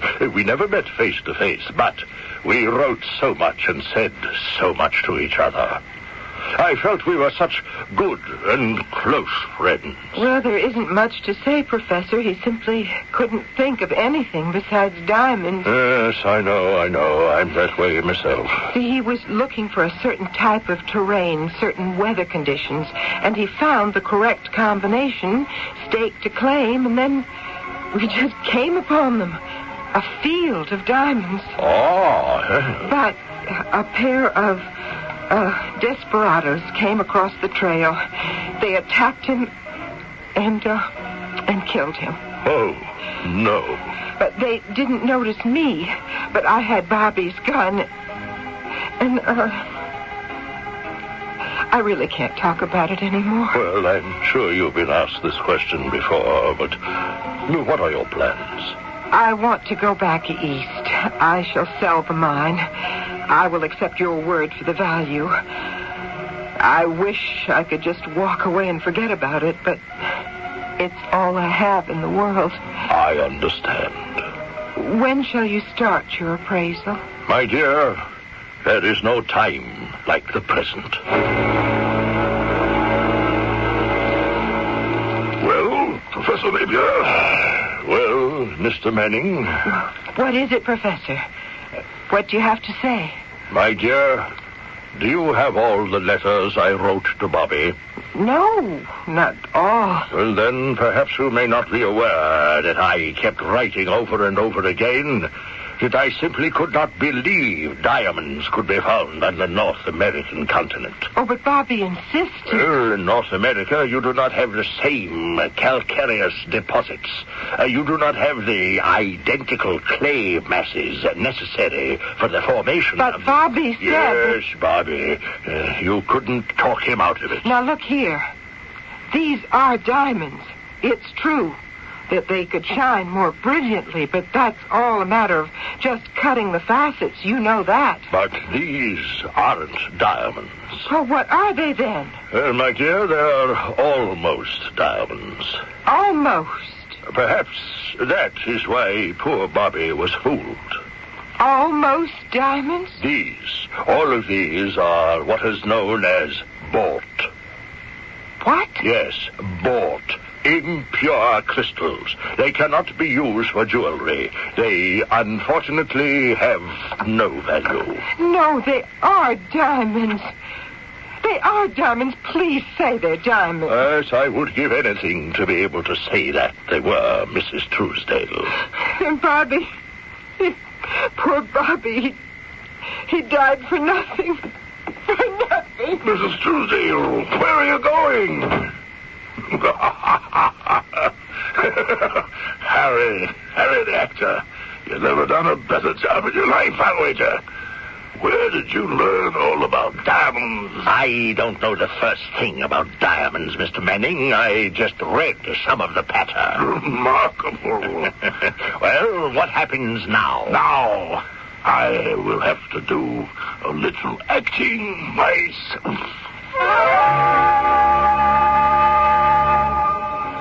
We don't have to give her anything. Why, Joe, of course we do.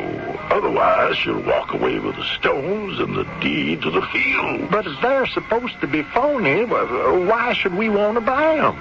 Won't she smell a rat? Not this rat. He's going to be very well perfumed. She's coming in now. Now, you take your cues from me. Good evening, Miss Truesdale. Good evening.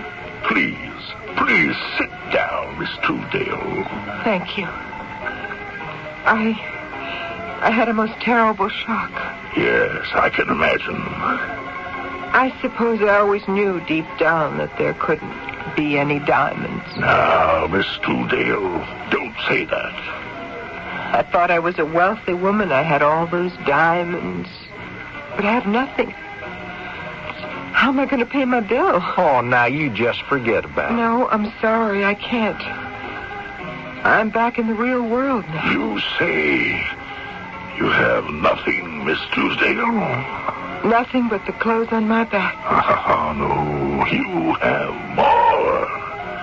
Do I? Yes. You have the sack of diamonds that are even now reposing in my safe. You also own the fields in which they were found. Worthless crystals in barren deserts. Now, you never know. They have no value to anyone. It might be to me and to Mr. Selleck here. Oh, yeah. Now, perhaps we might buy them from you. No, thank you. But why not? It's a business proposition. It isn't business. It's charity, and you know it. Mrs. Truesdale, you let me put all my cards on the table. I'm not sure I believe this Napier fella. Why not? Well, your husband was also a geologist. He was convinced the place contained diamonds. But Napier examined these. They weren't real. That was his opinion. Bobby thought differently. Yes, poor Bobby. And I have to choose between an American Bobby Truesdale and this foreigner, Edmund Napier. Why don't we get another opinion? No, I don't think so. But why? I just want to get away from it. I hate it. I hate diamonds, the whole idea. Then sell it to us. We're willing to take a chance. Oh, please. We're serious. Here, we'll give you 5,000. 5,000? Make it 10. $10,000? And go back home where you belong. Back east. Yeah, and teach music. You'll meet another fine young man. Oh, please. I think I'm going to cry. Why are you so good to me? Hello there, Mary Lou. Oh, Sheriff. Is Joe Selleck around? No, he went off into the desert somewheres inspecting a claim. We got to get together a posse. Bud Carlin and Squint Olson are at it again. Oh, no, you're making a mistake. Bud and Squint are dead. They were killed, a week and a half ago. Oh, yeah? Then how could they have held up the stagecoach last night? Well, that can't be, Sheriff. Is John Manning about? I got bad news for him, too. John's off with Joe Selleck. Well, it was his cash that Bud and Squint robbed off the coach. John's in the desert with Joe Selleck. They're partners in a claim. But if Bud Carling and Squint Olson are alive, well, then... Hey, Lou, what you mumbling about? Well, then they didn't kill her husband, which means she told us all a lie. And if that's true, well, then maybe that whole story about the diamonds. What diamonds? Well, see, this young lady, she came in here about 2-3 weeks ago and says her husband was bushwhacked by Carling and Olson, and she shot them both. What lady? Well, she told us all this story about a diamond mine. Diamonds? Uh-huh. A blonde lady? That's right. A very pretty lady? Oh, beautiful lady. Why, that is Diamond Dottie. Who? She's been working that swindle all throughout the Southwest. She has? Sure, she gets herself a bag full of phony diamonds, and she spends this yarn about a diamond mine. She does? Why, in the past 2 years, she must have made herself $100,000 easy. How much did Joe and John buy it for? Well, I hear $10,000. My goodness, how can grown men fall for such a swindle? Everybody knows there ain't no diamond mines in Arizona. Oh. Mary Lou, what you laughing at? Oh, Sheriff, here I thought folks might give a poor lady something from the goodness of their hearts. You just went and restored my flickering faith in human nature.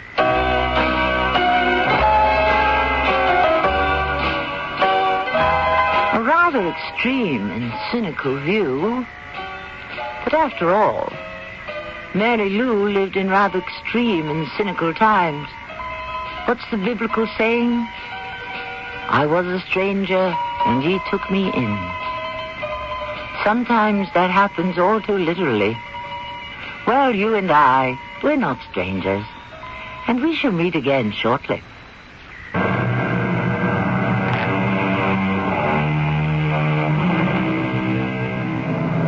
All that glitters isn't gold, and everything that sparkles doesn't always turn out to be a diamond either. They say you can't cheat an honest man, but the problem is, where can you find one? Diogenes prowled the streets of Athens incessantly with a lamp, vainly trying to encounter him.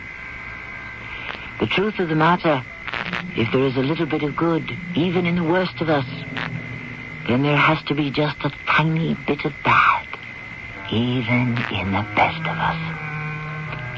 Our cast included Terry Keane, Carol Teitel, Earl Hammond, and Bernard Grant.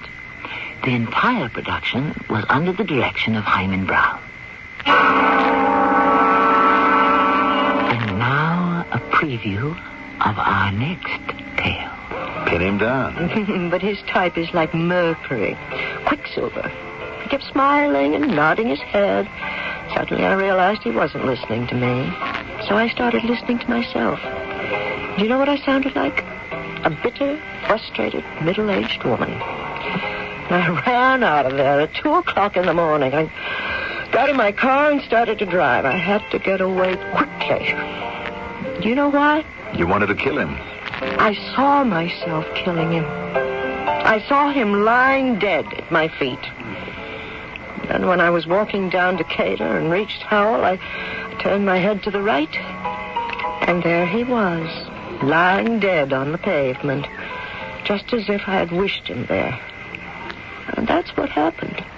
It was just as you had diagnosed. Radio Mystery Theater was sponsored in part by White Westinghouse Appliance Company. The CBS Radio Mystery Theater presents...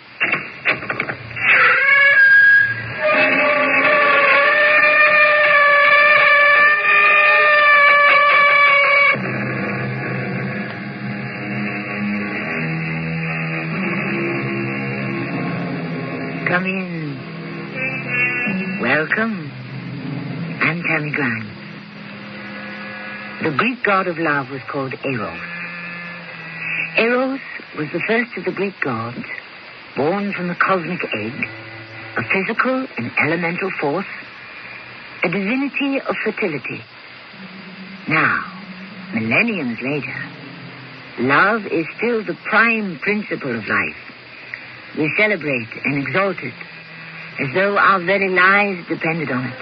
As in truth they do.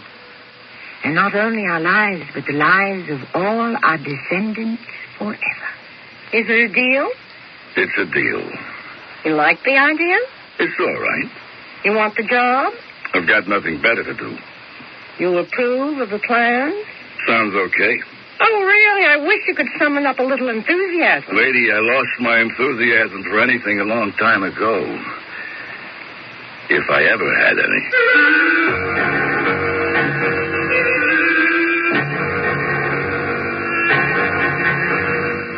Our mystery drama, The Last Plan, was written especially for the Mystery Theater by Elspeth Eric, who also stars as the woman. I'll be back shortly with Act One.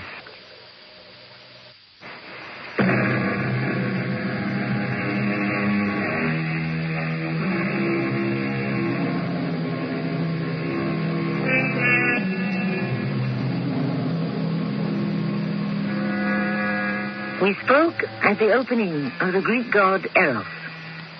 Now we must tell you something of Thanatos. Thanatos, brother of sleep and the night, dweller in the lower world, and the personification of death.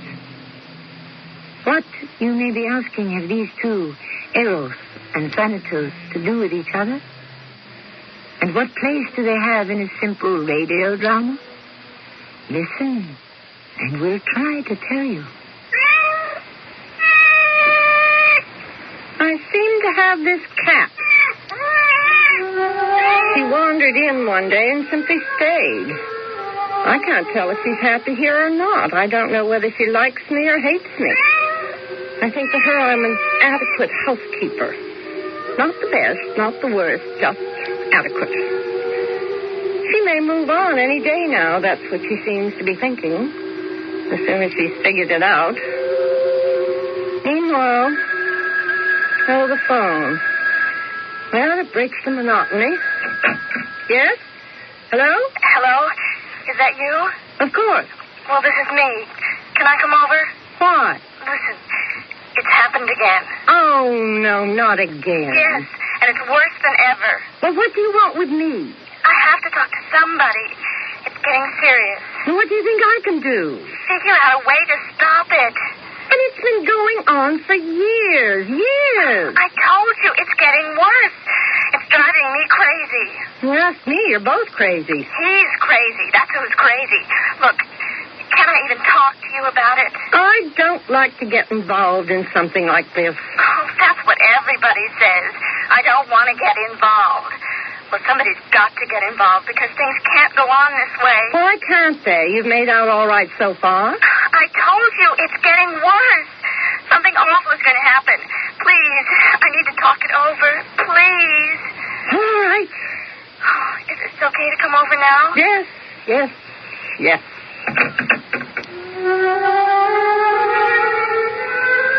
Boring. It's boring. Whatever else you may say about the young, they're boring. And these two have been boring me for years. Everything to them is so important. Whereas to me, almost nothing is. Except perhaps that errant cat. When she fixes that long, unwavering gaze on me. What's behind those yellow eyes with the thin black slits down their centers? I wonder, is it approval or contempt? Is it hatred or is it... Oh, no. No, it couldn't be love. Could it?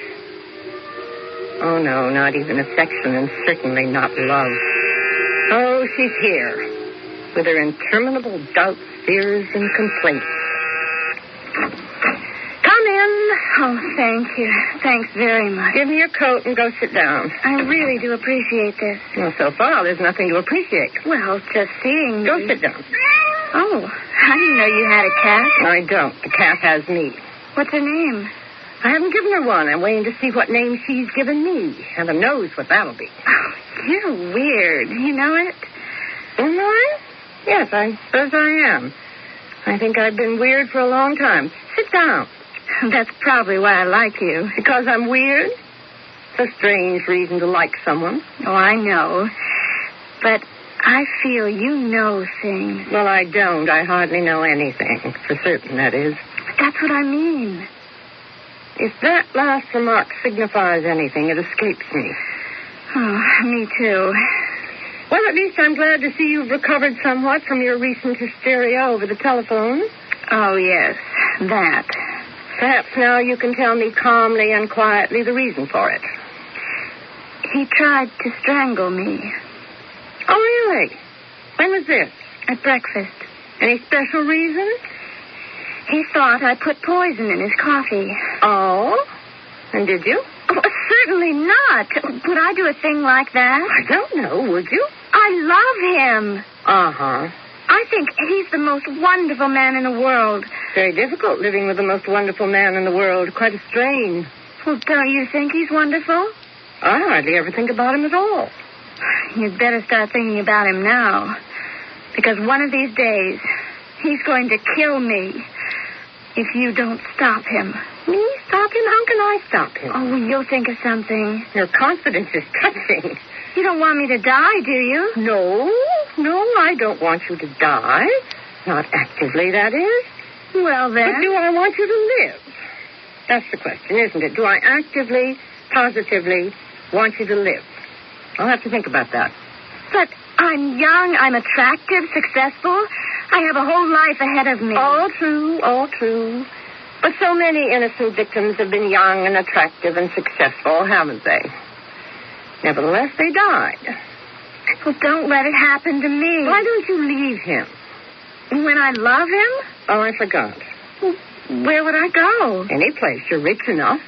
And let him take over? He would, you know, the day after I left town. No, he's just waiting for me to do something like that. Looks like a hopeless situation. It can't be. You have to think of something. You have to. Well, I'll try. Oh, good. I said I'll try. I can't promise anything. Oh, if you really try, you'll think of something. I know you will. I have to go now. Just keep on thinking. Keep trying. Remember, I'm counting on you to save my life.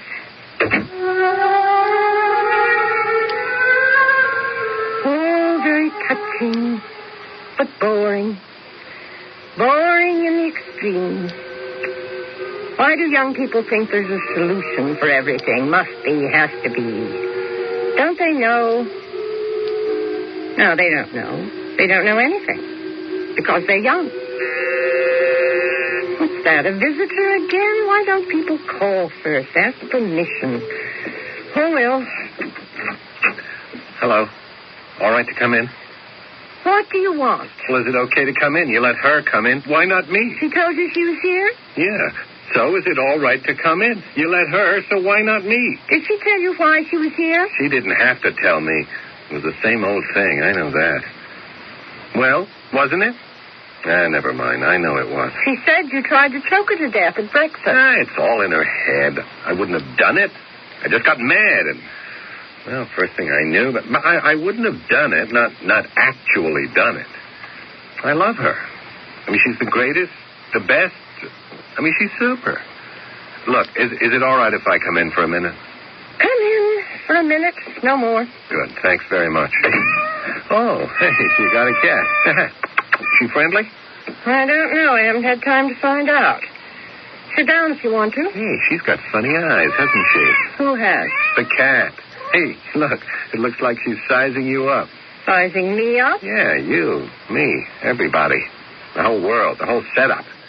Are you going to use your minute talking about a cat? No. Or the world situation? No, the situation between her and me. Something's got to be done about it. That's what she said. Well, she's right. I mean, something's got to be done. We can't go on this way. It's just impossible. You can see that, can't you? I'm not sure I can. Well, you see, she's got this idea that I'm out to get her. And you're not? No, of course I'm not. Go on. Well, so she's trying to defend herself against me. And how does she figure on doing that? By getting me first. Can't you see that? Maybe I'm stupid. Tell me more. Well, that's why she started putting this stuff in my coffee. What sort of stuff? Who knows? I don't know. Maybe I should try and find out. Then I could find the antidote. Keep it handy. Sounds reasonable. Probably one of those things that works slowly, takes a long time. She probably started out with just a little, and then she kept adding more and more until finally I could taste it. Yeah, I waited till I was perfectly sure that was what she was doing, and finally there was no doubt about it. Absolutely no doubt at all. Well, then I saw red. I mean, a man can't just sit there like a lump and let himself be poisoned to death, right? Yes, right. Right, so that's when I went for her throat. Mm-hmm. Well, I had to, didn't I? If you were sure. I had to let her know I knew. Knew what? What she was up to. What's the matter with you? I mean, I just explained the whole thing to you, didn't I? Holy. No. Calm down. Tell me what you want me to do. I want you to think of something, some way to stop it, because we can't go on like this. No, I can see you can't. Has it ever occurred to you that perhaps you're both irrational, even insane? We're as sane as you are. Is that saying so much? Oh, now listen, we've always depended on you. You're so much older. Gee, thanks. Well, I mean, you're wiser. You're more educated. You've read a lot. You've been places. You've seen things. You've done things. If anybody can figure this out, you can. All I can say is I'll try. Now go on home and I'll see what I can come up with. Oh, thanks. Thanks a lot. I'll be in touch.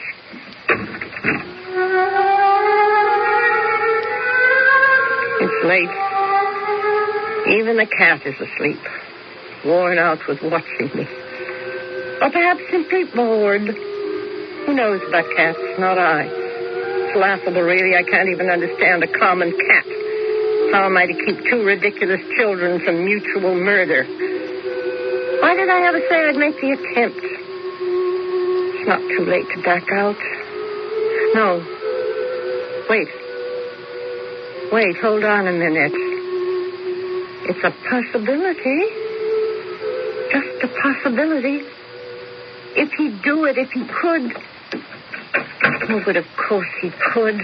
He can do anything. And I know he'd do it for me. Hello? I didn't wake you, did I? No. If I did, I'm sorry. You didn't. I'd like to see you. What about? I may have a job for you. Oh? You free tomorrow? What time? Anytime. I'll be here all day. I'll be over in the morning. You won't be sorry you made the trip. See you then.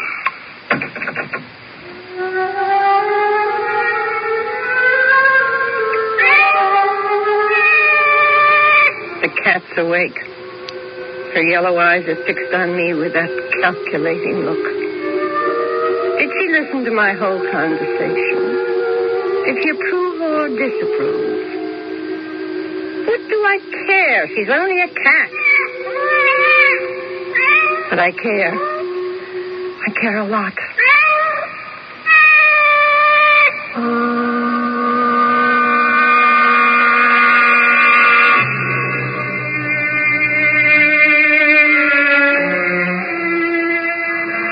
Do you begin to sense the enigma that presents itself? How Eros cohabits with Thanatos and the result is conflict? How life exists side by side in the same house with death? In the act to follow, we shall attempt to explore further this dichotomy in the story called The Last Plan.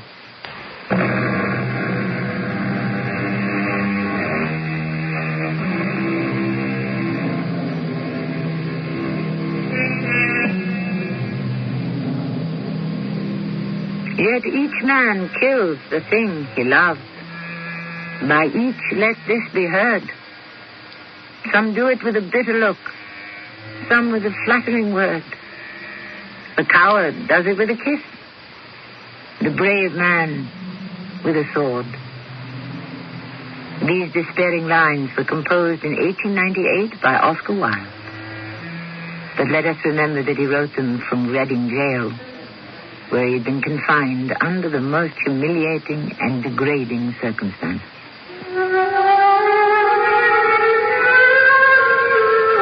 The cat has been staring at me all morning, and I have been staring back. It's true that humans can eventually make an animal shift its gaze. By an effort of will, I could make this cat look away. But I cannot avoid the feeling that she is simply disgusted by what she sees, or made uncomfortable by what she considers to be atrocious manners on my part. Ah, there he is at last. How like him to make me wait. Well, it's about time. I said this morning. It's almost noon. It's still morning. Well, if you want to be petty about it. Merely precise. Don't sit there. You'll squash the cat. Oh, sorry. I didn't know you got a cat. She took up residence here one day for no good reason. Get rid of her if you don't like her. I can't decide. Sit over there. Can I get you something to drink? I don't drink. You know that. No, I forgot. So, what's the proposition? I haven't got all day. Oh, I hoped you would have. Don't try that kittenish stuff on me. I don't go for it. What's the proposition? Lay it out for me. Well, it concerns two young friends of mine. Acquaintances, really. Friendship connotes some sort of equality, don't you think? Some community of interest. Both of which are impossible between them and me because of their youth. In your age. Well, my maturity, I'd prefer to call it that. So what's the project? What have you got in mind? Where do I fit in? Well, both of them came to see me yesterday, begging for help. It seems they're trying to kill each other. So? Yesterday, so he says, she tried to poison him. Put something in his morning coffee. Actually, according to his version of it, she'd been poisoning his coffee for some time. But after a while, he began to taste it, and yesterday he became positive that was what she was trying to do. So? So he went for her throat, trying to choke her to death, she says.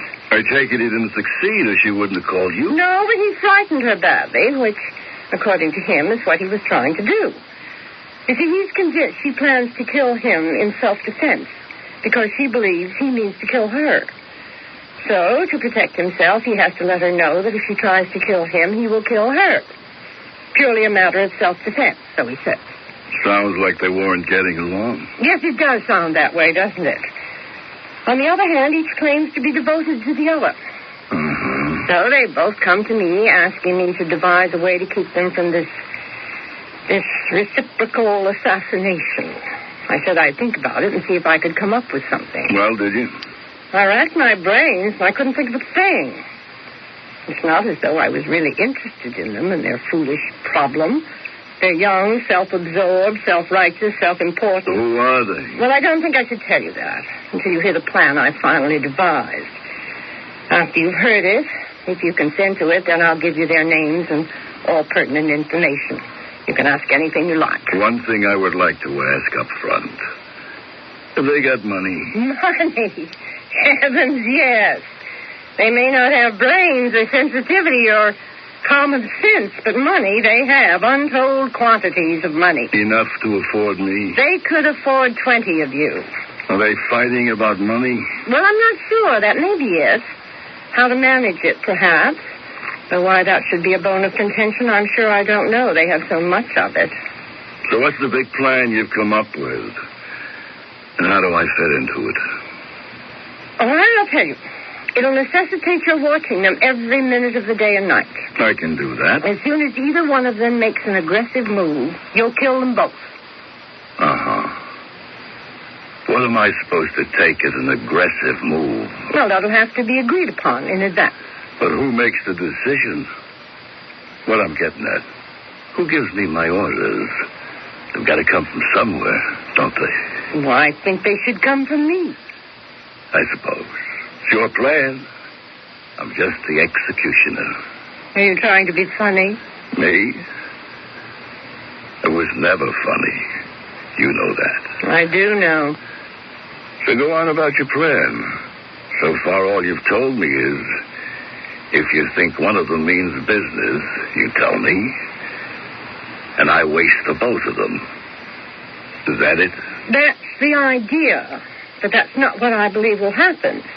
Actually, that would be most unfortunate. It wasn't my fault that they should actually die. No? What then? Well, the heart of the plan is, if both think that a hostile move on either's part would mean the end of both of them, well, that should restrain them, shouldn't it? If he kills her, you kill him. If she kills him, you kill her. Both know this in advance, so where's the problem? I gotta hand it to you. You got brains. I thought you'd never know. Only thing is, there's two of them, you said. How do I stay on the tail of two people? I take it they're not always side by side. Well, that doesn't matter. As long as they know you're watching one of them, they don't have to know which one, do they? As long as they know that one false step on the part of either means curtains for both of them. I guess you're right. Yeah, you must be right. Probably you won't have to kill anybody at all. Oh, I don't mind. No, I never thought you would. How do I get in touch with you if I think one of them is getting out of line? Well, come here and tell me, if there's time. Or phone, if there isn't. Okay. Now about the money. I come high, you know. Very high. Don't worry, my darling. The price will be higher than any you've ever dreamed of. Oh, you'll excuse me, the phone? Go ahead.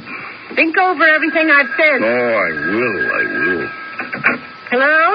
Hello, it's me. Are you alone? Well, not exactly, no. Oh, sorry. Maybe I should call back later. Is it important? Well, to me it is. Not another disagreement. No, not so far, but I'm expecting one. I feel it coming on. Look, I'll call you back. No, hold on. We can talk for a minute or so. You sound nervous. Yeah, I am. You care to tell me why, if you know? Oh, I know, all right. This time I know for sure. I saw it. You saw what? The knife. The knife? What knife? Her knife. She went out and bought a knife. She carries it around with her. I saw it. It's got a blade, 6 inches long, and it's sharp, skinny and sharp. She hasn't tried to use it, has she? No, but she's getting ready to. She's just waiting for the right moment, and then she'll go for me. Look, there's someone here right now. Who is it? And well, no one you know, and if we're lucky, you won't ever have to know.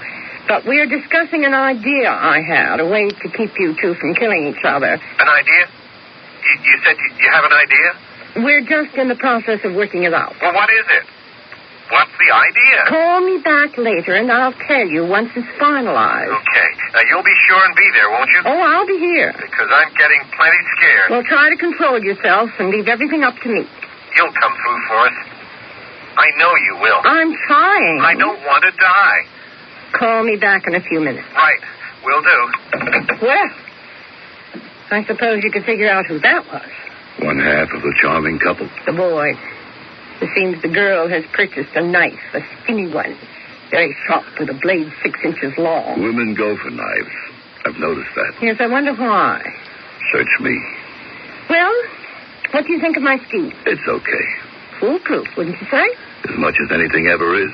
And you'll take care of the physical end of it? If the money's right. It will be. So, is it a deal? It's a deal. You really like the idea? It's all right. You'll take the job? I got nothing better to do. You approve of the plan? Sounds okay. Oh, really? I wish you could summon up a little enthusiasm. Lady, I lost my enthusiasm for anything a long time ago. If I ever had any. Oh, he must be calling back. Well, I'll have good news for him. Hello? Hi, it's me. Oh, it's you. You sound surprised. Well, I am a little. I was expecting someone else to call. Who? Oh, never mind. Him? Well, yes, as a matter of fact. I might have known. Is it true you went out and bought a knife? What if I did? A sharp one with a 6-inch blade? So what? It's not as though I'm going to use it. Then what did you buy it for? To have it, in case. In case what? In case he gets any funny ideas. I see.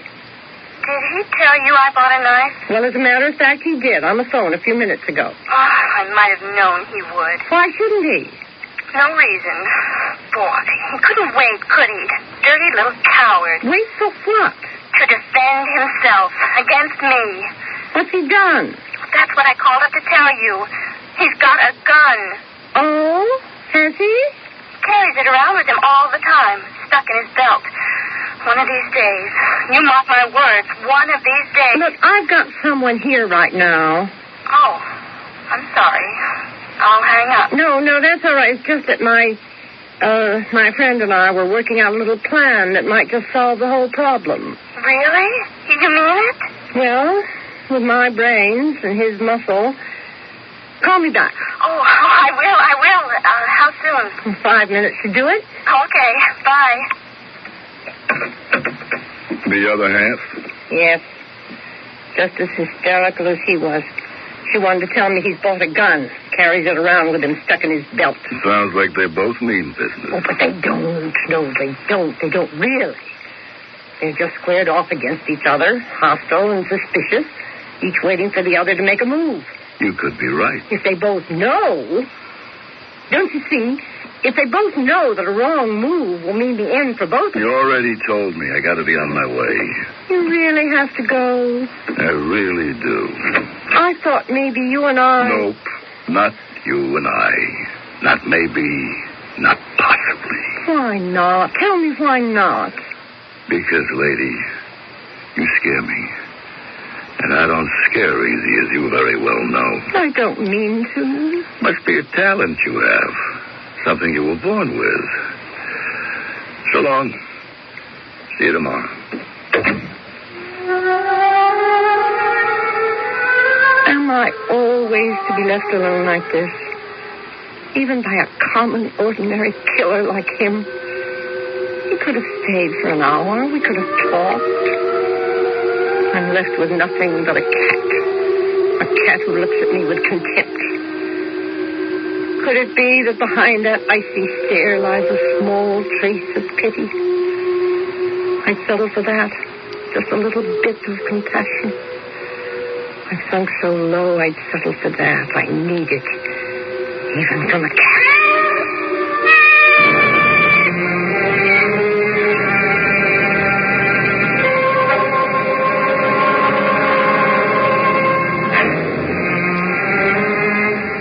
Once in our history, there was a compact organization called Murder Incorporated.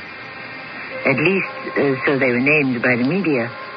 I'm not sure what its members called themselves, but their sole cold function was to kill, when told and paid to do so. Can it be that the gentleman who has just left the lady so precipitously is a resurrection of that specialized group? A one-man murder incorporated? We'll return shortly with the final act.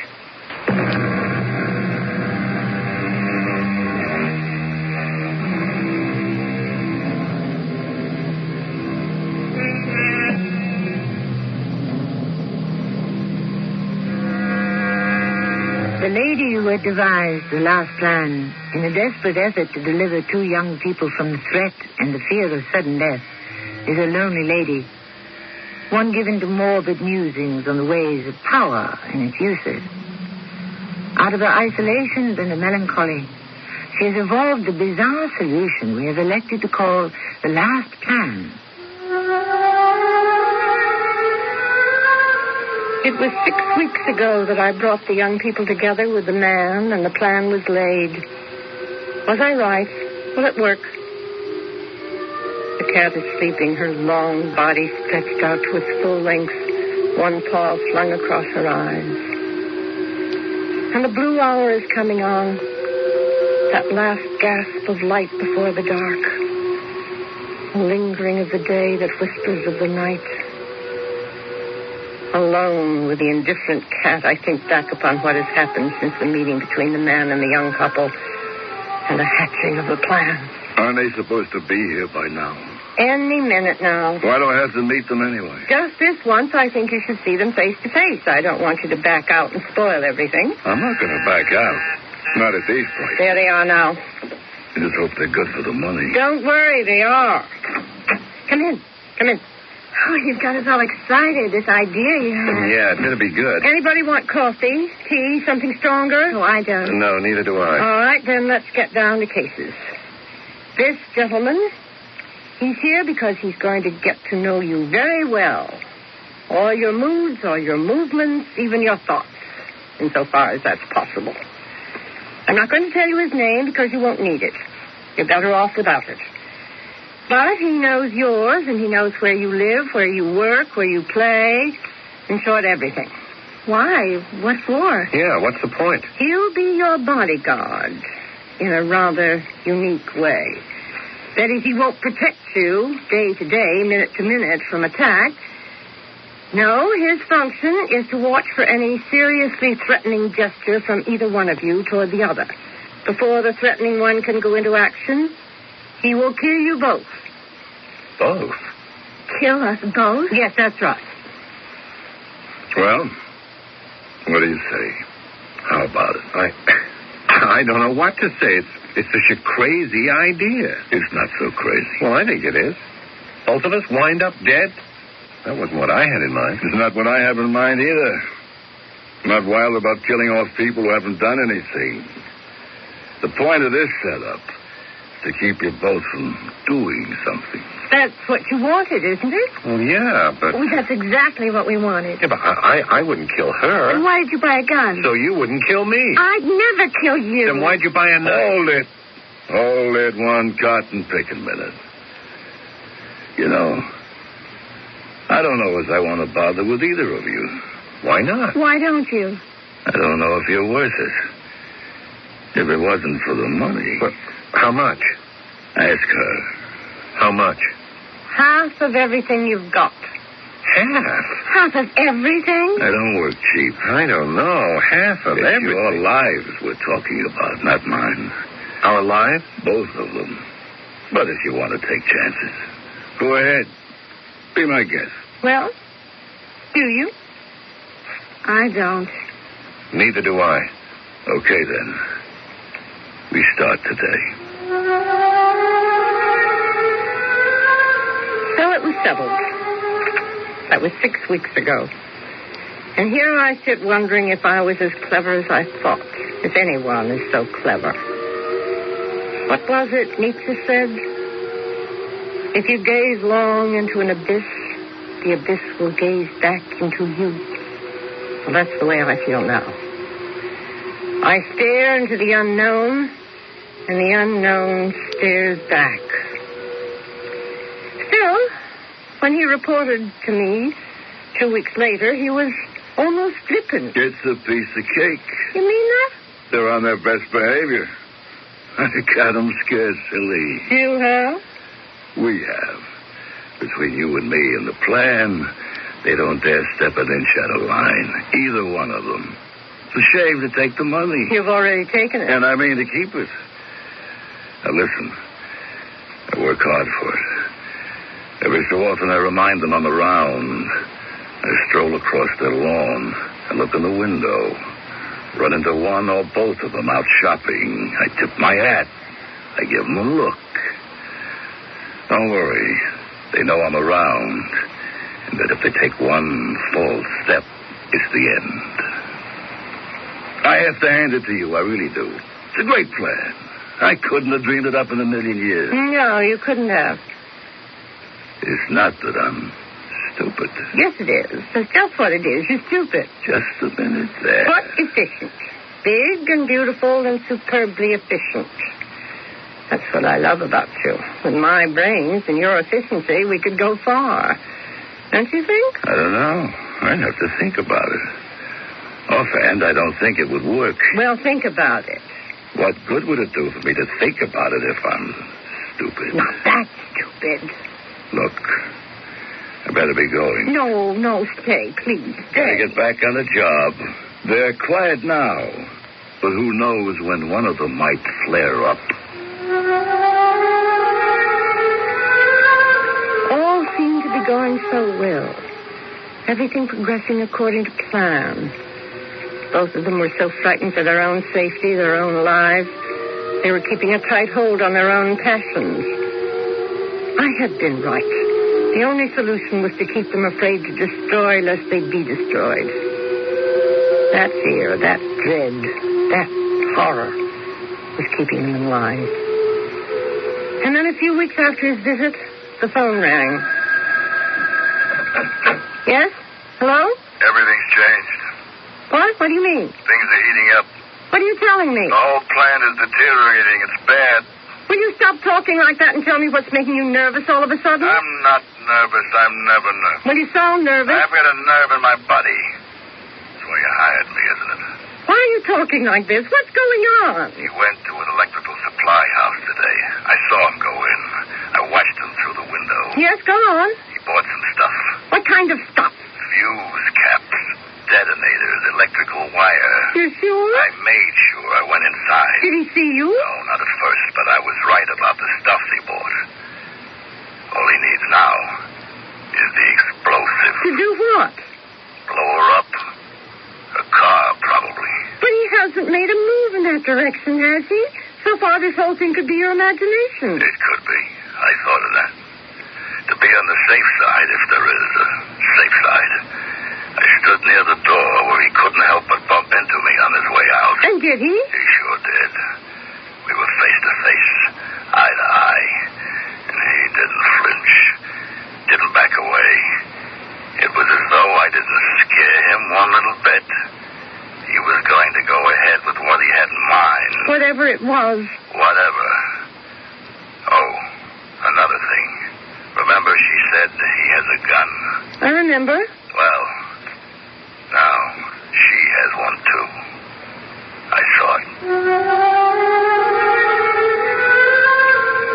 That was 2 weeks ago, and I haven't heard from him since. I've been sitting here with my unresponsive cat, letting time sift through my fingers. She's staring at me now. Her yellow eyes never seem to blink. Is she trying to read her future in my face, or am I trying to read mine in hers? Perhaps I should call her Cassandra. After Cassandra, daughter of King Priam of Troy, to whom the god Apollo gave the gift of prophecy. And then when he grew angry with her, decreed that though she could foretell the future, she should never be believed. What is the future, Cassandra? Will it be good, or will it be evil? Tell me. What will it be? Let me in. Let me in. Open this door. All right.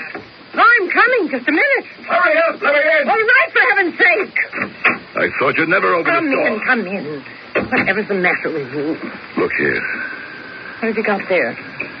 Take a look. It's a gun. It's hers. You told me on the phone she'd bought a gun. I wasn't too surprised. She had a knife. He had a gun. She wanted to even things up. That doesn't surprise me. No. Who does this? There's 8 guns there. All of them loaded. Some of them his, some of them hers. They're all over the house. In the bedroom, the living room, even the kitchen. And, of course, a neat little revolver in the glove compartment of both their cars. You went through their house? What else was there to do? They were driving me crazy. They were starting to act as though I didn't exist. They ignored me. They treated me as though I was in their way. A nuisance. Something tiresome they ought to get rid of. Certainly they know they can't get rid of you. You're there for good.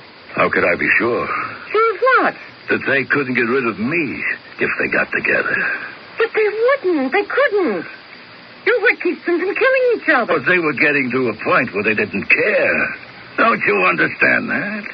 They simply didn't care. They didn't care about anything except killing each other. In self-defense. That's what they said. That's what they said. I started to get crazy. I couldn't make any sense out of it. Were they buying guns and knives and fuses and dynamite to defend themselves with, or were they buying them to kill? I got where I couldn't tell one from the other. They were mixed up together, and I couldn't sort it out. That's why I killed them. You what? I killed them. They were driving me mad. And I killed them. I never told you to do that. I don't have to take orders from you. But this means it's all been for nothing. It would have turned out this way anyhow, sooner or later. You don't know that. If you just kept on doing what you were hired to do, I couldn't. not taking it on yourself to make a judgment you're not equipped to make, you've ruined it all. You've spoiled my perfect plan. What? That's gone down. You don't know how to use it. Oh, yes, I do.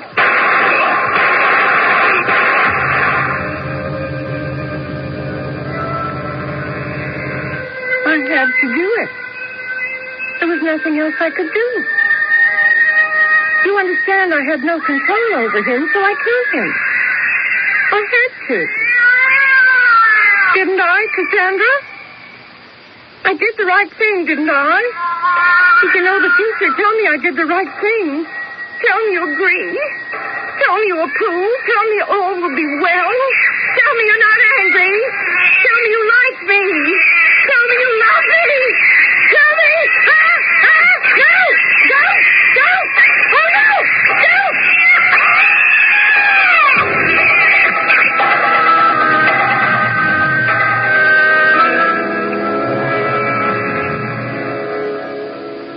Are you suggesting that the inscrutable cat actually killed the lady? That the future contains nothing but death and destruction? You could be right. Of course, you know that what we have just presented is in the nature of a fable, a parable, an allegory, perhaps even a morality tale. It was meant to reflect a part of the ultimate peril under which we all live, all of us, down to the last, the very last, man, woman, and child. I'll be back shortly.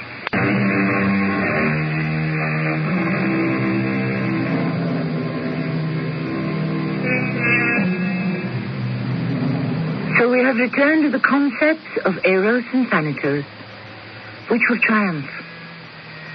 We are faced with the stern injunction, love or perish, and the unbelievable possibility that man, in his infirmity and his helplessness, may embrace Thanatos rather than Eros, may choose to perish rather than love. Our cast included Elspeth Eric, Paul Hecht, Bernard Grant, and Maya Dillon. The entire production was under the direction of Hyman Brown. And now a preview of our next tale. What's this on top? A red brocade coat? My hands are all covered. If I wipe them on this red coat, nothing will show. I'm going out of my senses. Good. A gold watch. Gold chain. Good. What's this? Bracelets. 1, 2, 3 dozens. These packages must be full of things pawned. Into my coat pocket they go. One after the other. Oh, my Lord in heaven, sister, who killed you? Someone has come in. To take the axe to them also. This is Tammy Grimes, inviting you to return to our Mystery Theater for another adventure in the macabre. Until next time, pleasant dreams.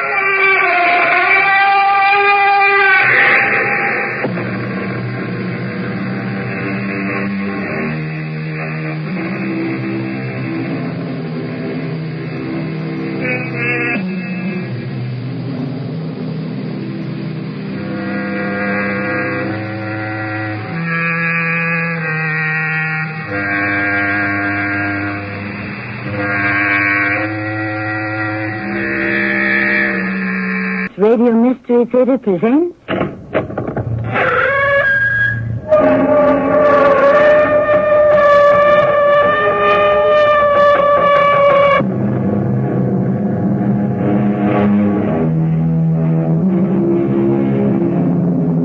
Come in. Welcome. I'm Tammy Grimes.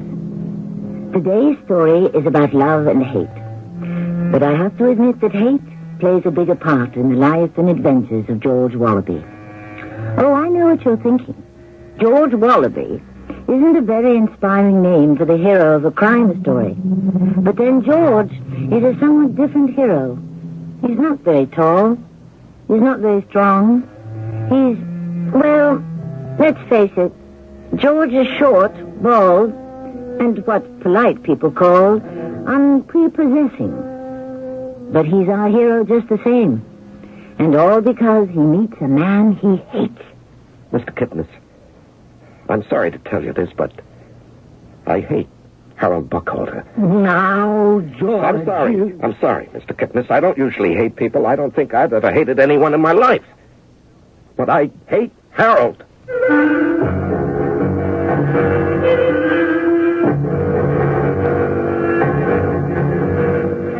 Our mystery drama, I Hate Harold, was written especially for the Mystery Theater by Henry Slessor and stars Larry Haynes. I'll be back shortly with Act One.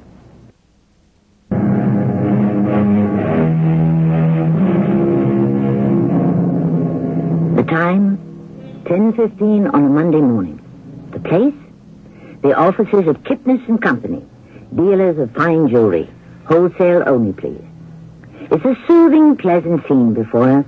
The gentle clacking of a typewriter, the soothing shuffle of papers, the subdued syllables of murmured conversation. It's a scene George Wallaby knows only too well, since he has viewed it from his desk for the past 6 years.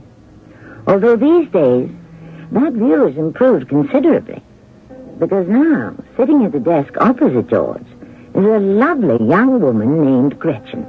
Sweet, soft-spoken Gretchen, with the long, silky blonde hair, who inspired George Wallaby with delicious daydreams.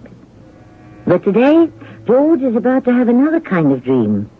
At 10:15 on a Monday morning, George is about to have a nightmare.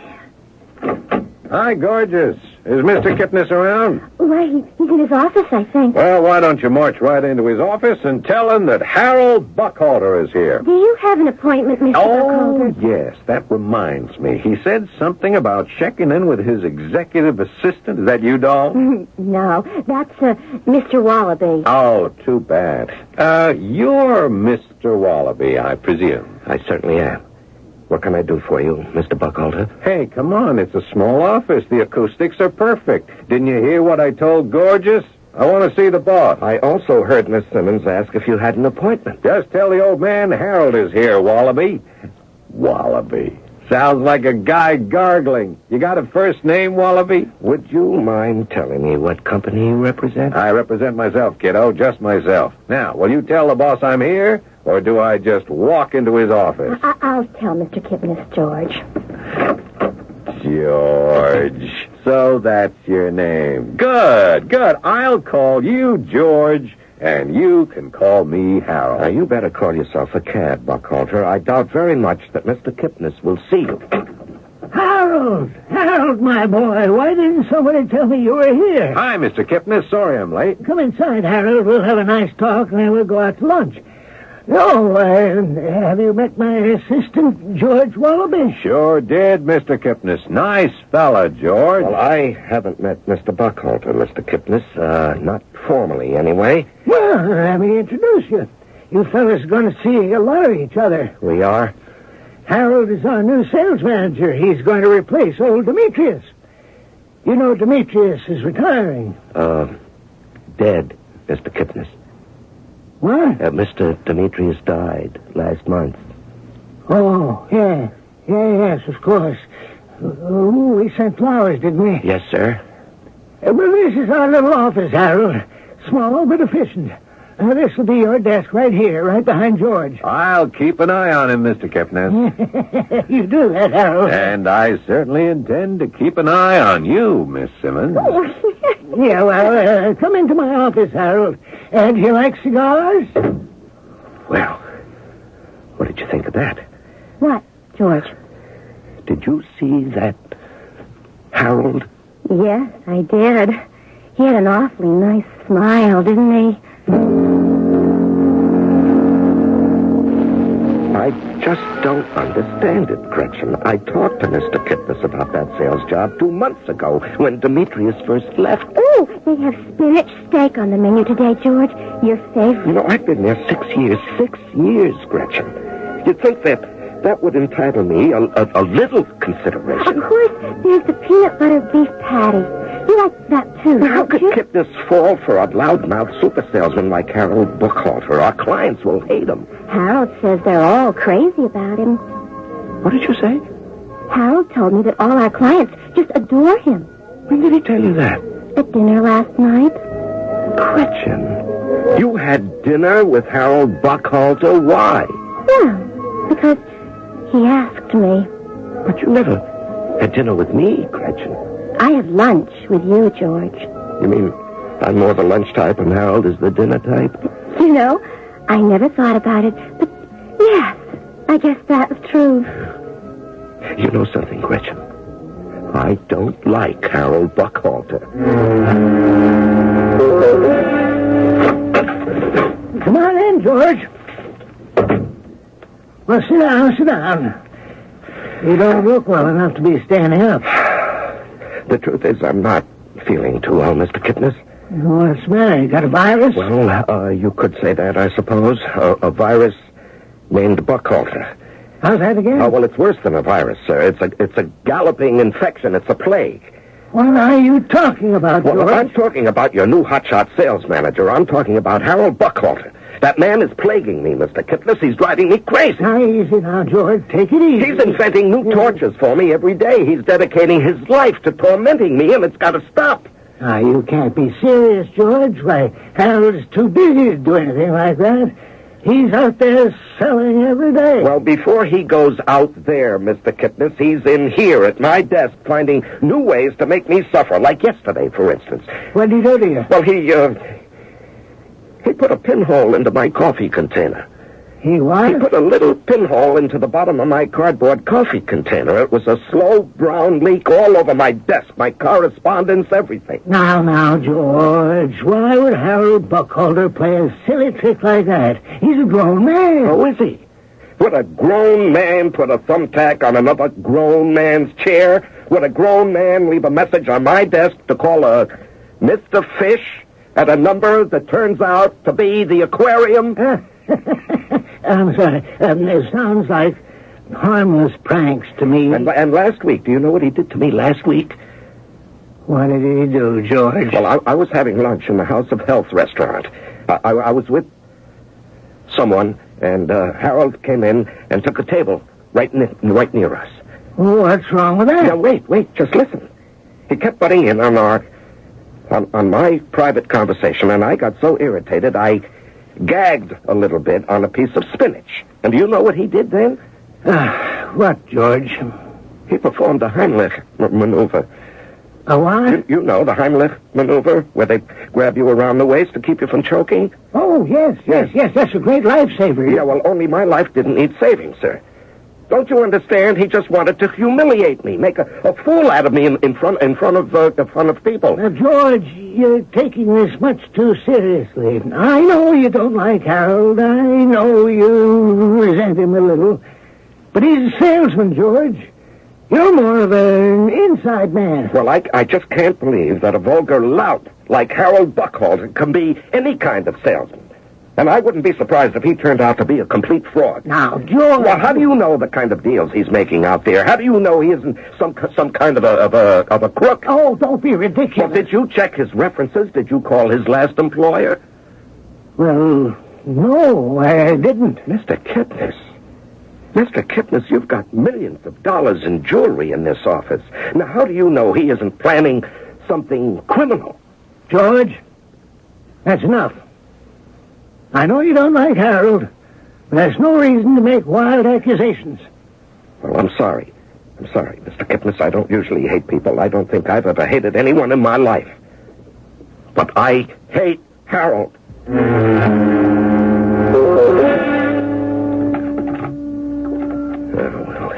just see about these so-called references. Directory assistant. license. What city, please? Providence, Rhode Island, please. I need the number of the Harriman Jewelry Company. I'm afraid I don't have the exact address. 1 moment. That number is area code 401-555-6737. Hello, is this Mr. Harriman? Yes, it is. What can I do for you? Well, my name is Wallaby. I'm with Kipnis and Company. I'm Mr. Kipnis's executive assistant. Mr. Harriman, do you happen to know a Harold Buckhalter? Harold? Of course I know Harold. Oh. Then he actually worked for your company, just as he says in his resume? Yes, of course he did. Not very long, mind you, but he was here. Yes, Harold was a darn good salesman. All my customers liked him. Oh, that's very nice. I wish I could have kept him longer, but, business the way it was. Yeah, well, how long did he actually work there? Oh, about 3 months, I guess, give or take a couple of weeks. Oh. Well, if he was that good, why did you let him go? Had to do it. Like I said, business was pretty tough. We had a rather large and unexpected loss. What did you say? I said we had a loss or a theft. Well, we don't know for sure. The insurance company called it a mysterious disappearance. Mysterious disappearance? Yes, unfortunately, our policy didn't quite cover the loss. Well, we had to make up the money some way, so we cut down on staff. And so you let Harold go? Well, as a matter of fact, Harold offered to quit. He saw we couldn't afford him anymore. Nice guy, Harold. You're lucky to get him, Mr. Kipnis. Yeah, my name... never mind. Thank you, Mr. Harriman. Thank you very, very much. Goodbye.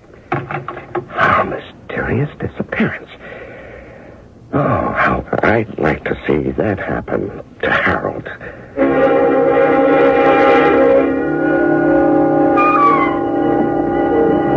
Excuse me, is this seat taken? No, it's not.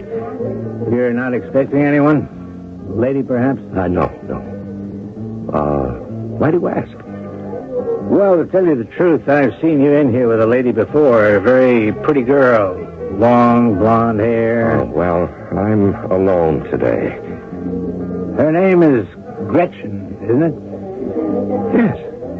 How did you know? And your name is George. George Wallaby, am I right? Now, wait just 1 minute. Have you been eavesdropping, Mr. Carstairs, the name. Call me Walter. Well, I don't think I want to call you anything. Well, now, wait a minute. Let me explain. In fact, maybe this will explain it better than words. That's a badge. Shh, keep your voice down. I'd rather people didn't know what I did for a living. Have you been trailing me? Oh, now, don't look so worried. You're not under suspicion, and neither is your girlfriend. Well, she's not my girlfriend. Gretchen is just someone in the office. And there's someone else in your office, isn't there? Someone who calls himself Harold? Oh, yes, we definitely have a Harold. Well, I wish I had a Harold. I wish I had him in jail. Did you say jail? That's right, George. You see, I happen to believe that Mr. Harold Buckhalter is nothing less than a crook.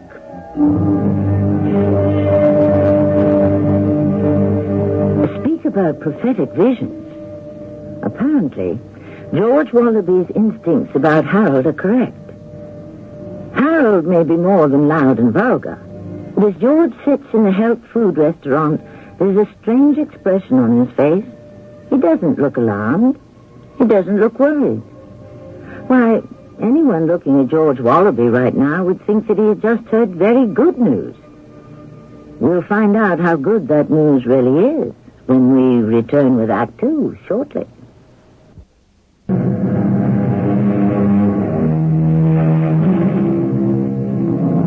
They say that every dog has his day, and perhaps that day has arrived for George Wallaby. Sitting opposite him at the House of Health restaurant, a grim man in shaggy brown tweeds had told him something electrifying. That Harold Buckhalter may well be a clever criminal. The eyes of George Wallaby are glowing as he listens. It's true, George. Nothing would give me greater pleasure than to put a pair of handcuffs on that man. Do you know how long I've been after him? No. How long? It was, let's see, I guess it was 4 years ago next month. I was working as an investigator for an insurance company. There was a brazen robbery at a large jewelry firm in the Midwest. And Harold worked there? Their best salesman, they said. Yes, they all say that. And the funny thing is, the next case I worked on involving a gem theft was a big firm in the Northeast. And lo and behold, who was their best salesman? Excuse me, George, are you listening to me? Oh, Mr. Carstairs, if you only knew how I was listening to you. Call me Walter. Something tells me that you and I have a lot in common. But this is incredible. This is wonderful. Now, wait now. Don't get me wrong. I don't have any actual evidence that Harold Buckhalter was behind these gem heists. Gem heists? I love it. If I did have the evidence, I would have been flashing my badge in his face, not yours. Yes, but Walter, do you mean he commits robberies? Not at the point of a gun. It's more like a con game, inside jobs. To me, it's no coincidence that Harold Buckhalter worked in 3 companies that sustained large losses of gems. I worked on 2 of those cases, George, and I smell a rat. Well, why don't you warn my boss, Mr. Kipnis? Wouldn't do any good. If there's one thing Harold manages to do, it's get himself in good graces with the boss. Ah. And if he did believe me and fired Harold, he'd just move somewhere else. Maybe where I can't find him. And you really think he's going to try something here at Kipnis and Company? I don't know. But I want to know. I want to catch this guy with the meat in his mouth. Walter, listen, if there's anything I can do... Interesting that you should say that. Oh, you mean there is? You don't like Harold Buckhalter, do you? No, I don't. And how would you like to help me catch this guy, George? Right in the act. Me? I can't do it alone. I need somebody on the inside. And since you're Kipnis' executive assistant... Now, what would I have to do, Mr. Carstairs? Call me Walter. Yes, Walter. Look, George, don't you see? Harold won't be able to pull his scam without involving you. Well, he could deal directly with Mr. Kipnis. No. Harold always operates with the same M.O. M.O.? What's that? A modus operandi. Modus operandi, yes. He always waits until the boss is out of town before he goes to work. That's why you're bound to be involved. And when you are, get me in the picture, and we'll nail him together. Does that appeal to you? Oh, yes. Yes, it does. As a matter of fact, that appeals to me very, very much.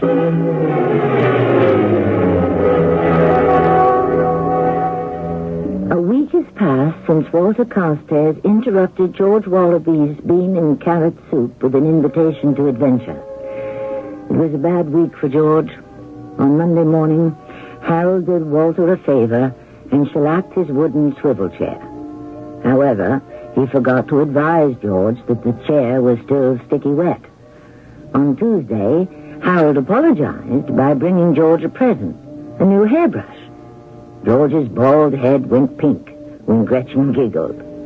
On Wednesday, Gretchen took pity on George and had lunch with him. You just don't understand, Harold. He's fun-loving. He is, huh? Well, he just has a well-developed sense of humor. Oh, is that what you call it? Shellacking my chair, ruining my files? Oh, you don't know if he did that. Of course he did. Gretchen, that man has been making my life miserable ever since he came to Kipnis and Company. But why would he do that? Because he's... Well, that's the kind of person he is. Among other things. What other things? Never mind. George, do you know something I don't know? Well, maybe I do, maybe I don't. Well? Oh, what is it? I can't tell you. No. Well, I can always find out for myself. I can ask Harold at dinner. All right. I'll tell you. But you have to promise not to breathe a word. Oh, I promise. Gretchen, Harold Buckhalter may be a jewel thief. George, what an awful thing to say. Well, it might be true, Gretchen. I have inside information. What you have is a grudge. Well, maybe so, but there's more to that guy than meets the eye. Oh, how exciting. Is that all you can say? But it is exciting. I mean, I thought Harold was just a fun person. But a jewel thief. You know something, Gretchen? I think you like him better now. Oh, you have to admit, George, these international jewel thieves are so fascinating. I didn't say he was international. I said he was just a local jewel thief. Oh, but just the same, there's something so glamorous about it. Don't you think? Oh, we'll see how glamorous he looks when I put him behind bars. But the days passed slowly and nothing exciting happened at the offices of Kipnis and Company.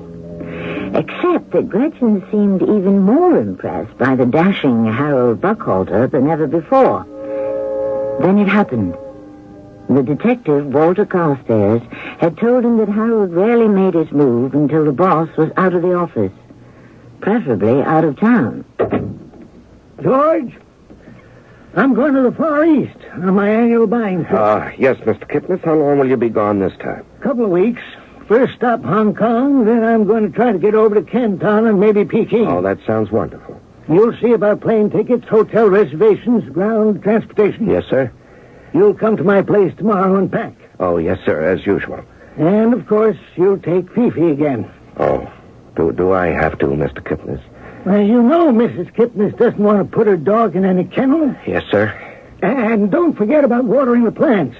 Miss Kipnis will give you the schedule. Yes, sir. She'll also give you a list of TV programs to tape. Oh, naturally, sir. And don't forget about picking up the kids after school like you always do. Well, now that they're both in college, Mr. Kipnis, don't you think that maybe they... Well, what are you waiting for, George? You've got things to do. Oh, yes, Mr. Kipnis. But this was one year that George didn't really mind doing all those things for Mr. Kipnis, because it would mean that the boss would be out of the office, and that Harold Buckhalter, local jewel thief, might make his big move. Then, sure enough, only 6 days after his departure, Mr. Kipnis's fair-haired boy, Harold, walked up to George's desk, waving a yellow rectangle of paper. Hey, George, look at this. Huh? What is it? Look, it's a cable from the old man, from Hong Kong. He wants me to show the Contessa collection. The Contessa? You must be kidding. Why would I kid you, George? Here's the cable. Well, that's ridiculous. Mr. Kipnis would never... Never what? The collection's for sale, isn't it? That's why we have it on consignment. So go on, George. Get it for me. No, I can't. I just can't. Look, read it yourself, huh? All right, George, I'll read it for you. Show Contessa collection. Arnold Rutherford, Hotel Woodard, soonest. Sending Wallaby authorization today. Listen, I didn't receive any authorization. You haven't even looked at your mail yet, George. Oh, yes. Let's see. Well, what's that? Huh? What's that under there? Looks like another cablegram to me. Yes, it is. Well, this constitutes authorization. Give Buckhalter Contessa collection for sales call. Kipnis. Well, there you go, George. So, hand over this Contessa collection, whatever that is. Do you mean you don't even know? Why should I? Well, it's the most precious collection in the entire catalog. No kidding. What's in it? Well, there are 13 high-quality blue-white diamonds. They were originally part of a necklace worn by an Italian countess of the last century. Wow. She must have been a pip. Well, Mr. Kipnis has had this collection on consignment for the last 2 years. Couldn't unload him, huh? Well, don't worry, Georgie. Super salesman is here. No, you don't understand. The diamonds are virtually flawless, perfectly matched. But they could have been sold individually 100 times, but the owner refuses to sell the gems separately. Okay, so I'll sell a whole bunch of them to this guy, Rutherford. And just who is Rutherford? One of my contacts. Don't worry about that, Georgie. Just get the stuff out of the vault. I assume this contact is coming here? No. I'm bringing the collection to his hotel. Oh, well, you can't do that, Harold. Why not? Because it's against company policy. No one is allowed to leave with more than a few $1,000s worth of samples. And just one of the diamonds in the collection is worth at least $80,000 to $100,000. George, will you stop giving me a hard time? You saw the old man's cable, so don't yammer at me about company policy. Now, this is quite a responsibility, Harold. Maybe I should call Mr. Kipnis in Hong Kong. Now, look, George, if Kipnis wanted to give you the instructions by phone, he would have called. Besides, he never spends more than a couple of days in these places. He has a lot of territory to cover in 2 weeks. Well, anyone could have a cable sent. Who else do you know named Kipnis in Hong Kong? Come on, George. My client is waiting for me. Get in there and get those diamonds. Very well. But it isn't in the outside vault. Mr. Kipnis keeps them in his private safe in his office. Excuse me. What's that number? What did I do with that number? Oh, yes, here it is. 2, 3. Hello? Mr. Carstairs. This is George Wallaby. Call me Walter, George. Yes, Walter. Listen, Walter. It's just the way you said it would be. Buckhalter just asked me to give him some diamonds from Mr. Kipnis' private vault. Oh, and Kipnis is away, right? Yes, right. He's in the Far East. He's traveling. There were 2 cablegrams. Phonies, George. Take my word for it. He probably has a Confederate send them. Yes, I'm sure of that. Mr. Kipnis would never let that collection out of his office. He never lets anyone ever show it but himself. Sounds like our boy is making his move. Well, what should I do, Walter? I can't possibly give him the diamonds. I know that it'll be the last we see of him. Give them to him, George. What? What did you say? Give him those rocks. It's the only way we're going to catch this guy red-handed. Oh, no, I can't do that. Oh, of course you can do it. Believe me, he won't get very far with them. Well, if he got away with this before... He didn't have me on his tail. This time will be different, I promise. Now, here's what you do. Stall him for about half an hour. That's how long it'll take for me to get in front of your building. When he comes out with the goods, I'll be there. No, I won't. Don't you want to see justice done, George? Well, I can't possibly release all those valuable diamonds. Don't you want to see that phony behind bars where he belongs? Yes, of course I do, but You don't like the guy, do you, George? I hate Harold. Then what are you waiting for, George? Yes, you're right. You're right, Walter. It's the best way. I'll give him the diamonds, but I'm going with him to meet this customer. I want to see this arrest for myself. No, George, that's no good. You'll scare him off. Well, just the same, Mr. Carstairs, if I'm going to do this thing, I will have to be part of the action. You really are a good citizen, George. It has nothing to do with the diamonds. I want to see those handcuffs go on because I hate Harold. And so, in the next few minutes, George Wallaby is going to get his chance for revenge. Of course, at the same time, Harold Buckhalter is going to get his chance at several $100,000 worth of diamonds. Which one of them is going to be the happy man? We'll find out when we return with Act 3.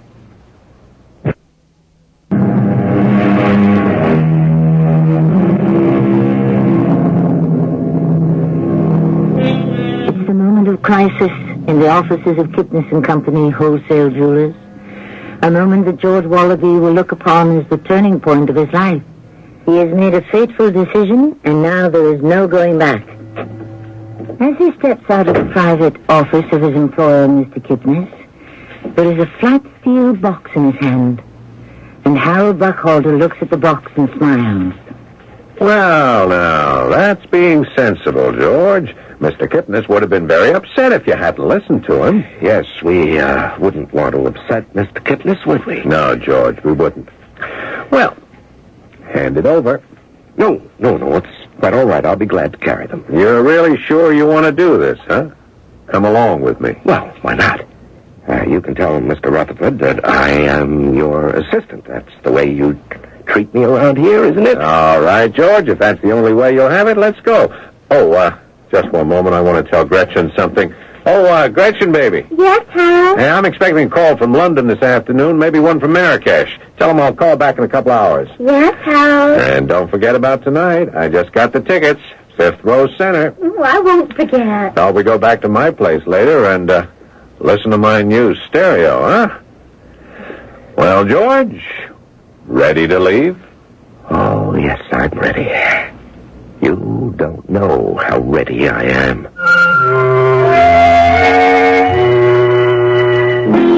It was exactly 25 minutes since George's last word with Walter Carstairs when he and Harold emerged into the street. His heart beating twice as fast as normally, George clutched the flat steel box against his chest as Harold deftly waved a taxi to a stop against the curb. George looked about for Walter Carstairs, but there was no sign of the detective, and he began to wonder if he had made it on time. Hotel Woodard, please. Nervously, George looked out the rear window to try and catch a glimpse of Carstairs' trailing vehicle. He saw nothing, but he felt sure that the detective was behind them. He just had to be. You don't trust me, do you, George? Why? Why do you say that? That's the reason you came along with me, obviously. You thought I might do something foolish, like walk off with a diamond. Oh, no. I didn't think any such thing. Yeah, I could see from the way you looked at those cablegrams. You thought they just might be a fake, didn't you? Certainly not.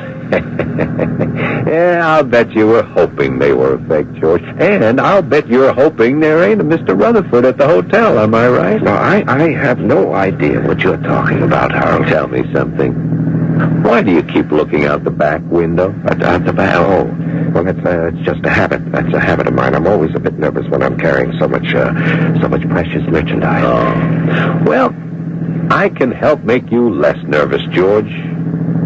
Give the box to me. No, thank you. Hey, here we are. There you go, buddy.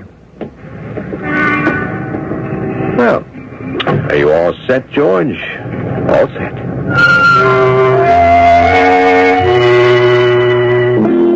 As they entered the lobby of the Hotel Devonshire, poor George Wallaby's knees are shaking so hard he can hardly navigate across the thick carpet. There is still no sign of Walter Carstairs, and for a depressing moment, George wonders if the detective has been mistaken, if the cablegram was indeed genuine, if there really is a Mr. Rutherford in a hotel room upstairs, waiting to make an offer on the most precious gems in the Kipnis and Company inventory. One moment, George. I'll have to use the house phone. Tell Rutherford that we're here. Oh, Mr. Rutherford, please. I think the room number is 811. George's heart is beating faster than ever. Is there really a Rutherford? Is he a genuine customer, or perhaps a confederate of Harold Buckhalter? If he goes upstairs with Harold, will his life be in danger? George's hand in the flat steel box becomes slippery with perspiration, and there is still no sign of Walter Carstairs. But then... Oh, George, huh? He wants me to come up alone. What? Rutherford. He wants me to come upstairs by myself. With the diamonds, of course. Well, I told you I can't permit it. Rutherford's a very private person. He doesn't like a lot of people around. Now, come on, George, give me the box. No, I won't do it. He's only going to be in town one day. Now, if he doesn't see the Contessa collection right now, we lose the sale. Well, I can't. I still... Sorry, George. It just has to be this way. Hey, give me that box. See you later, kid. Harold, stop. Can't keep him waiting. I can just catch that elevator. Harold! It was no use. Harold was gone behind the closing doors of the elevator. He had moved too swiftly for George to stop him, and there was still no sign of the detective. Frantically, George tries to decide what to do. Then he has an idea. Hello, Mr. Rutherford, please. Rutherford. Are you No, I don't know his first name, but he must be registered here. I just heard some... Oh, I see. Yes, thank you very much. Oh, my gosh, he didn't call upstairs at all. He must have had his finger on the hook. There is no Rutherford, and Harold has the diamonds. George. What? Oh, Mr. Carstairs. Where have you been? He's got the diamonds. Harold has the diamonds. Of course he has them. He has to have them, George, or else the whole thing is no good. What? I told you. The only way I'm going to get a conviction is by catching the guy red-handed. And that's what I'm going to do. But he's gone. He took the box and went into the elevator. He could be anywhere in the hotel by now. I know exactly where he is, George. I know exactly how that man operates. Well, where is he? I'm sure he did exactly what he did in Chicago and Detroit and Lord knows how many other places. He got off the elevator at the next stop and then took the service elevator to the street. Come on, we don't have a moment to lose. Do you see him? Do you see him, Mr. Carstairs? Yes, there he is. Where? Coming out of that alley. Oh, quick, he's heading for that cab stand. Yes. Buckholder, stop. Yeah, hurry, Walter, quick. Don't let him get away. You gotcha. Hey, what is this? What do you want? I know what you want, Buckholder, but you're not getting away with it this time. George, who is this man? Is he a friend of yours? Oh, yes, he is one of the best friends I ever had. Now, look, I was just going to bring the diamonds to the airport. I found out that Rutherford couldn't wait for me and was on his way back home. I thought I could. Yes, I know exactly what you thought, Buckholder. But you're not going to the airport. You're going with me. Hey, what is this? This is called a badge, Buckholder. And these are called handcuffs. Harold Buckholder, you're under arrest for the crime of grand larceny. It's my duty to warn you that anything you might say may be used in testimony against you.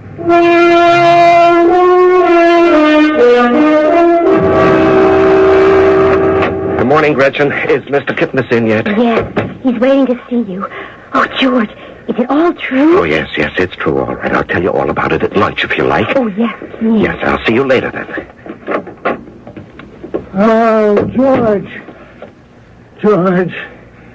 Come in. Sit down, George. Yes, sir. Talk to me.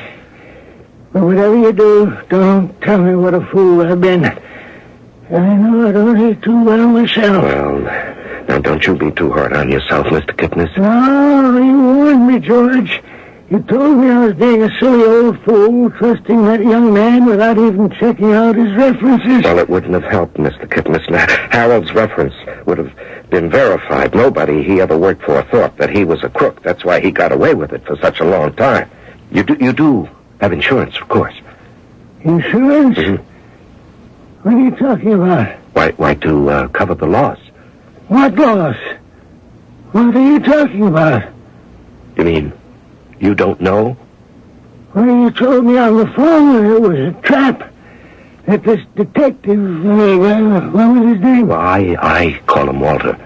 You told me this detective wanted to catch Buckholder in the act. Yes, that's what he told me. Of course, he was lying. He what? He didn't want to trap Harold. He wanted to trap me, and that's what he did. He was a crook, too. What did you say? I just came from the police, Mr. Kipnis. And they told me there isn't any cop named Walter Carstairs, private or otherwise. They told me that Walter is Harold's Confederate. Oh, good Lord. Yes, they've been working this con game for years, and that's why Walter kept the Contessa collection. Yeah, but you told me he needed them for evidence. Yes, that's what he always says, of course. Then the diamonds are gone? Oh, yes, sir, yes. I'm sure they're both out of the country by now, Mr. Kipnis, deciding how to spend the money. You know what I just decided, George? What's that, Mr. Kipnis? You're fired.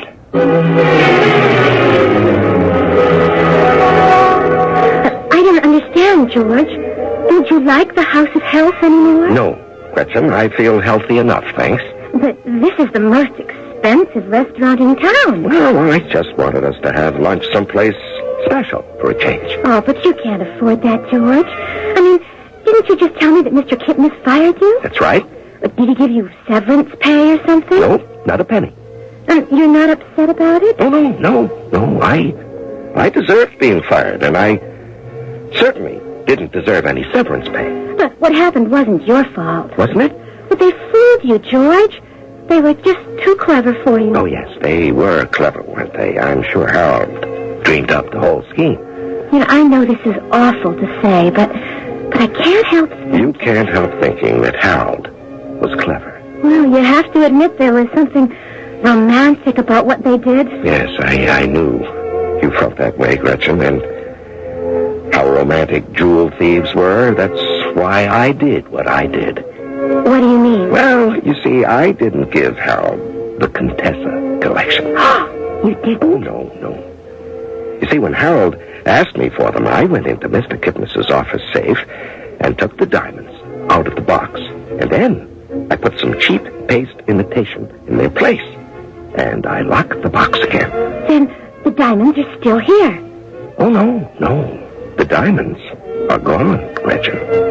But you just told me. Those clever international jewel thieves took them, Gretchen. Remember? Oh, George. Yes. By the way, have you ever been to South America, Gretchen?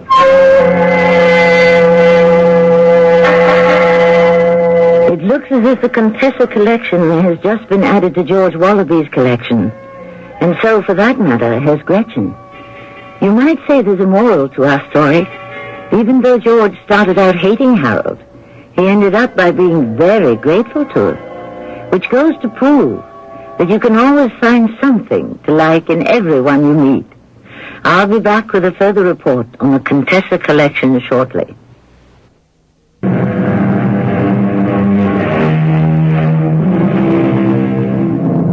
There was only one problem in George Wallaby's life.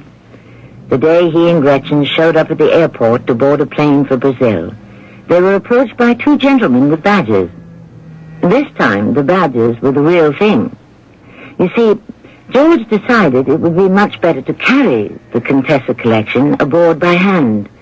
What he forgot was that all hand luggage went through X-ray inspection. Ah, well, they do say crime doesn't pay. But crime and mystery can also be entertaining. So we hope you'll be listening for us next time. Our cast included Larry Haynes, Paul Hecht, Robert Dryden, and Diana Kirkwood. The entire production was under the direction of Hyman Brown. And now a preview of our next tale. Recently, there was a mugging victim, Zoltan Zorder. That name doesn't ring a bell. Zorder is the chemist who came up with the formula. Now, I went through the file. There's no lead at all. Well, maybe it wasn't a mugging then. It could have been a hired killing. Or a mugging that went too far. How do you mean? Well, somebody wanted that formula. Zorder wouldn't play ball. Some strong arms were sicked on him as a warning. But you know how some of those hoods are. They see blood, they can't stop. A fraud. Joe Bueller. Why? Well, Zorder came up with the invention, but Bueller's the one to get rich. Maybe Zorder complained.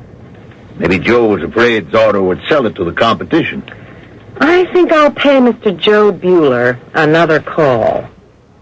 Radio Mystery Theater was sponsored in part by White Westinghouse Appliance Company.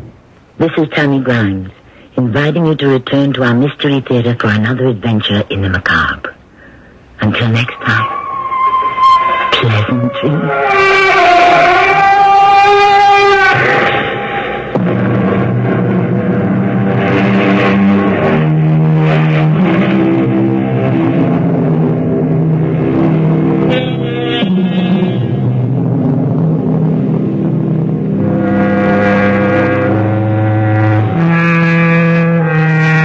The CBS Radio Mystery Theater presents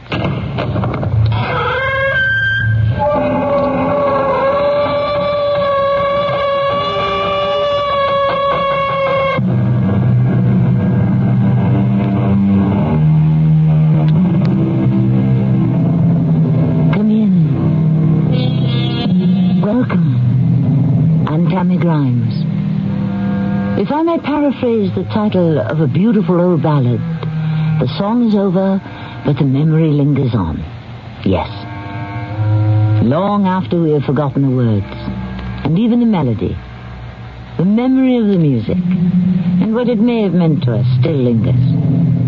And it stays with us long after the song is over, the day is over, the love affair is over, and especially after the murder is over. What is it you want to tell me? The only way to say it, I suppose, is to say it. I'm leaving you. No, Edward. I'm sorry, Rosalind. You sold yourself to me. I own you, body and soul. This is the 20th century. I'm not your chattel. There's nothing you can do about it. There isn't? Is that gun your idea of a joke? There's nothing funny about a revolver. You walk out on me, and I'll kill you.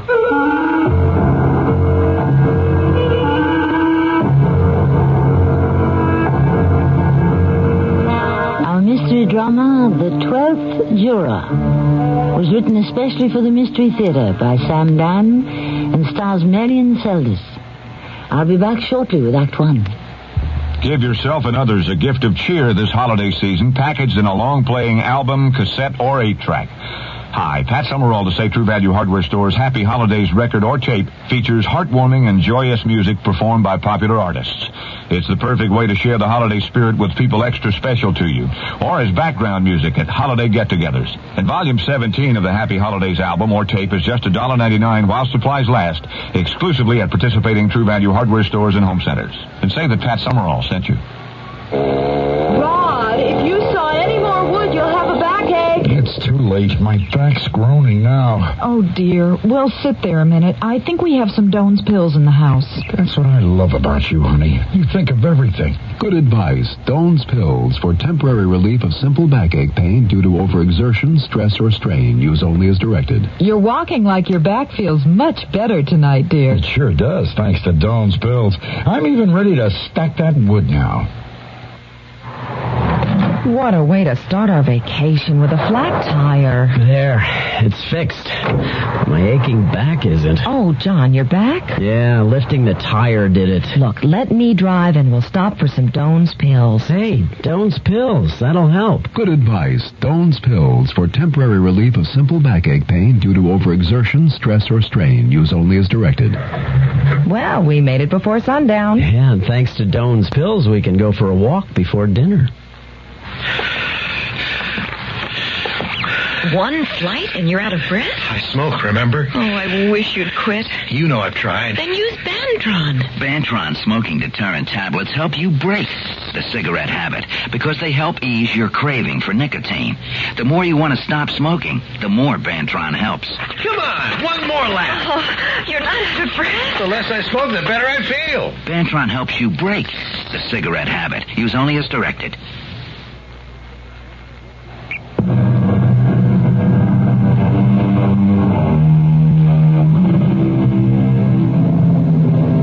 The French who have that saying, in each affair there is the one who loves and the one who is loved. No matter.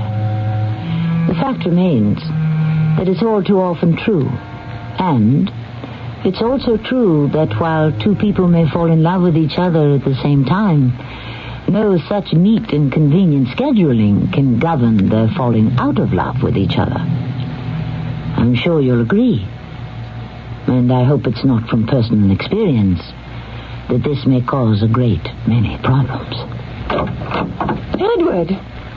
Darling, you're late. Yes, I'm sorry. Well, you're just going to stand there in the doorway? Oh, I'm all packed and ready. Yes, I see. A drink before we leave? All right. Well, you know where everything is and how to mix mine. Well, Edward? Yes? You don't notice anything? No. Well, look closely. Is this what happens after a while? We look at the loved one, but we really do not see? Or does this mean I am no longer your loved one? Your hair? Oh, Edward, you are absolutely impossible. I found it. Yes? The butterfly. The butterfly? Oh. Yes. You bought it for me and you don't even remember? I do. It was at Lake Rabajo. Oh, you silly. It was at Lake Maris. Yes, it was at Lake Maris. And remember how I scolded you for spending so much money? I thought I'd lost it. And then this morning I was going through some drawers and there it was, this adorable golden butterfly. See? Yes. I'll never put it away again. I'll wear it always with everything. Shall we go? Are we ready? I suppose so. Let's be off. I think I'll have another drink. Oh, is that wise? It's quite a long drive. Oh, well, then I won't have another drink. Oh, don't pout. You know I'm right. Yes, you're always right. What does that mean? Nothing. Oh, you're always so nervous at the beginning of each trip. Well, it's a beautiful place, and it's very much out of the way. We won't run into anyone we know, and she'll never find out. It isn't that. No? Then what is it? Your phone is ringing. Oh, let it. Well? Rosalind, there are times when... There are times when what? Rosalind, the phone. I don't care about the phone. Well, a ringing telephone makes me nervous. All right. Hello? Mrs. Wallace? Who is this? Alfred Graham, Mrs. Wallace. What do you want? I have to talk to you. We have nothing to talk about. Mrs. Wallace, I have a wife and children. You also had a wife and children when you stole my money. No, please, give me a chance. Why? Because from now on, I'll be the most trustworthy, the most reliable employee you could ever have. I've learned a terrible lesson. I've been through the fire. I've suffered. In a few years, I'll have found a way to pay you back. I'm sorry. What does the money mean to you, anyhow? You have so much. Just because I have a great deal of money, does that give you the license to steal? I thought I could pay it back. You were greedy and stupid. Yes, I was. I confess. Oh, look, I can't go to prison. I'll be disgraced. That is your problem, Alfred. I can't face it. I'll kill myself. As I just said, Alfred, it's your problem. No, I mean it. I'll kill myself. Good night, Alfred. Now, where were we, Edward? Who was that? Nobody. No, tell me. Oh, an auditor with one of my real estate companies. I caught him with his hand in the till. And he was asking you, I gather, for a chance to redeem himself. Well, it doesn't matter. He was desperate. I heard him say he was going to kill himself. I don't think he will. I do. Why are we even talking about it? Do you realize that you didn't even kiss me when you came in? I heard that tone in his voice. That man is going to commit suicide. Well, he has that option if he chooses.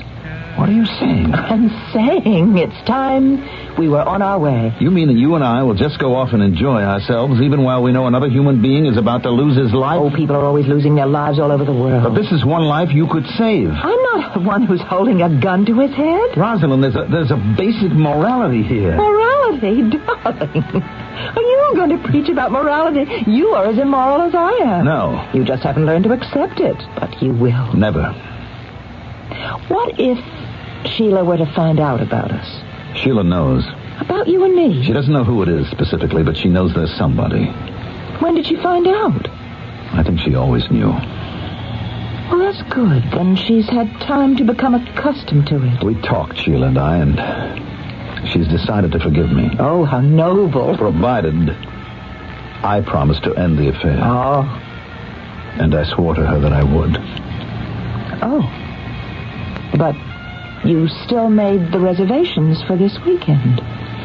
Yes, I did. And was this to be our final fling? Well, until just now, I was afraid to face you with it, but what just happened, this telephone call, made me realize something. Yes? What? That you're an evil woman. Am I evil to you? Am I? Don't I bring you something you can't get from your wife? Let's leave Sheila out of this. Oh, yes, of course, let's leave her in her wheelchair. And so, therefore, don't you come to me for fulfillment, for pleasure? Don't you admit it? Yes. Well, then, what's your complaint? I'm committing adultery. Well, you've been committing it for the last 7 years. Well, I want to stop it. You could have stopped it any time you chose. You could have divorced Sheila and married me. How can I divorce Sheila? She's helpless. But the fact is she cannot be a wife to you in the complete sense of the word. I want this relationship of yours and mine to end. And how do you propose to live without me? You make out rather poorly selling stocks and bonds. Without the money I so adroitly managed to give you, I don't... Sheila and I will get by. Edward, I do not choose to end this relationship. Rosalind. This furtive little relationship. This tawdry secret affair. There's nothing more. Oh, shut up, Edward. You belong to me. You're bought and paid for. Rosalind, let me go quietly. Look at me. I'm not very much. You're enough for me.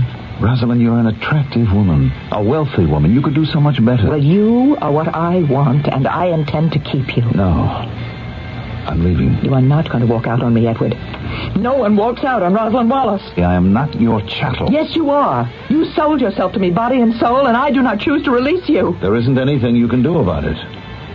Isn't there? Here it is. Is this your idea of a joke? No, there's nothing funny about a revolver. Are you trying to threaten me? I never threaten, Edward. I state a fact. If you walk out on me, I'll kill you.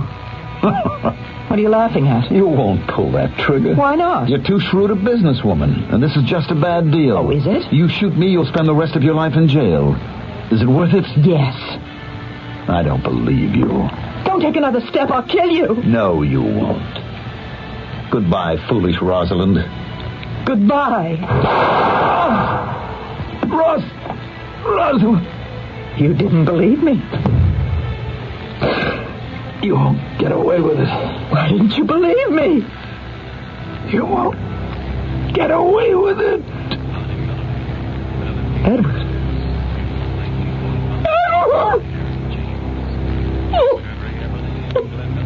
Oh, why didn't you believe me? You knew I always kept my word. Edward. Why don't I feel anything? Sorrow. Remorse. Maybe you're right, Edward. Maybe I am evil, but I can't help that. And you asked for it, Edward. But I won't go to prison. I can't. I'd be disgraced. Who said that? Who just said that? What? Oh. Yes. Yes. I will get away with it, Edward, despite what you said. I will get away with it. You'll see. I know just how. Yes, hello? Alfred, this is Mrs. Wallace. Oh, yes, Mrs. Wallace, yes. I want you to come over to my place right away. Yes, of course, Mrs. Wallace, certainly. Immediately.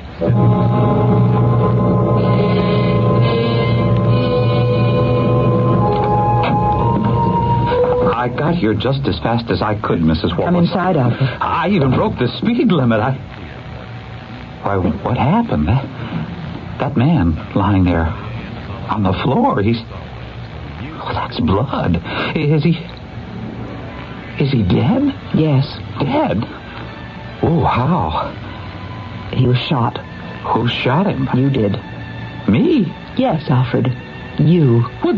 That's impossible. Sit down, Alfred. Sit down? Why? Because I say so. Now, just hold on. Yes? A man's been murdered. Yes, that's obvious. That means we have to call the police. We will, Alfred. We are going to do that very thing. When? Just as soon as you decide to confess. Oh, why? Why should I confess to a murder I didn't commit? Oh, I think I can convince you, Alfred. I know I can convince you. She would have to do some mighty tall convincing to convince me. But then I'm not Alfred Graham. And it must be said that she is quite the convincer, this Mrs. Rosalind Wallace. She also seems to surround herself with rather weak and pliable men. While we know that Alfred is weak, can he be that pliable? As usual, the answer is revealed in the second act shortly. John Hammond, Stacy Keach, Lloyd Bridges, Warren Oates, Sterling Hayden, Colleen Rivers Torn, Robert Vaughn, David Doyle, Kathleen Beller, Paul Winfield, Geraldine Page, Rory Calhoun, and Gregory Peck as Abraham Lincoln. CBS TV presents The Blue and the Gray, a spectacular television event 5 years in the making. The Blue and the Gray. The 3-hour world premiere is Sunday at 8, 7 Central and Mountain on CBS TV. Well, from smoking, my fingers are always stained, and those tobacco stains aren't easy to get off. I never gave much thought to the fact that, my teeth were tobacco stained, too, until I started seeing that Topol commercial on television. Topol Smoker's Tooth Polish, a special combination of polishing agents and a rich foaming cleaner formulated to help remove ugly yellow tobacco stains. Topol is gentle enough to be used instead of regular toothpaste. Oh, I smile a lot more now. Topol, mint flavor in the blue package, fluoride in the red. This is Gene King for your Better Business Bureau. You know, according to the Census Bureau, last year more than 15 million Americans changed residence. If you're planning to move soon, particularly to another state, here's some advice. Get at least 3 cost estimates from professional movers. Ask each bidder for a copy of its latest performance report. You see, the Interstate Commerce Commission requires that interstate movers who make 100 or more shipments a year have these reports available to consumers.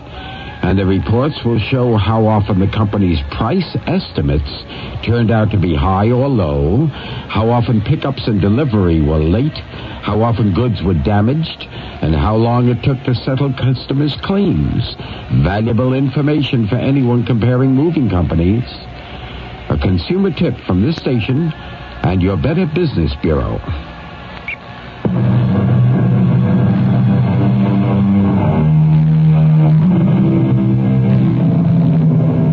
Who was it wrote, the buyer needs 1,000 eyes, the seller needs but one? Buying and selling, in a basic sense, that could pretty well be what this world is all about, no? Every day, in a multitude of ways, some large, some small, each of us is presented with an opportunity to make one sort of deal or another, aren't we? Someone is always willing to sell us something or other in exchange for our time, our labor, our love, or our immortal soul. And how can we tell if it's a bargain? Well, the Romans had a phrase for it. Caveat emptor. Let the buyer beware. You want me to confess to a murder I didn't commit? Yes. Well, I beg your pardon, Mrs. Wallace, but are you crazy? No. Well, then how could you even think that I would... Because it would be the sensible thing for you to do. Sensible, practical, prudent, and I might add, far-sighted. The man is lying dead on the floor, and there's the gun. You killed him. Of course, but only you and I shall ever know that. Well, I'm going to call the police, and they'll arrest you for murder. And what will you gain by that? Well, I'll have the satisfaction of knowing that a woman like you, a cold, cruel, unfeeling woman, will be sent to prison. And will that be satisfaction enough for you, Alfred? Yes. Now just think. You will also be in prison. You've been caught stealing. What will become of your wife and your children? You have no savings. They'll have no income. You'll lose your home and your car and everything you own. How will they live? And finally, when you'll be freed, your reputation will have been destroyed. So who'll hire you or trust you with money? I'll still have the satisfaction of seeing now, you... Now, shut up a minute. Well, you're in no position to order me around. Listen to me, you fool, before I lose my patience. Regardless of what happens to me, you will go to jail. I have proof of your embezzlement. I have the false documents, the forged checks. But... So confess to this killing. To save your neck? To save your own. How? I'll go to jail for murder instead of embezzlement and forgery. Oh, no, thank you. You will be well paid for it. Paid? But my reputation will still be destroyed. Your reputation is gone in any case. We're talking about your wife and your children. Are they worth saving? Well, how I'll do you... save them for you. You'll what? I will, 1, pay off the mortgage on your house. 2, I'll set up a trust fund to send each child through college. And 3, each month I will send your wife a check for 1/2 the salary you've been receiving. Half? 2/3. But Now listen, you're in no position to bargain. Take it or leave it. In addition, I shall pay for the best legal counsel to defend you. I'm sure they'll come up with the most sympathetic defense. Who knows, you may wind up serving less time for murder than you might have for embezzlement. Well, I don't Now look, we've run out of time, Alfred. I need your answer now. Well, let's say how would this thing work? Now, don't worry. I'll create the proper story. Now, the first thing I have to do is pick up this gun and wipe off my fingerprints. There. Now, I hand you the gun so that you can place your... My fingerprints? If you fired the gun, then naturally it would show your fingerprints, wouldn't it? Here. No, wait. How do I know you'll keep your end of the bargain? You've worked for me for 15 years. Now, in that time, did you ever know me to break my word? Well, I've always tried to get the best of every deal, that's true. But have I ever lied? No. All right, now take the gun. No. No? Well, Take it. And confess to a murder I didn't commit. You have no choice. Oh, my wife, my children, they'll think I'm a murderer. Well, at least they'll think so in a warm house with full stomachs. I don't want them to believe What's more important? Your vanity or their welfare? Take the gun. That's it. Good. Now grasp it firmly. Fine. Now let it fall to the floor. Now, sit down. What are you going to do? Watch.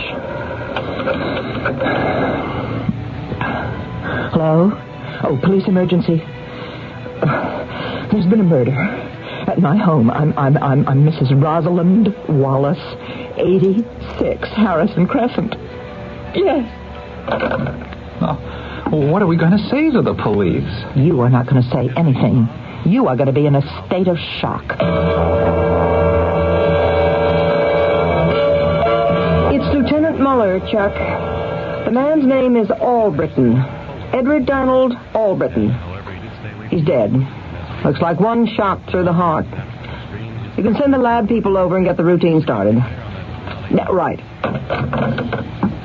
Now, you. What's your name? What's your name? Lieutenant, you can see the man is in a state of shock. Do you know his name?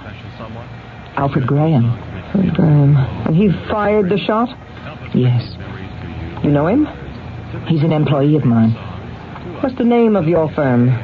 Wallace Enterprises. And the dead man? You knew him too? Not really. What does not really mean? Casually. Yes? He worked for a brokerage house, and he'd call on me from time to time to try to sell me stocks, bonds, various investments. What was he doing here tonight? He'd phoned me. He was in the neighborhood. He told me he had a special situation that I simply couldn't afford to overlook, and could he come over and make a presentation? Well, you never know, so I said yes. And what time did he get here? About 6.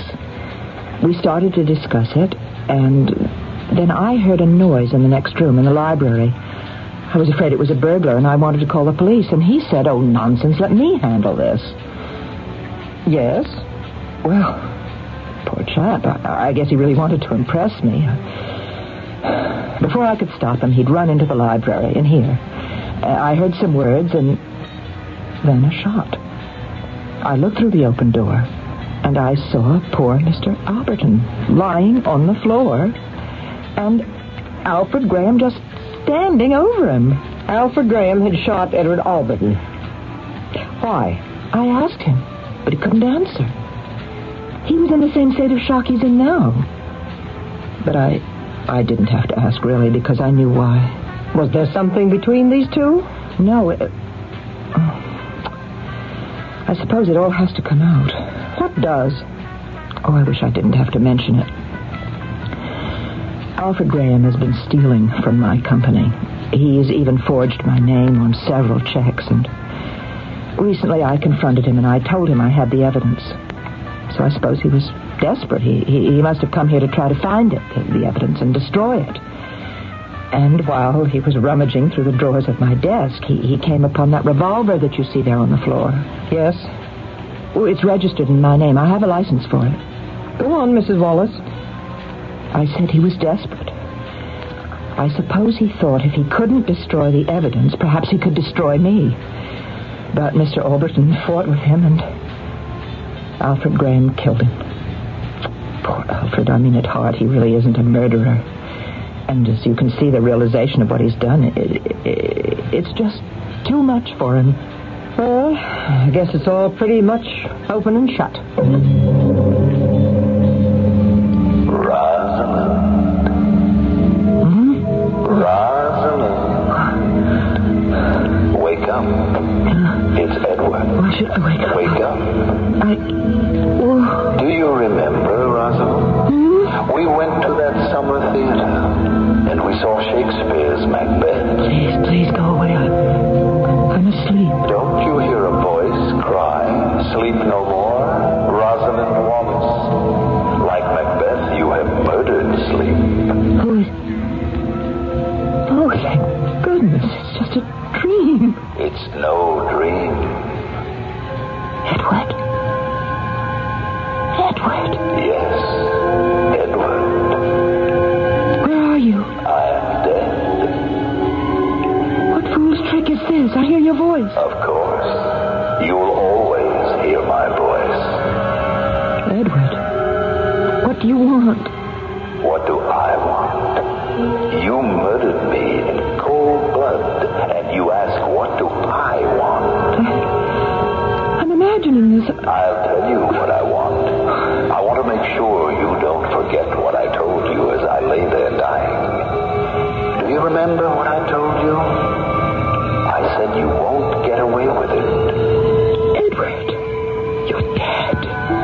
The dead do not speak. Therefore, I'm just imagining all this. I'm here to remind you, you will not get away with it, Rosalind. Mrs. Wallace, the state has an ironclad case. I know, Mr. Hollings. You'll even be called as a prosecution witness. Yes? According to the statement you made to the police detectives at the time of the murder, you actually saw him commit the crime. Yes, that's true. In addition, they have his signed confession and his fingerprints on the gun. I realize that. Well, I'm not being vain, but you don't really need an attorney in my experience. It's a lost cause. But I feel an obligation. He's an employee of mine. Even though he was robbing you? Oh, he's been punished enough for that. Well, no matter who defends him, he will be found guilty. But you'll do your best for him? Well, actually, all I can do is hope that the court will temper justice with mercy. You've always been successful in getting the maximum amount of mercy for your clients, Mr. Hollings. Well, thank you. It's all a matter of selecting the right jury.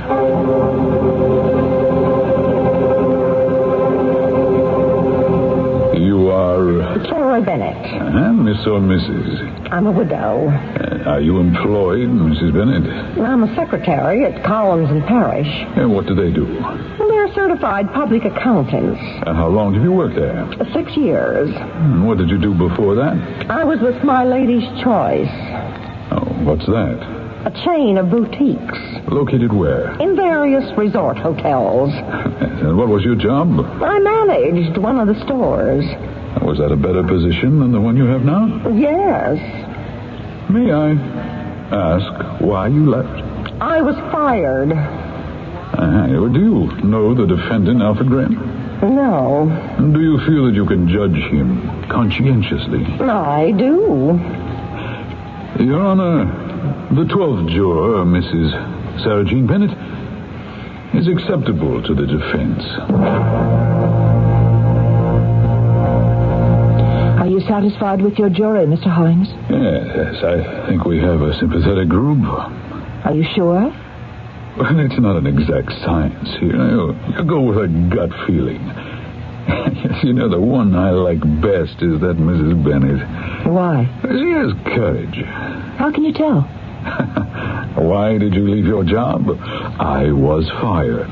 And you see, she could have answered in a more face-saving, self-serving manner. But she's obviously a person who doesn't care what anyone thinks.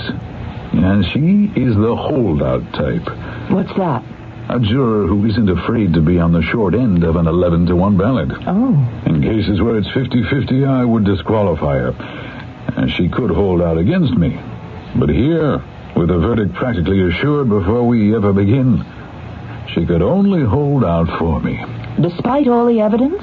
And if by some miracle she might be convinced somehow that Alfred Graham is not guilty, you could never get her to change her vote. Oh? Now, don't count on it. And chances of that are about 1 in a million.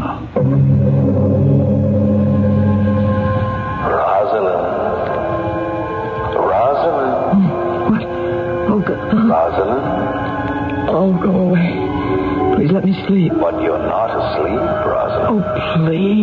let me sleep. You'll never sleep again for the rest of your life. Edward.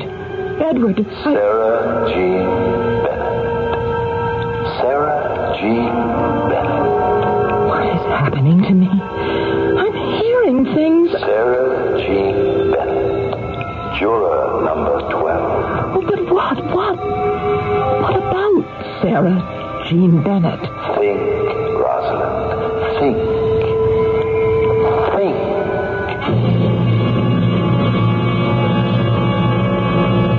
Let us all think. Suddenly we are confronted with a new character, and with what appears to be a new complication. Who is Sarah Jean Bennett? What possible effect can she have on our story? Well, you know us. We play fair. You already have enough clues to make a certain strategic deduction. We'll check it out in Act 3 shortly. Come to the White Westinghouse holiday. Right now, your participating White Westinghouse dealer is offering big cash refunds of up to $75 on selected dishwashers. Choose from under-counter and convertible models, all built with famous White Westinghouse quality.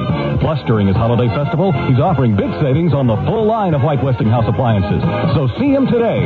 White Westinghouse, we're making things better for you.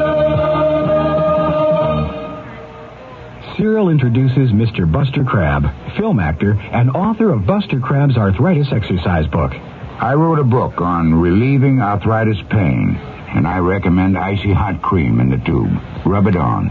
Icy Hot's penetrating warmth reaches way down inside to help relieve minor pain, while a feeling of coolness soothes your skin. I'm convinced that greaseless Icy Hot Cream will give you fast, effective relief that lasts for hours. Use only as directed. I bought this gadget by mail. The ad said it would save me a lot of gas. It did.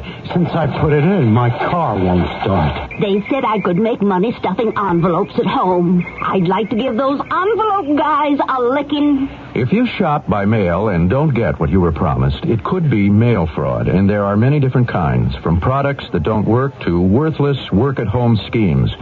If you're a victim or even suspect mail fraud, call your postal inspector. It's his job to keep the mail a nice way to shop. The ad said I could lose 20 pounds a week painlessly.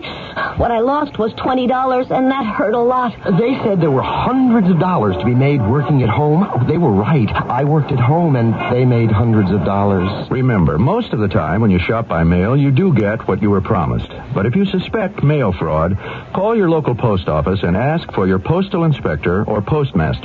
Don't take getting taken. A public service announcement by this station and your postal service.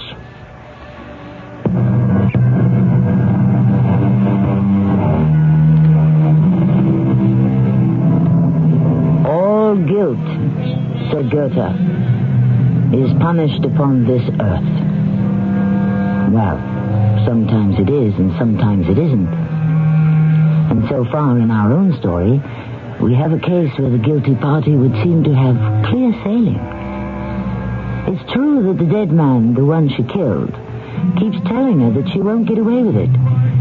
But we know there's nothing supernatural involved here. It's only the voice of her own conscience. Or is it? Oh, Edward, what about Sarah Jean Bennett? The name means nothing to you? No. You never heard it before? Never. Are you sure, Rosalind? Oh, I have to stop this. Stop what? It's insane, talking to myself. You're not talking to yourself. You're talking to me, Edward. You are dead. Of course I'm dead. I simply must pull myself together. Didn't I tell you you wouldn't get away with it? Shut up. Sarah Jean Bennett will give me justice. Who is Sarah Jean Bennett? Juror number 12. Sarah Jean Bennett, juror number 12. The holdout juror. Oh, what are you talking about, Edward?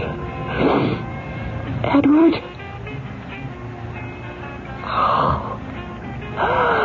Oh, I must get some sleep. Please, Edward, let me get some sleep. Mr. Graham, Why did you go to Mrs. Wallace's home? I wanted to find some documents. And did you? No. And while you were looking for them? A man came running into the room and we had a fight. Then what happened? I shot him. With what? A revolver. Tell me, did you bring that revolver with you? No, I found it in Mrs. Wallace's desk. And so you came there unarmed? You did not plan to kill anyone? No, I'm afraid I just lost my head. I'm sorry. Your Honor, I have no further questions. You're a witness, Mr. Prosecutor. What were those documents you were looking for in Mrs. Wallace's desk?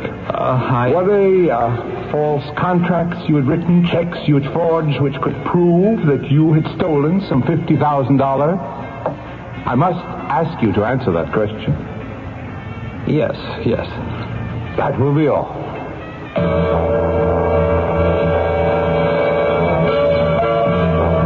How do you feel this morning, Mrs. Wallace? I'm all right. You look tired.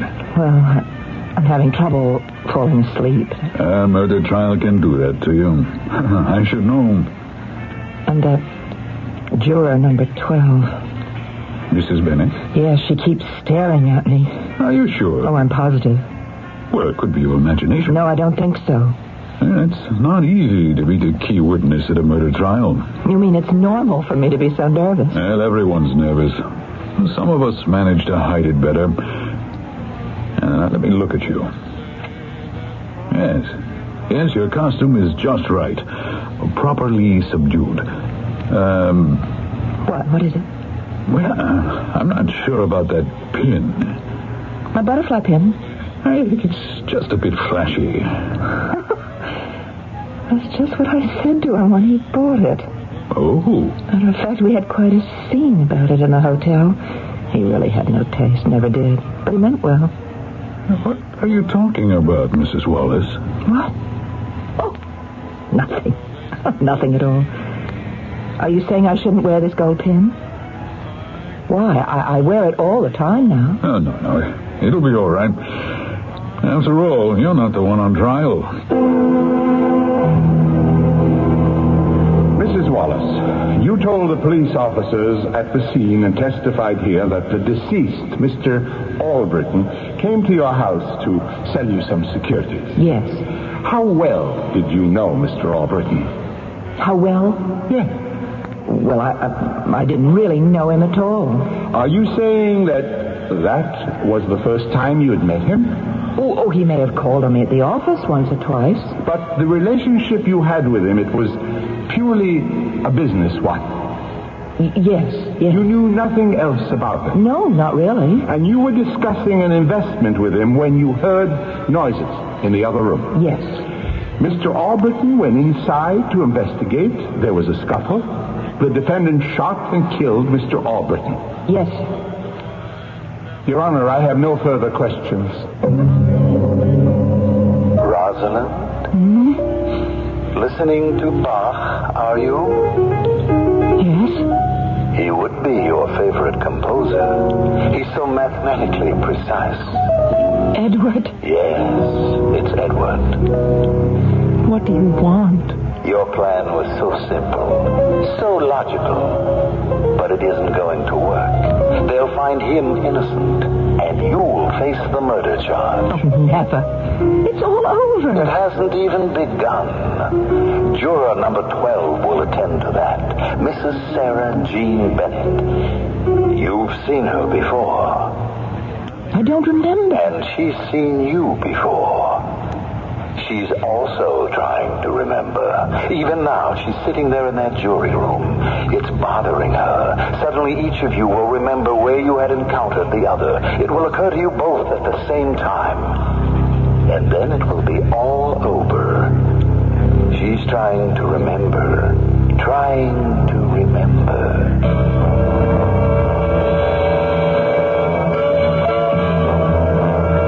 I've got all the votes from the jurors. Shouldn't take any time at all. Guilty.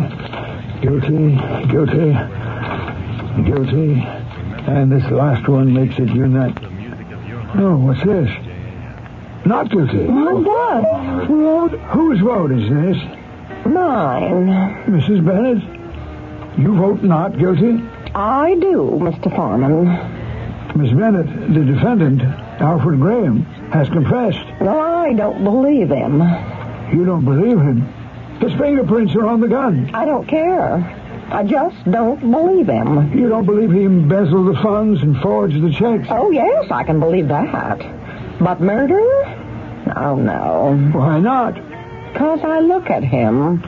And I feel it's beyond him. This is a court of law.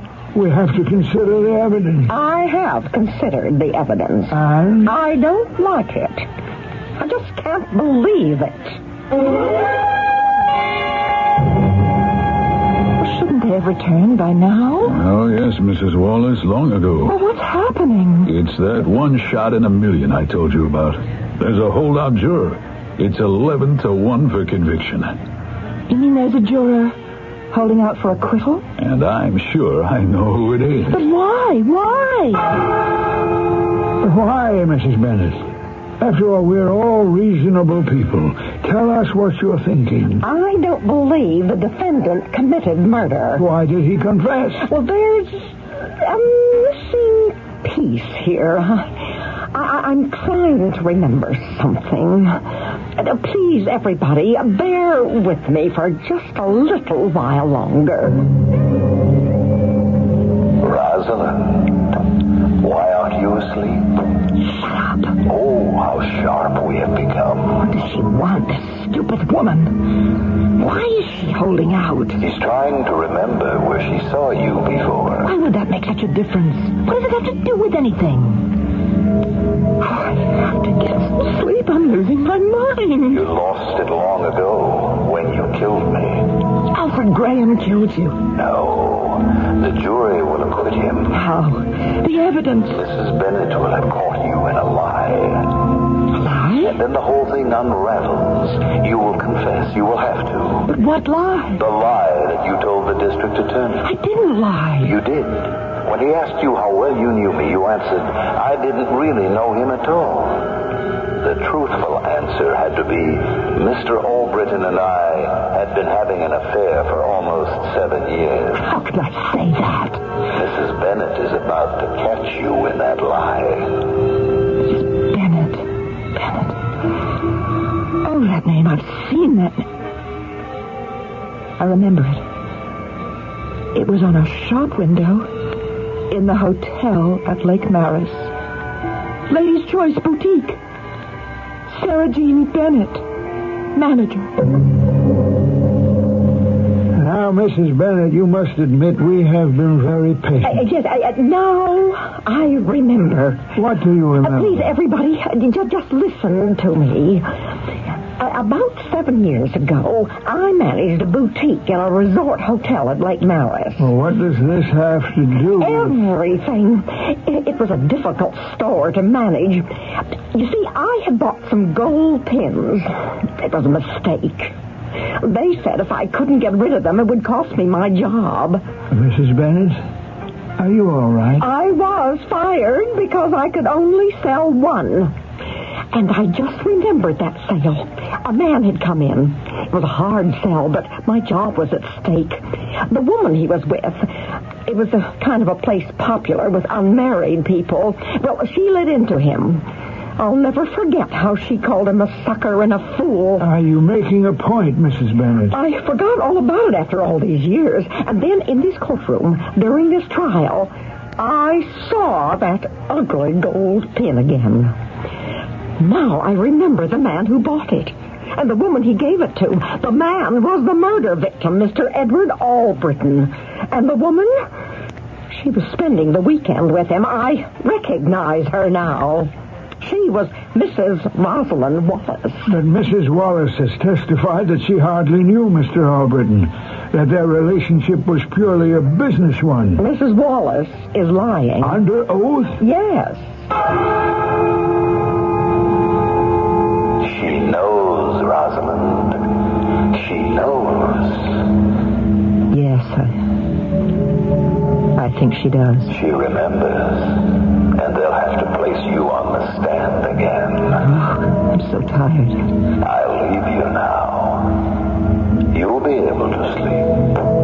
Just close your eyes.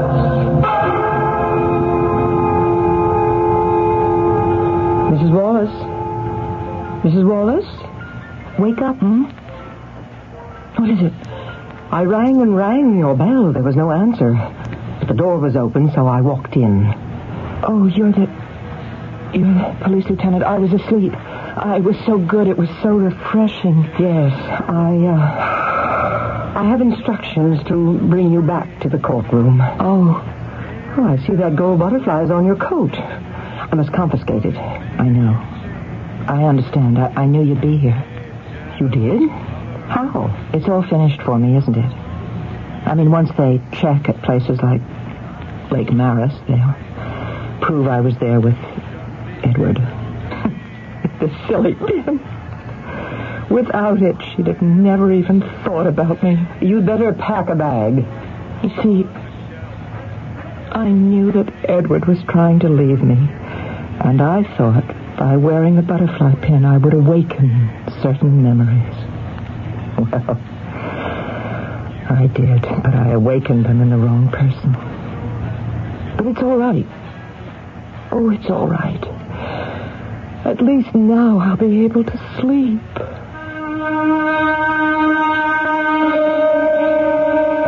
A pin. A sort of ugly gold pin. A store manager's mistake some 7 years before. Traps a murderer a long time later. Yes, even Shakespeare had something to say about fatal pins. Death comes at the last, and with a little pin bores through the castle wall, and soon the king is dead.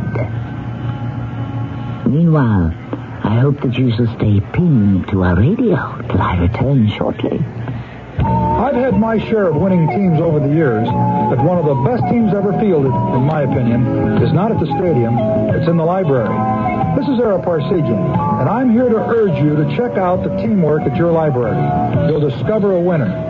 If you're looking for the answer to a question, any question, just dial the library's telephone reference center. In most libraries, there are specifically trained teams who can find the information you need. Maybe your reading skills aren't up to par. Don't let that stop you from getting ahead. Start with the library. Many offer reading programs, and if yours doesn't, the team of librarians will know where to send you. And just in case you've forgotten, the library is one of the nation's great inflation fighters. Almost all services and programs are free. Whether you need to know how to play a better game, how to shop smart, or how to save energy at home, the library's team can help you score. Use your library and support its team. A public service message from the American Library Association and this station.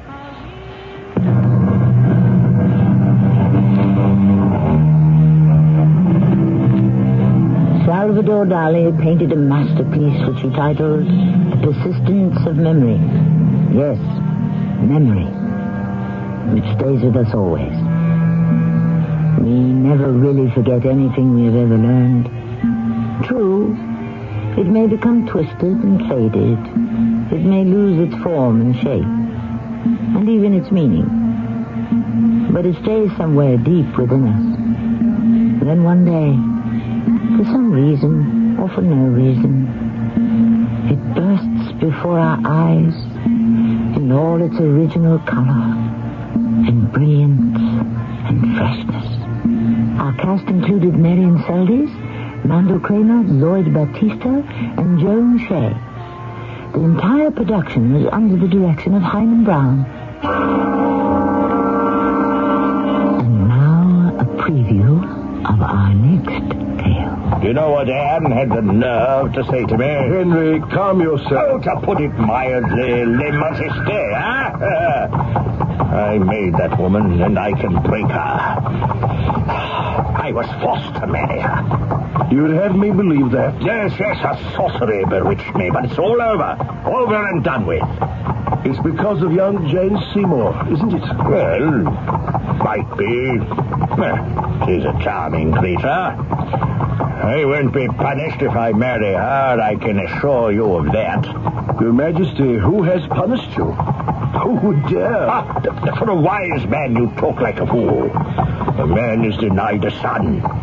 Is that not the Lord's displeasure and anger? Well, I shall marry a third time and please him and myself. Radio Mystery Theater was sponsored in part by White Westinghouse Appliance Company. This is Tammy Grimes, inviting you to return to our Mystery Theater for another adventure in the macabre. Until next time, pleasant dreams. It's just past 11 o'clock, and it's time for the WIP Mystery Theater. Why don't you join us? Just sit back and relax, if you can.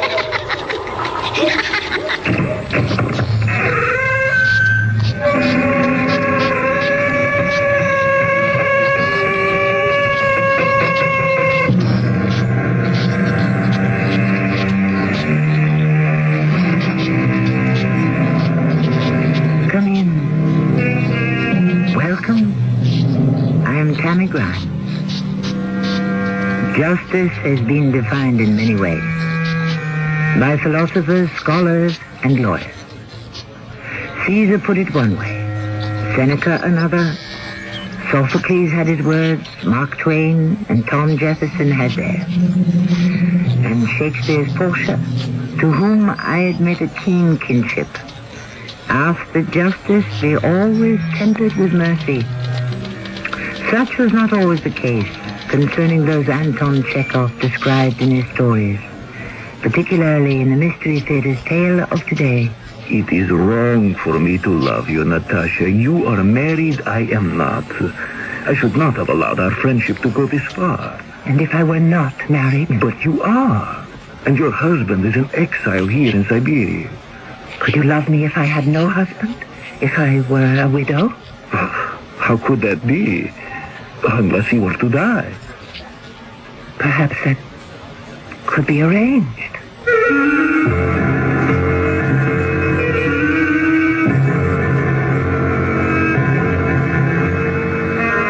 Our mystery drama, The Boatman and the Devil, based on a story by Anton Chekhov, was adapted for the Mystery Theater by James Agate Jr. It stars Alexander Scorby. I shall return shortly with Act One. Make life a little less irritating for someone on your Christmas list by getting a Remington electric shaver from True Value Hardware Stores. Hi, Pat Summerall to suggest you save your favorite lady from the irritating nicks and cuts of a razor by giving her a Lady Remington shaver. Or for that special man on your list, choose a Remington men's electric shaver with handy trimmer. Right now, you can get the Lady Remington or men's electric shaver for just $19.99 each at participating True Value Hardware Stores and home centers. And tell them Pat Summerall sent you. Well, when you cover your mouth with your hand every time you laugh, you just aren't showing much confidence in how your teeth look. Mine were all tobacco stains until I got Topol. Topol Smoker's Tooth Polish is a combination of polishing agents and a rich foaming cleanser, especially formulated to help remove ugly yellow tobacco stains. Yet laboratory research has proven Topol cleans gently enough to be used every day instead of regular toothpaste. Topol made my teeth cleaner and brighter. Topol Smoker's Tooth Polish, fluoride or mint. Edna? Do you have the key? Oh, never mind. We forgot to lock the door. I'll hang up the coats, Melvin. Good girl. Oop. Melvin. Mm-hmm. Take a look in the closet. Edna. Yes, Melvin.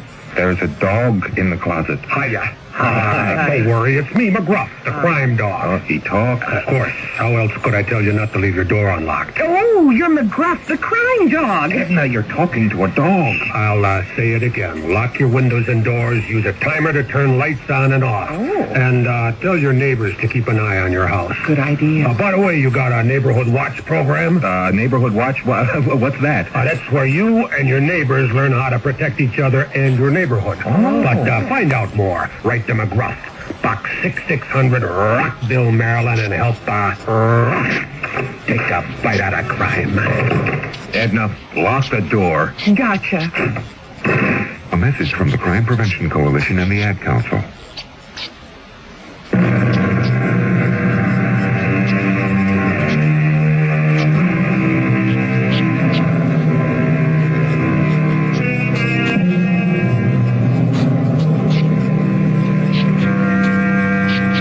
Today we shall examine exile.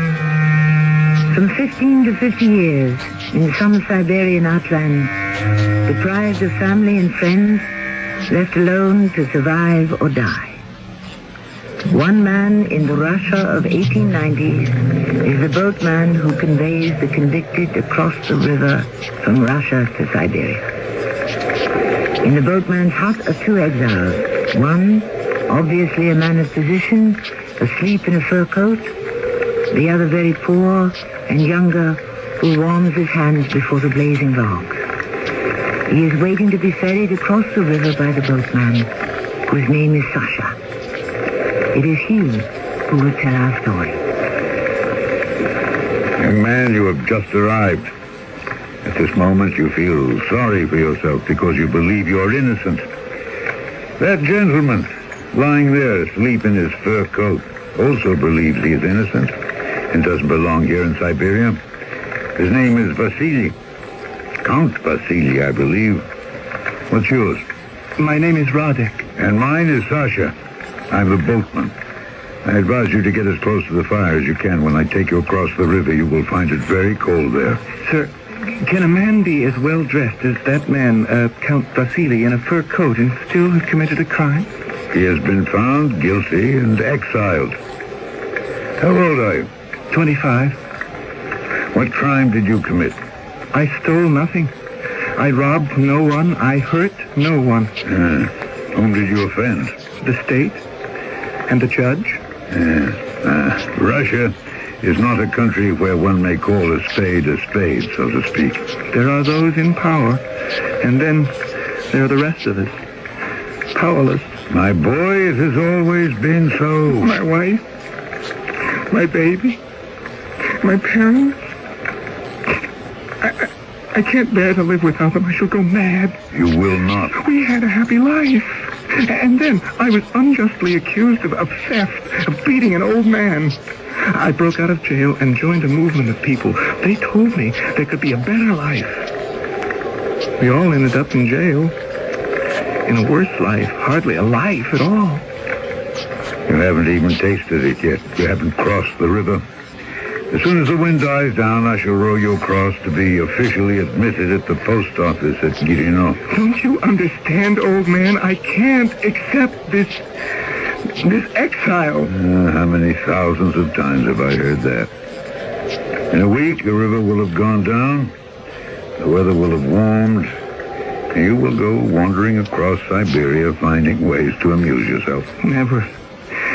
Never. I shall die first. Oh, one doesn't die of loneliness. You will find a new life here. But I shall always be at this same place, living in this same hut, rowing back and forth across the river, as I have done for 20 years, day and night. White salmon and pike under the same water I float on. Sasha, why don't we go now? The wind seems less. Are you waiting until he wakes up, our sleeping friend in his fur coat? No, not at all. Let him sleep the whole night and day, so far as I'm concerned. You wish to be ferried across now, so be it. Gather your belongings and we'll go. Who knows how long Mr. Fur Coat will sleep. You, Radek, start your new life.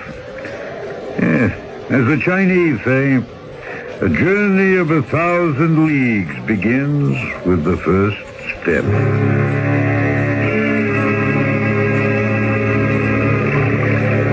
How can you see in the dark? Experience. That enables everyone to see in the dark. Sir, is it true that once I've made a life for myself here and found work and some way to live, I'll be permitted to have my family? My father is very ill now. My mother and wife promised if he should die, they'll come here if it's permitted. What's the use of having a mother and wife here? It's all foolishness, brother. The devil is tormenting you. The devil? Row hard. There's a treacherous undertow. Yes, I mean it. The devil. Don't listen to him. Don't surrender to him. He whispers in your ear about women. Say to him, I don't want them. There's no life here in Siberia for a woman. The accursed devil talks about freedom. Say to him straight off, I don't want it. I don't understand. Not want freedom. I'm a young man. And a foolish one. I'm telling you, the only way to exist as an outcast in Siberia is to want nothing. To torment yourself over nothing. Not father, no mother, no sweetheart, no wife, no children, house or home. I speak that loudly to the devil every day. I don't want anything. Curse your soul.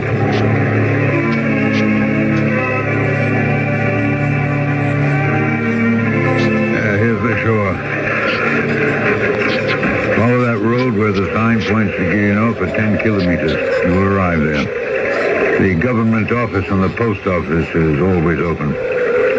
Tell them you're here and to mark a check after your name. Is that all I do? You are like a man who has come to the moon. Everything is strange. It is uninhabitable.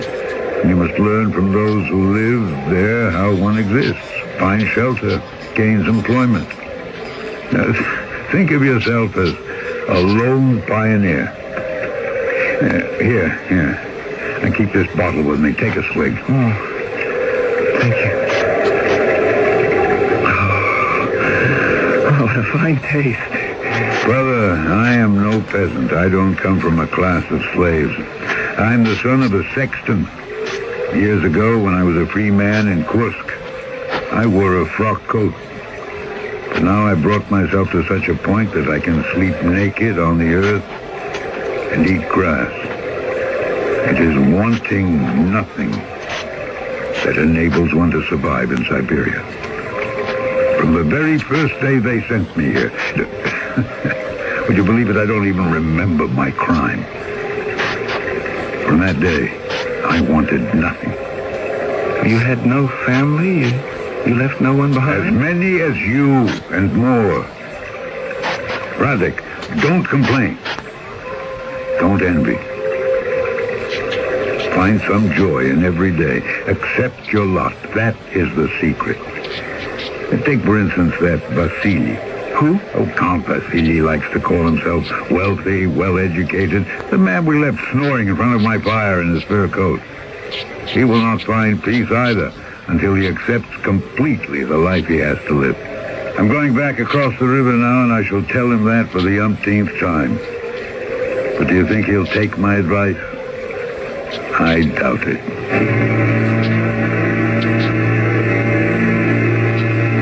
Vasily, see, you're awake now. Yes, I'm surprised you're back so soon, Sasha. Tell me, you're spending this entire night here in my hut, or do you expect me to ferry you back tonight? Well, I've waited this long. I thought I'd wait a little longer. She said she'd write by the first post. She promised to. Your wife could have addressed a letter to the Guillenot post office. Yes, but she knows it saves the day if her letter from Moscow comes to the boatman. That young man you just took across, I suppose he's like all the others, isn't he? I didn't think you were asleep, Vasily.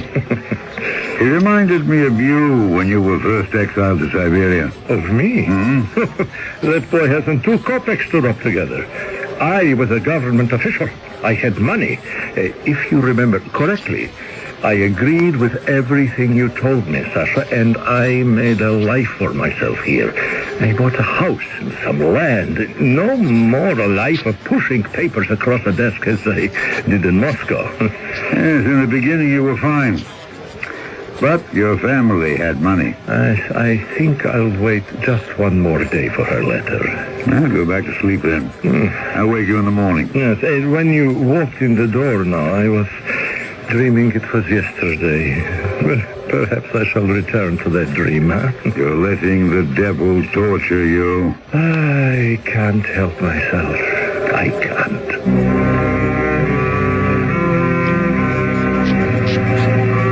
Those dreams of the past.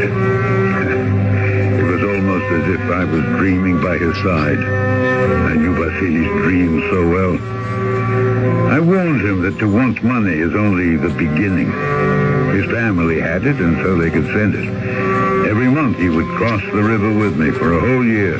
Every month. Always the same words.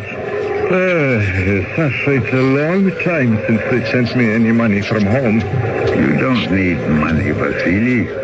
What good is it? Throw all the past away. Forget it as though it never happened. Don't listen to the devil. He'll never bring you any good. He'll only tighten the noose. Oh, it's to want to live well in a place the Almighty has forsaken. Is that dealing with the devil? You are a prisoner, a convict. You have been convicted of a crime. One doesn't live well as a criminal.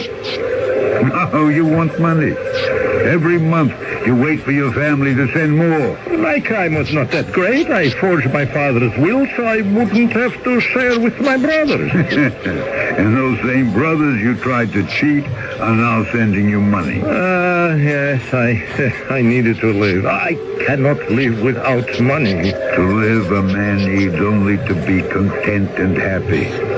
And if you wish to be content in Siberia, you must learn not to want anything. You have to despise fate. Laugh in his face. Then fate will begin laughing at himself. It was like talking to the wind. Vasily would hear none of it. He would have money. He would have his wife and daughter. He would turn his Siberia into a heaven on earth. For 2 years this went on. For 2 years I ferried him to the Russian side of the river. And one day that man, that Vasily Sergeyevich, met me with laughter. Oh, Sasha, it happened. Think of it, Sasha. She is coming. She is. I am going to Guiana tomorrow. Would you believe it? To meet my wife. Oh, my Natasha. She has taken pity on me. She's come to live with me. Oh. She has forsaken the gay life of Moscow to live here in Siberia. Bad winters and all.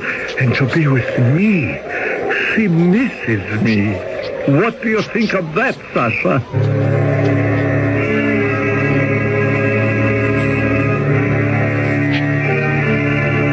You have a devoted wife, is what I said to him. But in my heart, I knew. Wives and prisoners of the state. I knew it could not last.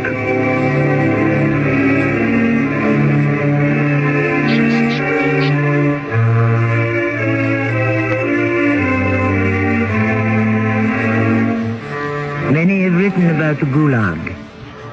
The outcasts of Russian society condemned to mock time until their sentence has been served, or they have not survived and died in their cages. But no one has illuminated it in the same fashion as Chekhov.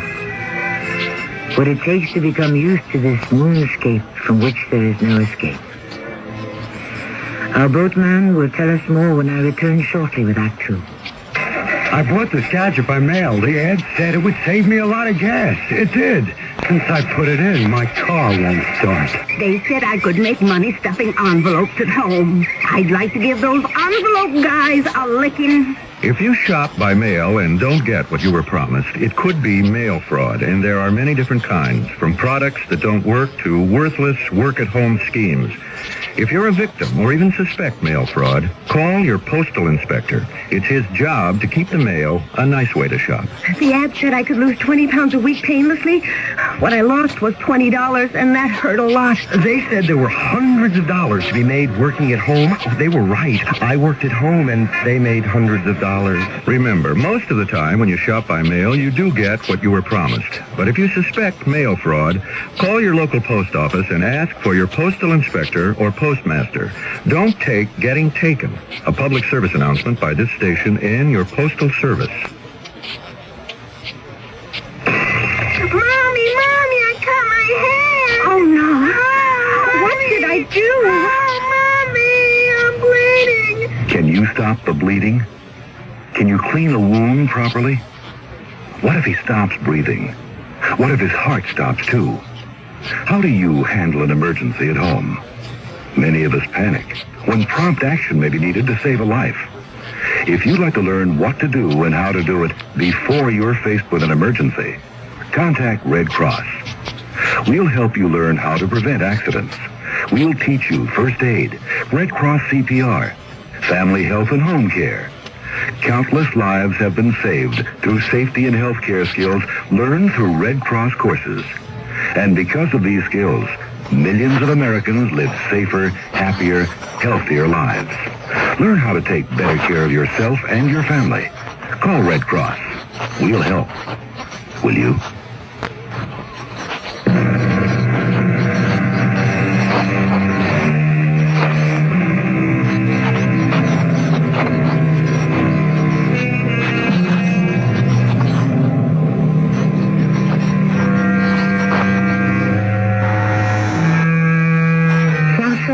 The boatman, who ferries prisoners from Russia to Siberia, tried to soften the blows of this strange new existence to those who were about to enter this barren land.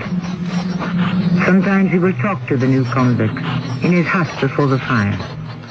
Sometimes during the long road to that land of the abandoned and forgotten. One prisoner, Vasily Sergeyevich, having served 2 years of his sentence for forgery, has persuaded his young wife and daughter to come live with him in Siberia. Sasha picks up the story. The next day, Vasily arrived with his wife, a pretty young lady with a little girl in her arms, and lots of luggage, hat boxes and boxes of shoes. Vasily Sergeyevich was spinning about her like a top. Natasha, this is my old friend, Sasha.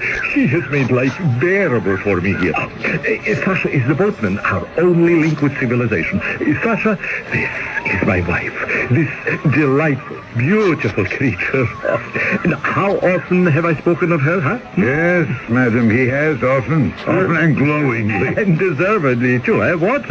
Imagine leaving the comforts of home and friends to spend goodness knows how much time in Siberia with her loving husband. But I shall make a home for her, the likes of which even Moscow cannot begin to equal. Eh, Sasha, huh?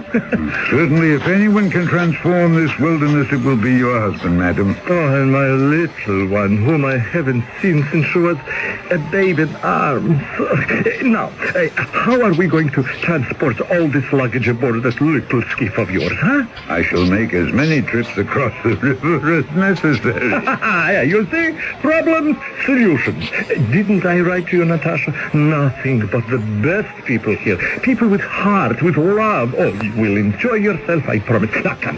Let us all get aboard Sasha's ferry and make the first trip. He was breathless with joy.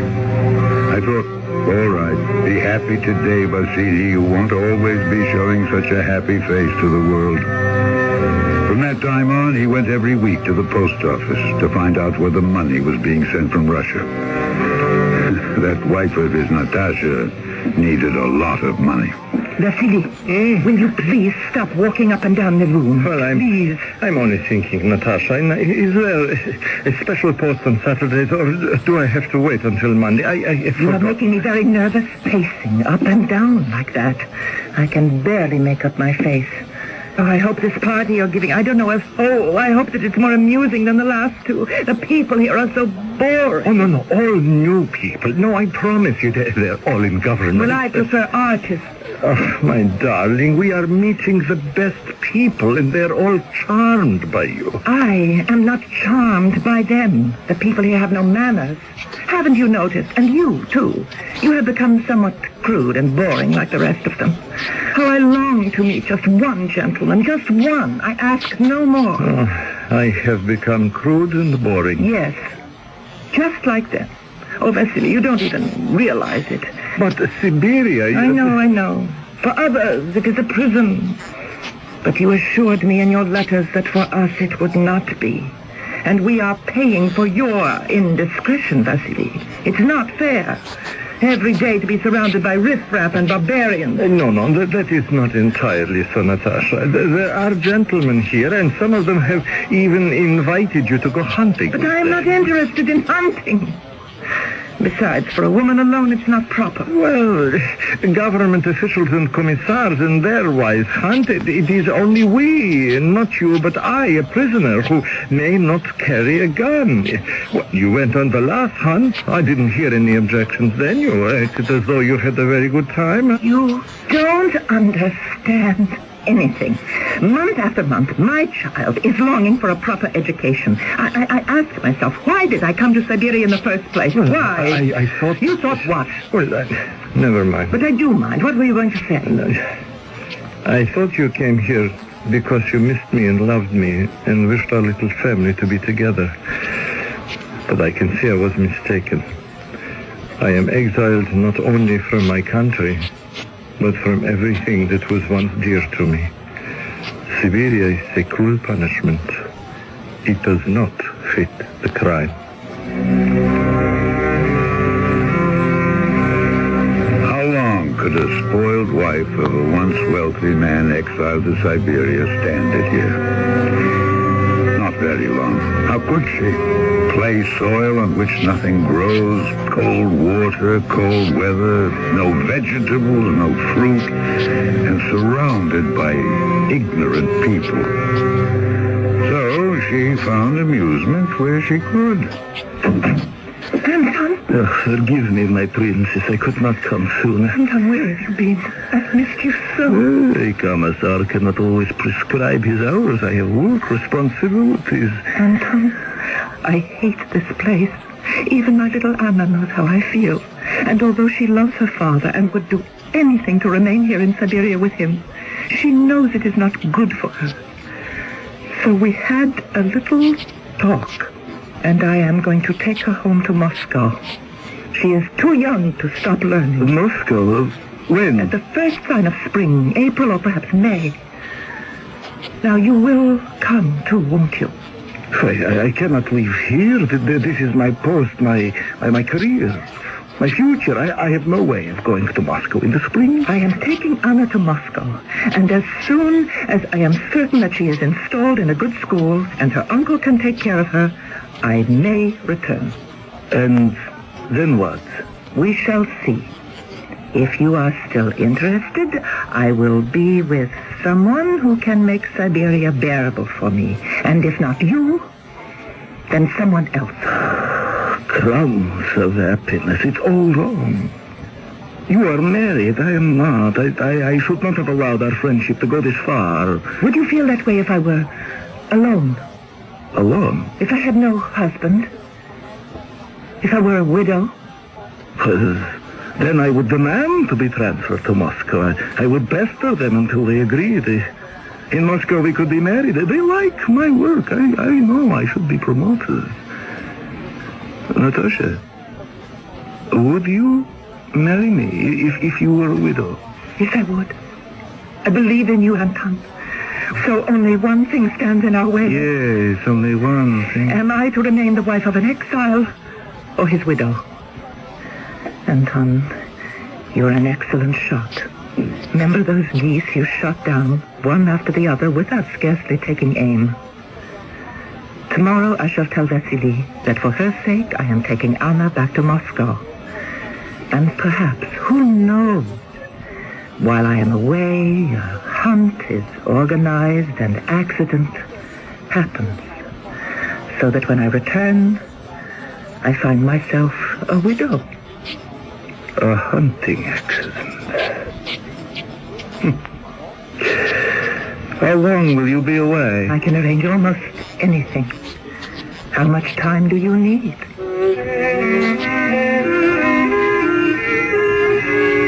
And did it happen exactly as it was planned? No, not exactly. Do you remember the young Radek I took across the river some years ago? Well, he had become quite desperate. He saw no way of living out his sentence and never seeing his wife again. He came to me and told me of his plan. To run away. As simple as that.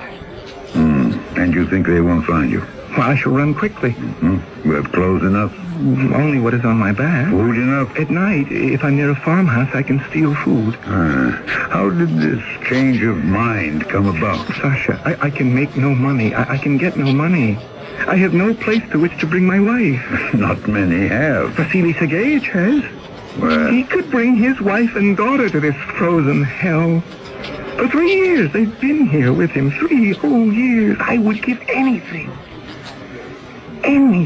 for my wife to visit me for just 1 day. 1 day only. And then she could go home. 1 visit would last me a whole year. Sasha, I have decided to suffer no longer. What if they catch you? And they will catch you. Your clothes are ragged. You have no papers. Every citizen has papers. How many years was your sentence? 10. I cannot live for another 7. A young, strong man like you? Long ago, I stopped counting the days. I've begun to think of death. You are 25. I'm 28 now. I was 25 when I first came here. I'm still twice your age. It is not Siberia that is making you ill. It is the devil. Sasha, you have said all this to me before. I can find no work here. No place to live. I was born a peasant, but I educated myself. I learned to read books. Then death is not for you. I tell you, Radek, you can make a life for yourself here. Forget yesterdays. Live only for today. I cannot. Here. Take a mouthful from my bottle. It'll cheer you. She was only 17. My Olga. When we married, I must see her once before I die. You won't die. Dogs, why tomorrow, huh? What's it? There's a hunt tomorrow. Ducks, geese, pheasants. I heard them talking about it. Vasily Sergeyevich was boasting he was going to be allowed to accompany the hunters. You see, he said to me what it means to have connections. I said to him, I was incredulous. They are giving you, a convict, a gun to shoot with? No, but they are trusting me to carry the gun. Radek, they will find you with their dogs. Sasha, that's the beautiful part. The dogs will be hunting, too. I shall hide in the trees, and when they're all occupied with shooting birds, I shall run as fast as I can. The Lord be with you. I hope you will arrive at the place you wish to.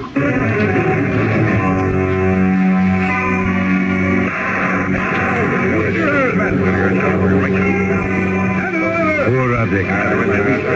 He never left the forest alive. He was shot by accident by one of the government men. One called Anton. He said he thought the movement behind a tree was a deer, that it never occurred to him it could be an escaping convict. Anton? You're back? I had no idea you would return to Moscow so soon. I didn't go. Anna became ill.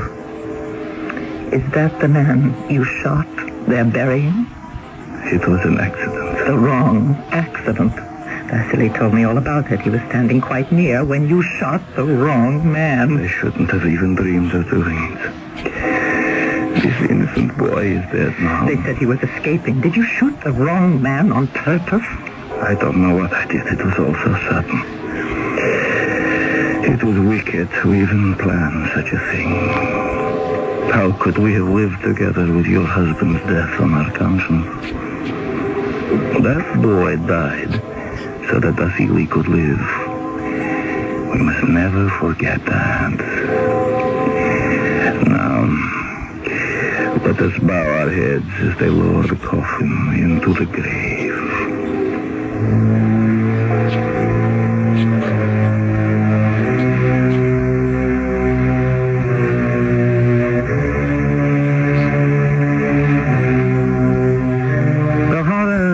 These dead souls. One cannot help wondering, is this happening today? Stories of injustice finally filter through the darkness and we hear of them. Sane men who are placed in institutions for the mad. Those who disappear and are never heard from again. And our story is based on an account published 120 years ago. History repeats itself again and again. I shall return shortly with Act 3. Serial introduces Mr. Buster Crabbe, film actor and author of Buster Crabbe's arthritis exercise book. I wrote a book on relieving arthritis pain, and I recommend icy hot cream in the tube. Rub it on. Icy Hot's penetrating warmth reaches way down inside to help relieve minor pain, while a feeling of coolness soothes your skin. I'm convinced that greaseless Icy Hot cream will give you fast, effective relief that lasts for hours. Use only as directed. This is Gene King for your Better Business Bureau. If you receive merchandise in the mail that you didn't order, then you can keep it and consider it as a free gift. Under the law, you don't have to pay for it, and it's illegal for the company to bid you. Only clearly marked free samples and merchandise mailed by charitable groups asking for a contribution can be mailed to you in the first place without your prior consent. And even in these cases, you can consider the merchandise as a gift. A tip from your Better Business Bureau. The following is presented by the National Urban League. You know, Alan, when you walked in here and said, I want to be a salesman, I wouldn't have bet a plug nickel you could make it. Sales takes hard work and tenacity and guts. Well, I just didn't think a black man could measure up. Too often in today's society, people are judged solely by the color of their skin rather than by what they can do. But when people are given a chance to make something of themselves, there's no limit to what they can do. And now here you are, our newest district manager. What do you say to that? All I ever needed was a chance. Everybody deserves a chance to make it on their own, regardless of race, creed, color, or sex.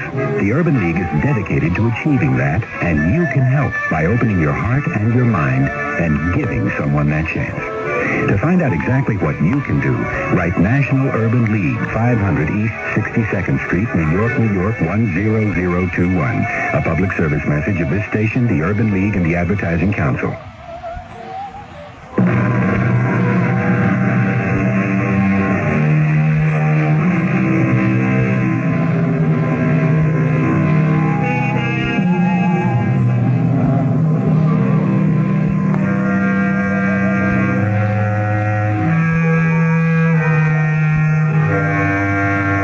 Today, the Mystery Theater's third act curtain rises on a tale familiar to many writers, some who themselves experienced exile in Siberia.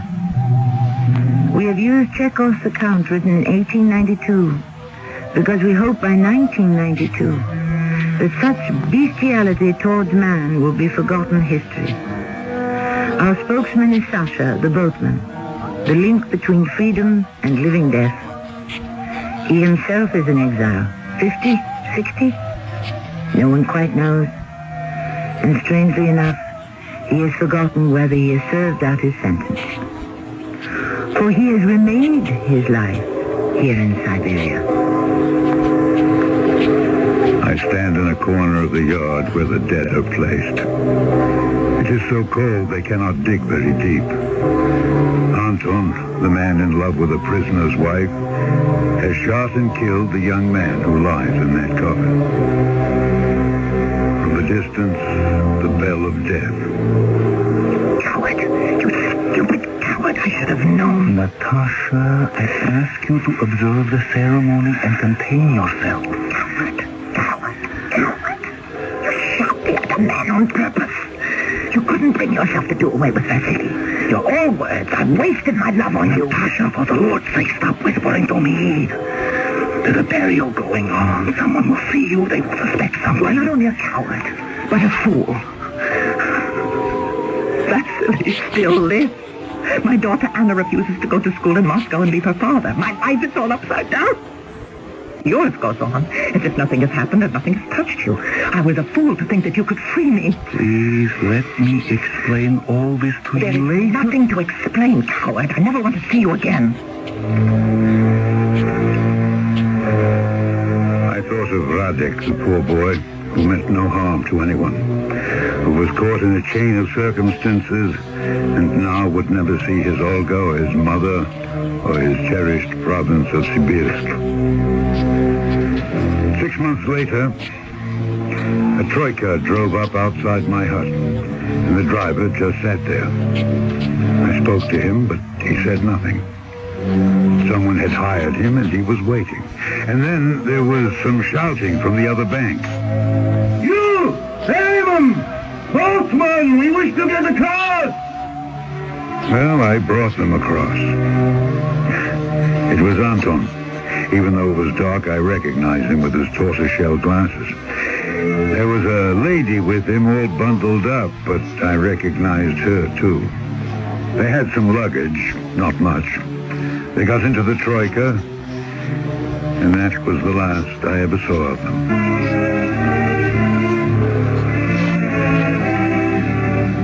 The next morning, guess who was shouting to be ferried across? Vasily Sergeyevich on his best horse. Is this as fast as you can move this old tub across? Vasily, you have a horse that's quite a weight as well. You helped him get across, didn't you? They could have only come this way. Who? My wife. And the young gentleman with the spectacles. Yes, I brought them across last night. And the boxes and cases? They had some luggage, yes. No, you should have told me. It would have been nothing for you to row across and find me and tell me my wife had run away. Oh, Vasily, be sensible. How would I know such a thing? I had no idea she was running away. You sure? Yes, I am sure. Oh, what of your daughter, Anna? Anna is still with me, thank the Lord. What happened when they got to the other side, huh? Oh, they were whisked off in a troika. Well, I shall find them. I have a fast horse. I shall bring her back with me.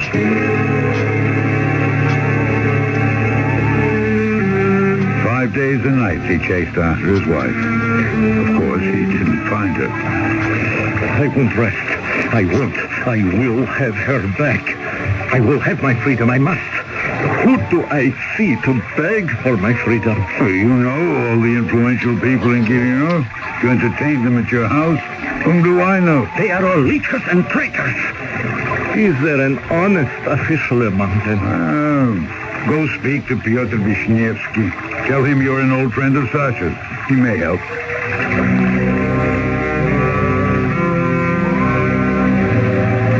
Summers and winters passed. Don't ask me how many. Time expands and compresses in this wilderness. But I remember standing in the post office one day. The door was open. I walked into an office, and there was Pyotr Vishnevsky. Sasha, your beard has grown quite white. You're bald as a hen's egg. Good to see you after all this time. You're still in the customs office, huh? Oh, they have made me the chief. Congratulations. Sasha, surely you must have served your sentence by this time. Yes, I probably have, but where would I go? Most of my life has been lived here. What would I go back to? I can hardly remember what I did before I became the boatman. You know that man you sent me 8 years ago, that's Vasily Sergeyevich? Oh, Vasily, yes. I haven't seen him in I don't know how long. He never comes across the river. He has sold his land, mortgaged his house. Today, if you saw him, Sasha, you would not recognize the man. Yeah. He wouldn't listen to me. He let the devil get the best of him. If it were not for his daughter, he would have died already of heartbreak. I'm sure of this. I should go see him. Where does he live? The last address I had for him was over at the public stables where the authorities keep their horses. I had pity on him and his daughter and made an apartment up there for him. Go see him. His daughter Anna has grown to be quite a beautiful girl. You see them everywhere together. Well, perhaps on Sunday when I have half a day off.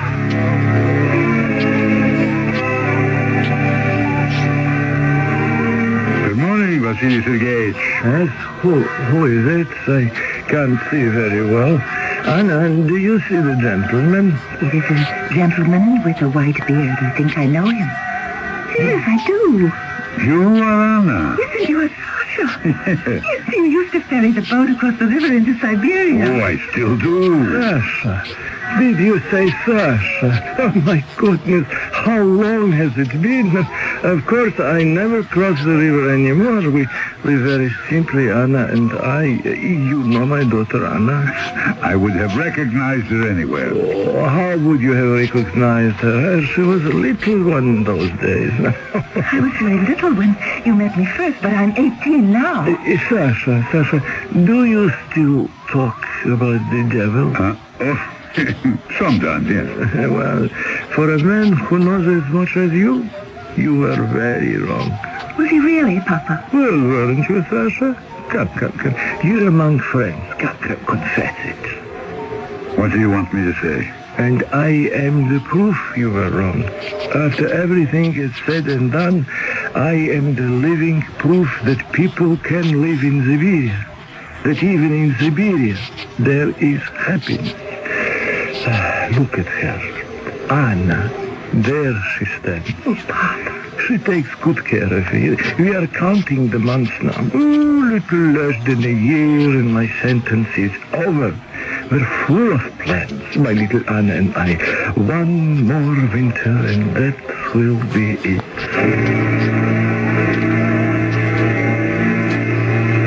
Piotr, I saw him. I saw them both. Vasily and Anna? Yes, he speaks of life after Siberia. He's older than I, and she's 18. What happiness can she have with her father now? He loves her and finds consolation with her. Well, like any father who regains his lost youth through his daughter. What she wants is caresses and laughter and perfumes. Isn't that so, Piotr? A normal girl. It won't last. It cannot last. It won't even begin.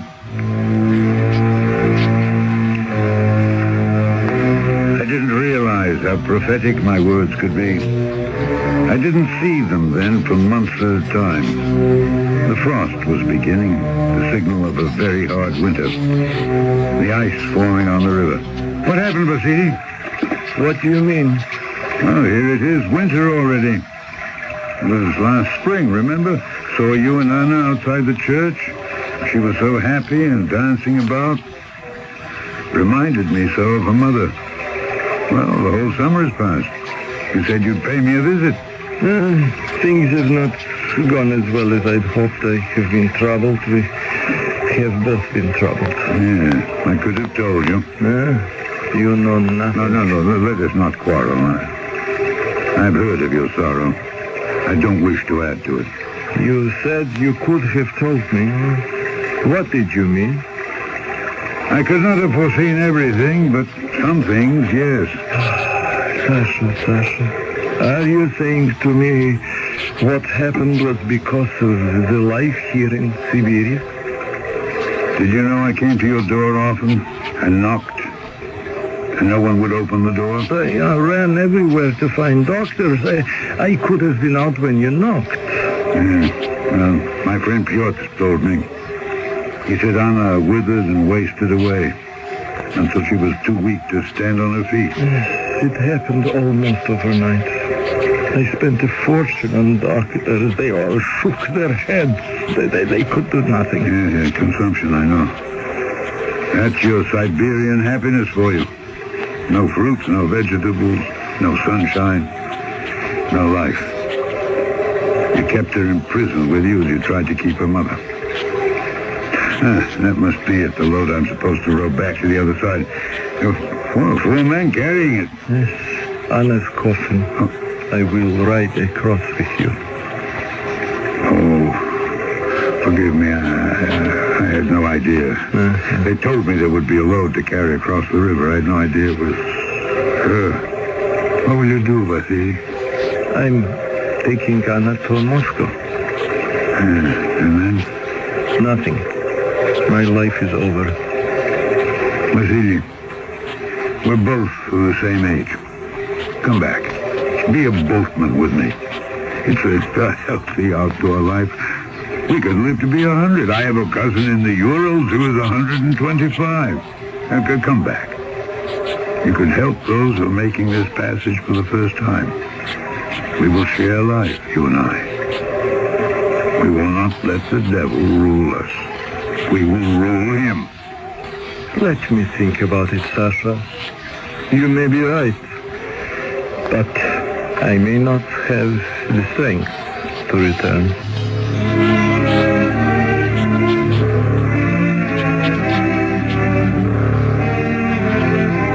I never saw Vasily Sergeyevich again. Did he do away with himself from grief? Did he run away? Why did he not return here? Some men are difficult to understand.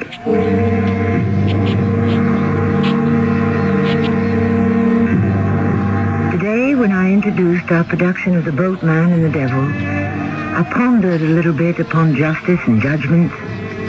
I wondered then, and I still do, whether justice, a man-made law of order, can ever exist in a form acceptable to everyone.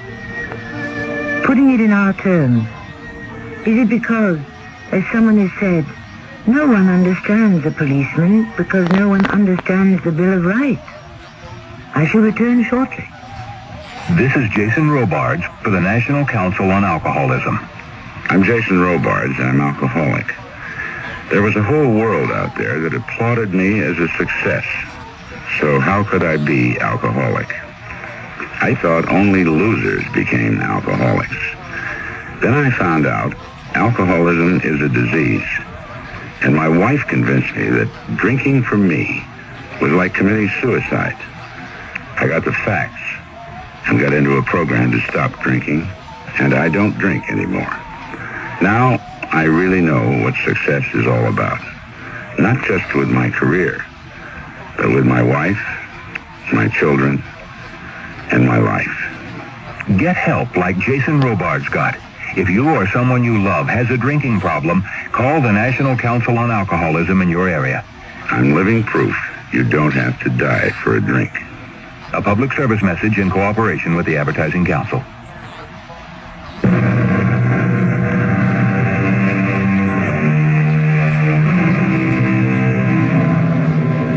A postscript about the boatman, whom I'm sure many have already likened to Charon, the ferryman of the dead, guiding their bodies across the river Styx.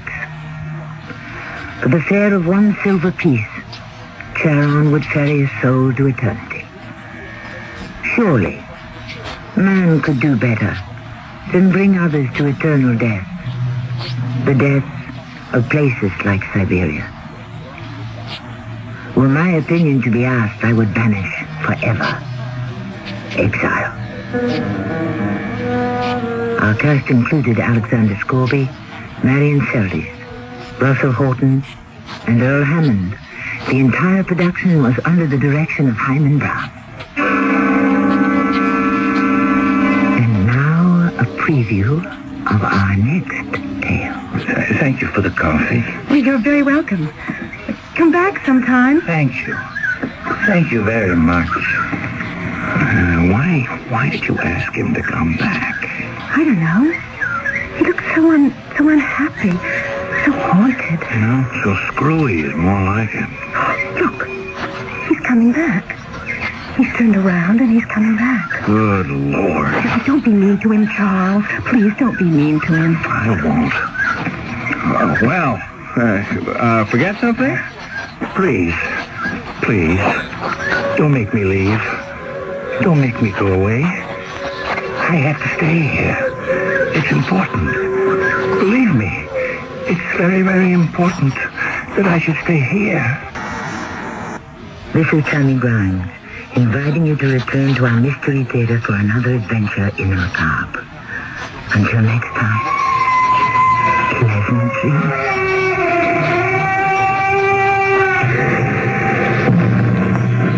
This is Nat Wright. Stay tuned for a special presentation of the John Lennon story, which will follow the midnight news. This is WIP, Metro Media Radio, in Philadelphia.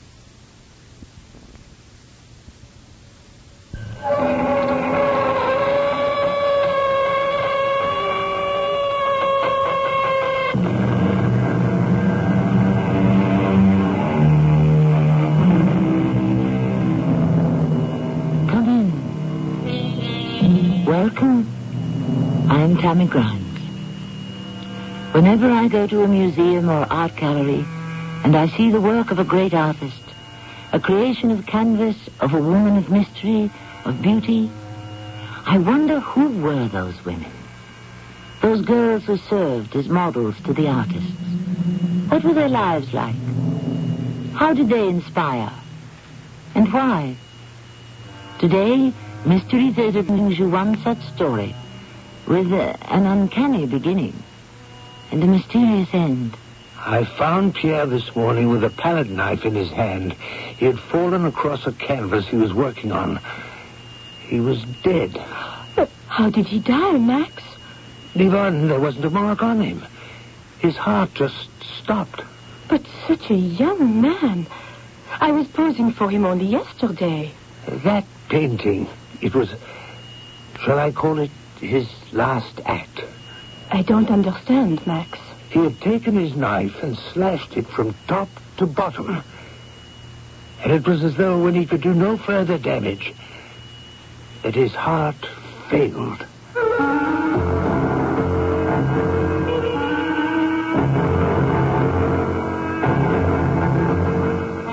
Our drama, Goddess of Death, based on a story by Barry Payne, has been adapted for the Mystery Theater by James Agate Jr. and stars Diana Kirkwood and Mandel Kramer. I shall return shortly with Act One.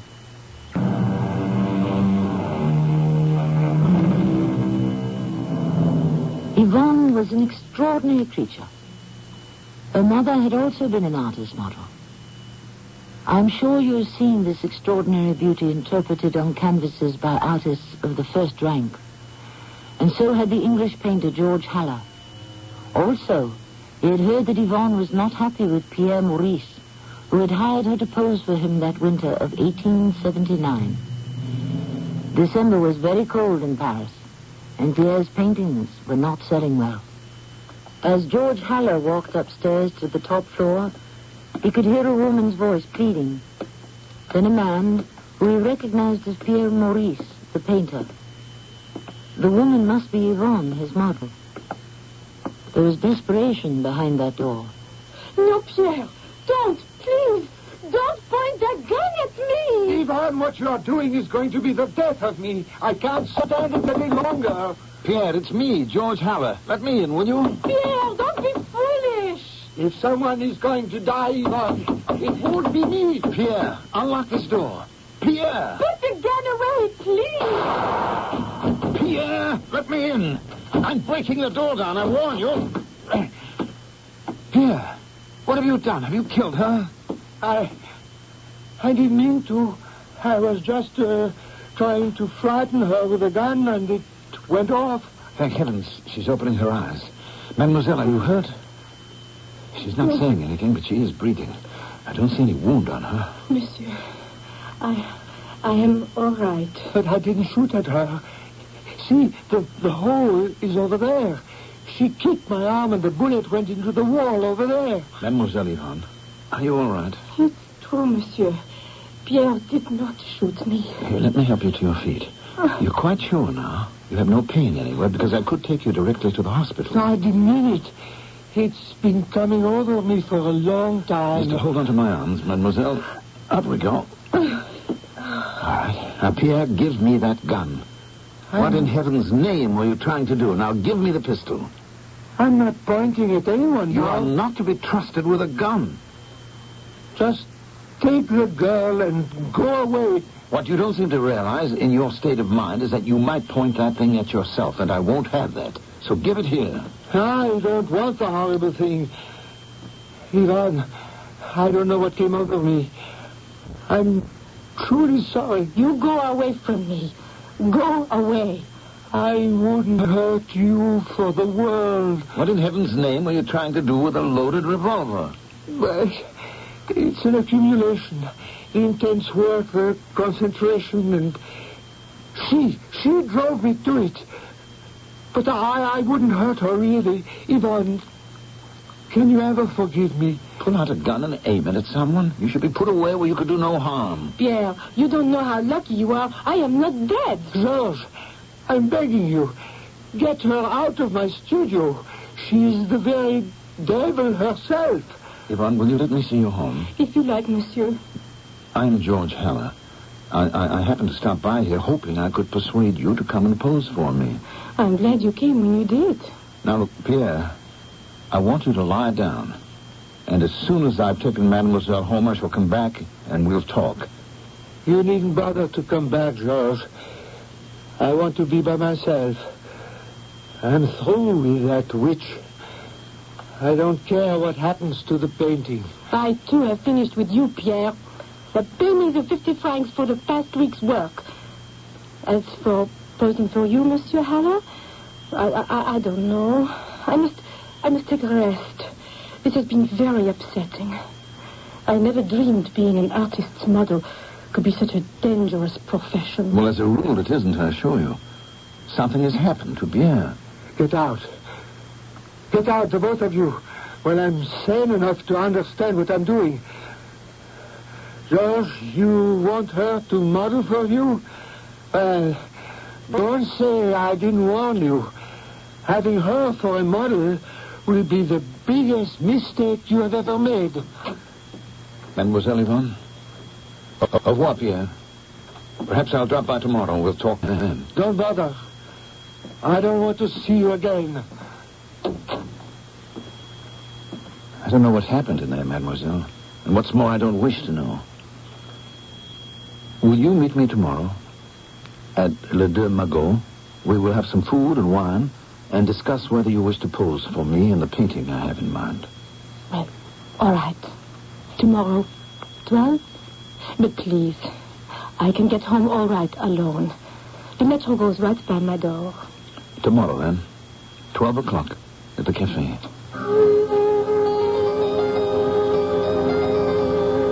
That was my first meeting with Yvonne. Unusual? Highly. Did I save her life? I'm not sure. Would Pierre have fired a second time and perhaps killed her if I hadn't broken down the door? I arrived at the Deux Magots at 11:45, opened a newspaper, and began to look for a studio. Welcome, Yvonne. Please, sit down. What will you have? A piano. As soon as I catch the waiter's eye. Have you seen the morning paper? Are you one of those painters who is interested in all France? Its economics, its politics? Well, not only all of France, but the whole world. Oh, I hope you are not going to talk a lot while you work. I need silence if I am to concentrate on who you wish me to be. Well, I paint very quietly. Good. Oh, waiter. 2 pianos here. So, you might consider working for me, Yvonne? I might. I've heard of you. Well, that's fine. That's why I was looking in the newspaper to find a studio. At least as good as the one I have in London. Yvonne, tell me. When Pierre kept saying over and over, it's all her fault. What did he mean? I don't know. I have done a lot of posing for him. This one was a Corsican girl. Before that, we did a Roman lady, and before that... Well, I shall speak very plainly. Artists don't generally make such a fuss about their models. Was there something between you? Was Pierre in love with you? Well, all painters become in love with their models in a way. But then it passes. It's not a true love, you understand. They paint me as Galatea, and they imagine themselves Pygmalion. Do you understand, Mr. Haller? George. George. You're very well read, Yvonne. To be a model is not to be stupid. I'm not just a mannequin dressed or undressed, standing or sitting. I must think and feel who I am so you can paint me. My mother taught me that. Yes, I am well-read, well-educated, and I can speak well if I wish to. You're English, aren't you? Oh, yes, quite.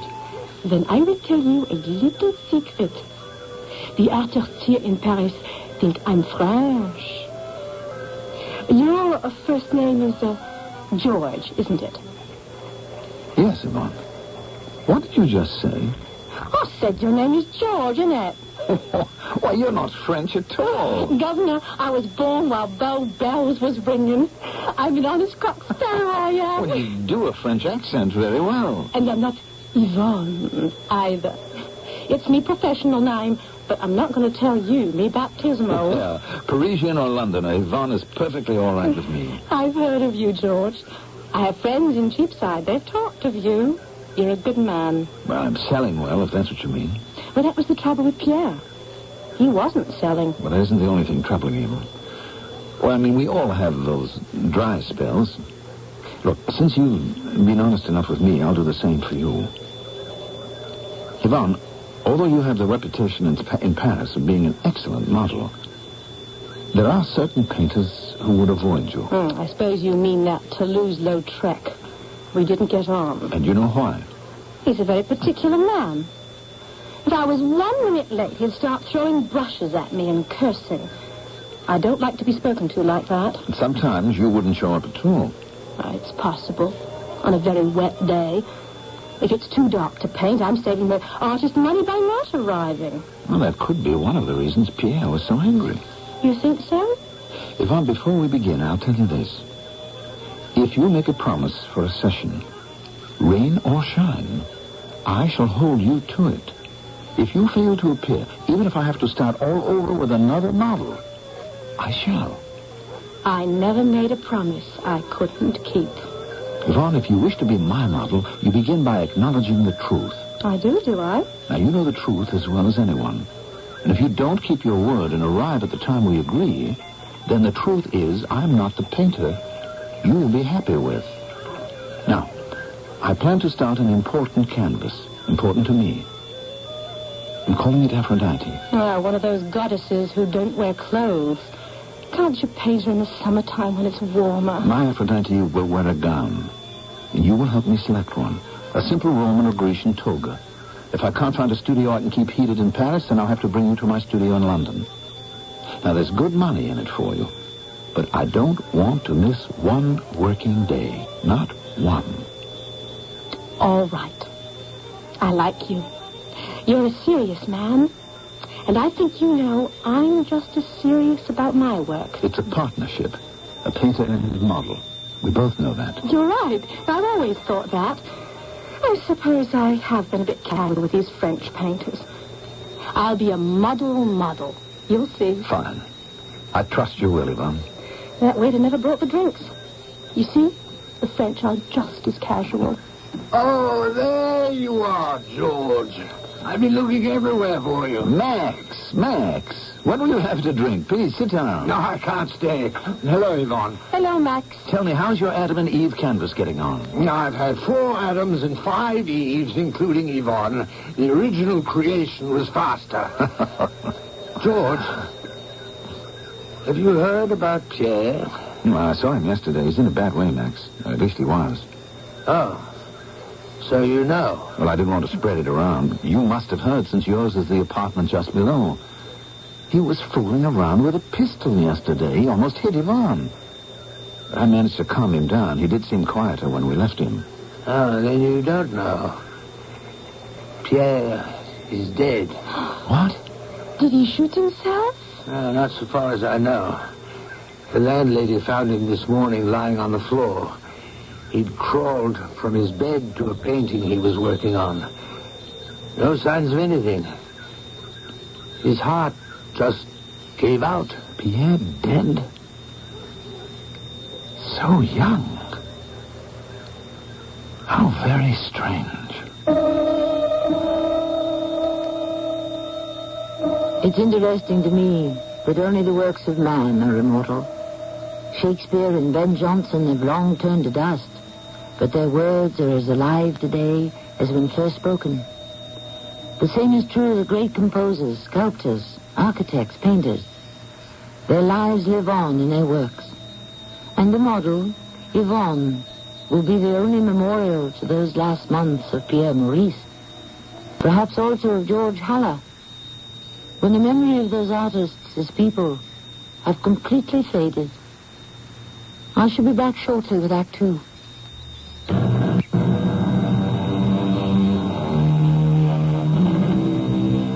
Paris in the 1800s, the left bank. Café of the Deux Mégots. Rendezvous of practically every musician, painter, actor and author for over a century. And now this meeting. Word that Pierre Maurice, the painter, who the day before had attempted to shoot his model, was this morning found dead. Max, you're quite sure he didn't shoot himself? Quite sure,